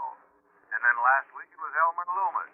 Find him, find his body, find out who murdered him. Only his disappearance was rigged by himself to get away from his wife. Not very cleverly done, however. Well, this one was, Johnny. Everybody at first. Where? Kerr's Ferry, New York. Little town along the Hudson over near Yonkers. Well, if you know it was a fake, what do you want me to do about it? Find him. Bring him in so we can prefer charges against him. What kind of charges? Perpetrating fraud against the insurance company. What else? What if he hasn't collected? I'm afraid I don't get it. You will. Come on down here to the office and I'll tell you about it. Is policy a big one? Very. Then you won't quibble over the size of my expense account. I didn't say that. But of course, that's what you meant. Johnny? Okay, Pat. I'll be over in a few minutes.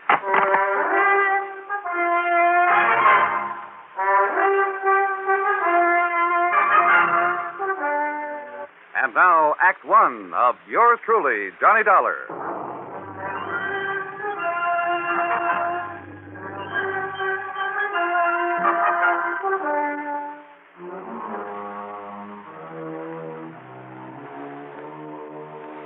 Expense account submitted by Special Investigator Johnny Dollar to the Universal Adjustment Bureau, Home Office, Hartford, Connecticut. Following is an account of expenses incurred during my investigation of the little man who was there matter.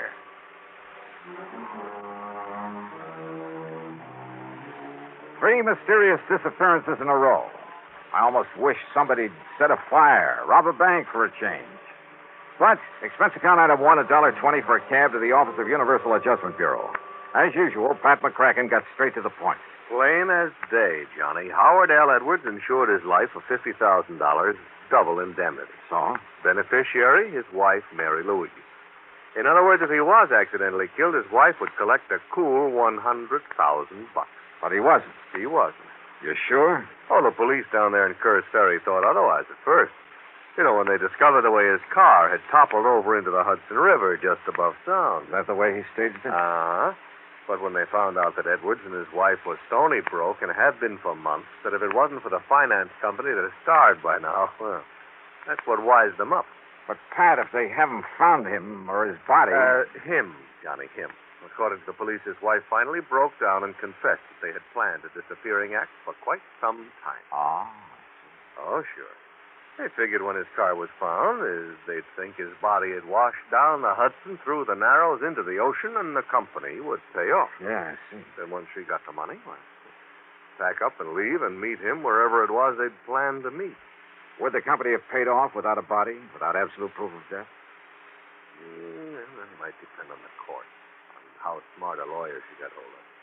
But what if they did have to wait for 7 years for the statute of limitations to run out? Yeah, I see what you mean. Oh, this kind of fraud has been tried before, Johnny.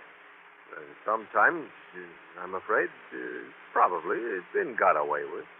So, with $100,000 in... So, if I find him, I get that nice fat fee we were talking about. That's right. That's exactly... No! Look, and you take it easy with that freewheeling expense account, will you, for once? What, Pat, I never did. Would you find him for us, huh, Johnny? Just bring him in so we can throw the book at him. Okay. Give me his address, whom to contact in Curse Ferry, and I'll see what I can do.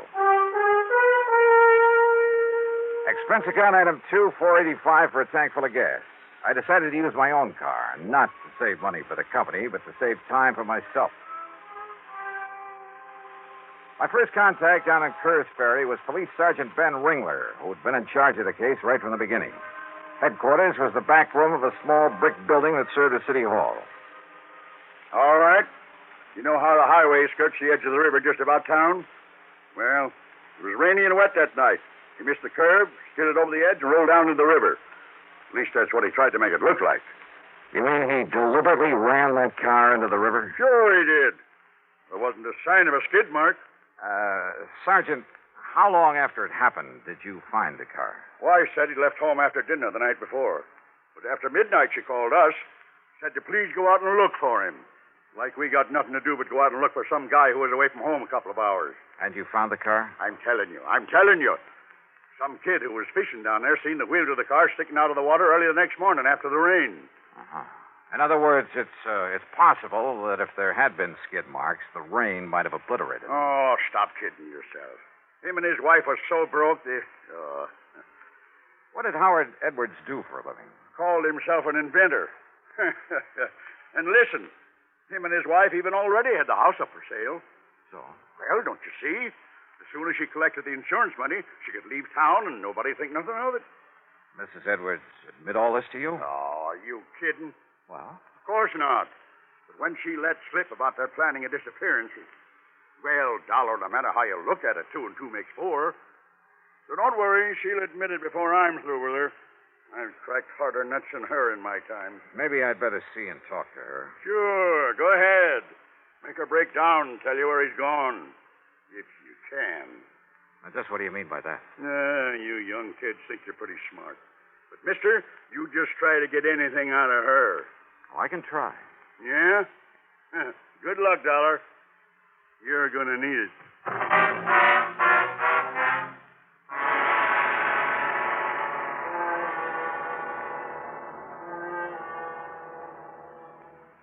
Act two of yours truly, Johnny Dollar, in a moment. Great scientific achievements usually are made through the combined efforts of many men.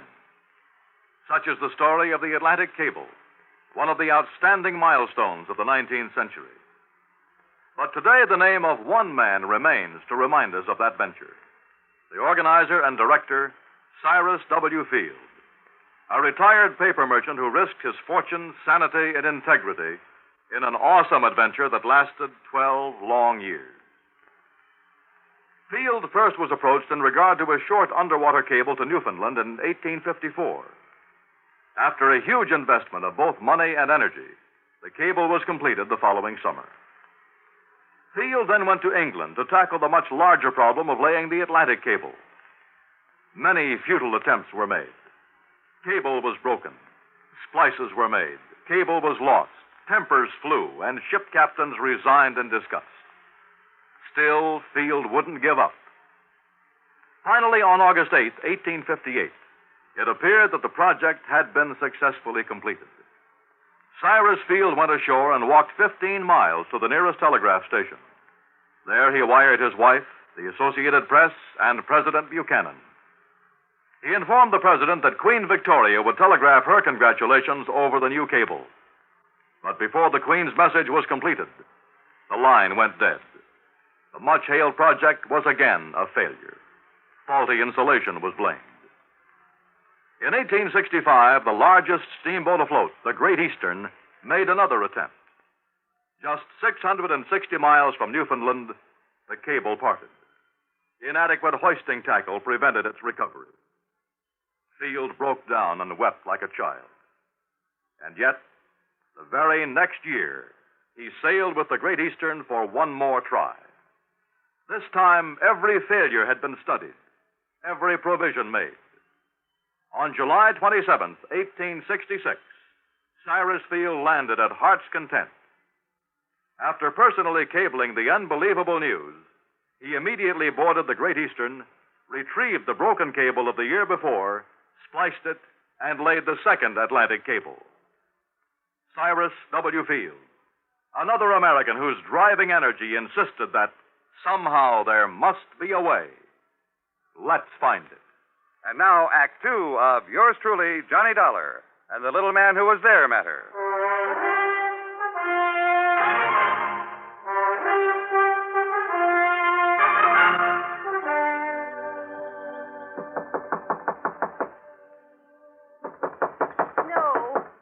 No, I won't open the door. Mrs. Edwards? Please go away. Please leave me I want to alone. talk to you, Mrs. Edwards, about your husband. Why don't you, policeman, leave me I'm alone? not the police, ma'am. Oh, yes, you are. You're trying to fool me again, like the man who came yesterday. Like the one who kept calling me on the telephone all My name is night. Johnny Dollar from the insurance company. The insurance. You sure of that? Yes, ma'am.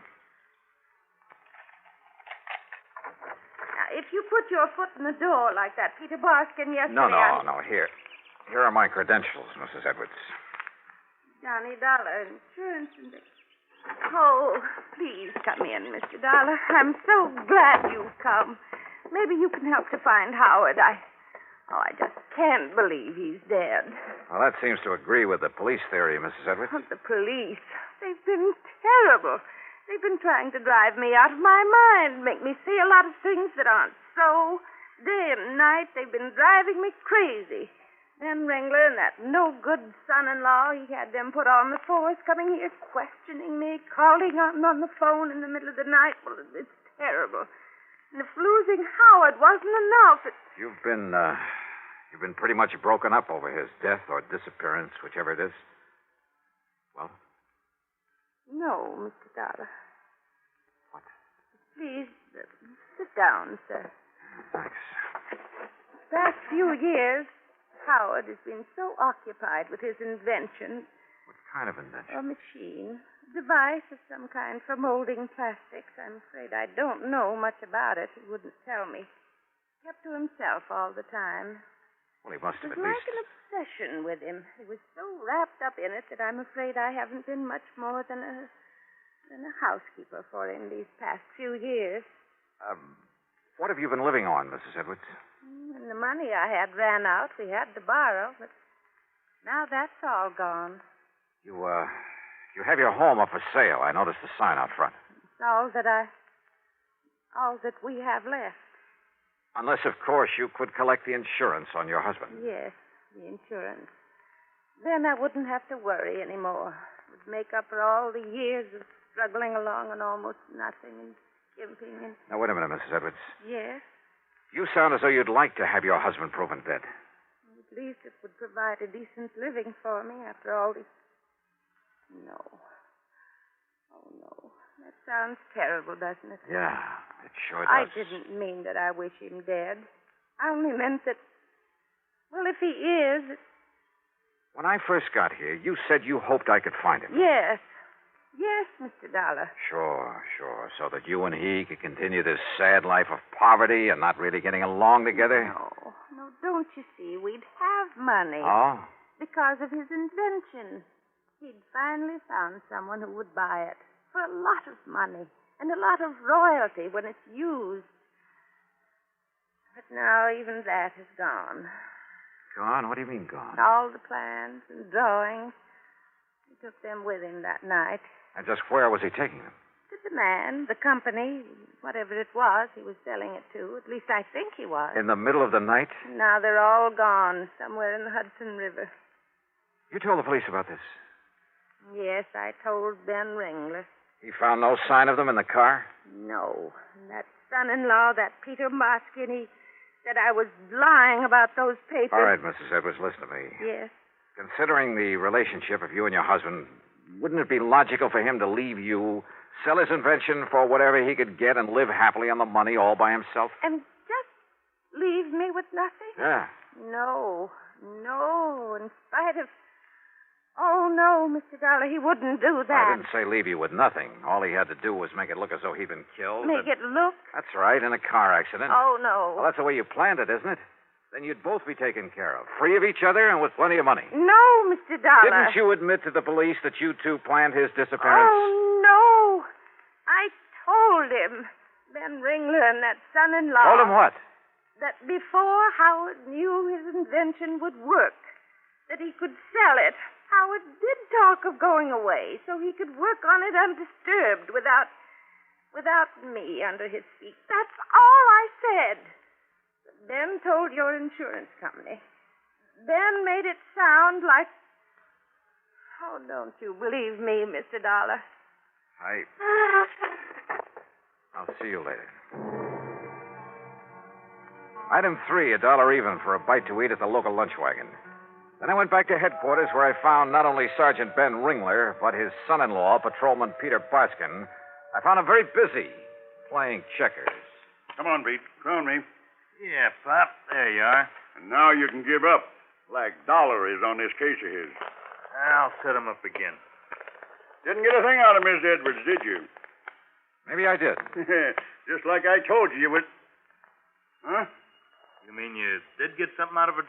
Where's the chief of this police department? Been away a couple of weeks. I'm in charge. Well, if he had any sense of duty, he'd be back here. Hey, what do you mean by that? Pete, I mean that you and your father-in-law have considered only 2 possibilities. Have we? The first was accidental death. Now, listen, I told you... Yeah, you told me. You eliminated that. Sure did. The other was deliberate disappearance. And that's what it was. But there's another, Ben. The one I'm going to work on. Yeah, what's that? Sonny? Murder. What? That's right. Murder. Act 3 of yours truly, Johnny Dollar, in a moment. Our Constitution is a flexible document. It has changed with the changing years to meet changed conditions. An example is the way in which we elect our United States senators. When the Constitution was ratified, and for 125 years thereafter, the the people could not elect their own senators. Instead, the senators were chosen by the state legislatures. The Founding Fathers believed in democracy, but they did not want their new republic to be wrecked by irresponsible mob rule. Democracy was a new form of government. Most of the voters had little knowledge and less experience in governing themselves. And so the Constitution provided that while the people could elect their representatives to Congress, they could not elect their senators directly. A century and a quarter of experience in self-government made such a safeguard against mob rule obsolete. And by 1912, the people were ready to demand the right to elect their senators by popular vote. They received this right in the 17th Amendment to our Constitution. This amendment illustrates how our Constitution lives and grows in our changing world, to the end that this country of yours and mine shall be our country under God. And now, Act 3 of yours truly, Johnny Dollar. I learned from Sergeant Ringler and his smarty-pants son-in-law that Mr. Edwards' car had been left untouched where they'd hauled it out of the river north of Kerr's Ferry. It was late in the afternoon, but item 4, there in police headquarters, 30 cents for a phone call to another headquarters, the 18th Precinct down in New York. This Lieutenant Singer. Hey, Johnny Dollar, Randy, I want you to do something for me. Johnny, long time no see. Yeah, listen, will you? Have you got somebody in the crew who can come up here to Kerr's Ferry and give me a hand? Somebody who knows something about fingerprints? Well, now, Johnny, it's about 20, 30 miles outside our jurisdiction. So what? Well, of course, some guy was off duty, maybe a real top man like Marty Levitt. How soon can you get here? Well, what's it all about, How Johnny? soon? It's getting late. It's getting dark. Well, a little over an hour if he can catch a train, but what kind of case... Okay, Randy, thanks. Now, look, Dollar. You think we can't handle these things good enough ourselves? Yeah, Dollar. Yeah, that's exactly what I think. It was dark by the time Marty Levitt arrived, but he had a flashlight in his kit, and I brought along my own. So I drove him out to where the car sat up between the highway and the river. His examination was quick and efficient. And when he'd finished... No, I don't get it. Hi? What'd you say? Holy. That's a wonder a lot of cars and trucks don't miss that curve. But as to this one, Johnny, I don't get it. What do you mean, Marty? Johnny, I haven't uncovered a single fingerprint, except for some old ones on the gas cap, under the hood, that sort of thing. And except for Mr. Edwards' own prints on the steering wheel and gear shift lever. No. Huh? Steering wheel, gear shift, light switch, door handles, everything wiped clean. Well, of course, this wreck was in the river a few hours. So I don't care if it was in there a week. They'd still be on it. There aren't even any prints from whoever hauled it out of the river. Marty? Sure, Johnny. Somebody carefully wiped them off. And people don't do that without a reason. So, where do you go from here? Yeah.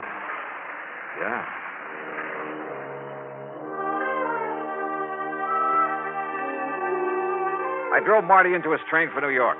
Then, purely on a hunch, drove over to the Edwards house. Every light in the place was on, and through the windows I could see Mrs. Edwards apparently aimlessly but frantically rushing from one room to another, then back again. Dear.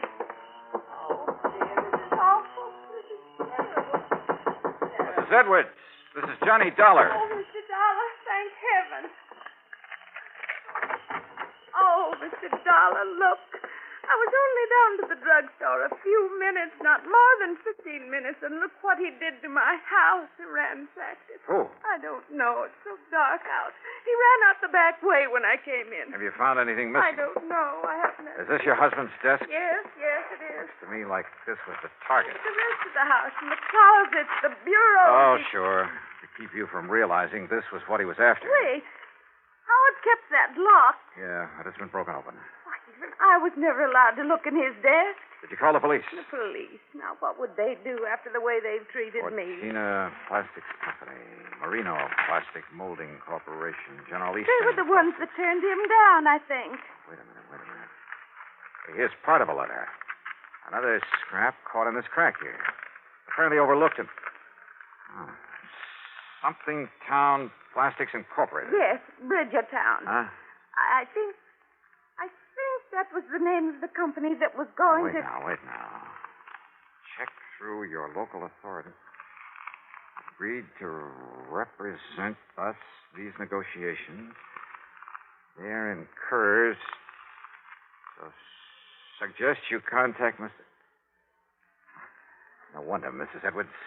What? Mr. Dollar? The man your husband went to meet that night to make the deal on his invention. What? Recommended by some of the local authorities, huh? I don't understand. Oh, believe me, he's hanged himself by overlooking these scraps of paper. Who, Mr. Dollar, who? When he realized how much the invention was worth, instead of negotiating with your husband, he decided to kill him. Yeah, ran his car into the river with him in it. And you know who he is? You'll never tell, Dollar. Peter Barskin. You or anybody else. See what I mean? You know something, Pete? This isn't Gunsmoke. What? But if you think you can outdraw me, Pete... Oh!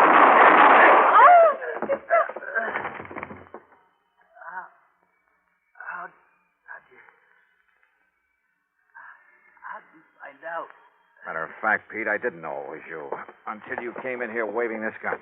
Johnny Dollar, as acting chief of police for the town of Kerr's Ferry, I arrest you for the... Oh, put that thing down, Ben, or do you want some of the same? No, Dollar. Toss it over. On the floor.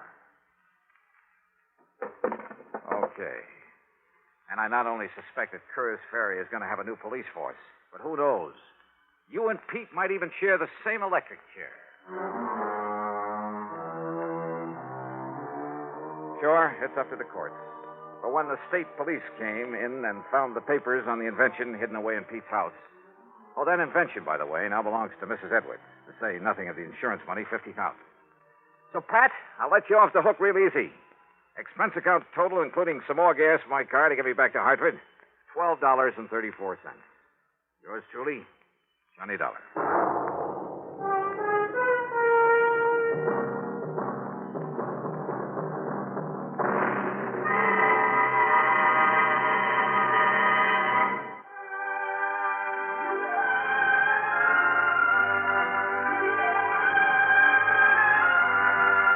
Yours truly, Johnny Dollar, starring Bob Bailey, originates in Hollywood and is written, produced, and directed by Jack Johnstone. Heard in our cast were Virginia Gregg, Larry Dobkin, Ralph Moody, Gil Stratton, Herb Vigran, and Vic Ferris. This is Jim Matthews speaking.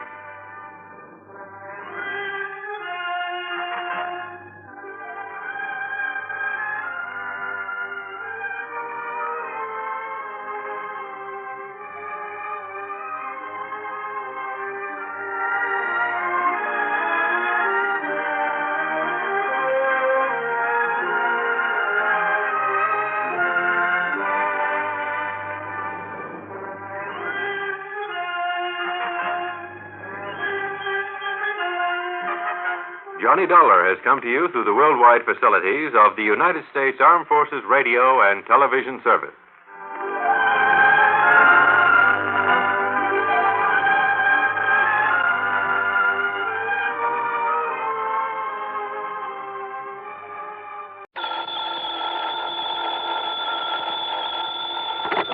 Johnny Dollar. Pat McCracken, Johnny, Universal Adjustment Bureau. Pat, haven't had an assignment from you in, several days. Yes, I know. Now, listen, this expense account of yours. Huh? On that case you just finished. Oh, now listen, Pat, after all these years, and I not only gave you a full report, but an itemized statement. I know. That expense account was completely legitimate from start to finish. Every single item was money out of my own pocket that I spent to solve that case. What case? The one you're talking about, the one I handled for you last week, whatever it was. You don't remember what it was. Well, what difference does it make? All I'm saying is that whatever expenses I put down there were completely justified. You remember what the total came to? Haven't the least idea. Then let me remind you. Oh, now look, that's Johnny, beside the point. To exactly $12.30. Well, I tell you, every penny of it was $12.30. That's right. Now, do you blame me for thinking maybe you were sick or something? Oh, no. And I thought you were... Okay, Pat, argument's over. Only it isn't, Johnny. Huh? Not by a long shot.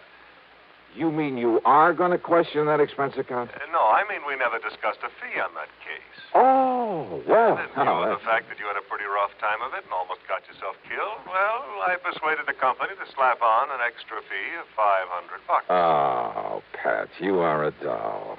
And I ought to slug you. Instead, how about taking on another one? Fee on this one, too? We'll see. I'll risk it. Then grab a flight to Buffalo. Buffalo. Contact Edward J. McNair at McNair's Emporium. McNair's what? The Emporium. That's one of the big department stores. Somebody lifted a few dollars out of their safe last Saturday. How much? Something over 400,000. Wowee. Yeah. Well? Okay, Pat, I'm on my way.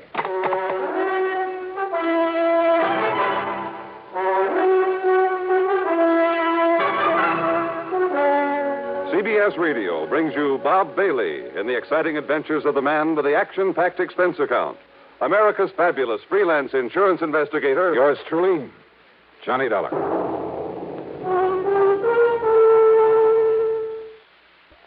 And now, Act One of yours truly, Johnny Dollar.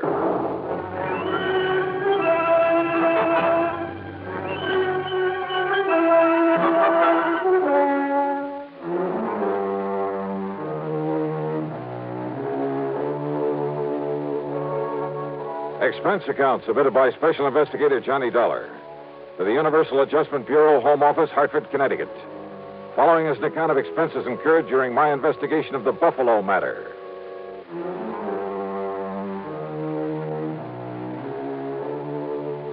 Expense account item 1, $49.50 plane fare and incidentals to Buffalo, New York. Item 2, $8 even for taxi fares. After dropping my luggage at a hotel, I went over to the Emporium. In the big office on the top floor, I talked to Mr. McNair himself. $421,216, according to the books. Well, that's quite a loss, Mr. McNair. And I suppose, Mr. Dollar, that to some extent it's my own fault. My fault. Oh, why do you say that, sir? Heaven knows John Harker suggested changing the procedure more than once. John Harker? Yes, my young personal assistant. Also company treasurer. Oh, I see. But I've run things single-handed the same old way for so long, and nothing like this ever happened before. Mm-hmm. What do you want to tell me about it? We've followed the same procedure every Saturday night for over 28 years, which is to say that as soon as the store was closed, each department head, in turn, brought his cash receipts up here to the treasurer. This, John Harker. Then Harker gave the department head a receipt, put the money in the vault, and that was that. Well, sir, it seems to me it would have been a lot safer to have an armored car deliver that money to the depository of some bank during the day, maybe several times a day. Exactly what John suggested some time ago. I suppose I should have listened to him. Well, go on, sir. Last Saturday, after we closed, things went along quite as usual. That is, until Mr. Ellery in sporting goods, always the last to bring his money to the vault, until he knocked on Harker's door. Well, right on cue. Excuse me. Come in. Mr. McNair, John, come in, please. I want you to meet Mr. Johnny Dollar. This is John Harker. Mr. Dollar? Hiya. Dollar represents the insurance companies we trust will make good on our loss. Well, I certainly hope you can make more progress than the police have, Mr. Dollar. That bandage on your head have anything to do with the robbery, Harker? Yes, it certainly has. Terrible, isn't it? Now, sit down, John. Tell Mr. Dollar exactly what happened on Saturday night when Mr. Ellery came up to turn his cash over to you. Thank you, sir. Oh, I'm afraid it was all my fault, Dollar. Not a bit of it. Yes, for being caught off guard. All right, what happened? Well, when Ellery knocked on the door of the vault room, I asked who it was. He told me, and, I should have known by his tone of voice that something was wrong. Now, John, you're not to blame. This sort of thing could have happened to anybody. Even to me. Thank you, Mr. McNair, but it doesn't alter the fact that... Well, Dollar, I went over and unlocked the door for Ellery. But instead of walking in, he was forcibly thrust into the room. The door was thrown back so hard, it knocked me down, knocked me unconscious. Terrible. And when I came to, the cash drawers of the vault were empty. The keys had been literally torn out of my pocket. You shall have a new suit for that, John. Thank you, sir. Ellery, poor Mr. Ellery, lay there bound with adhesive tape after being badly beaten. Did you see whoever it was came barging in that way? If I hadn't been standing behind that door, I might have. I see. What about this man Ellery? Tell him, John. Yes, sir. Well, poor Ellery did catch a glimpse of him, but the man was wearing a sort of mask over his face. He gave what description he could to the police, of course. And, well, that's about it. Thank you, John. Now go along. Yes, sir. Well, now, wait a minute. Don't misunderstand me, Mr. Dollar, but I don't want to keep John around here any longer than necessary. Well, but If Dollar wants to be around, I'll cancel the trip gladly. Trip? Of course. After what's happened, that knock on the head was pretty serious. John is taking my cruiser on a little trip. Oh, I can't say I blame him. So run but along, now- John. You can leave tonight as you planned. Whatever you say, Mr. McNair. Parker, wait a minute. Your please. friend all ready to go with you?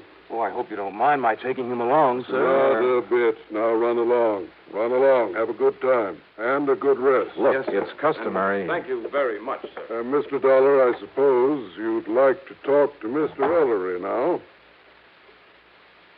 Well? Yeah. I'd like to talk to somebody who was involved in this thing.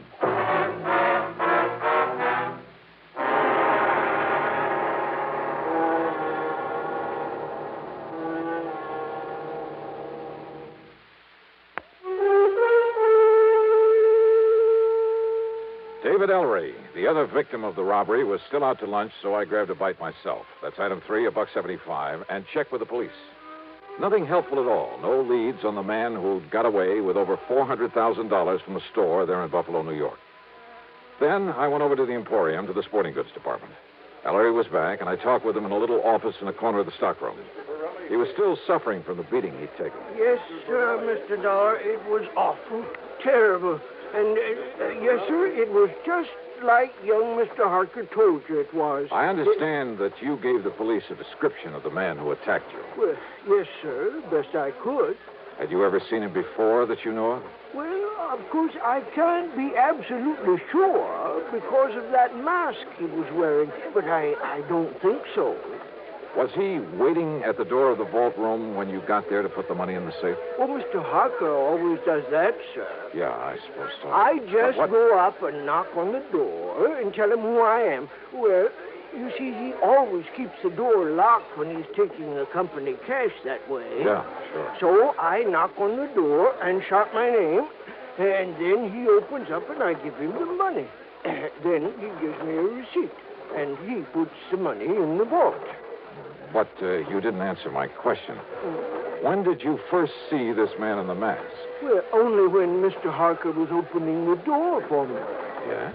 He must have sneaked up on me, and then just when Mr. Harker opened the door, he grabbed me by the shoulders, and, sir, he just throwed me into that vault room. Ah, and John Harker was struck by the door as it was banged open. Poor young fellow. It must have hurt him something terrible, knocking him out that way. Looks to me like you got the worst of it, though. Oh, I'm so sorry for John Harker. What? Nice young fellow like him, trying so hard to make his way in the company, and then to have a thing like this happen. Now, Mr. Ellery, Doing real good for himself, too. Doing real good for the Emporium. Yeah, well, now tell Lots me. of good ideas for building up the business. And Mr. McNair liked that, and he kept pushing him ahead. Oh, yeah, sure. So But that now- someday John could be earning himself a lot of money. Not that us old-timers ever complain. Mr. Ellery. I mean about the wage scale here at the airport. Wait a minute, please. Yes, sir.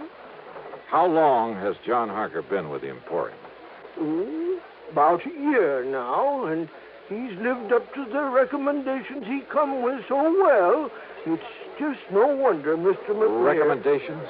From where?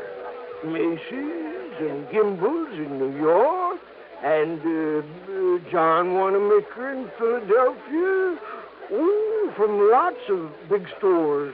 A couple in Chicago, too. Oh? Yes, sir. Mr. McNair told us about it himself when he hired Mr. Harker and explained that's why he'd give him a better job than some of us old-timers have. Macy's. Gimbel's, Wanamaker. You don't believe me, you ask Mr. McNair. You know something, Mr. Ellery? What, sir?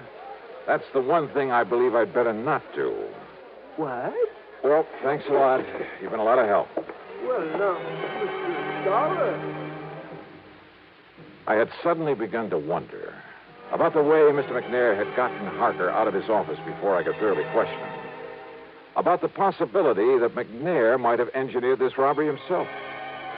Because it had to be somebody completely familiar with the procedures, the routines of that store, because of the timing.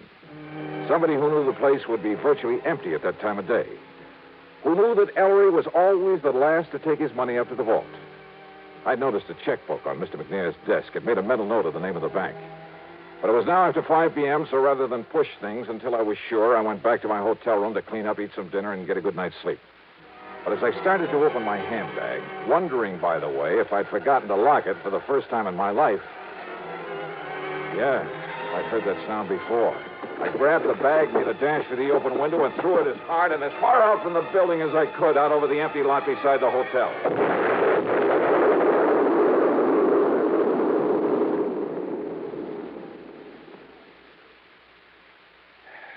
Funny. I got a sneaking suspicion about then that somebody in Buffalo didn't particularly want me around.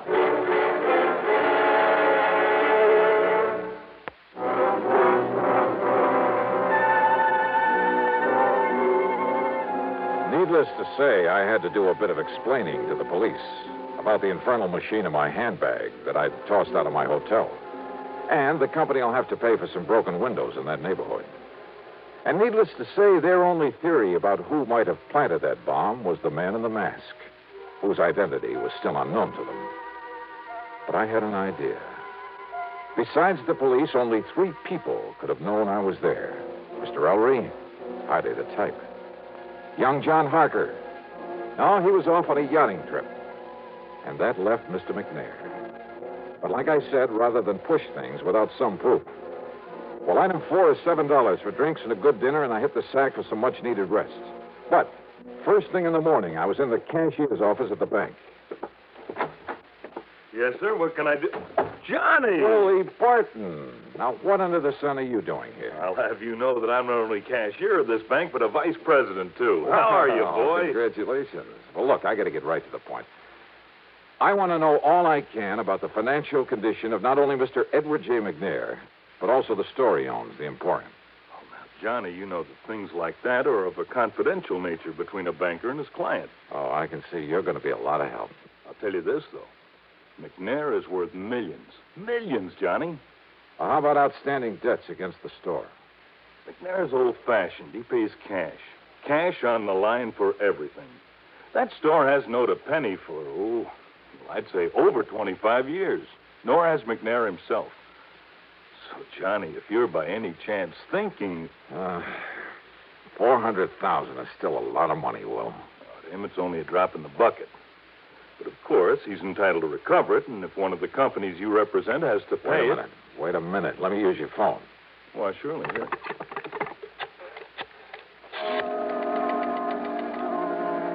Item 5, 840, long-distance calls to New York and Philadelphia to Macy's, Gimbel's, and John Wanamaker's, to the personnel directors. And from each of them, I get the same answer. They'd never even heard of John Harker. I left the bank and went over to the Emporium to the office of Mr. McNair. I know, Mr. Dollar. I haven't the least idea where John and his friend are going in my cruiser. He simply asked if he might have it for a few days. Asked for it? I thought it was your idea that he take that trip. Well, of course I agreed that he should get away for a few days to rest, recuperate. A few days? Yes. And also get away with your $400,000. What? Played right into his hands. You know anything about this friend he's taking along? Well, I presume, being a young man with lots of lady friends. Well, I presume it's the guy who helped him with that robbery.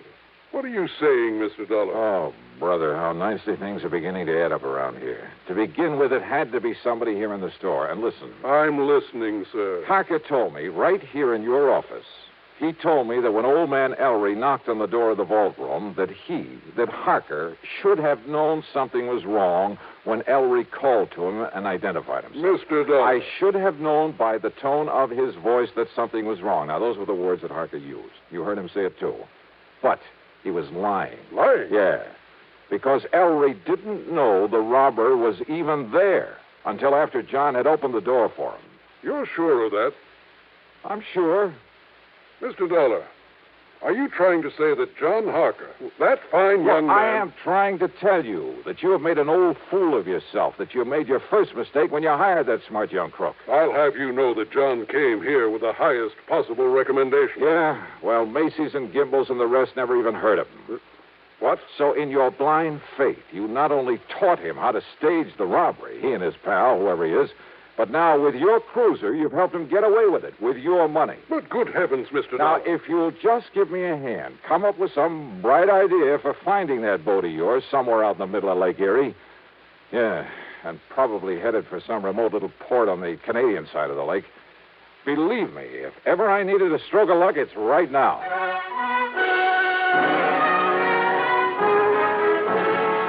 You know something?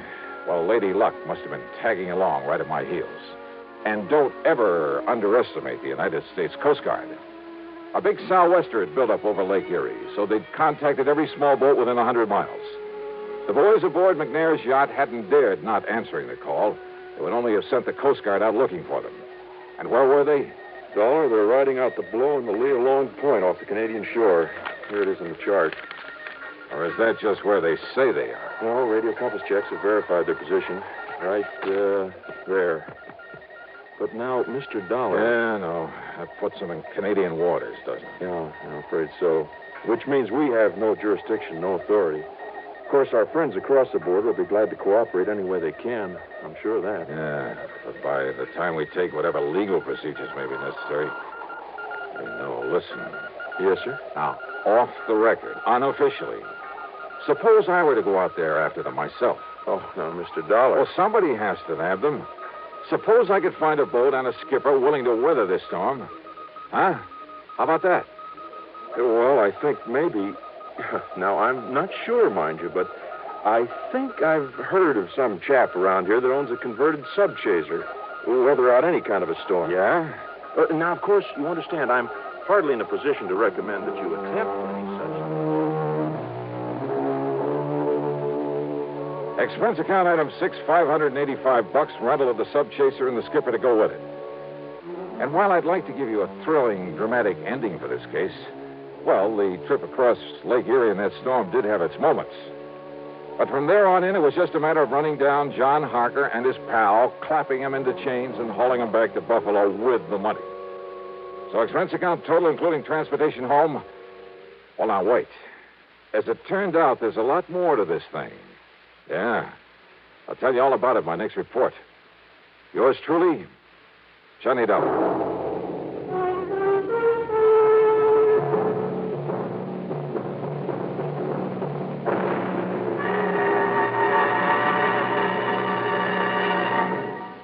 Now, here is our star to tell you about next week's story. Next week, well, as I told you, there's a lot more to this case.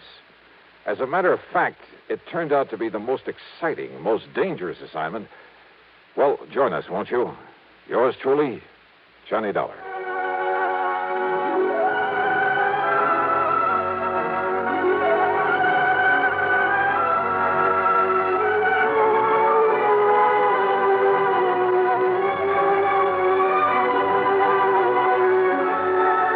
Yours truly, Johnny Dollar, starring Bob Bailey, originates in Hollywood and is written, produced, and directed by Jack Johnstone. Heard in our cast were Lawrence Dobkin, Bartlett Robinson, James McCallion, Dick Crenna, Junius Matthews, and Gil Stratton.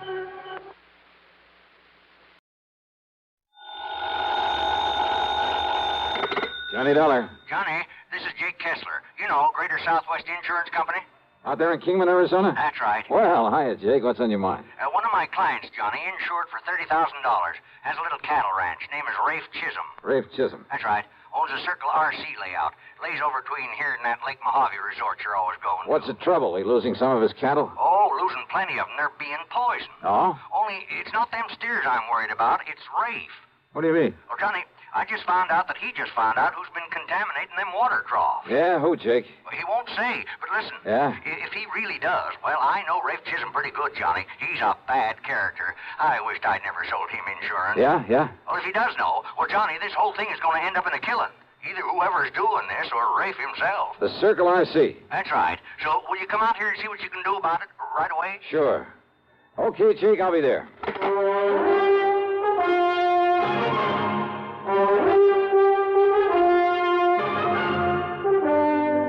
CBS Radio brings you Bob Bailey in the exciting adventures of the man with the action-packed expense account, America's fabulous freelance insurance investigator. Yours truly, Johnny Dollar.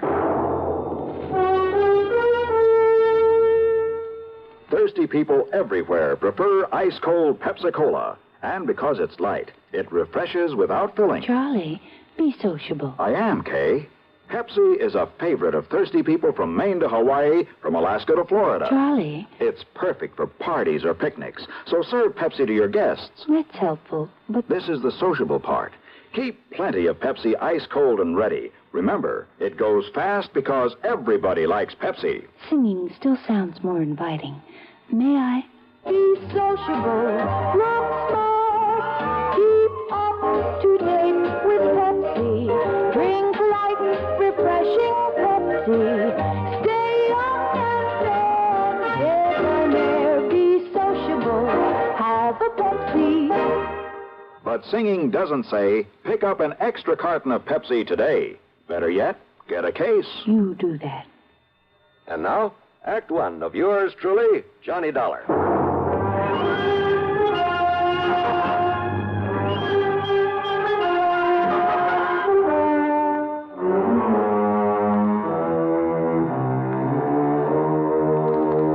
Expense account submitted by Special Investigator Johnny Dollar to the Greater Southwest Insurance Company, Kingman, Arizona office. The following is an account of expenses incurred during my investigation of the Sidewinder matter. Jake Kessler hadn't given me very much to go on, but if my old friend Buster Favor, if Buster knew about the Circle RC and its troubles, well, expense account item 1 is $350 for a phone call to Davis Dam 72, the Lake Mojave Resort. I sure do know about that water poisoning over at the Circle RC, Johnny.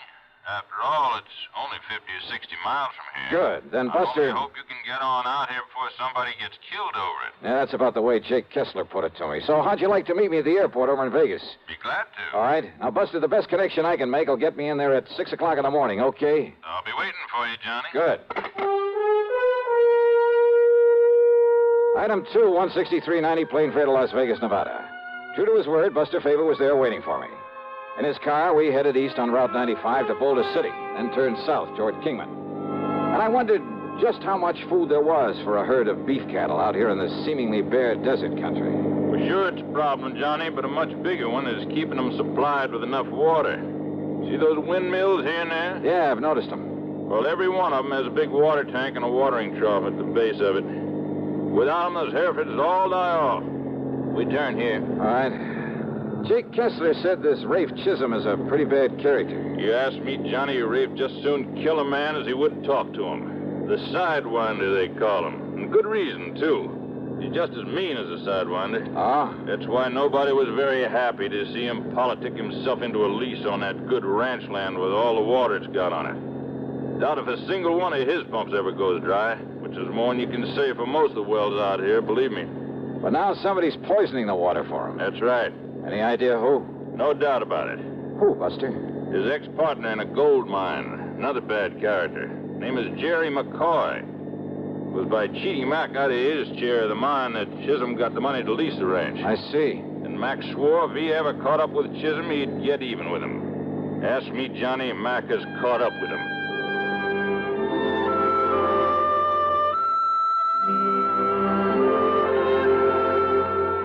As western cattle ranches go, it apparently wasn't a very large one.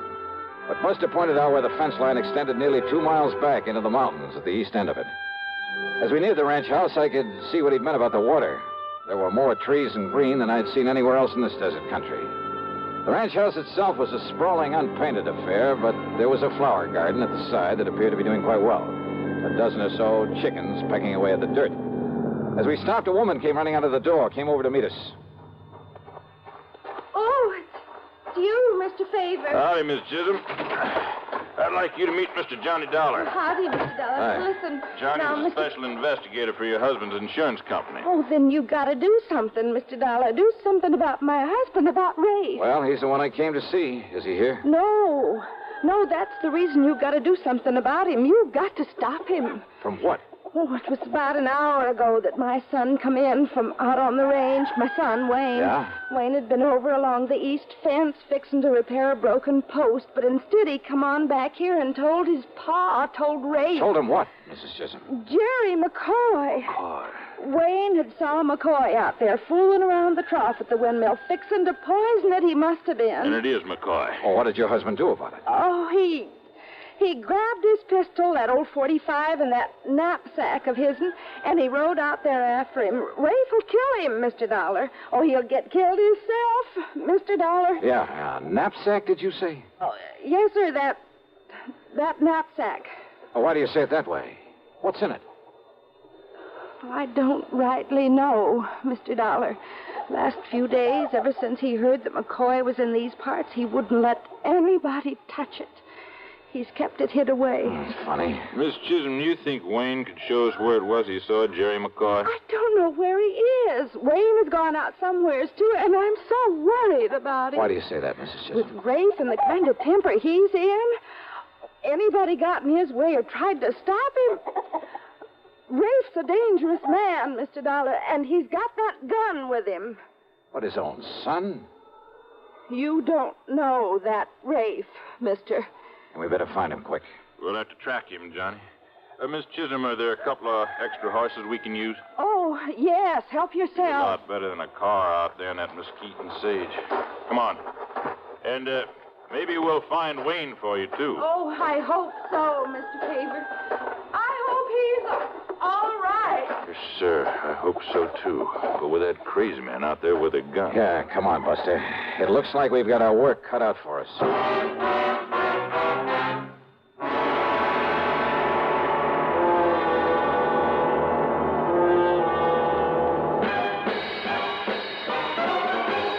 Smoking more now, but enjoying it less.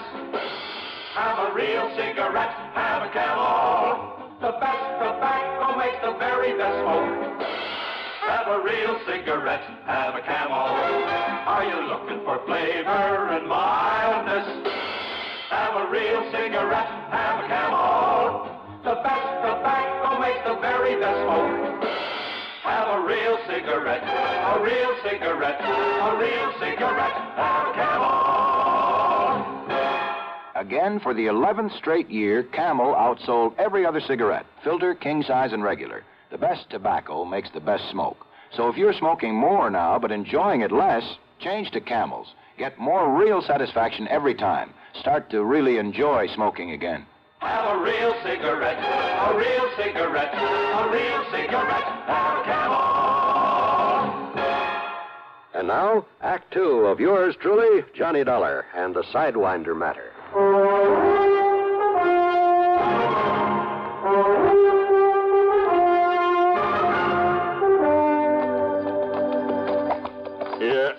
Yeah, Johnny, I was afraid of this. Afraid of what? Those tracks down there, those hoof prints. I still don't see how you spot them, Buster, among all the cattle tracks and the other hoof prints. They're real fresh, Johnny. And Rafe's mount turns out his left forefoot a little. See it there? No. But the other tracks that follow his, that must be the boy's horse. If Wayne catches up with him or old Rafe sees he's being followed, you got a gun with you, haven't you? Yeah, right here. Good. But I sure hope you don't have... Oh, yeah, I heard that. Gunshot, huh? Pistol shot. Must have been that .45 Rafe's carrying. And it probably means that he's found McCoy. Or he's discovered that Wayne's trailing him. If only we had some way of knowing where that shot came from. If only I hadn't been so busy talking my fool head off. So, well, I guess the only thing we can do is to keep following those trails. Hey, wait. Oh, boy. Johnny, that shot came from over there at Black Canyon, way over there to the right. Rafe has a windmill and a water trough and an old feed shack, too. Then let's go. Oh, boy.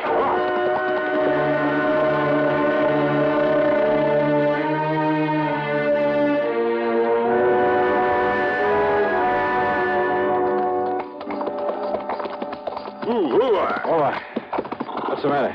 Look over there, the top of that mesa. Those big dust clouds building up? I knew this here was too still out here. Johnny, that dust over the mesa coming this way means that inside of 5, maybe 10 minutes, we're going to be in the middle of the worst sandstorm you ever heard of. We better get on back to the ranch. We'd never make it. We gotta find cover. Come on, boy. Oh, boy. But where, Buster? Over there on the right. Shadow Mountain. Big cave in the side of it. Then let's go, brother. Come on, boy. Up, up. Just pray we can make it, Johnny. And believe me, I mean pray. Get out.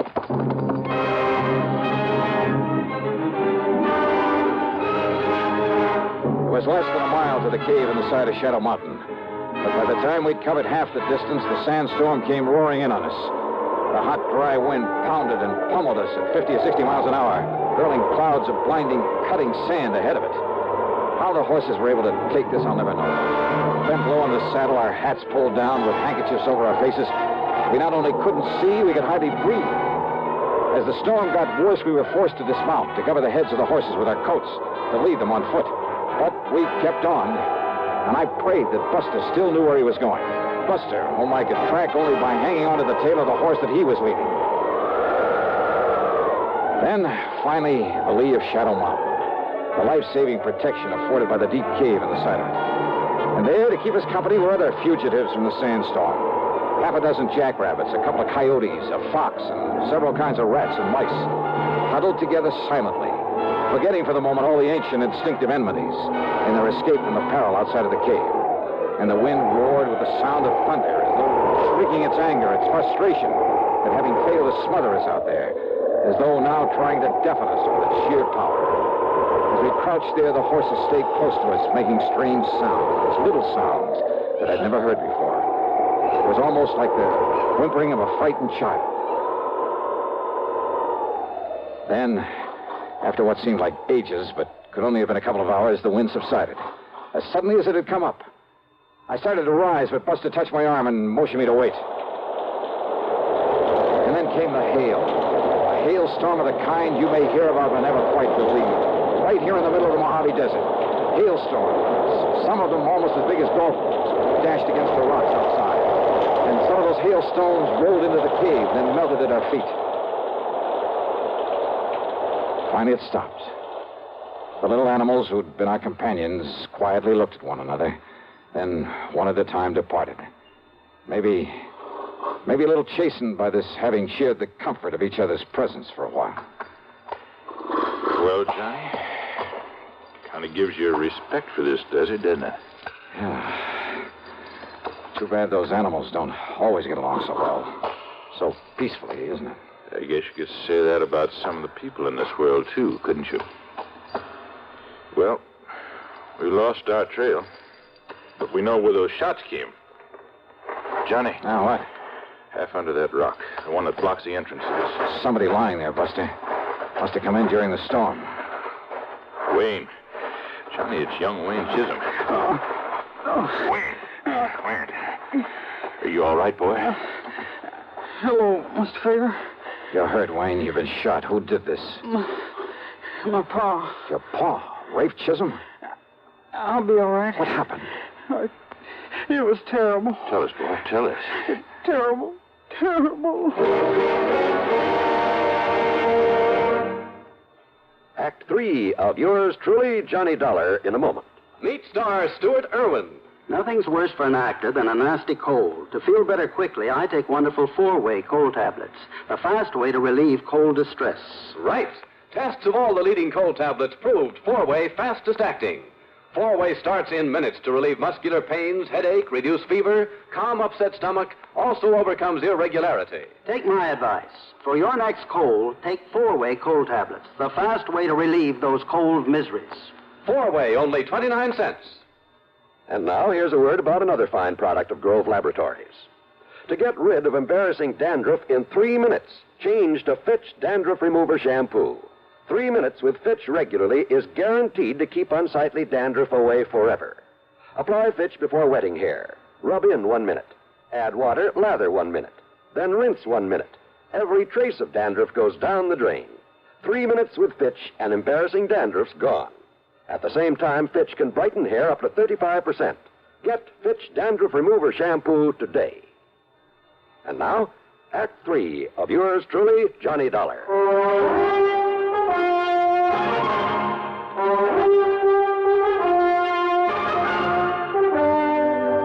Wayne, boy, listen to me. You mean your own father shot you? Yes, sir. But it's all right. He only nicked me. What happened, Wayne? Well, I don't think he meant to hit me, Mr. Favor. Well? But when he saw that I'd followed him after he got there looking for Jerry McCoy... Did he find McCoy? Well, he told me to go back, and he cursed me, and he fired a couple of wild shots at me. The three we heard. But I don't think he meant to hit me. I wonder.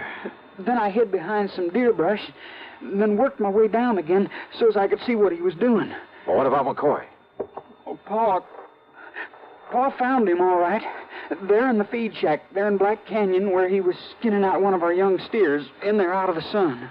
Okay, then, Johnny, we better get on over. No, wait, Buster. Then what happened, Wayne? It was terrible, mister. It was awful. I was close enough I could see him. I could hear him through the open window of the feed shack. You think I didn't know all the time it was you, McCoy, that was poisoning the water for my cattle? Yeah?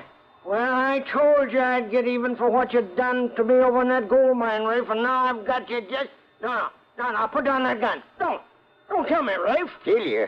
And get myself in real trouble? Then put it down, put it away. See, I got no gun on me. I ought to kill you, Mac.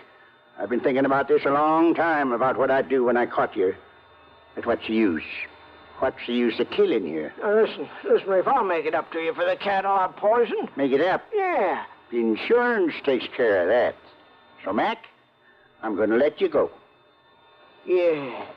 Mean you ain't gonna turn me over to the police? Only if you do exactly what I tell you to do. Yeah, Rafe, I'll do anything. Sure you will, because I got this gun on you. Now start cutting a lot of strips, a lot of thongs off of that steer hide. Yeah. You're gonna tie me up? You're gonna leave me out here to die? Do like I tell you.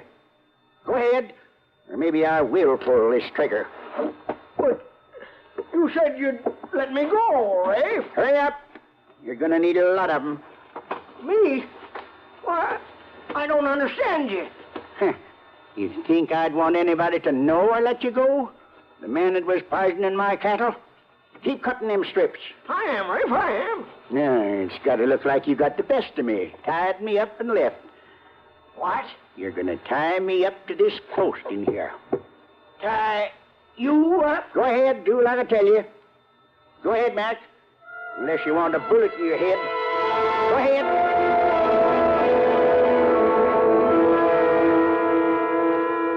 All right. Pull them strips around my ankle tighter. Yeah, Rafe, short. Put another one around my neck, around the post. Yeah. But if this is some trick on me, Rafe... There ain't no trick. But now listen, a couple of days out here, with no water, you die. Come on, tighter. I still got this gun on you. But I'm no killer, Rafe. You won't be. Because a couple of hours and that boy of mine will be back here with help. I don't They trust see me tied up this way, they'll never know I got soft and let you get away. I still don't trust you. Yeah. You got no choice. Now, here you are. You'll never get loose. Unless they come out and cut you loose. You think I'd take this chance if I didn't know they would? You get out of here. The wind's coming up, and there's going to be a sandstorm. All right, I will. And, here. Your gun? That's right. Take it. Because I know you ain't got the guts to use it on me. And it's better if they think you took it off me. I don't get it, Rafe. But I better get out of here before they come for you. That's right. You can take my horse, too. Your horse, too, huh? Well, sure I will. Don't touch that knapsack out there on the ground. Knapsack? Why, Rafe, that's the one you carried when we was prospecting. You mean... No. Any nuggets in that are mine, Mac. Nuggets? Gold? Ah, yeah, some of the gold you cheated me out of, huh? I'll see for myself. No. Mac, you open that knapsack and you'll be sorry. Eh? Will I? Well, you can't stop me. Tied up that way, you can't stop me. Now, because now... open it up. What's in here rightly belongs to me.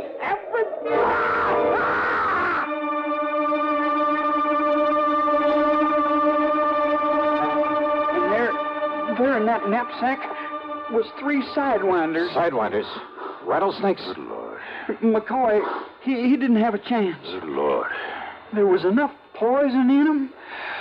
Yeah. And not knowing that you'd seen all this, but knowing you'll come back with help, that we'll find him tied up there. Yeah, Johnny. Rafe's made it look like he has a perfect alibi. Not that McCoy didn't deserve to die, poisoning cattle. It's still murder, Buster. Wayne, do you think you can make it to the ranch? Yes, sir. Then come on, Buster. We'll go on to Black Canyon. We'll pick up our killer. Okay, Johnny. Ironic, isn't it? Yeah. All trussed up and waiting for us. By his own doing.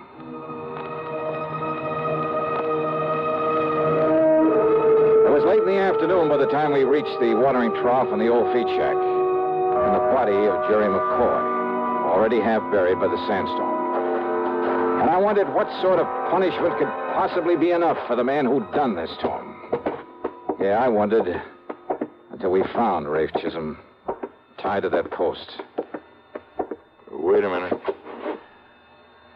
Johnny. We're too late. I know. Rawhide. Green steer hide. As it dried out, it shrank tighter and tighter around his body. Around his neck until Yeah.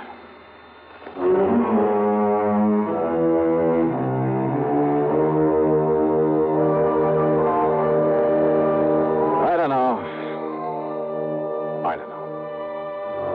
And who's to question the ways of justice? Expense account total, including a couple of drinks for Buster and myself and the trip back to Hartford, $345.40.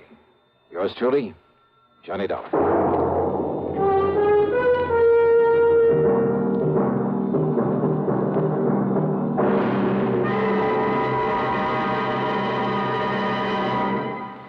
And now, here's our star to tell you about next week's program. Next week, Long Beach, California, looking for the tidy sum of $75,000. Join us, won't you? Yours truly, Johnny Dollar.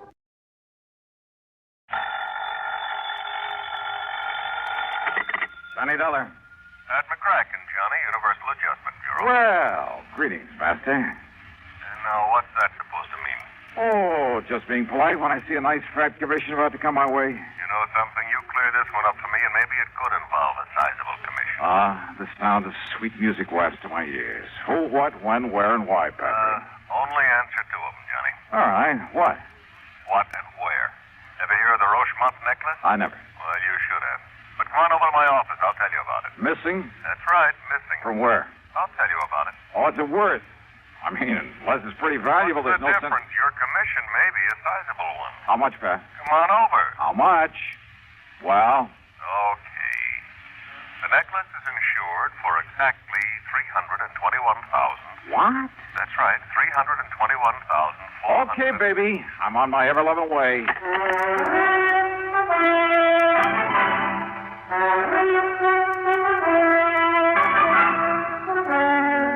CBS Radio brings you Bob Bailey in the exciting adventures of the man with the action-packed expense account, America's fabulous freelance insurance investigator. Yours truly, Johnny Dollar.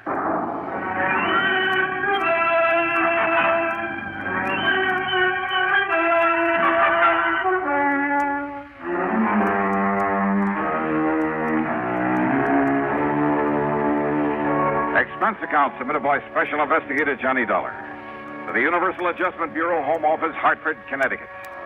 Following is an account of expenses incurred during my investigation of the super salesman matter.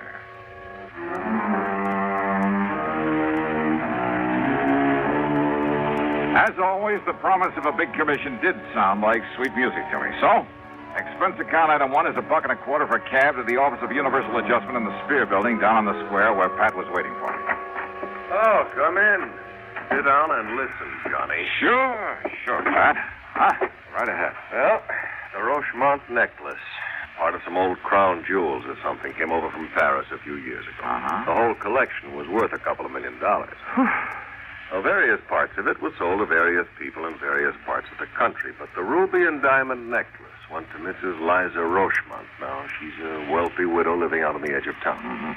Except when she was away in Florida, California, Europe, wherever, when she put it in a vault at the bank, she kept it in a wall safe at her home, a safe to which she alone has the combination, and nobody's ever broken into it. You're sure of that? I'm sure. There's an automatic device that would show it. Well, did she ever wear that priceless hunk of jewelry? Oh, quite often. Which is why she often had it cleaned and the stones checked in the setting. Go on. So a couple of days ago, she handed it over to that jeweler in the new building just across the square there. See the shop? Parker? Mm-hmm. Clayton Parker. Seems to me she'd pick one of the big ones, one of the old-time firms, or send it down to New York to Tiffany's or Cartier or someone like that. After all, Well, the thing that's exactly what her insurance man, Tim Pringle, you know him, Surety Mutual? Oh, yeah, well, Tim told her this morning when he found out what's happened. What's happened? Clayton Parker called her up in the middle of the night and then barged in on her looking like he'd seen a ghost or two. He laid the necklace in her lap and promptly fainted away. Parker? Parker. And? And when he came to, with the help of a little brandy, he shakily told her that her necklace, instead of the genuine article worth over 300 G's, was paste, was a fake. You are kidding. No. She took it over to Wilson Brothers, her regular jewelers. They told her Parker was right, so she fainted. Well, now, look. Well, when she came to, she notified Tim Pringle. He notified me. I called you. That is, after I took time out for a little thinking about it. Yeah? A Universal Adjustment Bureau serves a lot of companies all over the country. I know. We get reports on every client company's problem. So? Well, something rang a bell. I went through the files. Johnny, this very same kind of thing happened back in 56 out in Chicago, down in Philadelphia, that was in 59. And in each case, the jeweler who discovered the switch answered the description of Mr. Clayton W. Parker. Has anybody been through Parker's shop? Well, now, Johnny, we've got a little problem there. Problem? Like what? Well, if Tim Pringle openly sicks the police or even a private investigator onto Parker. Yeah, I see what you mean. Now, if Tim were to pull a boo-boo, make a wrong charge against his own new client... So, what am I supposed to do? Bust into Parker's shop some dark night? Blow his safe, maybe? Well, Johnny, he does not have a burglar alarm in that little shop of his, nor on the safe inside. So what? And it is easily accessible from a dark alley out in the back. Oh, no. Wait a minute. Well? Are you asking me? Are you suggesting of course not, Johnny. I'm not asking a thing. What kind of a company do you think this is? Well, don't be ridiculous. However, if somebody were to find the genuine necklace in Parker's safe, someone that is unknown to us. What did you say your name is? I didn't. And yours? What's it to you? Okay.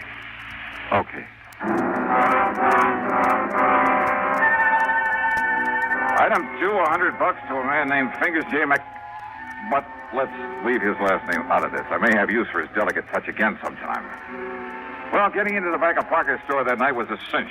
And once inside, we could see why he didn't bother with much protection. His stock was small, and most of it was novelty stuff.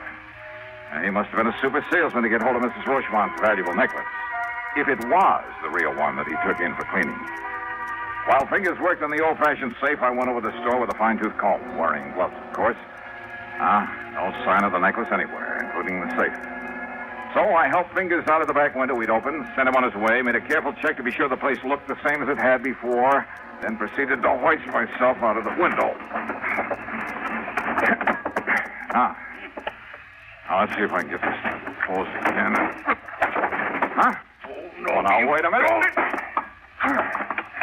Yeah. And this'll keep you here. Oh. Help! Please! Help!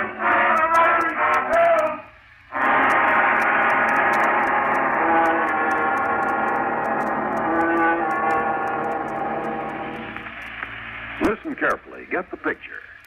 Timber needed for thousands upon thousands of new houses is needlessly destroyed. Watersheds supplying vitally needed water for industry and life itself are laid waste. Wildlife is cruelly killed, their habitats ruined for many years to come. Sorely needed outdoor recreational areas are burned black. Homes are leveled to the ground and human lives destroyed. And what causes this terrible destruction, this tragic loss?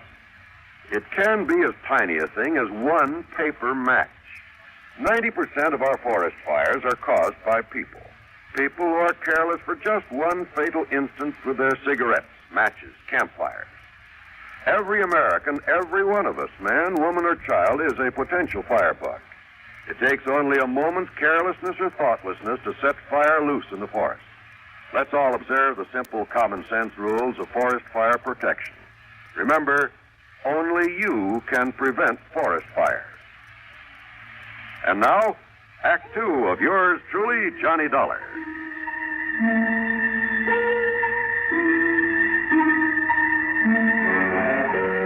How I managed to get back up on my feet and out of that alley before the police arrived, I'm not quite sure. But I somehow did. I ran a couple of blocks through some other alleys, and then, playing drunk, which wasn't hard after that club in the head, I grabbed a taxi. That's item 3, $1.50. I went back to my apartment, had a couple of stiff drinks, a couple of aspirins, and soaked my aching head with a wet towel. And after a good night's rest, I was all set to call Pat McCracken and tell him to go jump into the nearest lake. Until I remembered that officially he'd had nothing to do with all this. And then I did some thinking. If what Pat had told me was true, only 2 people could possibly have substituted a phony for the Rochemont necklace. The wealthy Mrs. Rochemont herself, of course. This new small-time jeweler, this Clayton Parker. But it wasn't in the store. Yeah. So maybe hidden around his home someplace. Well, I could try. In the meantime, hope he hadn't recognized me in that alley. No doubt he'd be in a shop this morning. And if he was married.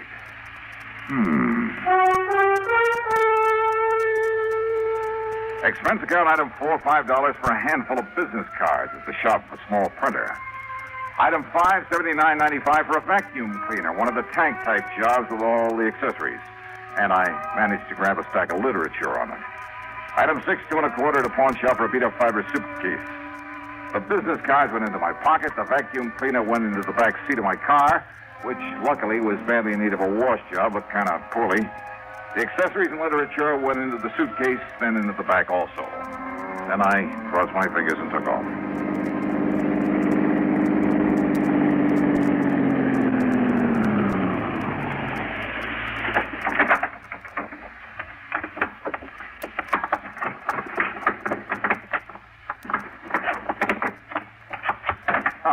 Here we are now.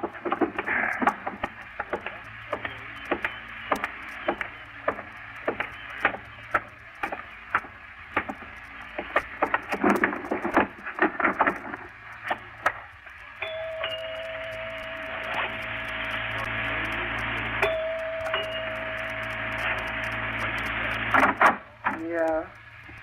Well. Mrs. Parker? Yeah, that's right. Only who... Now, wait a minute. Yes? Didn't you see that sign over the doorbell? No salesman, it's solicitors. Oh, well, of course. Well. But I came in answer to the coupon you mailed asking for more information in the free demonstration. Coupon? Oh, yeah. My name is, well, here's my card. Now, look. No obligation to buy, none whatsoever. Yeah, ma'am. Look, is this some kind of... James Dakin, sales engineer. And a national vacuum cleaner service. Yes, ma'am. What the sales engineer?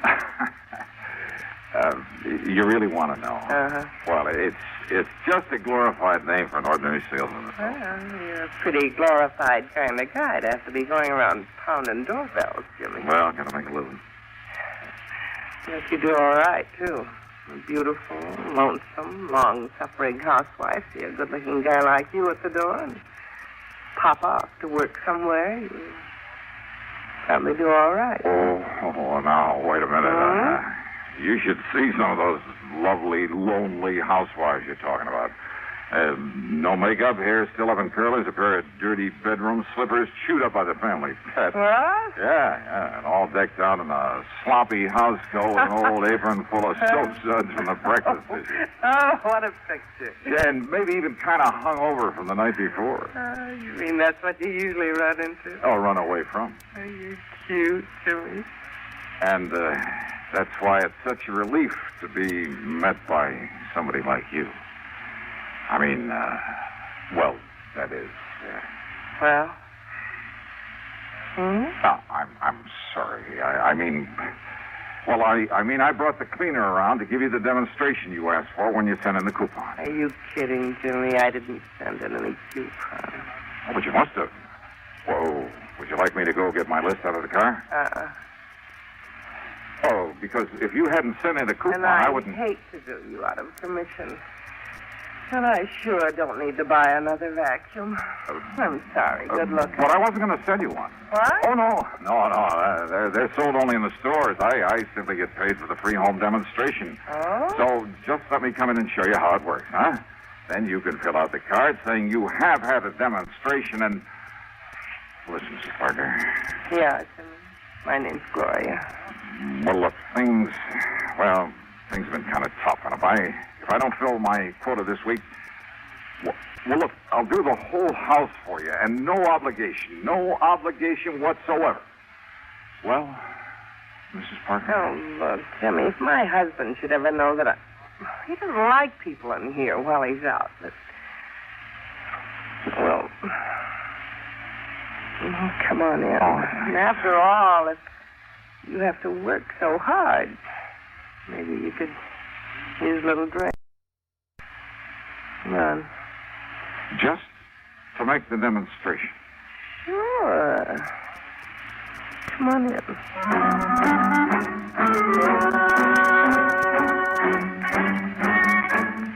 Oh, now just a minute.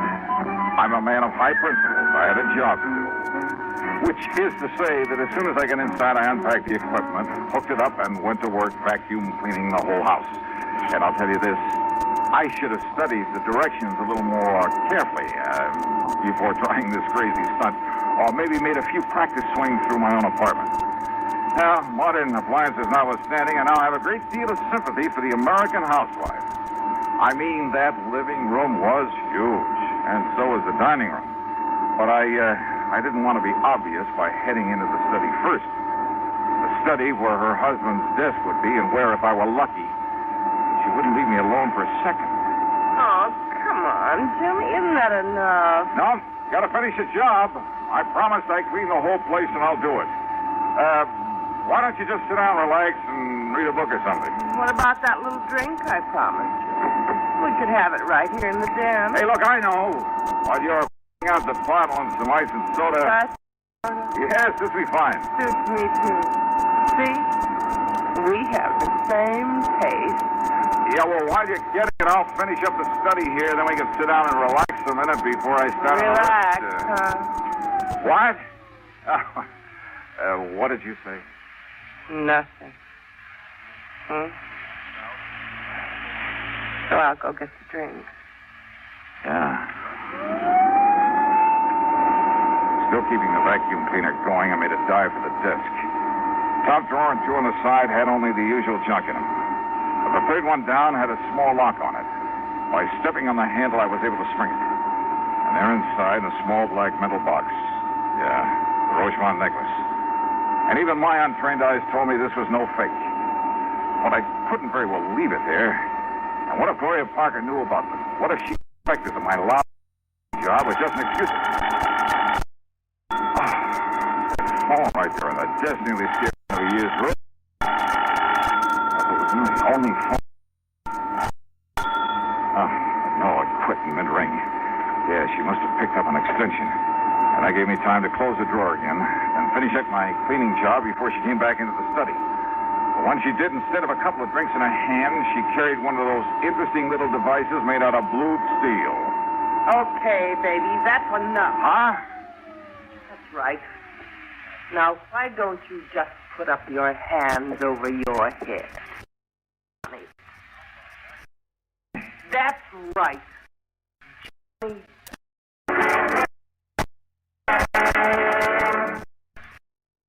You're one of those people who newsmen are on the move all the time, always in the direction of developments of the day. Schedule practical understanding of the value listeners put upon their services. They know you rely on them for accuracy at all times. And they have a first-hand appreciation of the importance of clarity and brevity as well. That all of these standards are kept in mind by our highly skilled, highly experienced men.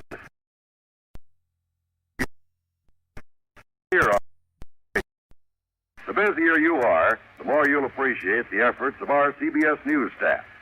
These men offer you a direct link with history day by day. But more than that, they do their job with full regard for your busy schedule. For accuracy, brevity, and clarity in news reports. For news at frequent intervals at the most time. Every day. Now, Act 3 of yours truly, Johnny Dollar, and the Super Salesman Matter.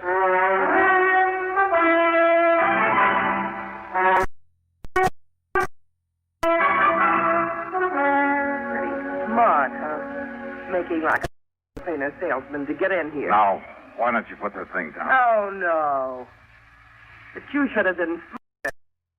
Oh, no, Johnny, that was Clayton, my husband. Thought you might come here. You... Johnny, Mrs. Parker. That's right, Johnny Dollar, the famous dick. You stupid. You think Clay didn't recognize me from the store last night? Oh? Then why didn't the police pick me up this morning? Police find out you were checking on him, they might think he had something to do with that phony necklace that... That what, Mrs. Parker? You know, that rich Mrs. Rochemont asked didn't know his phone. Gonna prove otherwise? Maybe. Oh, no. Got some crazy ideas. Well, I don't think anybody's gonna hear them. Because when Clay gets... Ideas? What? What if I have some proof? Any...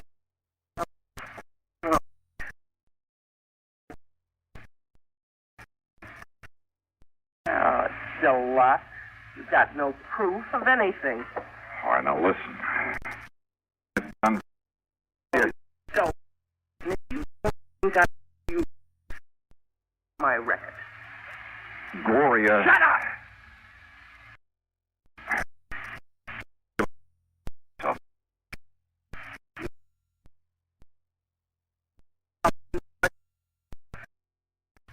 Go on.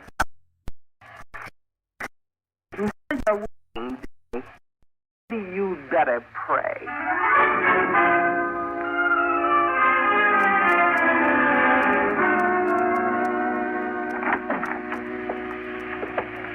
Good work, Glory. Sure, Clay. The cubs are leading in the sheep to the slaughter. But why'd you let him in here in the first place? Even if you didn't know who he was. Are you kidding? What do you mean, Dollar? Well, if you could have seen the open arm welcome I got on the strength of betting my nice brown eyes that are a couple of... What? Sure. You don't keep very close tabs on her when you're out of the house, do you, Parker? Don't listen to him, Clay. He's lying. He's trying to trick you, make you drop your guard. That's right. Won't work, Dollar. Well, okay, I tried. So, now you can call in the police to pick me up. Police? Don't make me laugh. Why do you think I didn't call them in last night? You're on this case. You sure of that? You trying to tell me they'd go for breaking and entering my shop? They or that insurance company of yours? In the hopes that maybe you'd find that pretty little necklace? Yeah, I see. So you admit that you substituted Tony. Well? Keep that gun on him, Glory, while I make sure it's still okay. Don't worry. He doesn't have a chance. Where to look. Up until you called, I kept him busy. I kept the great John busy pushing a vacuum. No, it isn't here. All right, Dollar. Give me the gun, Glory. Sure. Now frisk him. Yeah, sure.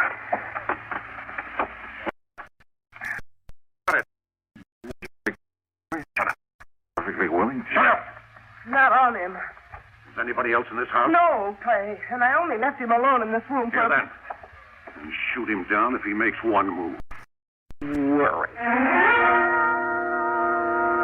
He turned the room upside down, looked in and around, even outside the windows.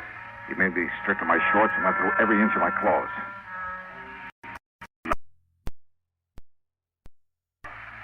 Glory, are you sure? Yeah, I'm sure. Well, then, if I believe you you two to figure out what might have happened. Dollar, you don't leave this room alive.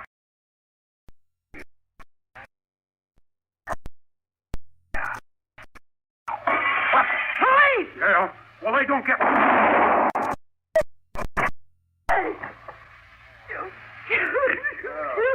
It was a nice...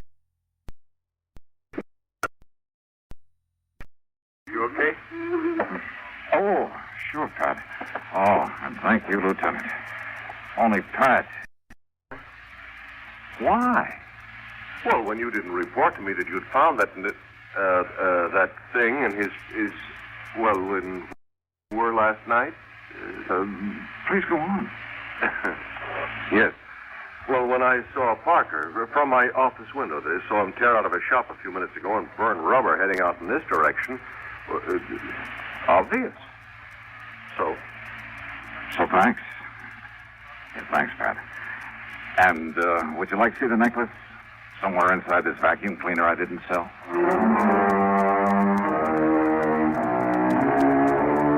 Parker is dead. His wife yammered all over the place in the hope of getting off easy. Optimist. So that's that. Expense account total $189.95. Oh, and by all means, don't forget my commission over $320,000. Yours truly, Sonny Dollar.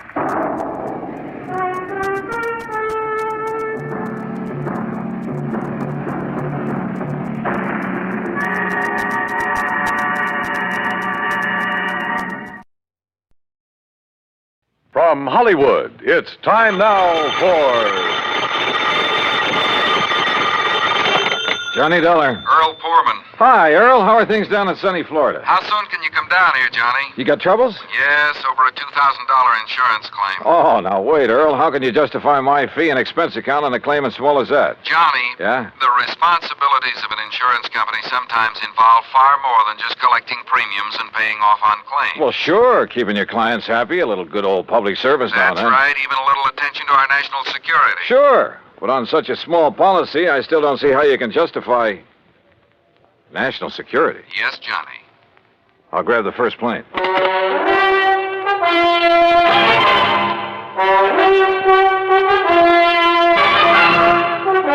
Bob Bailey in the exciting adventures of the man with the action-packed expense account, America's fabulous freelance insurance investigator. Yours truly, Johnny Dollar. And now, Act One of yours truly, Johnny Dollar.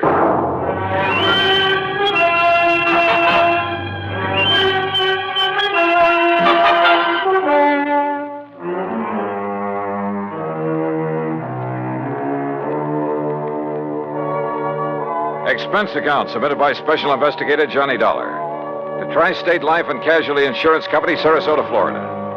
Following is an account of expenses incurred during my investigation of the Wayward Moth matter.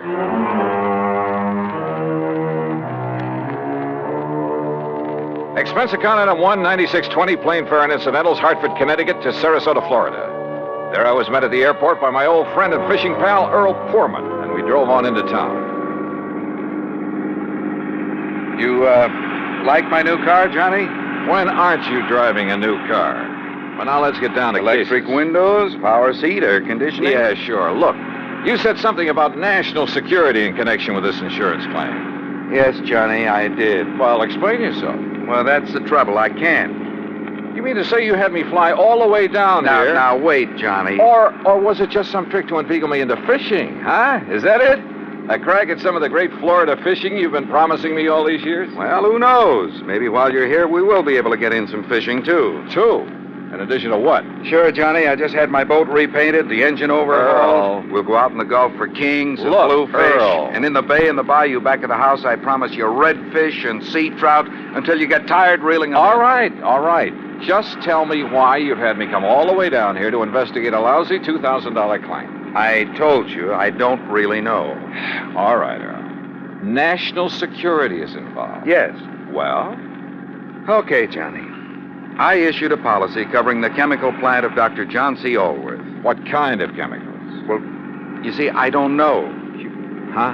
I issued the policy at the specific request of Todd Swamp. Who's he? Chamber of Commerce. Knows more about this whole area and its people than anyone else. Well, surely you've seen this chemical lab. No, I haven't. You what? As a matter of fact, its exact location is a complete secret. Oh, now look, Earl, if you've issued a policy, if you're ready to pay off a claim. But if you haven't seen... Look, how do you know a couple of $1,000s worth of damage occurred? I've taken Todd Swamp's word for it. I trust him implicitly. Well, this is the doggone... Earl, how can I possibly investigate something if I can't even... If nobody knows what... I give up. I'm sure that Todd will tell you everything. I'll take you in, introduce you to him, then I'll leave you with it. Leave me? That's the way he says it has to be. Here, take the keys to my car. You'll probably need them. But how will you get them? And if you need anything or if I can be of help, you know where to call me, at the office or at the house out on St. Armand's Key. Come on, let's go in.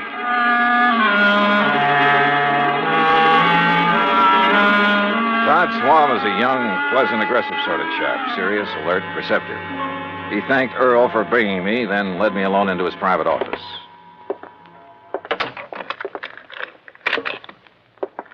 Sit down, Johnny, and I'll get right to the point. Thanks. I know all about you, at least all I need to know. Not only from Earl Poorman, but from a lot of the cases you've handled. Well, then you went up on me. I also know that on occasion you've handled security matters, worked hand in glove with the FBI, and so on. So? All right. My job here is not only to promote Sarasota, tell the world what a nice place it is to live, nice people, good homes, ideal climate. Great fishing. Yes, fishing, boating, just about everything. Okay, I'm sold. But what about this Dr. John Allworth? My job is also to be of whatever service I can to the people of the city. All right. Dr. Allworth has lived here for years. Chemist, retired. Until recently, that is. Well, go on. Now, in his small laboratory, carefully hidden in the swamps of the Everglades, for security reasons, Dr. Allworth is producing an important rocket fuel ingredient. Oh? For use at one of the testing centers here in Florida. Cape Canaveral?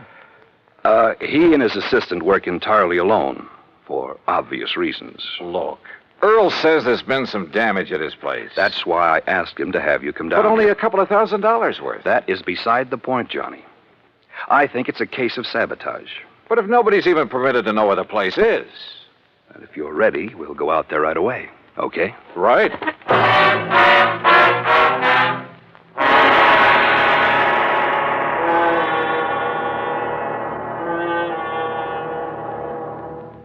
Act Two of yours truly, Johnny Dollar, in a moment.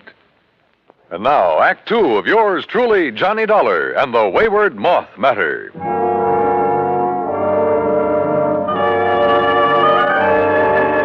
Todd Swam, manager of the Sarasota Chamber of Commerce, suggested we use 2 cars, so I got behind the wheel of the one Earl Poorman had left for me and followed him. We drove south on Highway 41 through Fort Myers, then swung left on Route 82 into the Everglades, and finally into the Big Cypress Swamp Country. A few miles further south, I'm not permitted to say how many, we left the main road for a pair of wagon tracks leading into the swampy jungle.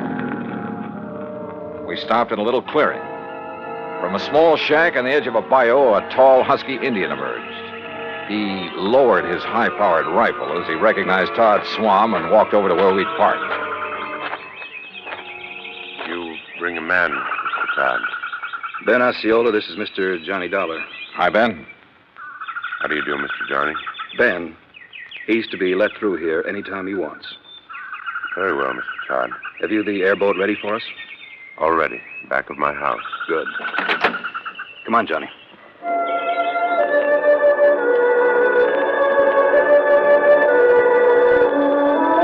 The airboat, parked on the edge of a bayou back of Ben Osceola's shack, was an aluminum hull about 12 foot long, square across the bow instead of pointed. 2 high seats were built up on it. At the back was a powerful motor with a propeller of the airplane type. Todd Swam and I climbed onto the precarious little seats, and we took off.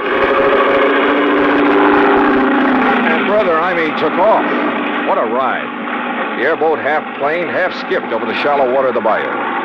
Perched up over the hull itself, I kept waiting for us to flip. After a quarter mile or so, we came on a vast plain of soggy, grassy marshland, splotched here and there with patches of clear water. Now and then, on half-submerged logs, big turtles quickly drew in their heads as we approached. More than once, a huge alligator gave us the beady eye, then quietly sank below the surface of a shallow pool. Plenty of rattlers and cottonmouths around here, too. Thanks a lot. Finally, we pulled up to an acre or so of brush and trees that looked almost like an island in the middle of the swamp. On it sat a long, low building made of concrete block. This is the place, Johnny. Unless you'd like to ride around a bit more. No, thanks.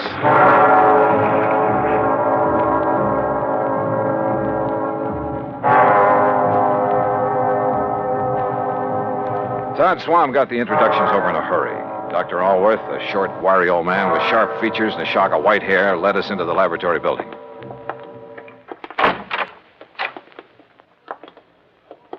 No, Mr. Dollar, not in there. Oh. No one is permitted in the laboratory except myself and my assistant. Oh, I'm sorry, Doctor. You lead the way. About your assistant, Dr. Allworth. It was in the vault that the accident occurred. It was an accident. Of course it was. Who would possibly want to... Plenty of people, Doctor, and you know it. May sound corny, but this whole country has enough enemy agents. You speak as though we were at war, Todd. Well, we're certainly in a Cold War. And speaking of agents... A moment, please, gentlemen, while I work the combination of this lock. This vault looks big enough for a bank. In it, I keep two things, Mr. Dollar. The finished rocket fuel component. Yeah? And the delicate apparatus with which I complete the final secret stage of its production. Apparatus no one but myself has ever seen. And you're letting us see it? Well, the accident has rendered it completely unrecognizable. I still haven't learned what happened here, you know. Matter of fact, I haven't either, Johnny. But I certainly have my suspicions. Doctor. There we are. No, don't go in. Well, The substance on the floor is so corrosive that... Well, look. You can see how the legs of that heavy metal table have completely corroded. Left nothing but a pile of splintered metal and rust. The rocket fuel did that? Now, there, in the corner at your left, are the rotting, tangled remains of the apparatus I mentioned. The apparatus the insurance money will replace so I can make up for valuable time lost. Doctor, I tell you, it was no accident. What happened, Mr. Dollar, is that the heavy glass flagon containing the finished rocket fuel additive... Glass, Doctor? A very special glass, over an inch thick. The flagon containing about 5 liters of it was on that marble slab there in the middle of the floor, ready to be crated and shipped to its destination. I see. I had completed processing it night before last.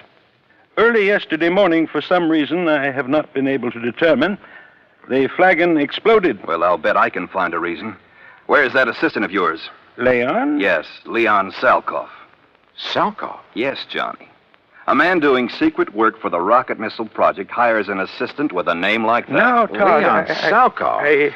Doctor, there was a famous, well, I should say infamous character by the name of Salkoff during the last war, a young chemist. Yes, Mr. Dollar. Mixed up in a couple of industrial bomb plots. And if this is the same man... It is the same man. Well, in good heavens... Exactly what I think. No. You're both wrong. This man was cleared in the war trials. Well, what difference does that make? I say a leopard can't change his spots. But don't you see that not even he knows the combination to this vault? Some other way to get in? Those little windows up there? 8 inches square and 2 inches thick. And you're sure there's nothing in your process that would cause the bottle to explode? Oh, I have checked and rechecked it. Where was Leon Salkoff when it happened, and where is he now? Well, he went to Fort Myers for supplies early this morning. He should be back. My guess is that he kept right on going. Yeah, Todd, I'm inclined to agree with you. Because, Doctor, if what you've told us is true, well, somehow, someone must have got to this stuff. How high are those little windows above the ground outside? Oh, about 5 feet. Then a gun, perhaps, aimed in through a window. But they are all in place and unbroken. Well, any reason why one of them couldn't be removed from the outside, then replaced? Well, I don't know. I'm going to see. I'll be right back.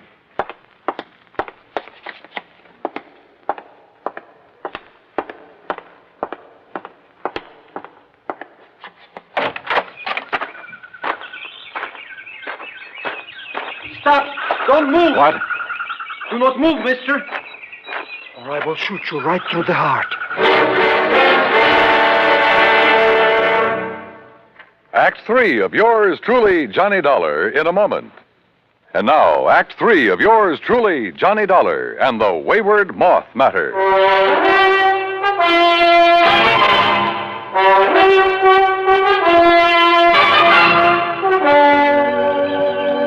Put your hands above your head, mister. Now, wait.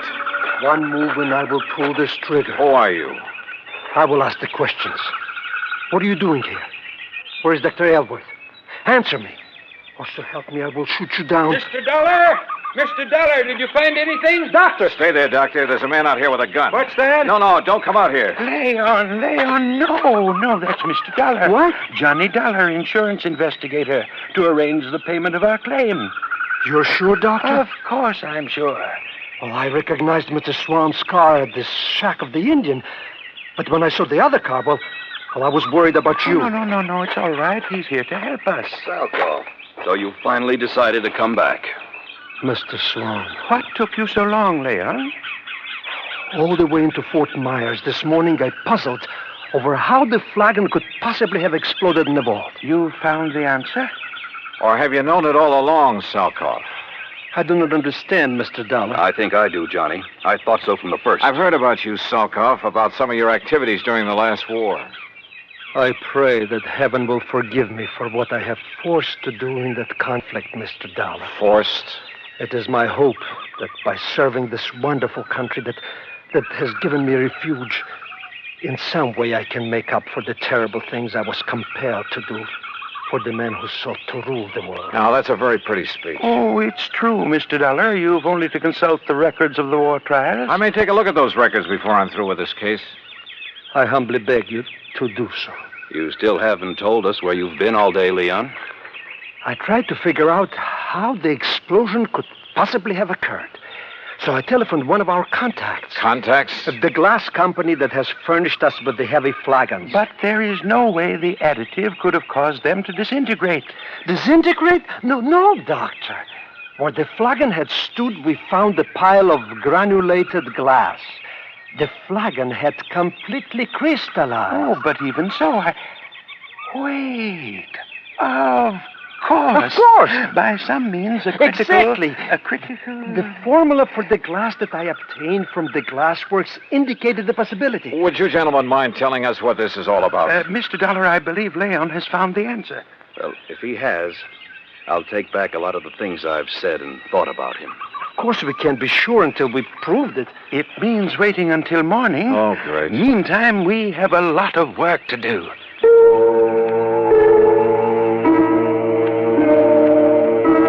We spent most of the night working like dogs, swabbing out the vault with a powerful neutralizing solution. Then, early in the morning, the four of us gathered in the vault. A flagon like the first one was placed on the marble slab in the middle of the floor. We sat around and waited. A long time. Then I noticed something. The rays of the sun coming through one of the tiny, thick windows. The light was focused, as though through a magnifying glass. Slowly, the powerful, searing pinpoint of light worked its way over to the flagon. Dr. Elworth rose and held a piece of paper where the rays converged. It burst into flame. There! Now you can see the tremendous heat generated at this point. Yes. And on the flagon itself. Exactly. The tempered thick glass wall of the bottle, tempered perhaps to a highly critical degree. But to crystallize, Doctor, the way the other one did? Leon, I still don't believe it. Well, many things will cause glass to crystallize. Vibrations of many kinds. You've heard, I'm sure, of the tenor who shatters a goblet by the vibrations of his voice. But light vibrations? Oh, Doctor. Of course, it should have occurred by now. If it's going to at all. Oh, the temperature of that bottle must be terrific. The pressure building up in the glass itself. I don't understand. Still, the angle of the sun is slightly different each day. Or an imperceptible flaw in the one that exploded. Oh, sure. Well, perhaps the other had some outside stimulus to act as a trigger. A sudden draft, perhaps. Oh, any little thing. Excuses, Leon. You're stalling. You said the other bottle was in here alone. The door's closed, only it wasn't because you exploded that thing. I don't know how, but you did it. And if that isn't sabotage... God.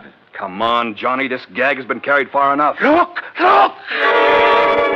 I saw it, too. A tiny moth, attracted by the blazing spot of light on the side of the flagon, where the focus rays of the sun converged. The moth circled, flew past it, almost brushing it with his wings. We waited. He circled again. Again. Then dove at it.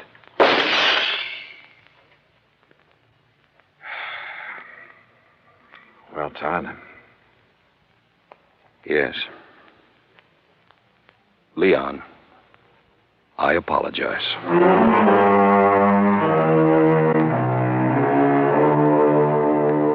Yeah.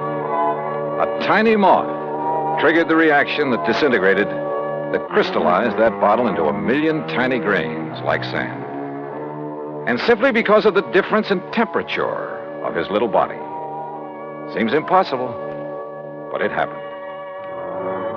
Expense account total, including the trip back to Hartford, $204 even. Remarks? Pay up this claim in a hurry, will you? The more help we can give to people like Dr. Alworth and Leon Salkoff, the better. Yours truly, Johnny Dollar.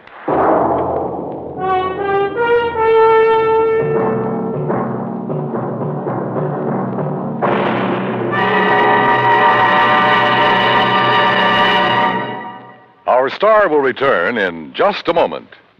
Now, here is our star to tell you about next week's story. Next week, well, I thought my job in Florida was all done. Far from it. It had just begun. Join us, won't you? Yours truly, Johnny Dollar.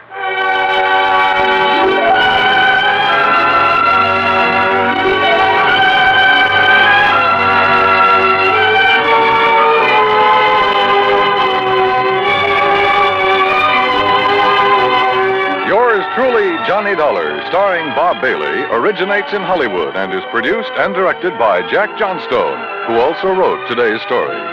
Heard in our cast were Vic Perrin, Herb Ellis, Paul Richards, Lou Merrill, and Leon Velasco. Be sure to join us next week, same time and station, for another exciting story of yours truly, Johnny Dollar.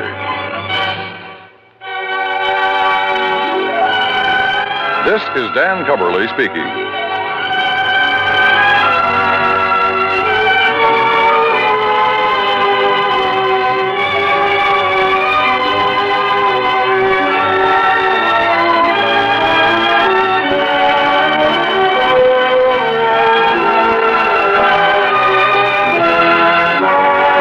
This is the United States Armed Forces Radio and Television Service.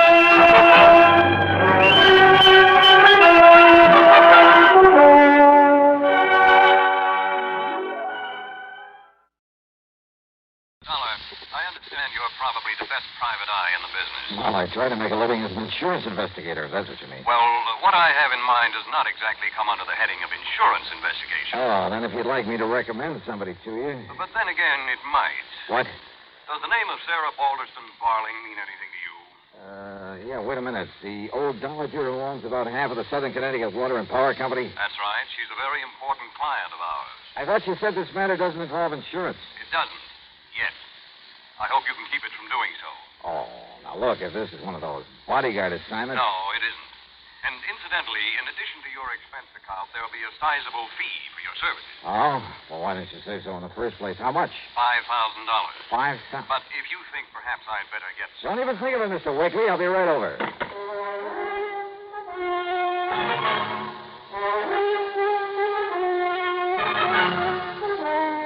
Bob Bailey in the exciting adventures of the man with the action-packed expense account.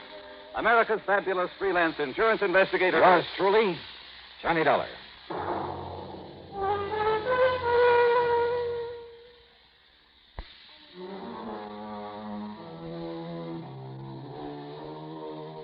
Expense account submitted by Special Investigator Johnny Dollar to Eastern Liability and Trust Company, Home Office, Hartford, Connecticut.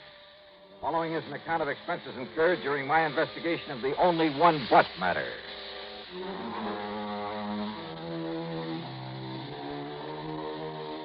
With a $5,000 extra fee dangling in front of my face, expense account item 1, naturally, was $1.10 for a cab to Fred Wakely's office in the Gregson building downtown on the square. Glad you decided to take this on, Doc, after I mentioned fees to you. Yeah. Sit down, please. Yeah, thanks. Even money, huh? Well, I suppose I can't exactly blame you. Mr. Wakely, if I ever reach the point where I can turn up my nose at $5,000... I mentioned Mrs. Sarah Balderston Barling. Yeah. And as I understand it, she's one of the wealthiest people we Well, have. it's really her daughter that we're concerned about, that she is concerned about. Oh, I don't know. Name is Truda Lynn Barling. Truda. She celebrated her 21st birthday about a month ago. Oh, yeah, I remember. That big brawl the old lady threw for her must have made the headlines all over the Eastern brawl, as you call it, was engineered by Truda Lynn herself. Yeah, and as I recall now, the police had to put on a couple of dozen extra men to keep things under control. Champagne flowed like The water. cost of that party, including damage to the hotel where it took place, must have run to $30,000 or $40,000. Then this Truda Lynn must be quite a gal. It was typical of many such incidents in the life of Truda Lynn Barling. Young, wealthy, completely spoiled, and completely rebellious against her mother's recent attempts at discipline. Well, to put it mildly, she's been quite a problem. Life at home with her mother has been one continuous battle.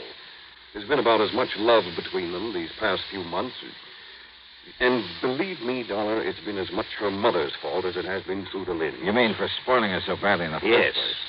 You see, her mother's only interest in life has been in adding to the fortune her husband left her. Well, what has happened, Fred? 5 days ago, Truda Lynn simply packed up and left for parts unknown. Oh? And I'm certain it was more than mere coincidence that young Harvey Howard also left. Who's Harvey Howard? Harvey is a worthless young playboy who's been trying for some time to marry her, and very obviously only to get his hands on her money. Also, Lucy Taylor left town about that same time. Who is she? One of Truda Lynn's playmates. A young social climber who's been practically living off her for the past 2 years. Over Mrs. Barling's strenuous objections, of course. So the three of them have just cut loose to run off and have a fling, huh? Any idea where they might have Dollar, gone? you've got to find the girl. Somehow bring her back here. Yeah, well, now, Mr. Wakely, if she's 21. Otherwise, my company stands a good chance of losing the literally millions of dollars worth of insurance policies of her mother's. Yeah, but look, even for a $5,000 fee. We'll make it 10. And must I remind you that it's hardly your place to question the reasons for an assignment given you by one of the companies you agreed to serve? 10,000, huh? Yes. Okay, I'll see what I can do.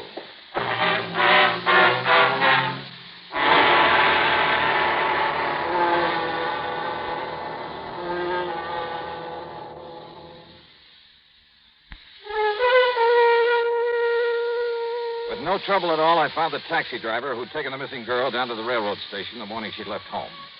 Item 2 in the expense account, a $5 tip to him for the information that she'd been met there by young Lucy Taylor and Harvey Howard. Loaded with luggage, they'd all climbed aboard a train for New York. Item 3, 45 cents for a phone call to my old pal, Lieutenant Randy Singer at the 18th Precinct, New York Police Department. What do you mean, do I know who Truda Lynn Barling is? Well, do you, Randy? Listen, she and a couple of her little buddies blew into town less than a week ago. And they've been raising so much cane around the nightclub circuit. Well, for a while there, we were thinking of putting on a flock of extra men. Well, do you know where she's staying? Yeah, Johnny. An expensive little apartment house over at 727 East 51st Street. Thanks, Randy. When I get down there, I'll buy you a drink.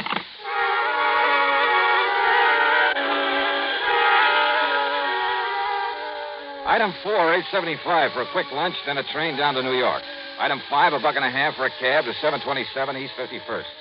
A real fancy place, and the doorman wore enough gold braid to sink a battleship.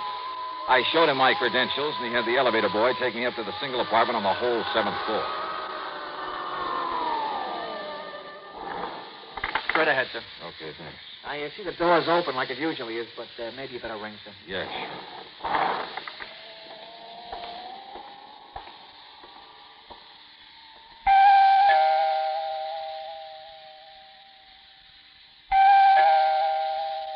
Miss Barling? Miss Barling? Hello? Anybody?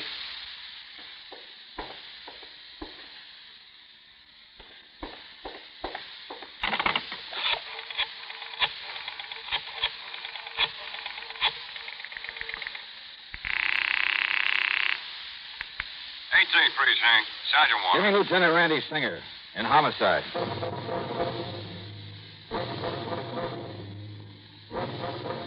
I told Randy what I'd found. Yeah, it was the body of Truda Lynn Barling, lying there in the middle of the floor. She may have been very pretty once, The blows from a heavy bronze candlestick had changed all that. A half-finished cigarette with a touch of lipstick on it was still smoking in an ashtray, so it must have happened within the past few minutes. Quickly, I searched the apartment. I found nothing. Then, purely on a hunch, hoping he hadn't yet left headquarters, I made another call to Randy Singer. I was just about to grab Doc Winters and hop into a prowl car. Now, be sure you don't touch anything, Yeah, Johnny. sure. Now, listen, Randy. Yeah? Truda Lynn came down here from Hartford with a couple of playmates. Yeah, Harvey Howard and a washed-out blonde named Lucy Taylor. You know where they're staying? Yeah? Then if I were you, I'd pick them up and bring them along with you. You think one of them did it? Just a hunch. Uh-oh. One of your famous hunches, huh? Just bring them along, will you? Okay, Johnny, okay.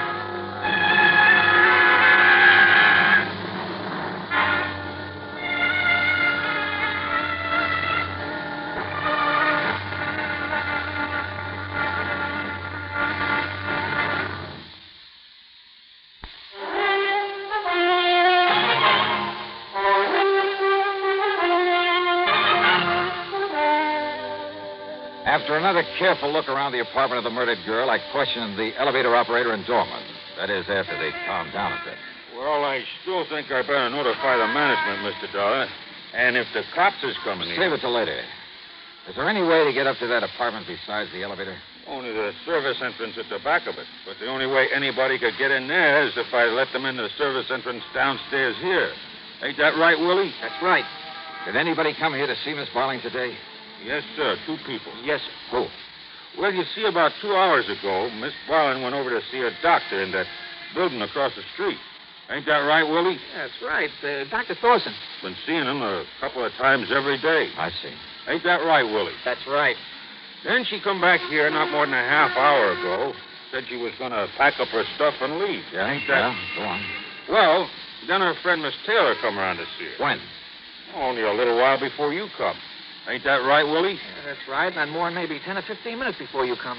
How long did she stay? Oh, maybe 5, 6 minutes. Yeah, maybe less. Maybe less. Yeah, it seemed to me I no sooner come down and got settled, and I had to go up there when she rung the buzzer again. You said that 2 people were up here to see Miss Barling. Who was the other? It was a man. Yeah, Him and Miss Taylor both been here a lot of times. You know his name? For sure. Nobody ever gets in this building without giving their name unless we know him. Ain't that right, Willie? That's right. Well, who was he? Name is Mr. Harvey Howard.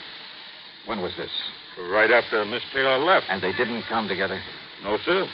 By the time her cab got down the street, his come rolling up. How long did he stay? Well, not any longer than the lady had. Ain't that... That's right. Then listen. I'm going across the street to see this Dr. Thorson. If I'm not back by the time the police get here, tell them where to reach me. Send for me. Yes, sir. Yes, sir.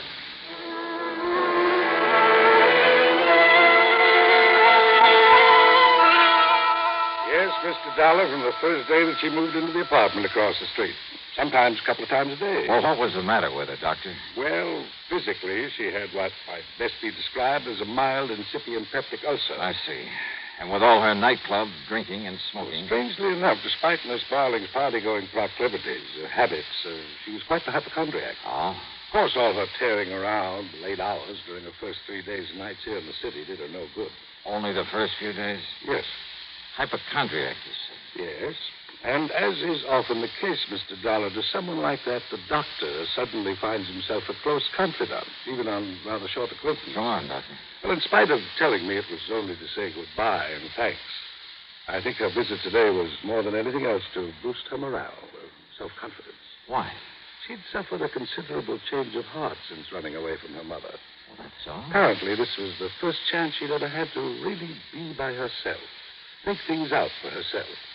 And she was getting ready to telephone and renounce the 2 leeches, is the best word I can think of. The 2 who came down here with her? Yes, she was going to telephone them, tell them that she was through with them. And then go back to Hartford, square things with her mother, and then possibly get a job, do something to make up for all the time she'd wasted just playing around. Maybe you don't know it, Doctor, but what you just told me indicates that if she did suddenly throw them over, either Harvey Howard or Lucy Taylor, either one of them may have killed her. Mr. Dollar, I believe you're right. But which one? And how to prove it?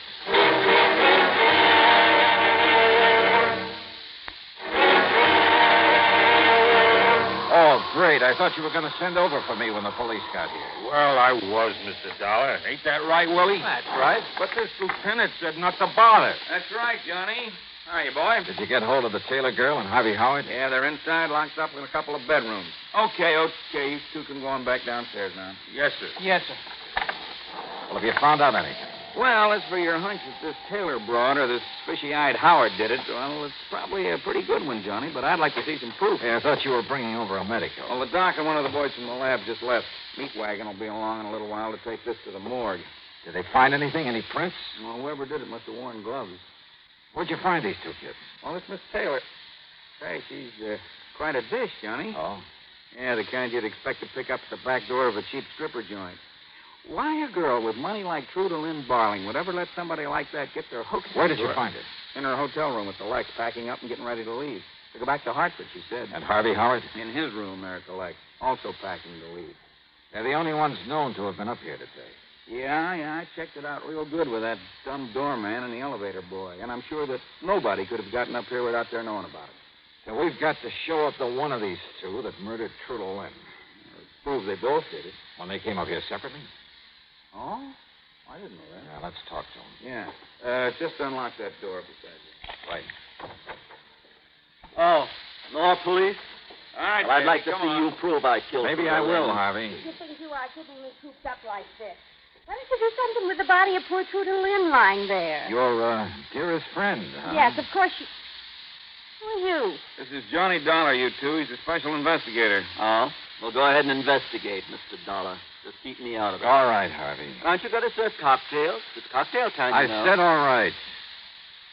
Lucy, you came up here to see Miss Barling a little while ago. That's right. Why? I've been seeing her every day since we all came down here to New York. Anything wrong with that? You were pretty mad at her for bringing you down here and then suddenly telling you she was going to leave and go back to Hartford, weren't you? What? Or do you want to pretend she didn't call you and tell you that? All right. Maybe she did. But I thought that if I could see her and talk to her, I could sort of straighten things out, you know. Only when I got here, she wouldn't let me in. She didn't let you in? Just slammed the door in my face, so I left. Did she, Lucy? Then why is it I found the door ajar when I got here? So maybe she opened it again after You were here? Of course. She telephoned to me, told me the same thing. The door was ajar. Yes. So you came on in. No, of course not. It wouldn't have been possible. Oh, now, wait. I rang the bell and knocked, but I got no answer. And I decided she'd already left, so I went back to my hotel and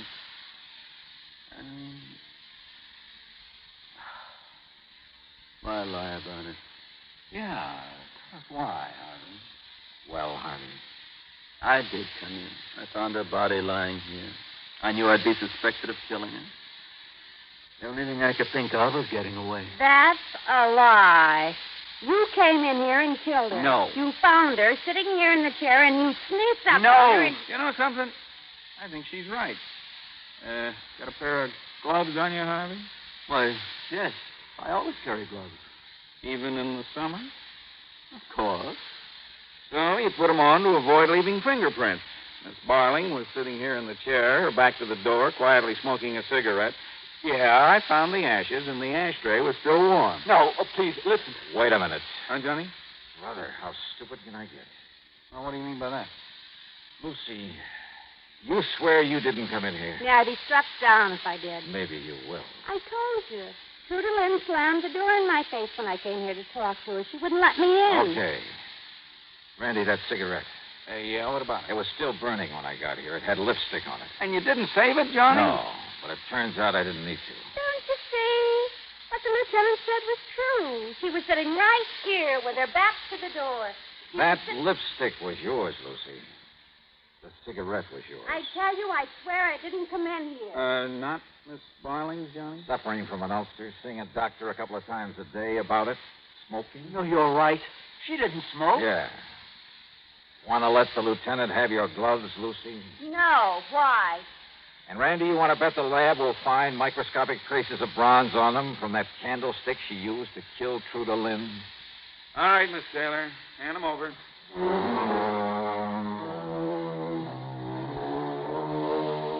Yeah, guilty as sin. But you know something? If that pretty boy Harvey had found her alive when he'd arrived, I'm not so sure he wouldn't have done her in. There are times when I'm glad I'm not rich with a bunch of these leeches hanging around grabbing her by dough. Which reminds me, that nice extra fee you promised me in this case. Expense account total, including transportation back to Hartford, $25.55. Yours truly, Johnny Dollar.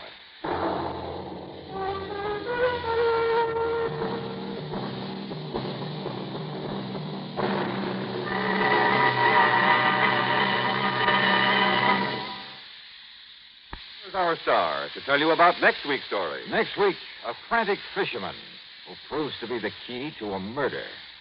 Join us, won't you? Yours truly, Johnny Dollar.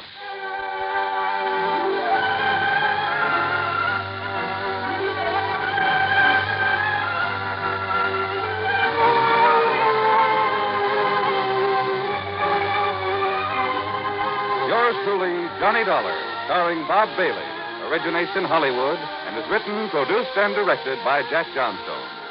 Heard in our cast were Virginia Gregg, Les Tremaine, Herb Vigran, Alan Reed, Frank Gersel, Jack Edwards, and Jack Grimes. Be sure to join us next week, same time and station, for another exciting story of yours truly, Johnny Dollar. This is Jim Matthews speaking.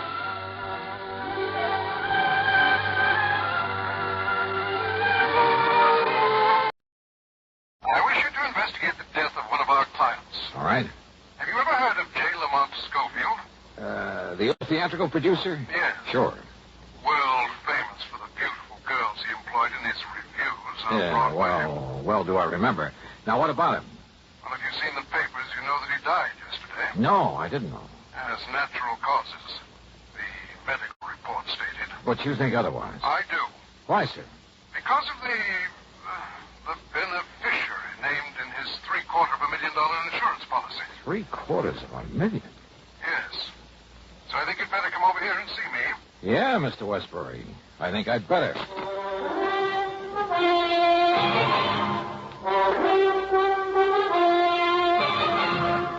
Bob Bailey in the exciting adventures of the man with the action-packed expense account. America's fabulous freelance insurance investigator. Yours truly, Johnny Dollar.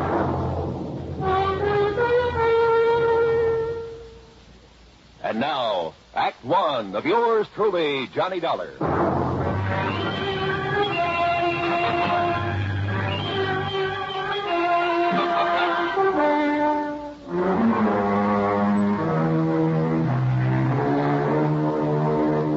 Expense accounts headed by Special Investigator Johnny Dollar. To the Worldwide Mutual Insurance Company, Home Office, Hartford, Connecticut. Following is an account of expenses incurred during my investigation of the Noxious Needle matter.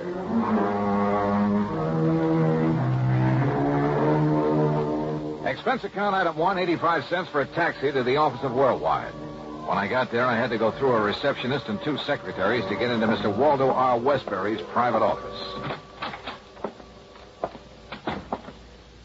Please sit down, Mr. Dollar. Thanks. Well? Now, here's the policy I mentioned. Providing $750,000 insurance on the life of late J. Lamont Schofield. That's a lot of money, Mr. Westbury. Incidentally, was he married? Schofield? Surrounded by beautiful women all his professional life? No. Then who was his beneficiary?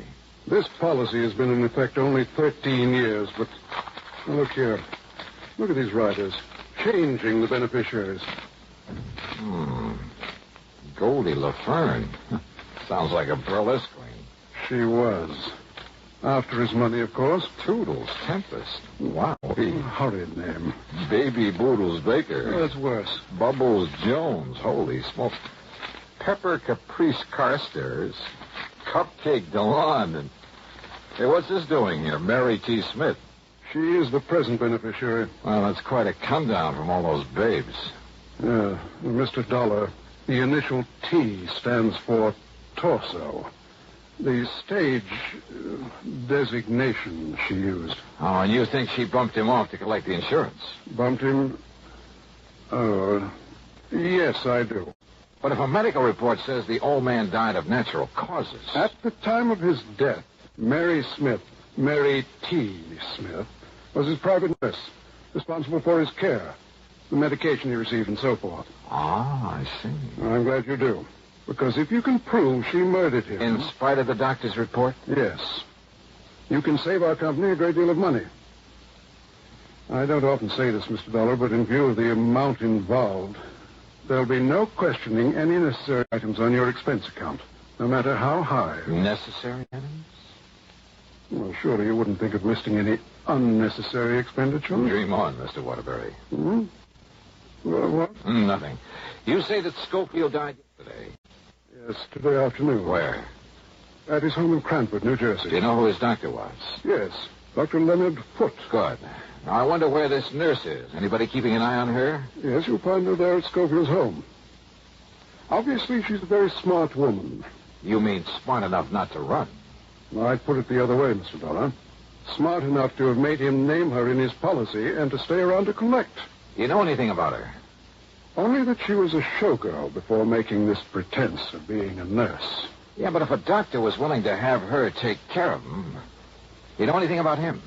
Frankly, no. Then I have a sneaking suspicion I'd better pay him a visit. Item 2, $4.15 for another taxi, then a train down to New York.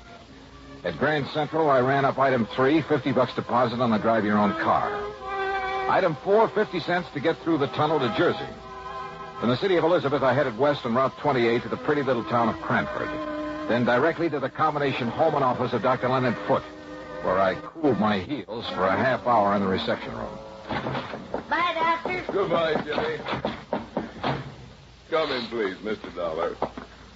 I'm sorry to have had to keep you waiting. Oh, that's quite all right, Doctor. But if little Jimmy Sayer doesn't stop eating green apples, he's going to have worse than a tummy ache. Your company called that you'd be here because of the death of J. Lamont Schofield. Sit down. I'll be very honest with you, Doctor. His insurance company thinks your opinion of death from natural causes might be wrong. My tentative opinion, Mr. Dollar. Lamont Schofield suffered from, well, rather than bore you with a lot of medical terminology, let's say he had a heart condition, one that required that he take it easy and, of course, medication. What kind of medication? Digitalis, for the most part, to limit the frequency of his heart contractions. More recently, he's been receiving intravenous injections of Sidilinid. His nurse gave him the injections? Yes, under my orders. I understand she's an old burlesque queen. Some years ago, he starred Mary in one of his Broadway productions. It was a flop. But shouldn't he have had a regular, licensed, registered nurse? She was a registered nurse, Mr. Dollar. Is she still a good looker? Over the years, Lamont kept himself pretty well surrounded by, well, some of them were very pretty girls. But not this Mary, sir. No doubt they were all after his money. Including Mary. Well, Mr. Dollar, I told you my tentative opinion was death due to natural causes. So the papers reported. But now let's face it, Doctor. If she hastened his demise by, say, an overdose of one of those injections... I learned. And while acting under your orders by using something that you put into her hands... Now, just a minute, It could look pretty bad for you, too, couldn't it? Are you trying to I'm imply... just stating facts. Imply that I might have conspired with that girl to bring about the death of one of my... Such a thing is always a possibility now, isn't it? Well? Are such tactics usually part of an investigation like this? Why not? If you were guilty, if I could get you riled up, catch you off your guard. I see. I don't like you, Dollar. I shall expect your apology. We'll see. As I started to say before you interrupted me, I learned just this morning from Monty's attorney that Mary Smith is the heir to Lamont's estate and the beneficiary to his insurance policy. You didn't know this before? I did not. Nonetheless. As a result, I have ordered his body held at the coroner's office. Oh? Yes, so that a complete autopsy can be made. Oh, I see. I'm sorry, Doctor. Would you like a towel, Mr. Dollar? Towel? To wipe the egg off your face?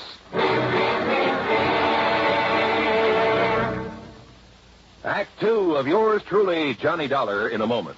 Sometimes we may wonder why a football team doesn't quit playing and walk off the field when it finds itself 50 points behind with only a few minutes of play to go. What is that indomitable spirit that fills men with hope and keeps them going in spite of terrific odds?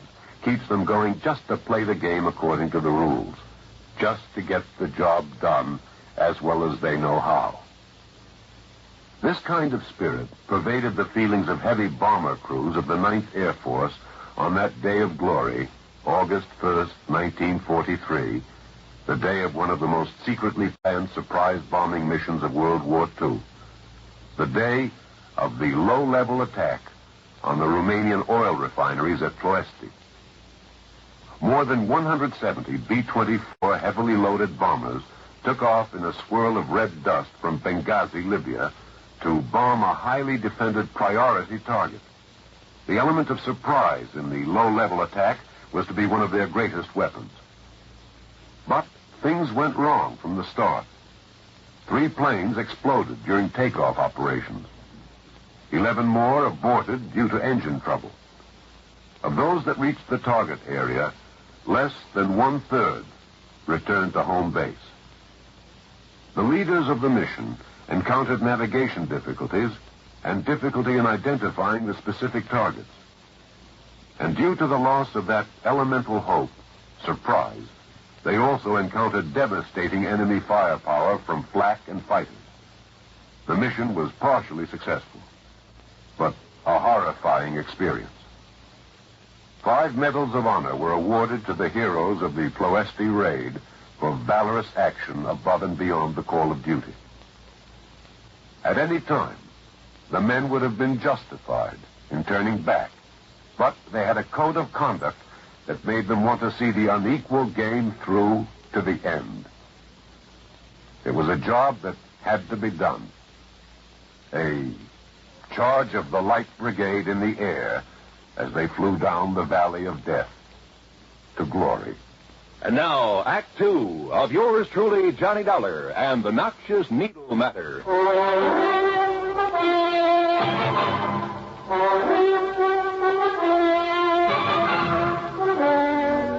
Yes, Mr. Dollar, as soon as I learned that this ex-showgirl was to be Lamont Schofield's sole heir, well, I realized the same possibility that I'm sure you must be considering. That she may have helped him over the hill.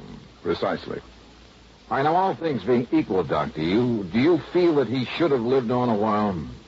Where a bad heart is concerned, one can never be certain, of course. But knowing his desire to live, his willingness to adhere to my instructions and take care of himself, plus the medication I provided... Medication given by this Mary Smith? Yes. I would have wagered he could live on for 10 or 15 years. When do we know the results of the autopsy? A toxicologist by the name of Stanley has been called in at my request. It may take several days. I see. Meantime, then, I'm going to see this Mary Smith. Incidentally, the police found no sign of any poison, of anything that might have been used to cause Lamont's death. You mean the police have been in on this? Yes, they've been very thorough. Then why the autopsy and the toxicologist? Because the least detectable means would have been an overdose of medication. I see. Now, Doctor... I've really told you all I can, Mr. Dollar. Why don't you go along and see Mary Smith? Yeah, well, I intend to, but now tell me... Call me if you need me after you've talked with her. Goodbye, Mr. Dollar. When that autopsy report comes through... I'll let you know. Goodbye, Mr. Dollar.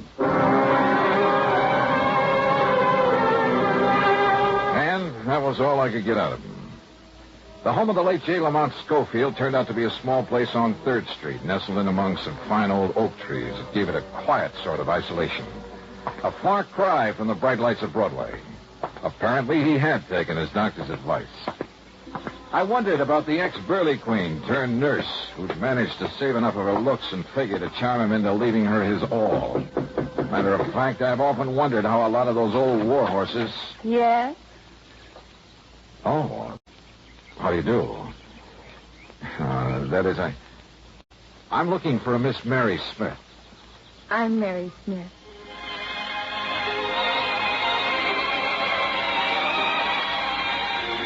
Old warhorse. Believe me, I'd guess wrong.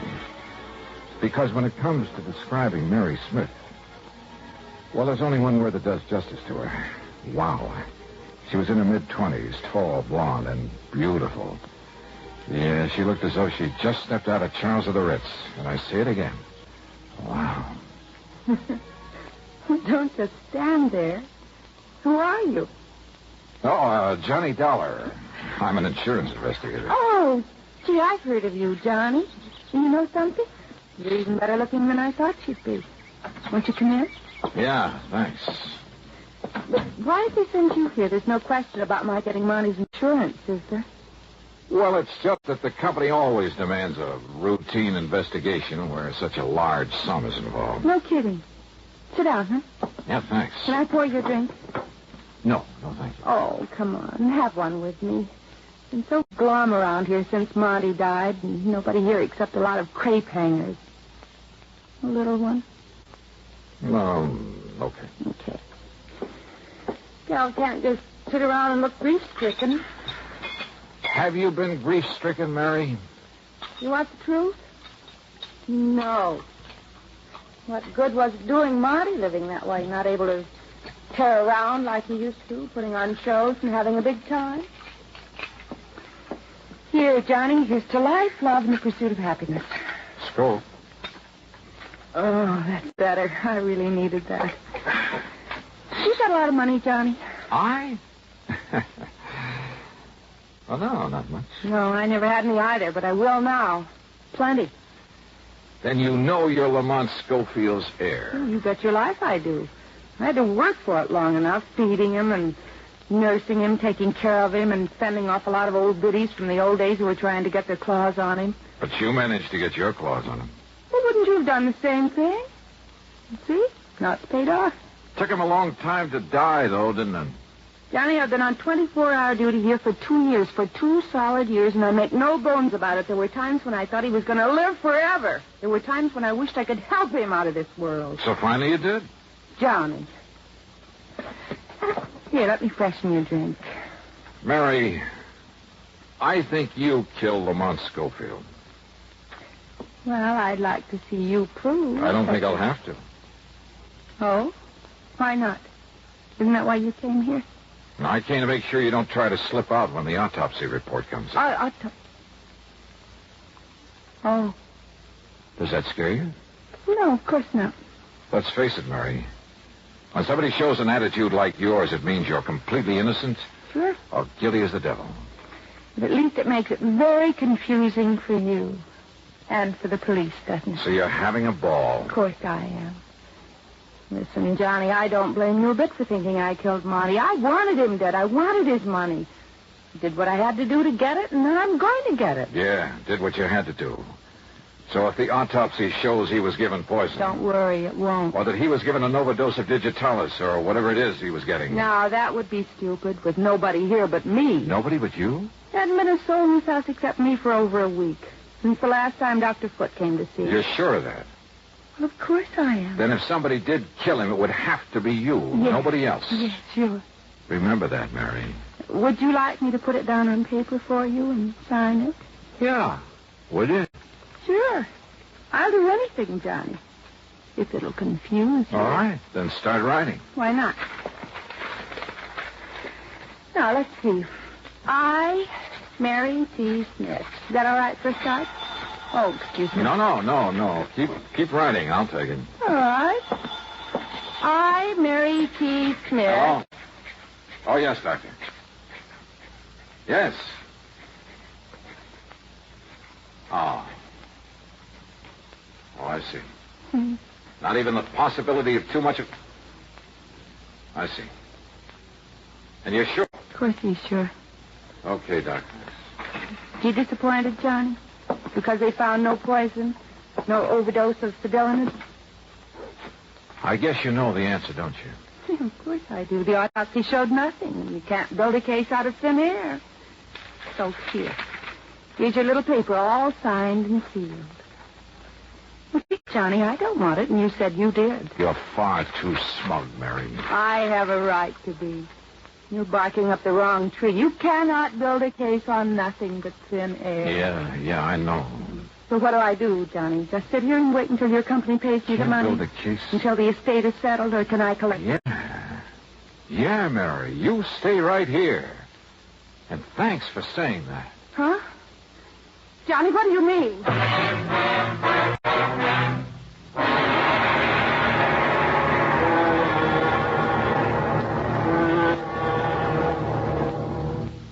Act 3 of yours truly, Johnny Dollar, in a moment. Times have changed, and so has the man. In the year 1775, a patriotic, enterprising American by the name of David Bushnell invented a strange craft. It was constructed of two oak beams resembling two platters clapped together and propelled by a water screw attached to a hand-operated crank. Another water screw regulated the depth to which the craft could descend. This was the American Turtle, the first United States submarine. 179 years later, 1954, the United States came up with another first. This time, however, it was a 3,000-ton, $55 million vessel powered by an atomic reactor. It was the Nautilus, the world's first atom-powered submarine. And where the American Turtle was a one-man operation dependent on courage and brawn, the Nautilus is a complicated network of advanced electronics, the operation of which is dependent upon a team of highly trained, skilled Navy men who know their jobs and do them well.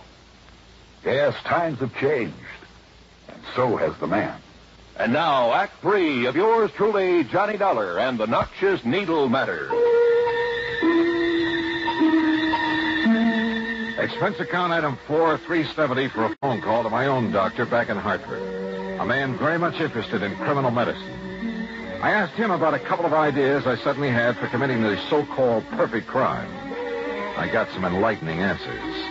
Then hung up and drove into the coroner's office. I told you over the phone, Dollar, we found nothing to indicate... Yes, excuse me, Dr. Foote. You're the toxicologist who did the autopsy, Dr. Stanley? Yes, Mr. Dollar. And as Dr. Foote told you... Listen, could Lamont Schofield possibly have died of an embolus in the brain, maybe?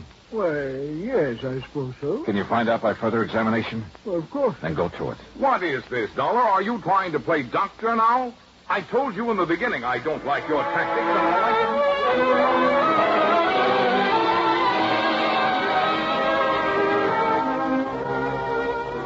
You were right, Mr. Dollar. An embolus in the brain. Though what should have led you to suspect... All right, now listen. I don't know where the equipment is that Mary Smith used to give the medication to Mr. Schofield. I have it all here, Dollar. The remains of a bottle of Cedilanid that I prescribed, the hypodermic with which he administered, all in this kit. Which needle did you use, Dr. Foote? The small one, of course. He only received 2 cc's. What are these others, this big one? Simply part of the set. Only the smaller one ever had anything in it. We checked. The others never contained anything more substantial than air. That's right. Air. What? Mr. Dollar. Yes, Dr. Stone. 30, 40, 50 cc's of air, plain air, injected into a vein? Yes, of course it would cause an embolus. And if you were to find traces, microscopic traces of the flesh of Lamont Schofield in that hypo that contained nothing but air... Yes, of course. I'll go to work on it immediately. If he does find traces of dermal tissue on that needle, I can't believe it.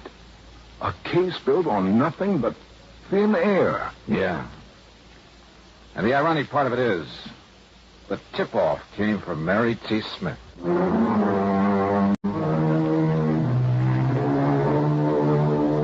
Yes, the microscope showed that needle had been used on J. Lamont Schofield recently. Pretty slim evidence, I know. But when Mary was faced with it, well, I'm still not quite sure why. Maybe we scared her. But she broke down and confessed the murder. Yes, she'd been wrong. Sometimes you can build a case on nothing but thin air. Expense account total, $61.20. Yours truly, Johnny Dollar.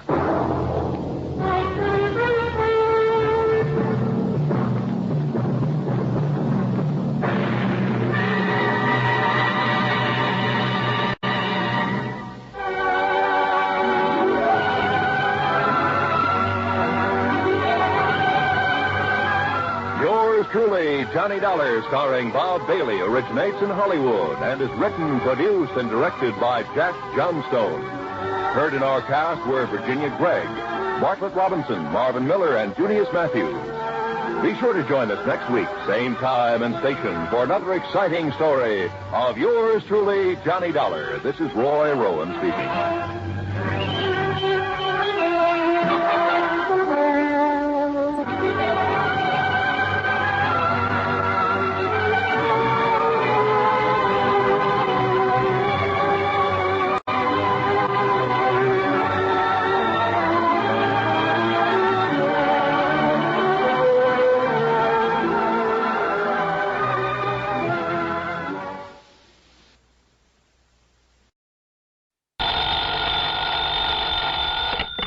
Johnny Dollar. Dollar, my name is Hal Barker, Tri-Western Life Insurance Company. Out in Los Angeles, California. No, I'm holding down the branch office here in Reno, Nevada. Well, made a change, huh? That's right. Well, how are you, Mr. Barker, and what can I do for you? Are you available for an assignment? Can you fly on out here right away? I don't see why not, as long as you're willing to pay the freight. Good. Yeah, you mind telling me what it's all about? Well, not at all. One of our clients, a man named Walter Bisbee, has just died in a mining accident over near Virginia City. Virginia City, the famous old ghost town, huh? That's right. But now listen. Yeah? I don't think it was. Was what, Mr. Barker? Well, I don't think it was any accident. Oh, you don't, huh? No, and believe me, I don't say that just in the hope of not having to pay double indemnity on his insurance. Why do you say it? Well, I have no proof, Dollar, no proof at all. But I'm convinced that Walter Bisbee was murdered. That I know who murdered him and why. Well, tell me more, Mr. Barker. Fly on out here to Reno, and I will. I'll grab the first plane I can.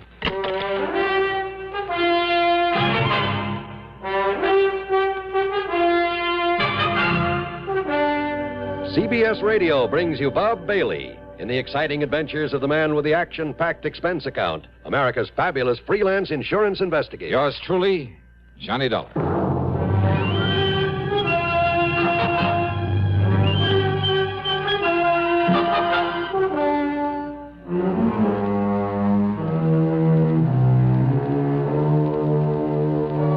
Expense account submitted by Special Investigator Johnny Dollar to the Tri-Western Life Insurance Company, Reno, Nevada office. Following is an account of expenses incurred during my investigation of the Stope of death matter.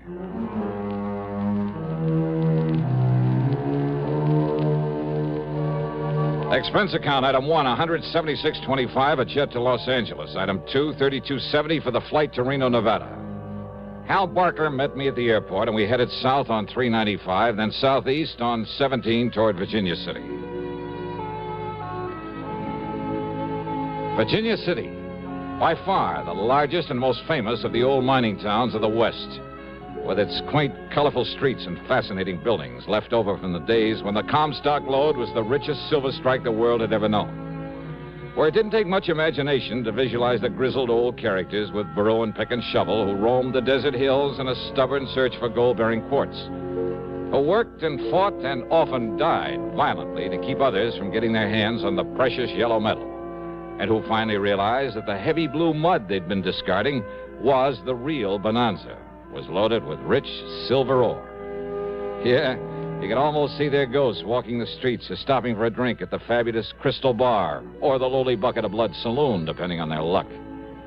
During the 23-mile ride over to this fascinating historical spot, Hal Barker filled me in. Yeah, thanks to modern methods, modern tools of the trade, so to speak, Walter Bisbee and his partner did fairly well, Dollar. Uh-huh. They'd explore these old abandoned mines around here, supposedly all worked out, and they'd locate new ore strata that would pay off. Like I say, with modern, efficient recovery methods that weren't even known about during the gold rush days. Yeah, like the big petroleum companies have found ways to get more oil out of wells the old-timers thought were pumped dry. That's it exactly. And Bisbee and Hargrave would locate these profitable veins and take a royalty from whoever worked them. And they'd go off and hunt for another spot. They made no fortune, but, well, they did pretty well. For a while, at least. Hey, you said Hargrave. Bisbee's partner, Hal? That's right, Bill Hargrave. Each of them claimed he couldn't do the job without the help of the other, so we wrote a partnership policy for them. How much? Upon the death of either one, the other was to receive $35,000. Double that for accidental death. And now Bisbee is dead. Want to tell me just how it happened, Hal? Well, the old mine where it happened is up here just off the 6-mile road, the old Caterwall number 2. Caterwall number 2? That's the name of a mine? Yeah, well, you should hear the name of some of them. Anyhow, old Bill left Walter at the mine a couple of days ago, exploring one of the stopes, while he drove into Carson City for supplies. Uh-huh. When Bill finally got back here to the Caterwall, he says he found the ceiling of the stope had collapsed. Hey, wait a minute. He says. Why do you put it that way, Hal? According to a state geologist I talked to early this morning, a man who knows the mine, has been inside of it many times, there was no reason in the world why it should have happened. Unless somebody helped it to. Oh? Well, that set me to thinking about the bad luck Bisbee and Hargrave have been having lately. And about how much it would benefit either one of them to have the other one die. Especially accidentally, on account of the double indemnity clause in that insurance policy. Oh, well, now, Hal, that's... And then, when the geologists found where somebody had planted a charge of nitro... Well, are they holding Bill Hargrave? Why? Why? Well, unless the police find Bisbee's body, there's no actual proof he's dead. Remember, Dollar, Hargrave was in Carson City when it happened. Plenty of witnesses to that. I see. But he's the only person, I'm sure of it, Johnny. He's the only person who could possibly benefit by Walter Bisbee's death. Oh, now, Hal, that doesn't make a case against him. Yeah, now they're up ahead. That's the old Catterwall number 2. Hey, what are they doing there? They're trying to get into the Stope and find Bisbee's body. Oh. Hey, there's a surprise on that hill on top of the mine. The man standing there by that block and tackle they've rigged up there? Yeah, that's Bill Hargrave. Uh-huh. And he was perfectly willing for them to try to get in there and look for the body? Well, yes, he was. And look, by the way he's waving and shouting at that police officer down there, it looks like he's found something. Come on, Johnny. We'll see what it's all about.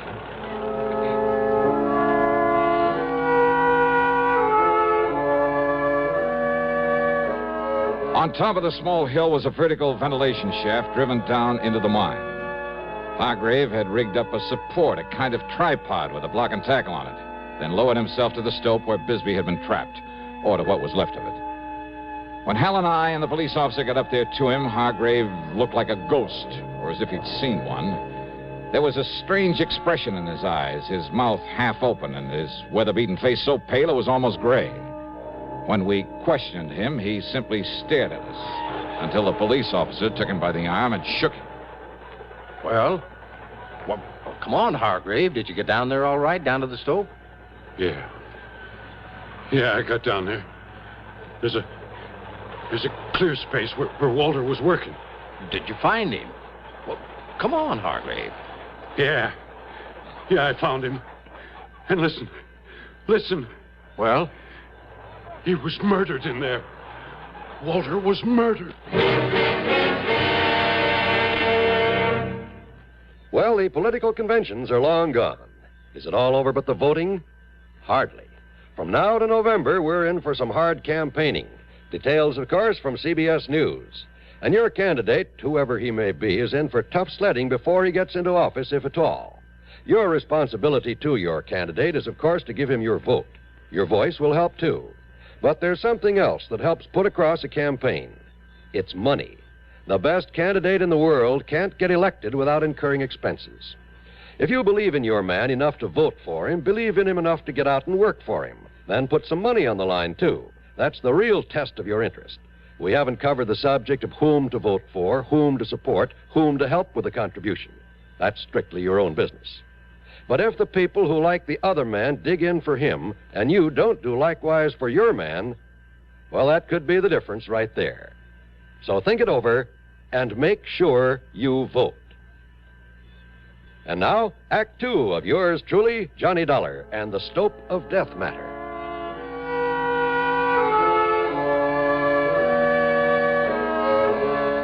When Walter Bisbee died in the gold mine cave-in, when a state geologist hinted that maybe a charge of nitro had caused the cave-in, both Hal Barker and the police figured it might have been done by Bill Hargrave to get rid of his partner, to collect the insurance on him. But as they started clearing away into the Stope to look for Bisbee's body, it was Hargrave who took the lead.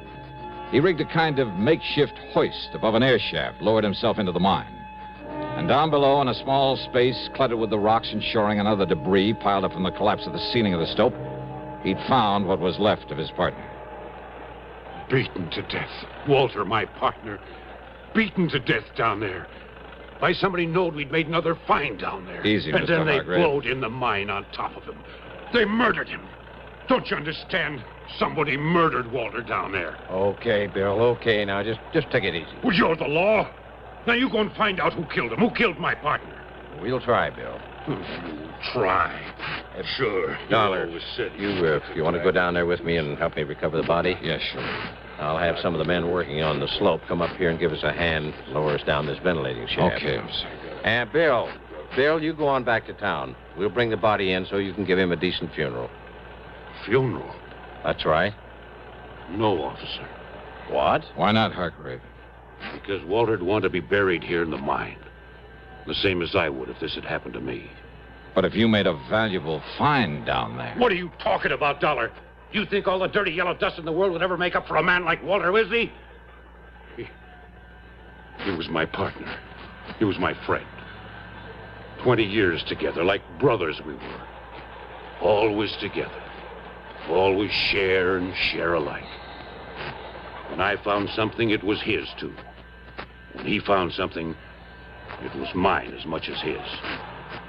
Well, didn't you know that? Well, yes, and I understand the two of you did fairly well for a while. Yeah. As long as the two of us worked together, of course we did. We opened up the old Higby's Folly, didn't we? And the old Yellow Jaybird. Those were gold mines? And they still had plenty in them. We showed them where. We showed them where to get it out. When was that? Oh, back in 1950, 51. It was Walter and me found the veins they'd passed on by. They thought those mines were all worked out, but we showed them different. They still had gold in them. We showed them where it was, Walter and me. And the Jolly Tar and the Frenchman's Luck back in 53. Walter and me. And now he's gone. Now he's through. Without him, without my partner, now I'm through. And I never want to see a mine again. All I want is to get away from here, now, and forever. So, officer, you go on down there. You'll find him laying there, Walter, in the mine. It's the way he wanted it. It's the way that it's happened. And if the law says it's all right, you can leave him there, God rest his soul. Well, now, of course, that's something that we'll have to... And with those machines you got there on the slope, you can fill up this shaft and bury him. The way he'd have done for me, if I'd gone first. Well, maybe we can do that, Bill. Officer, I'd be mighty beholden to you if you would. Now, you go on back to Virginia City, and if necessary, we'll talk to you later. Thank you, sir. Now, Dollar, let's get down inside the mine so I can verify the death and make out my report.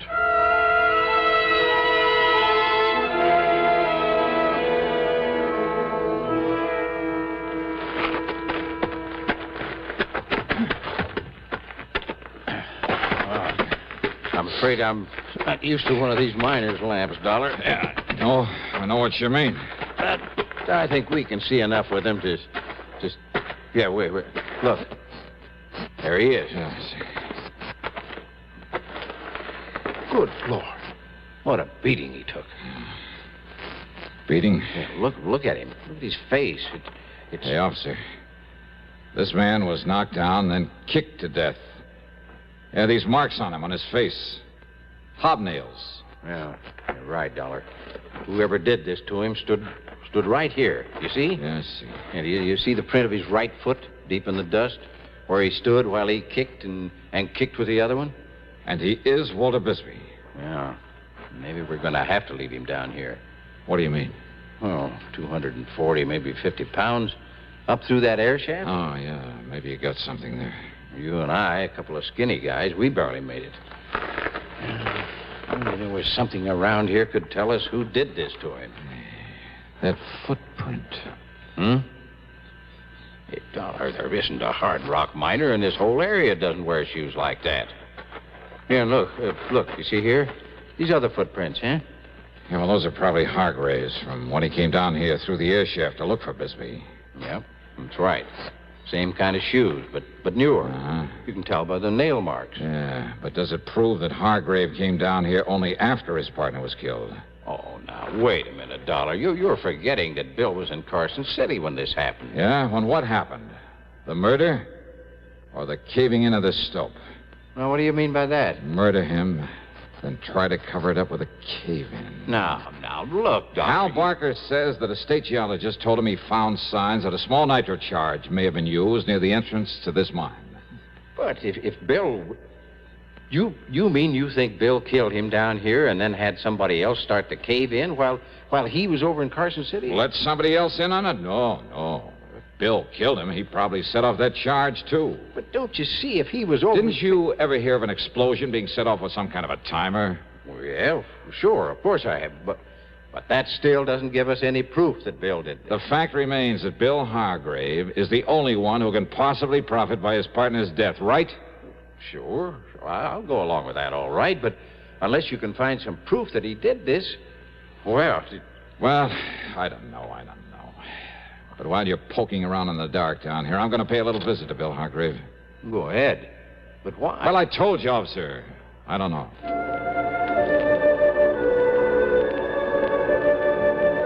The police officer stayed inside the mine in the hope of finding some definite clue to the killer of Walter Bisbee. Several things convinced him that Bill Hargrave hadn't done it. What Bill had said about his partner, their relationship over the years, Bill's known presence in Carson City at the time the mine collapsed, and my theory that an explosion was set off by some timing mechanism was only a theory. Even the fact that Bill was his partner's beneficiary didn't prove anything. And Bill had been among the first to volunteer to help and try to recover the body and found a way to get down to it that nobody else had thought of. Yeah, very convincing. Almost too much so. At least enough to make me more suspicious than ever. Suspicious of Bill Hargrave. Just a little sort of shack on the edge of town, Johnny. Okay, then let's head for it, Hal. Well, of course, he may have gone over to Miss Crutch's boarding house to take care of Walter's things. Hey, you mean in spite of all their palsy-walsy over the years, they didn't share the same living quarters? Well, up to a few months ago, yes. So maybe they had a falling out, huh? In spite of Hargrave's pretty little speech. Well, Johnny, I must confess, I believe what he said. They were still working together. Maybe Bill just got tired of Walter's cooking or vice versa. Oh, after 20 years? Well, sure. Look, Hal, you're the one who was suspicious of Bill Hargrave right from the beginning. I know, Johnny. I know. Well... But unless you can find some proof that he did it, after his behavior back there at the mine... You better do this, Hal, after you let me off at Bill's place. Go on back to the mine and bring that policeman over here to join me. Oh? Well, now, Johnny... Just do as I say, will you, huh? Well, did you see something? Have you discovered something you haven't told me about? Or the officer? No, yes, maybe. I don't know. Hal, I honestly don't know. But there was something back there. Something you or the officer told me? I don't know. Something down there in the mine. Well, here we are. Here's the shack Bill lives in. Wait a minute. What, yeah? Maybe that's it, yeah. What, Johnny? Yeah. Hey, listen. Before he leaves that mine, tell the officer to take one more good long look at the footprint we found in the dust. Huh? Well, just exactly what is that? Tell him that, Hal. Then tell him to get on over here fast. Well, then you have thought of something to pin it on Hargrave. I told you, Hal. I don't know.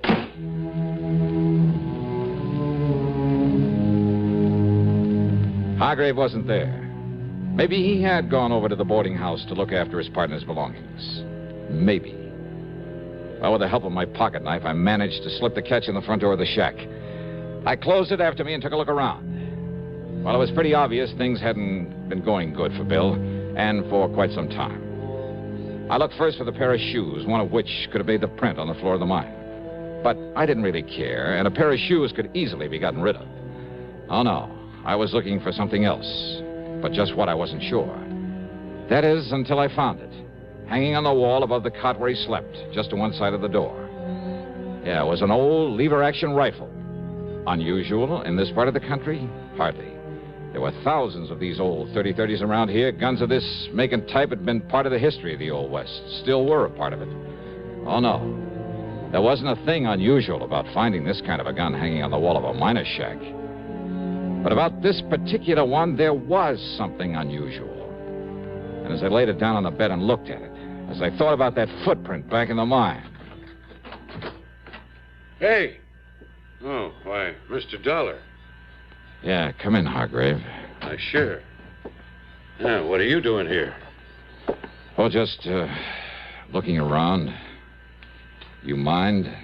Oh, of course not, only... You see, when a man's partner gets killed, I like to know all I possibly can about him. His habits, where he lives, how well he's been doing. Yeah, but this is my place. I know.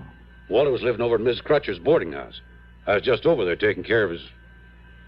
Oh, you mean you want to know all about me? That's right. Well, now, Mr. Dollar... Sit down, Bill.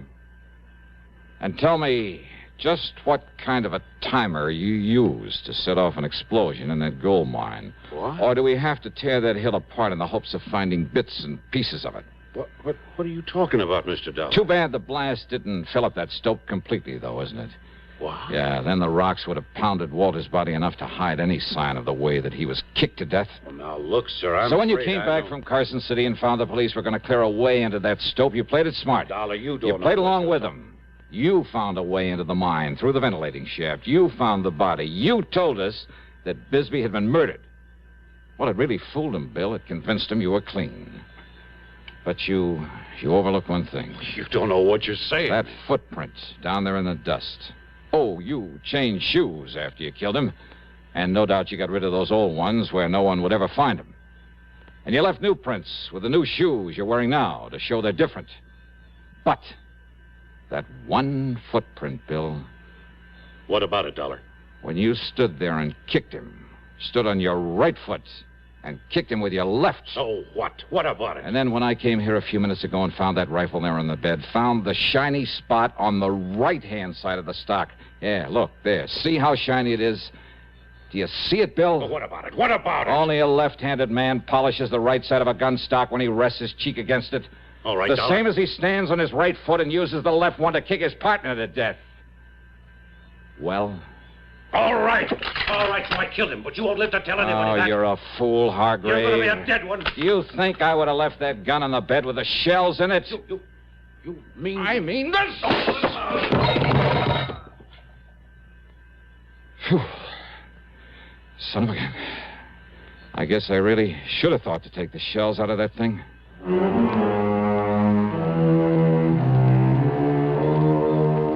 So maybe there were dozens of left-handed men around Virginia City, and who knows, maybe there were some right-handers who kicked with the left foot. But Bill just didn't happen to think of that when he confessed the killing. Expense account total, including all the incidentals I can think of, and the flight back to Hartford, $248.75. Yours truly, Johnny Dollar.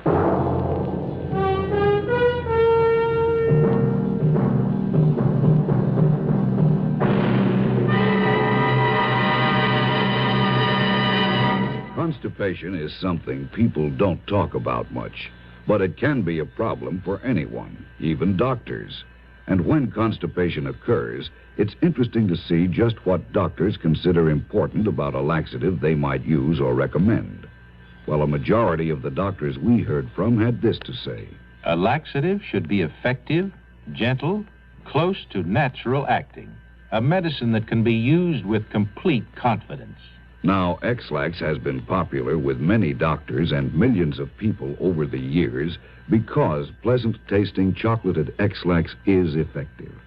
Overnight, it helps you toward your normal regularity.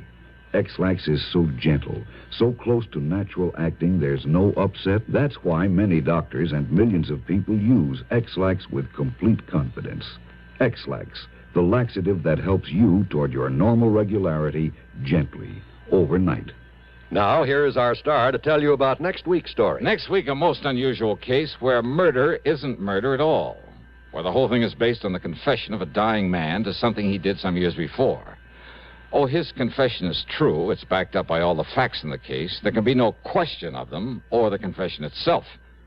And yet the twist at the end of the story, well, all I can tell you is it'll take you completely by surprise. So join us, won't you? Yours truly, Johnny Dollar.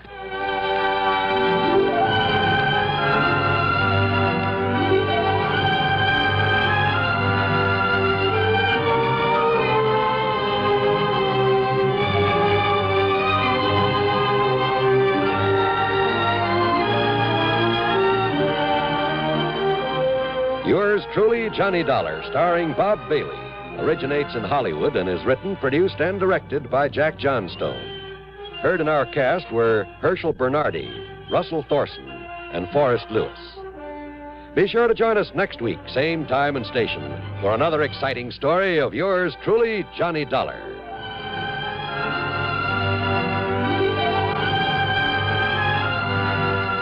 This is John Wall speaking. An expectant mother and an adventuresome son are the elements of suspense. Next on the CBS Radio Network. WROW in Albany, New York.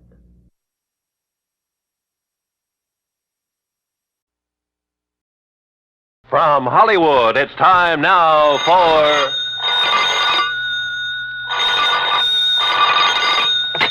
Johnny Dollar. Here's your number in Kingman, Mr. Dollar. Oh, thank you, operator. One moment. Jake Kessler. Johnny Dollar, Jake. Johnny... so you found out I was right. You've left our fair state of Arizona and gone back to Hartford. Wrong. Huh? You mean you're still at Lake Mojave Resort? I sure am. Then I'm still betting that you haven't found anything to indicate Elmer Hobbs' death wasn't accidental drowning. Jake. So your expenses will have to come right out of your own pocket instead of the company. Listen. As for that crow you talked about eating, how do you want it cooked? Listen, will you? What? Have you mailed in the insurance claim yet? Oh, I was just about to run it over to the post office when your call came in. Tear it up. What? Because, Jake, Elmer Hobbs was murdered.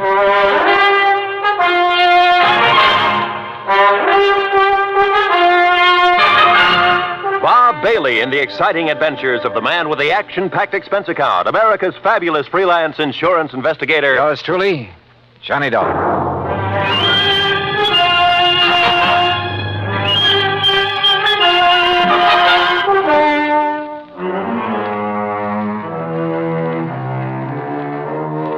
Expense account submitted by Special Investigator Johnny Dollar to the Greater Southwest Insurance and Liability Company, Kingman, Arizona office.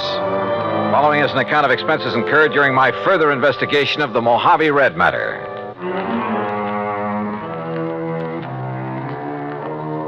Expense account item 1, 20 cents for the phone call to Jake Kessler in Kingman. I made that call in the office there at Lake Mojave Resort. And needless to say, Jake didn't quite believe me at first. Murdered? Elmer Hobbs was murdered? Jake, I'd bet my last buck on it. Yeah, but, Johnny, the police spent 2 or 3 days over there investigating. The coroner, too, and they all reported no evidence of foul play. That's simply because they didn't know where to look. What do you mean? You know Red Barrett, the old fishing guide over here? I've heard of him. Well, Red found the boat that Hobbs used that day. It was lying on the bottom of one of the coves up in the big basin. Sure, because of the storm that drowned Elmer Hobbs. Because somebody sank it. That boat had a couple of air tanks on it that would keep it afloat even if it was swamped. Oh? But, Jake, those tanks were cut open by whoever killed Hobbs. Good Lord. Yeah. But who did it, Johnny? That's what I'm going to find out. I'll call you later. I hung up on Jake Kessler, then walked on back to the dock where I found Red Barrett and Buster Favor waiting for me. Did you get your call to Kingman through all right, Johnny? Yeah, Red.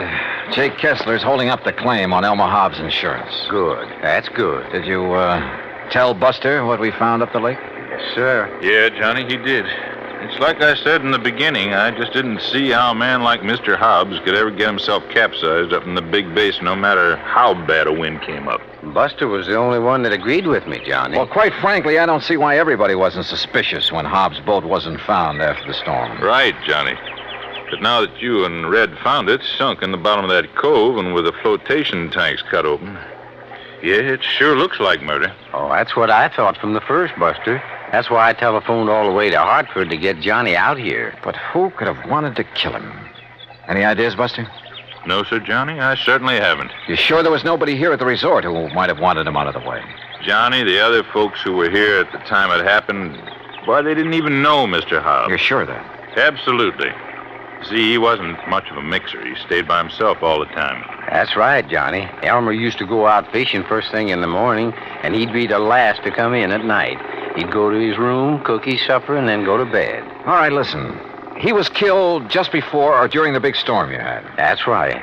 Who else was out on the lake at that time? Nobody. Nobody from here, that is. All our people, all our boats were back here at the landing. They'd got the storm warning. So don't you see, Johnny, it must have been somebody from up the lake. What do you mean?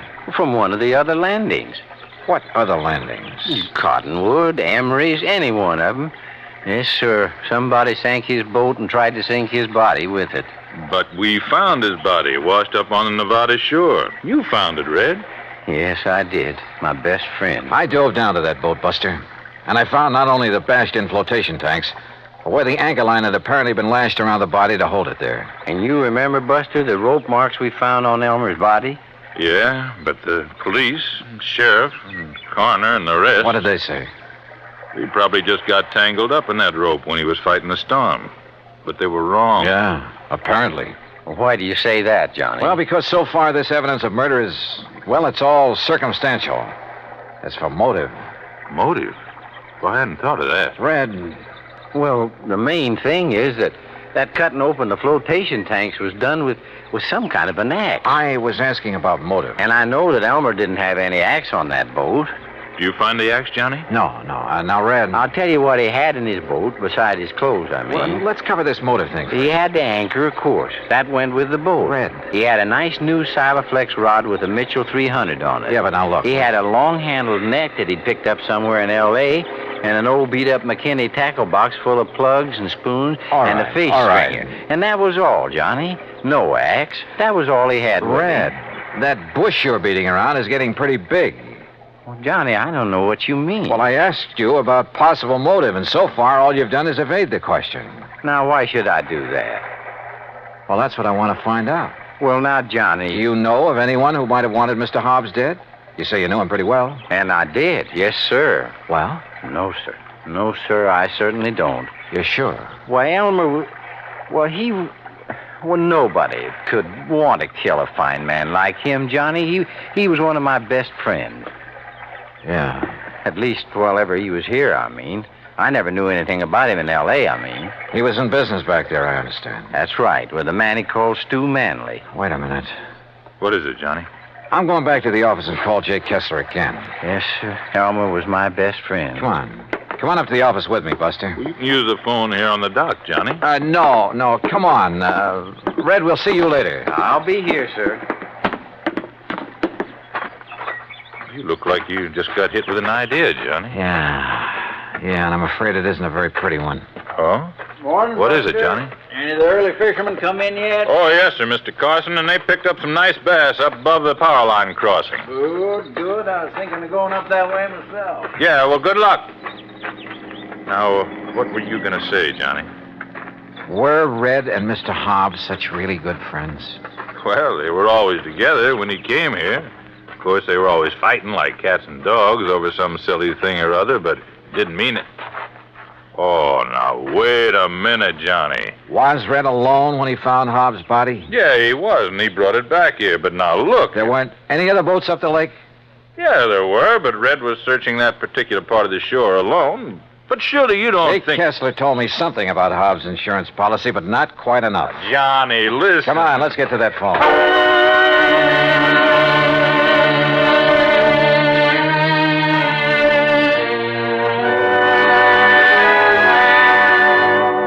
Well, then, Johnny, don't you think you ought to call in the police? No. If you're right, that is. No, let me handle this alone for the moment. Now listen, Jake. Yeah?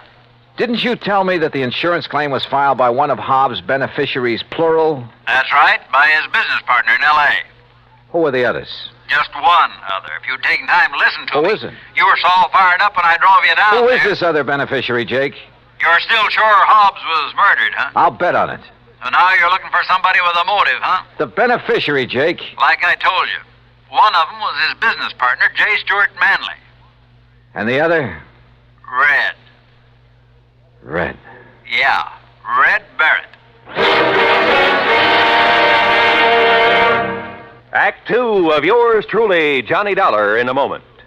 Our flag now numbers 50 stars, and behind each star there stands yet another flag representing one of the 50 states. Illinois' state flag uses many of the symbols of our nation's great seal. The eagle, the symbol of our national strength, rests on a shield representing the states, indicating that the states and the nation are bound together, for in unity there is strength. The arrows in the eagle's talon indicate military preparedness, and in his beak is a scroll which reads, State Sovereignty, National Union, a reminder of the greatness of the state of Illinois and its pride in being a member of the United States of America. Illinois' state flag, the flag of the 21st state to enter the Union, was adopted on July 6, 1915. And now, Act 2 of yours truly, Johnny Dollar, and the Mojave Red sequel.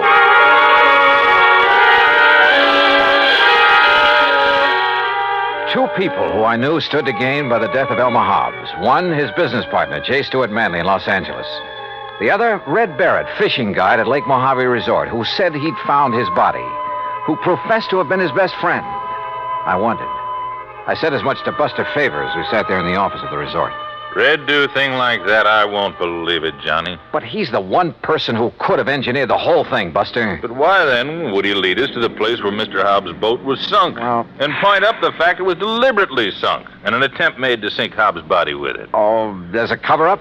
To make him look clean? Oh, no, Johnny. Well, the boat would have been found in that cove sooner or later anyway. I tell you, you're wrong if you suspect Red.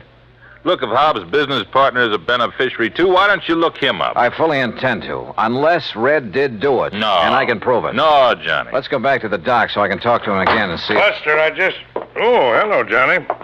I suppose you've heard, Ham? Yes, Red told me. You're quite sure it was murder? Yeah. I'm sorry.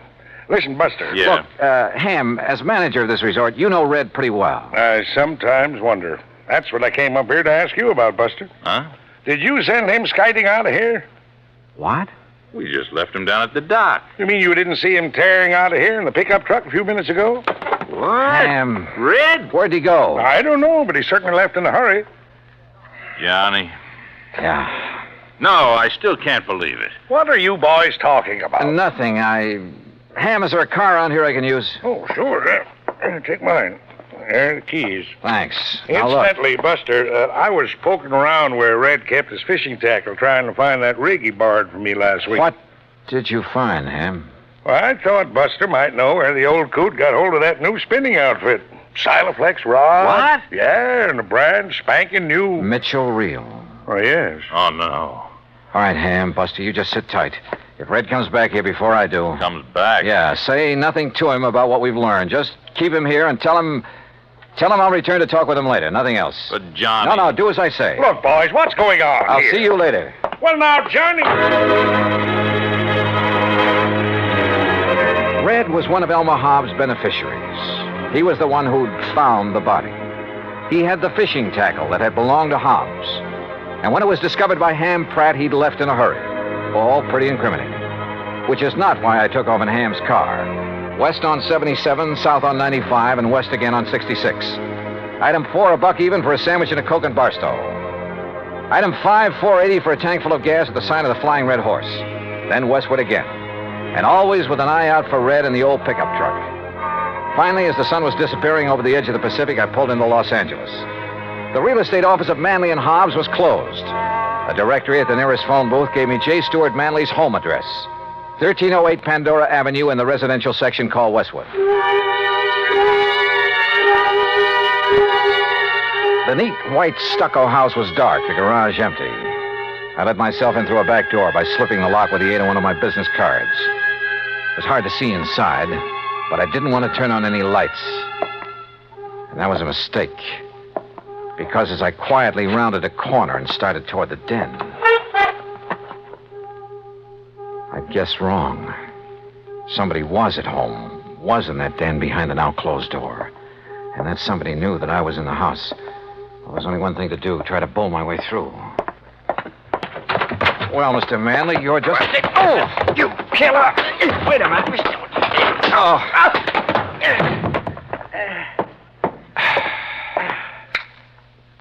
Red.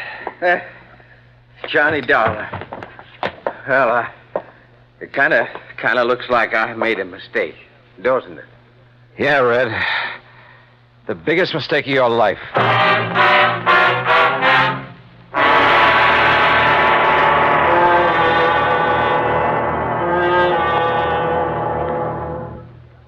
Act 3 of yours truly, Johnny Dollar, in a moment. A question that has been asked many times is, at what age does a boy become a man? It isn't when he reaches the age of 21, but when the qualities of grit and determination within him make him face up to the responsibilities of a job to be done, no matter what the difficulties.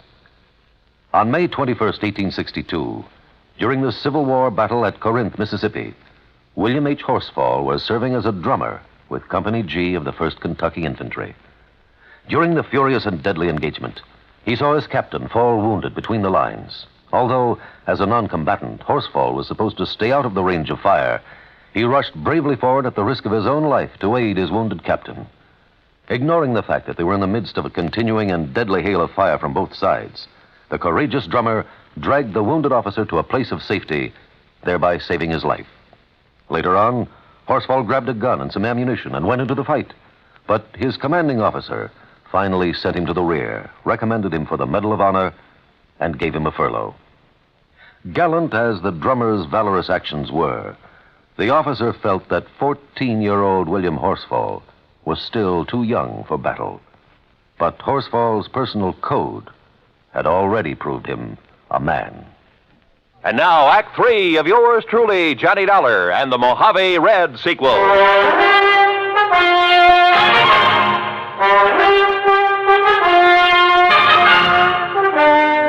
You know what common sense tells me, Red? What, Johnny? That you and J. Stewart Manley were in cahoots in the murder of Elmer Hobbs. Oh, no, sir. You can't believe that. You told us that Hobbs had a Silaflex rod, a Mitchell reel in his boat. Yes, sir, he did. Just like the We rig. found him, Red, among your things back at the lake. Oh, you found mine, Johnny, that Elmer gave me to match his. Look. Now, look what I found here in Manley's closet. This was Elmer's rod and reel, Johnny. What? All strung up with a wobble right spoon on it, just the way he fished with it. And he could cast so accurate. You're sure this was his? Well, here's his initials right on the butt, and scratched on the reel, too. E.H. Yes, if you'd have looked, you would have found my initials on the rod there at the lake. But look here. Look what I found in the corner of this closet, all wrapped up, like to hide it. The axe. And I'm no detective, Johnny, but just look at these marks, like it was used to hack at some kind of thin metal. The flotation tanks on that boat. Maybe you are a detective, Red, and a good one. But why did you come tearing in here to L.A.? In the hopes, Johnny, I'd find these things. I thought from the first that Manley might be the one. Elmer never did really trust him. He told me that many a time. But you didn't accuse him when I talked to you at the lake. I wanted some proof. Manley'd not only get a hunk of Hobbs' insurance, but a share of the business. That's right, sir. I pulled a little trick on him, too. What do you mean? Well, I stopped along the way and I phoned him to make sure that he wouldn't be here for a while. Well, what did you tell him? I disguised my voice, Johnny, real good. That voice of yours? I told him that this was a friend, I said. That I thought he ought to know that you were working on the case. Oh. That if he'd left any evidence at Lake Mojave, he'd better get there and steer you away from it. Red. And that's the way I got him away from here so I could find this stuff. But if he's gone to Lake Mojave... Oh, I knew you could take care of him. And if I did find these things like I did, I was going to phone you there to be ready for him. Well, then why did you attack me when I came in here? Sorry, Johnny, but I thought maybe he'd got wise and come back and maybe recognized my voice after all. Exactly what happened, Red. Mr. Manley? Sir? That's right, J. Stewart Manley. And this is my wife, Mr. Dollar. Red. Shoot them. Kill them, Stewart. They're burglars, don't you see? And we caught them robbing the house. Quiet, Mary. I suppose that means we were right. That you did kill your partner, Elmer Hobbs. That stupid old man, fishing all the time instead of tending to the office, taking all the money. Mary! But now we'll have some money for a change. Own the business. Mary, shut up. I see you found old Elmer's things. No, sir. This fishing rod is his, not yours. Oh, put it down. Pretty foolish of you to bring that stuff here, Manley. Especially the axe. I'm sure any good police lab will find traces of aluminum from the boat on it. Kill him, Stewart. They're robbers. Their fingerprints will be all over. Yeah, Mary's right. Your prowler's ransacking my house. And I can see the bulge of your pistol, Dollar. So any court in the land will uphold my right to kill you in self-defense. And Dollar, you go first. Listen, you think you can shoot as straight as I can cast a fishing plug? Huh? Like this? Oh, no.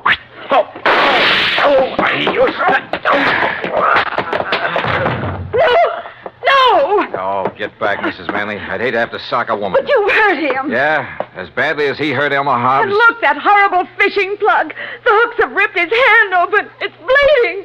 That red-headed old fool throwing those hooks at him. Oh, quiet. Stewart, dear Stewart. Red, that was a beautiful piece of casting. He almost tore his hand off with that plug. Well, Johnny, it was with Elmer's own rig. I think maybe he would have liked that. I hope so. But you know what I hope the most, Johnny? What, Red? That the fishing is real good up where Elmer is now.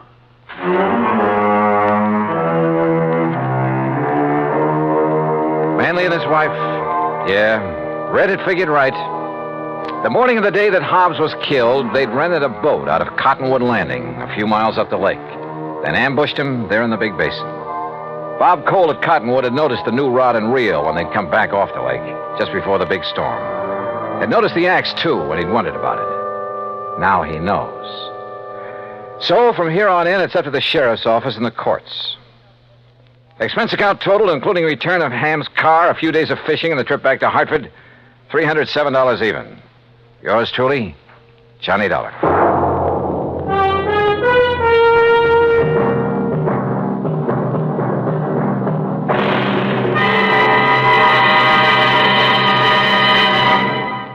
Our star will return in just a moment.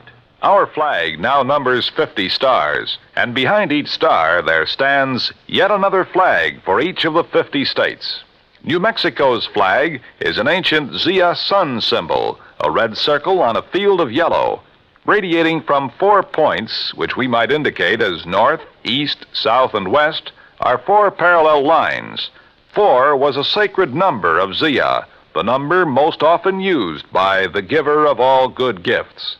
The earth had 4 main directions, each with its own gifts. The year had 4 seasons, each with a different offering for mankind. The day had 4 phases: sunrise, noontime, evening, and night. Life had its 4 divisions: childhood, youth, manhood, and old age. Everything in life and nature was bound together in a circle, the circle of life and love, without beginning and without end. And in this great brotherhood of all things, man had 4 obligations. He must develop a strong body, a clear mind, and a pure spirit. 4th, and most sacred, he must devote unselfishly body, mind, and spirit to the welfare of his people. From this simple symbol, the Zia sun, we read the legend of a wonderful philosophy. The flag's colors of flaming red and golden orange represent the banners of Ferdinand and Isabella, which were carried by Columbus across the Atlantic. New Mexico's state flag, the flag of the 47th state to enter the Union, was adopted on March 19th, 1925. Now, here's our star to tell you about next week's story. Next week, some of the funniest old characters I ever meet. And a 10-year-old boy solves the case. Join us, won't you? Yours truly, Johnny Dollar. Yours truly, Johnny Dollar, starring Bob Bailey, originates in Hollywood and is produced and directed by Jack Johnstone, who also wrote today's story. Heard in our cast were Virginia Gregg, Harley Bear, Forrest Lewis, Barney Phillips, Alan Reed, and Russell Thorson. Be sure to join us next week, same time and station, for another exciting story of yours truly, Johnny Dollar. This is Roy Rowan speaking.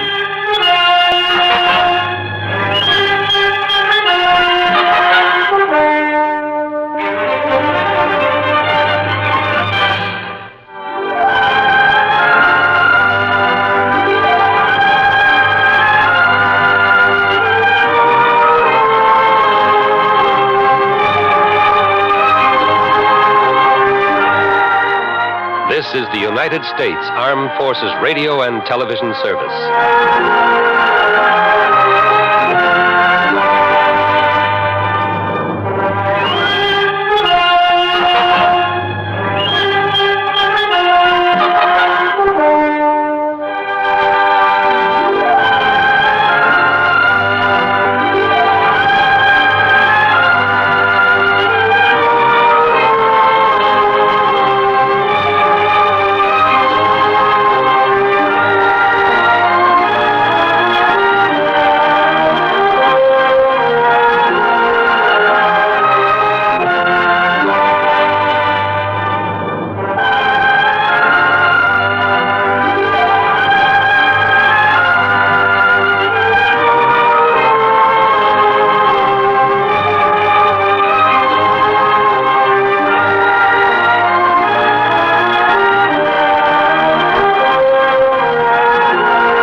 Hollywood. It's time now for... Johnny Dollar. This is Barry Winters at Masters Insurance and Trust. Oh, hi, Barry. It's been years. Sure, Johnny, because we don't usually have trouble with our accounts. You mean you didn't? Huh? Until now. Well, yeah, I'm afraid that's about the size of it. And this time it's bad trouble. Tell me all. Simplex Tackle Company, Johnny, over in Danbury. Fishing tackle? That's right. Well, how come I never heard of them? Well, they're a small outfit, a kind of glorified partnership. What's that mean? Well, it's owned by 9 men. One of them, Hanley Thomas, is president. The others are secretary, treasurer, and a flock of vice presidents. So what's happened? Well, the 9 of them, plus the 20 or 30 workers at the plant, are all covered by a group life insurance deal. And listen. Yeah?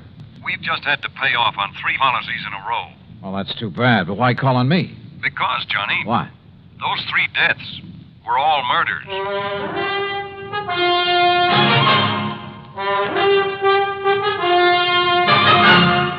Bob Bailey in the exciting adventures of the man with the action-packed expense account, America's fabulous freelance insurance investigator. Yours truly, Johnny Dollar.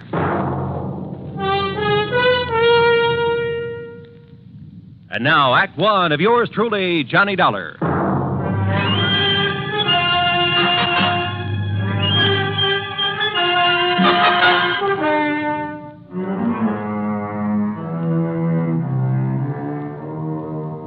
Expense account submitted by Special Investigator Johnny Dollar to the Masters Insurance and Trust Company, Home Office, Hartford, Connecticut.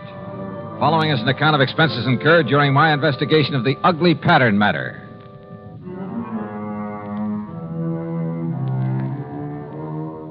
Expense account item 1, $1 even taxi to Barry Winter's office at Masters, where I hoped he could give me something more to work on than he had over the phone.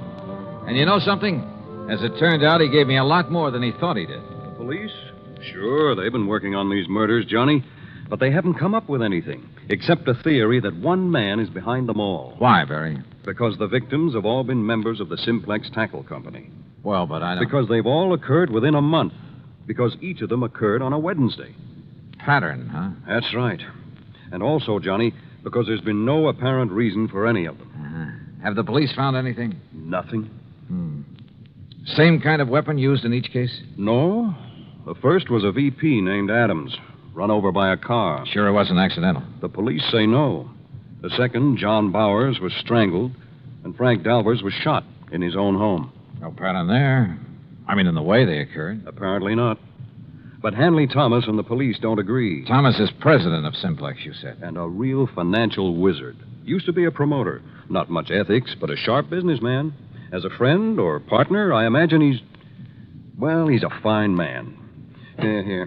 I'll give you a complete list of the officers of the company, their rank and their salary. Well, I don't know exactly what good that'll do. Here you are. And this is a list of the employees. Have those employees all been checked out? Sergeant Dennis over there at Homicide made quite a point of it. So did Mr. Thomas. Well, look, why don't I run over there and talk with him? And to the Danbury police. Yeah, I think you'd better. And, Johnny, the sooner the better. Why do you say that? The pattern. There are still 6 officers left in that company. That is, 6 who are still alive. Item 2, another $1 for a cab back to my apartment.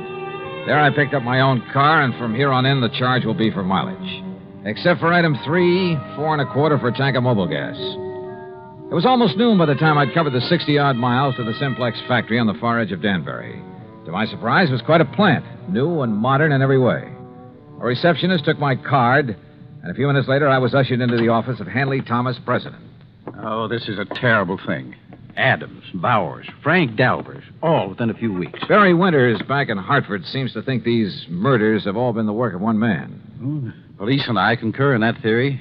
There's been a sort of pattern followed by the crazy killer. But not an actual method, Mr. Thomas. No, I'll grant you that's true. Car accident, strangling, pistol shot. But they were done by someone who must have been very familiar with his victims. How do you mean? Well, someone who knew, for instance, that Ben Adams took a long walk alone each night. He knew the route that he took. Same thing applied to the second victim? John Bowers always drove to work through a little woods. It was there he was stopped and strangled. Frank Dalvers always stayed at home alone on Wednesday nights while his wife was out playing bridge. Someone broke in on him, huh? Have the police checked that? Well, it was someone he must have let in. In other words, someone he knew. That's a possibility, I suppose. I understand you've checked on all your employees. Yes, right off the bat, as much as the police could. Any particular reason to suspect one of them? Well, only because they were all in position to know these men pretty well, know their habits. We're a small company, Mr. Dollar. Our employees, including the girls in the office, only number 21. That was your only reason to think one of them may have done it? Oh, of course, we've had our share of labor troubles, a few dissidents in the ranks, so to speak. I suppose some of them resent the rather top-heavy management here. You mean the fact there are 9 executives to only 21 employees, huh? Yes, and I must confess the profits have been pretty good lately. Barry Winters gave me a list of, here it is. Now, according to this, all of these... What is it, Mr. Dollar? Well, I got thinking on the way over here. Yes? Part of the pattern you mentioned. The 3 men were killed in alphabetical order. What? Well, yes. Adams, Bowers, Dalvers. But now that I look at this list again... Of course. The pattern again. No, I think that was just coincidence. The pattern, if there is one, is based on their order of rank. That is, if these salary figures mean anything. I'm not sure I understand you. Well, look, first was Adams at the lowest salary among you officers. Well, yes. Adams received $12,000 a year. Yeah, look. Bowers came in next at $13,500. You're right. And Frank Dalvers earned $15,000. So, if this pattern should continue... You mean to say you think there might be more of these murders? If this pattern continues, the next to go would be... Good heavens. Would be James Williams or Charles Hart, both earning $16,500. Then a couple of more. Then you, Mr. Thomas. Mr. Dolly. Where'll I find James Williams? Why, Williams is on vacation, a little place not far from here, Parvin's Pond. When did he leave? Last week, on Monday. Have you heard from him? No, I haven't, but... Of course, if the alphabetical pattern is the right theory... Oh, excuse me. Yes? Sergeant Dennis, Mr. Thomas. Oh, it's the sergeant at homicide, Mr. Dollar. So I hear. I'll hold the phone so you can Mr. get what he Thomas. says. Yes, Sergeant. I'm afraid I have some bad news for you. Oh? Another one of your partners. Williams. Mr. John Williams. Yes? Discovered his body over at Parvin's Pond this morning. He's been murdered. Good Lord.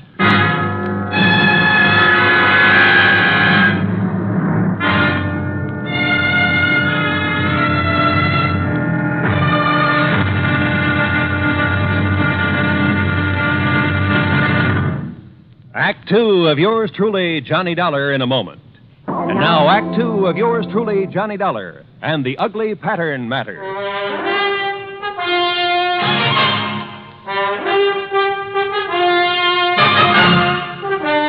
Another of the executives of the Simplex Tackle Company murdered, bludgeoned to death in his little vacation cabin on Parvin's Pond, some 40 miles north of Danbury. And again, it was according to pattern. How those carefree kids can fish and water ski out there when there's been a murder right under their noses. Yes, Sergeant, I know what you mean. This the cabin Mr. Williams was using? Yes, sir. He came up here on his vacation Monday morning last week alone. There we are. Who knew he was coming to this particular spot, Sergeant? Why, everybody down at the plant, I guess. Now, the way the doc and I figured it out, Mr. Williams had just come in from fishing. Now, you see there, he just tossed his rod and stringer on the bed. Everything's just the way it was, huh? Yeah, except for his body. That's in Danbury at the coroner's.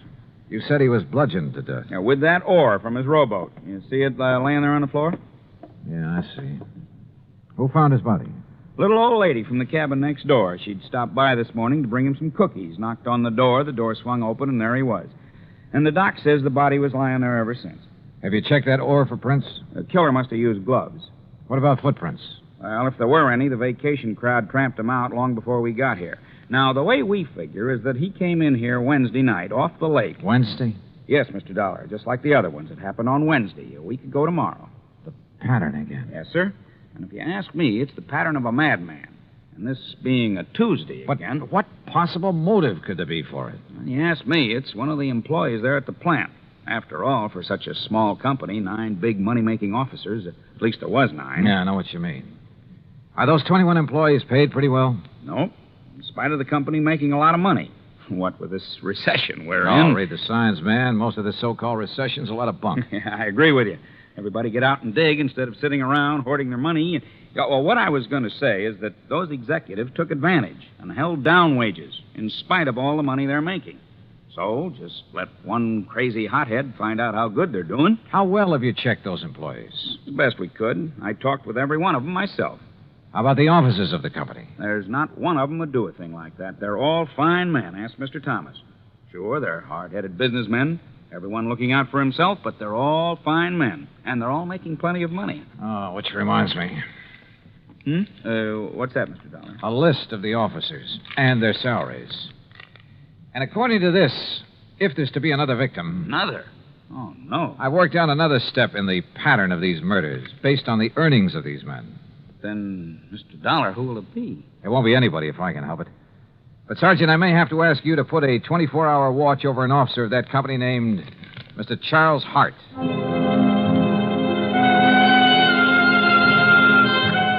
I didn't bother explaining my own idea of the pattern to Sergeant Dennis. After all, my theory could be wrong. But I drove back to the Simplex factory, to the office of Charles Hart. I found only a secretary there. No, he isn't here, Mr. Dollar. Well, where is he? To be perfectly honest about it, I don't know. Hasn't he been in at all today? No, sir. Hasn't been in since about last Wednesday. Look, Miss, whatever your name is, have you called his home, his wife? He's a bachelor, Mr. Dollar, and lives in a little apartment in Danbury. Have you tried to call him? Well, no, sir. You see, there was Does Mr. Thomas know about his not being here? There's nothing unusual about Charlie's leaving without telling us, Mr. Dollar. Oh, Mr. Thomas. He often goes off on sales trips like this. He was last seen the day Mr. Williams was killed. Well, surely you don't think Charlie Hart had anything to do with Jim Williams being... Oh, no. Did you find out anything over at Parvin's Pond? No, not much, I'm afraid. Could this Charlie Hart have had any reason for wanting Williams out of the organization? And Adams and Bowers and Dalvers? Of course not. Yes. Yes, he could. What? Miss Gregg. What do you mean by that? Mr. Hart was the one who built up this company. The one who developed the products, put all his money in it. Now, just a minute. He's the one who sold all the product that made all the money. He and Mr. Adams were the ones who started the business. Is that true, Mr. Thomas? Yes, of course. And when Mr. Thomas and his relatives came along... Miss Gregg. What she says is true, Mr. Dollar. Charlie Hart and Ben Adams did start this business. They took on a couple of partners, Al Bowers and Frank Dalvers. They were the ones who decided on the expansion program, who came to us for the financing. With the others gone, it should have been Mr. Hart's company. Oh, wait, Miss Gregg. Our financing made this present operation possible. But to imply that Charlie could have been driven by jealousy or any other motive to commit these crimes, that's absurd. How could you suggest such a thing, Miss Gregg? I didn't say he did it. I only tried We know what you said, and you've said enough. Tell me one thing, Mr. Thomas. Yes? What happens to his share of the business when one of the partners dies? Or in this case, when he's murdered? Well, the other partners absorb his share. Then, if Charlie Hart eliminated one of you, it would add to his holdings. That's true. Okay, I'll see you later. But, Mr. Dollar, if you believe for one moment that Charlie Hart... Why, I've known him for years. Yeah? Well, I think I want to know him a little better.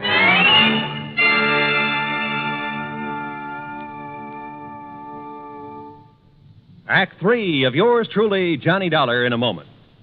Do you know who said, democracy is based upon the conviction that there are extraordinary possibilities in ordinary people? Those words came from the American religious leader, Harry Emerson Fosdick. From the earliest days of the United States of America, there has been the sentiment that the average person can achieve an important goal if he is given an environment in which he can develop his capabilities to the fullest extent. An environment in which the individual is given the rights and privileges that he needs for development. It is the duty of every American to protect and stimulate this environment. Remember the words of Harry Emerson Fosdick. They are part of your American heritage. The extraordinary possibilities of ordinary people are inherent in American democracy. And now, Act 3 of yours truly, Johnny Dollar, and the Ugly Pattern Matter.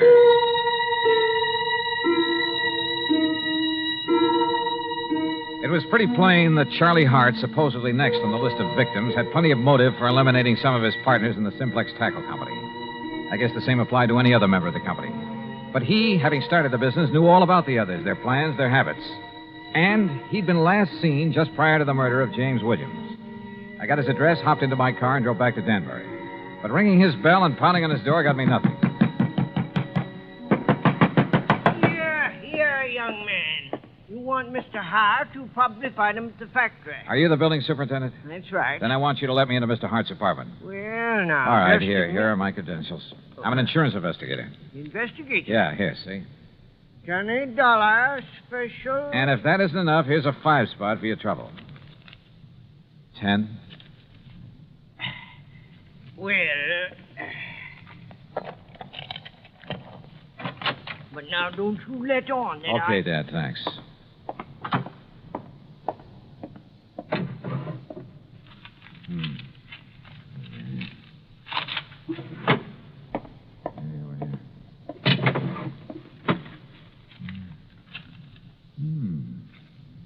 The same list that I got. The office.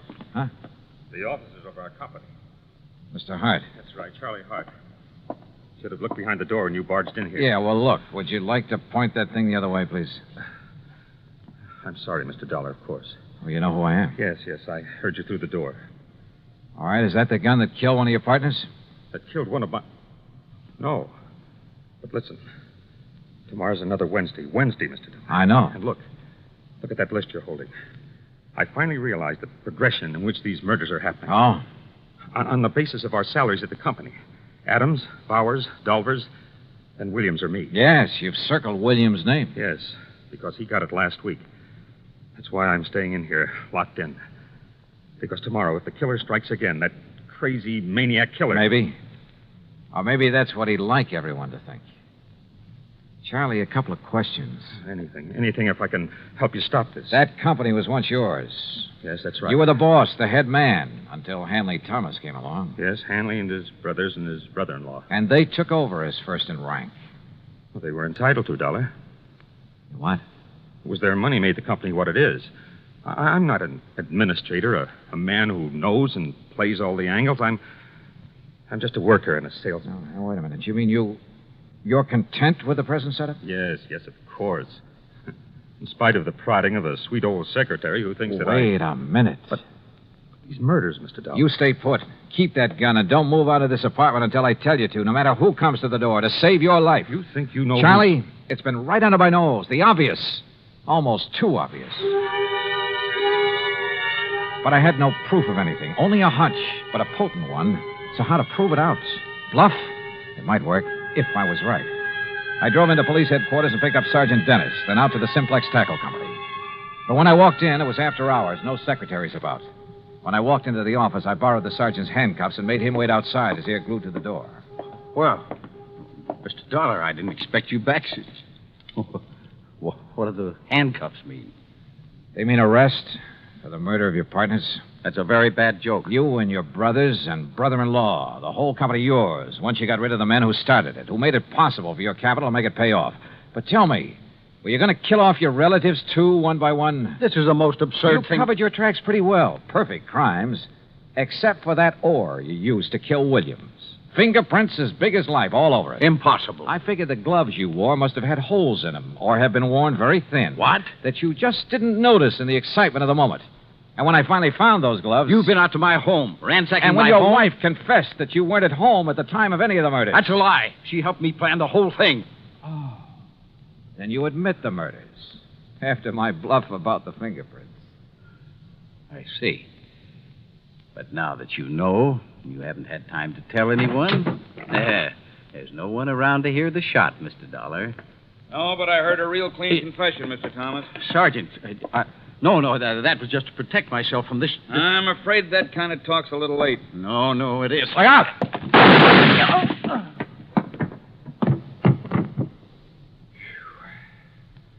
Sergeant, I haven't seen that fast a draw except on TV. That's where I learned it.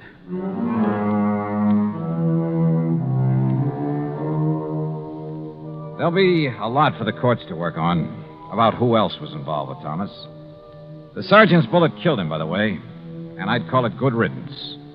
Or at least quick justice. So, expense account total, including a lot of mileage on my car, $101 even. Remarks? Why bother? Yours truly, Johnny Dollar.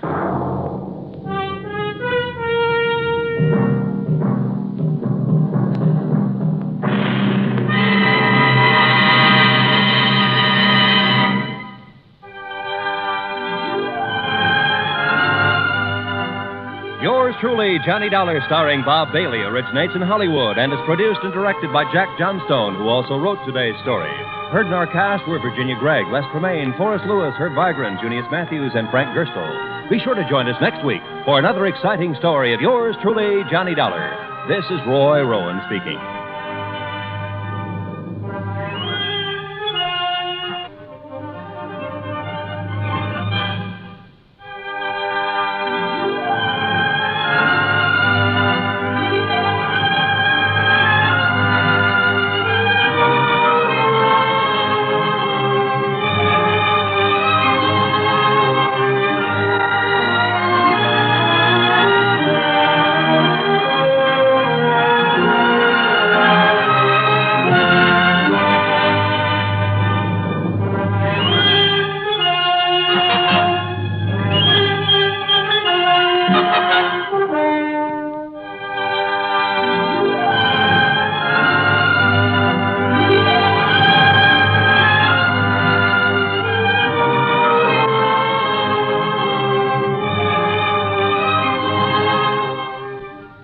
Johnny Dollar has come to you through the worldwide facilities of the United States Armed Forces Radio and Television Service.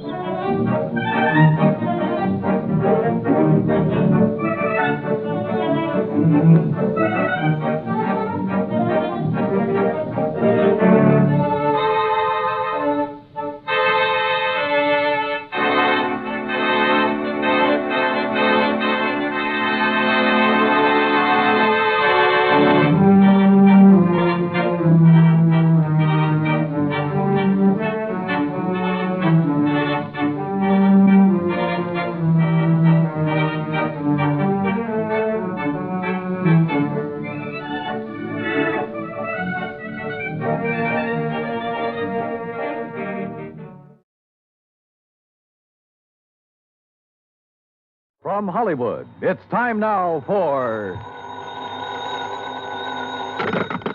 Johnny Dollar. Hillary Fuchs, Johnny. How's your time these days? Time to live, time to die, you know. What's up? A claim on a $100,000 policy. I want it investigated. 100,000? What kind of policy? Straight life. You sound worried. I am. I think we're going to be taken this time, Johnny.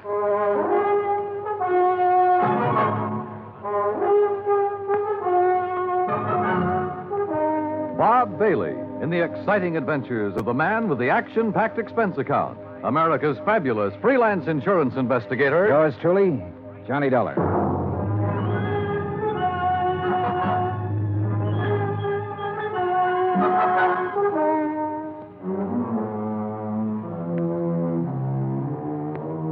Expense account submitted by Special Investigator Johnny Dollar to Continental Insurance and Trust Company, 657 North Spear Boulevard, Hartford, Connecticut.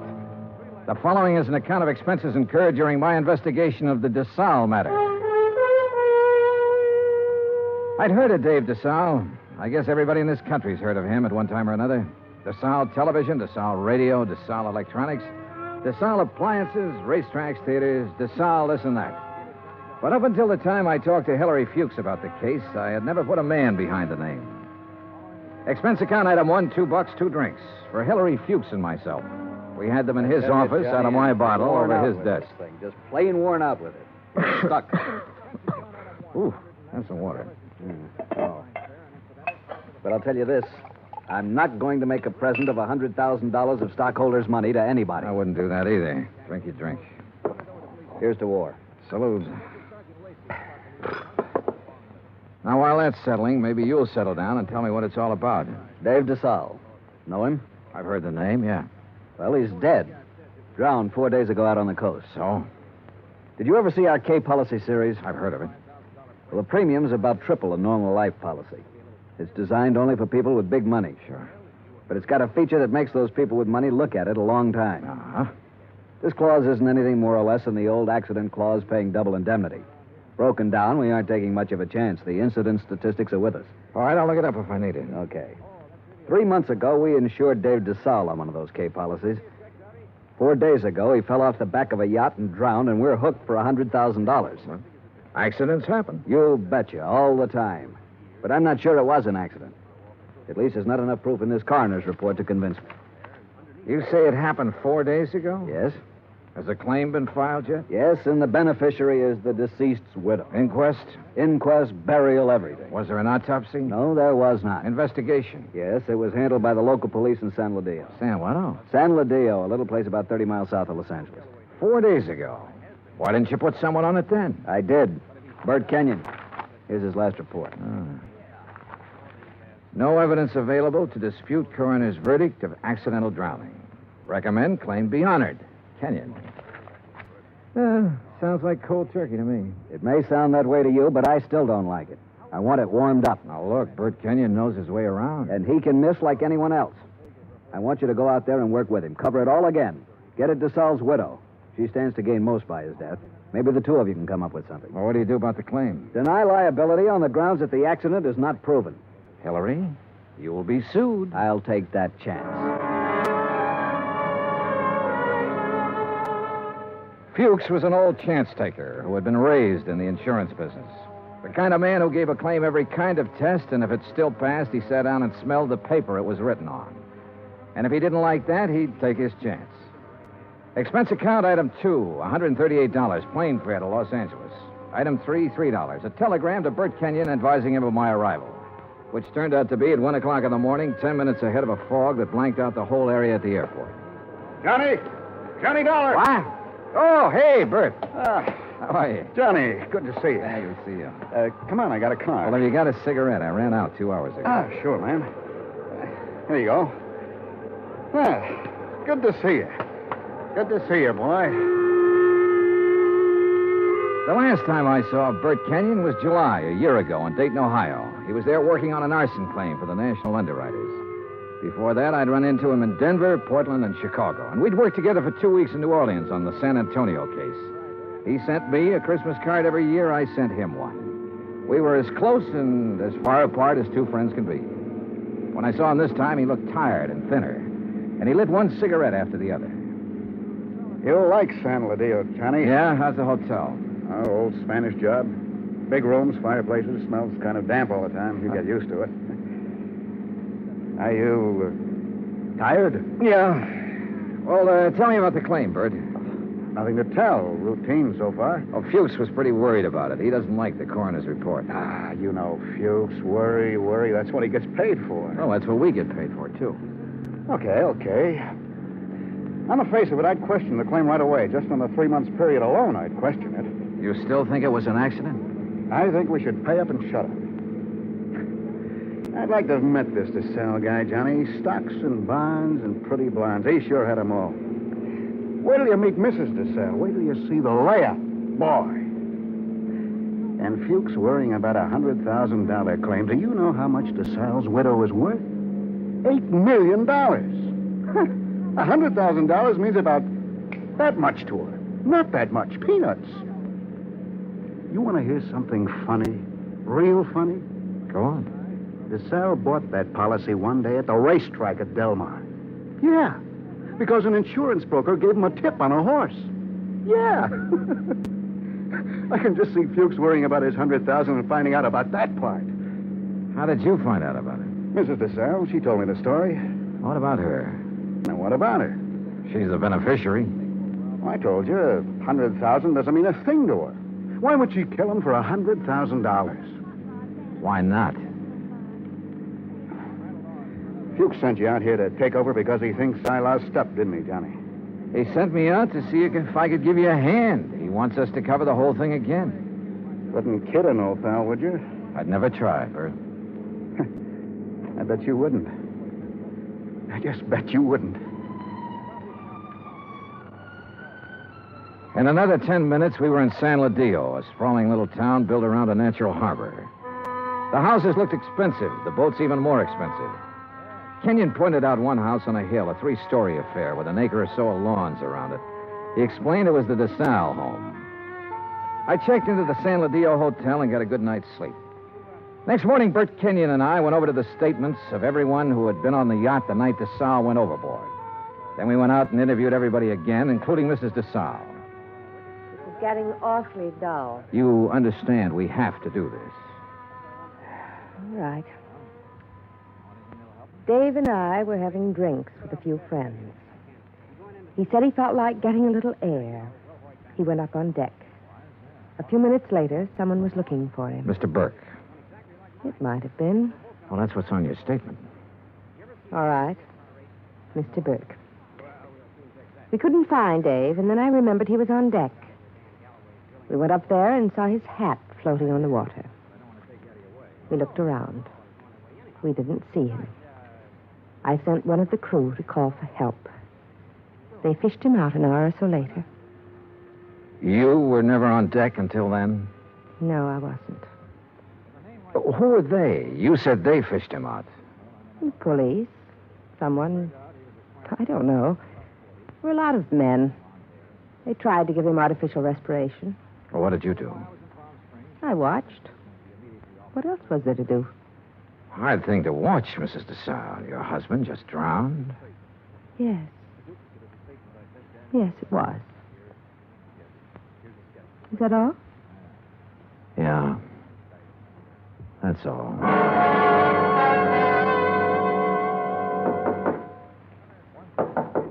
Come in. Hi. What's all this? Thought you'd be in bed. Just going over the reports again. Well, what do you think? Oh, I don't know. I'm trying to make up my mind, Bert. About Mrs. Desalles, the way she looks, the way she acts. I told you she was something. Yeah, sure. 50 men would sell their souls to be tied up with her one way or another. She had help, Bert. What? She had to have help to kill him. A dozen people swear she was below drinking martinis with him, so someone was up on deck waiting for Desalles. What have you got to go on? Desalles swam the English Channel 20 years ago. He should have been able to swim 20 feet to a gangplank. Drunk or sober, he should have been able to do that. I knew about that swimming business. Expert swimmers drown all the time. We both know that. What else? Well, why didn't somebody hear him yell? Maybe he didn't. Everybody lets out a yell in a situation like that, falling or in the water. There were a dozen people aboard. One of them should have heard him yell. Yeah, I guess you're right. All right, suppose he didn't yell. But suppose this coroner made a mistake about the bruises on the side of his head. Suppose they happened before he went over the side. Well, it'd be hard to prove now, Johnny. Oh, look, she's got a boyfriend somewhere, Bert. She had to have one. The servants can be gone over. Somebody at the house has seen him. He's called her, sent her messages. He's our boy. We can bring him out in the open. We'll get help from Los Angeles. We'll call the legal department and get them busy. Get permission to exhume the body and have an autopsy. We'll bring... What? Let this one go, huh? What? Drop it. It's just lousy enough to get by, Fuchs. We got a good case, Bert. I know. I've known it all along, Johnny.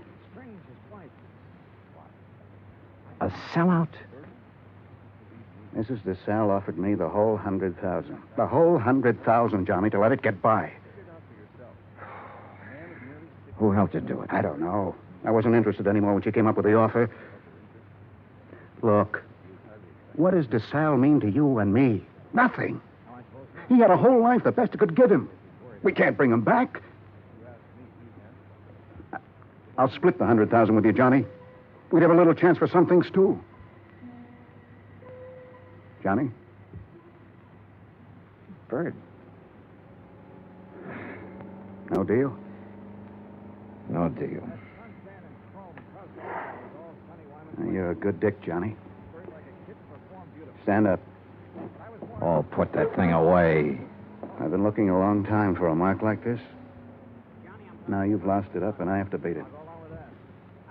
Turn around. Bert. So long, Johnny.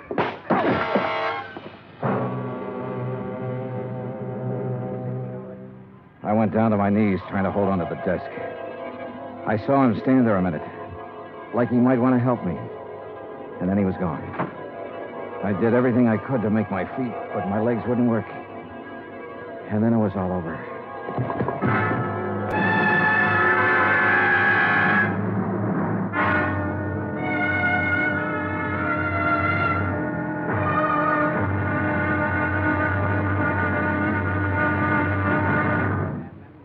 Act two of yours truly, Johnny Dollar, in just a moment.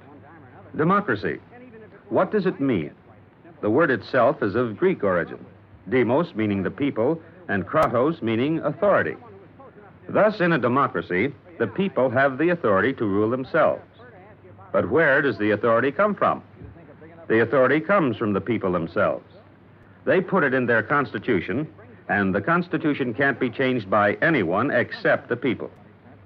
That puts the supreme power of the government of a democratic country right in the hands of the people, and the people elect their representatives to run the government.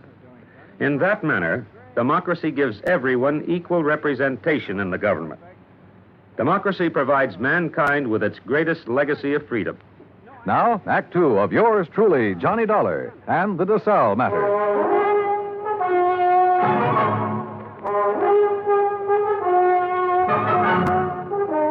The light on the desk was the first thing I saw. It was still on. The window was still open. The room was the way it had been before. I kept thinking about every man having a price and how Britt Kenyon had settled for $100,000. It seemed like a fair price. It also seemed too bad there was no way for him to collect it. There were two of them, a heavy-set man about 50 years old and a tall, lean-faced man with dark eyes. They looked me over. Your name, Dollar? Yeah. Police. We want to talk to you. My name's Blair. This is Sergeant LaFrida. You sick or something? I bumped my head. How? Never mind. Well, what do you want? We'll ask the questions. What are you doing in San Ladillo? I'm standing around in a hotel room talking to a couple of cops. Just answer up. Don't be funny, fella. I don't feel even a little bit funny. You got a license to carry this gun? Hey, what is this? Have you? Yes. Your meat-handed friend ought to put it down or it might go off. Been fired, Tom? Ah. Meat-handed, huh? That's what I said. I'll remember that. Okay. Tell us about it. Tell us what you're doing here. And don't waste a lot of time doing it. I'm an insurance investigator. Tell this goon to back away and undouble his fist or I'll break a chair over his head. Are you going to try to be tough, baby? I'm going to try to find out what this is all about. You want me to pop him open to see if he's as tough as he sounds? Behave yourself, Tom. Let's see something that says you're an insurance dick. Top of the dresser. Bring it over, Tom. Sure.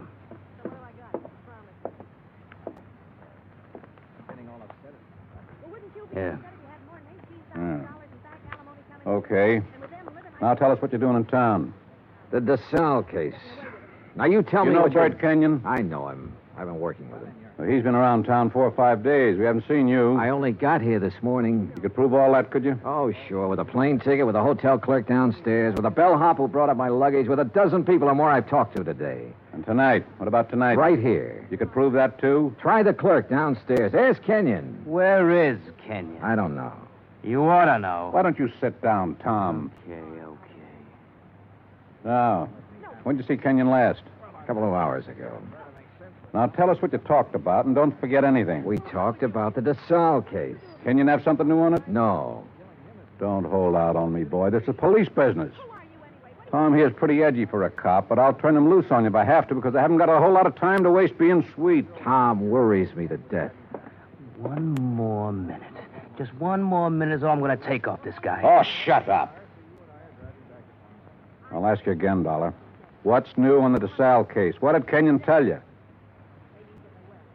The way we look at it, you came out here because something new popped up that might take 2 guys to handle it. Look at it any way you want to. Blair, you going to take this stuff? Never mind. Okay. Get your hat and coat, Dollar. We're going to see a fella. Not unless I know why. And I mean that. Dollar, your buddy's been killed. What? Kenyon. Somebody shot him up an hour ago.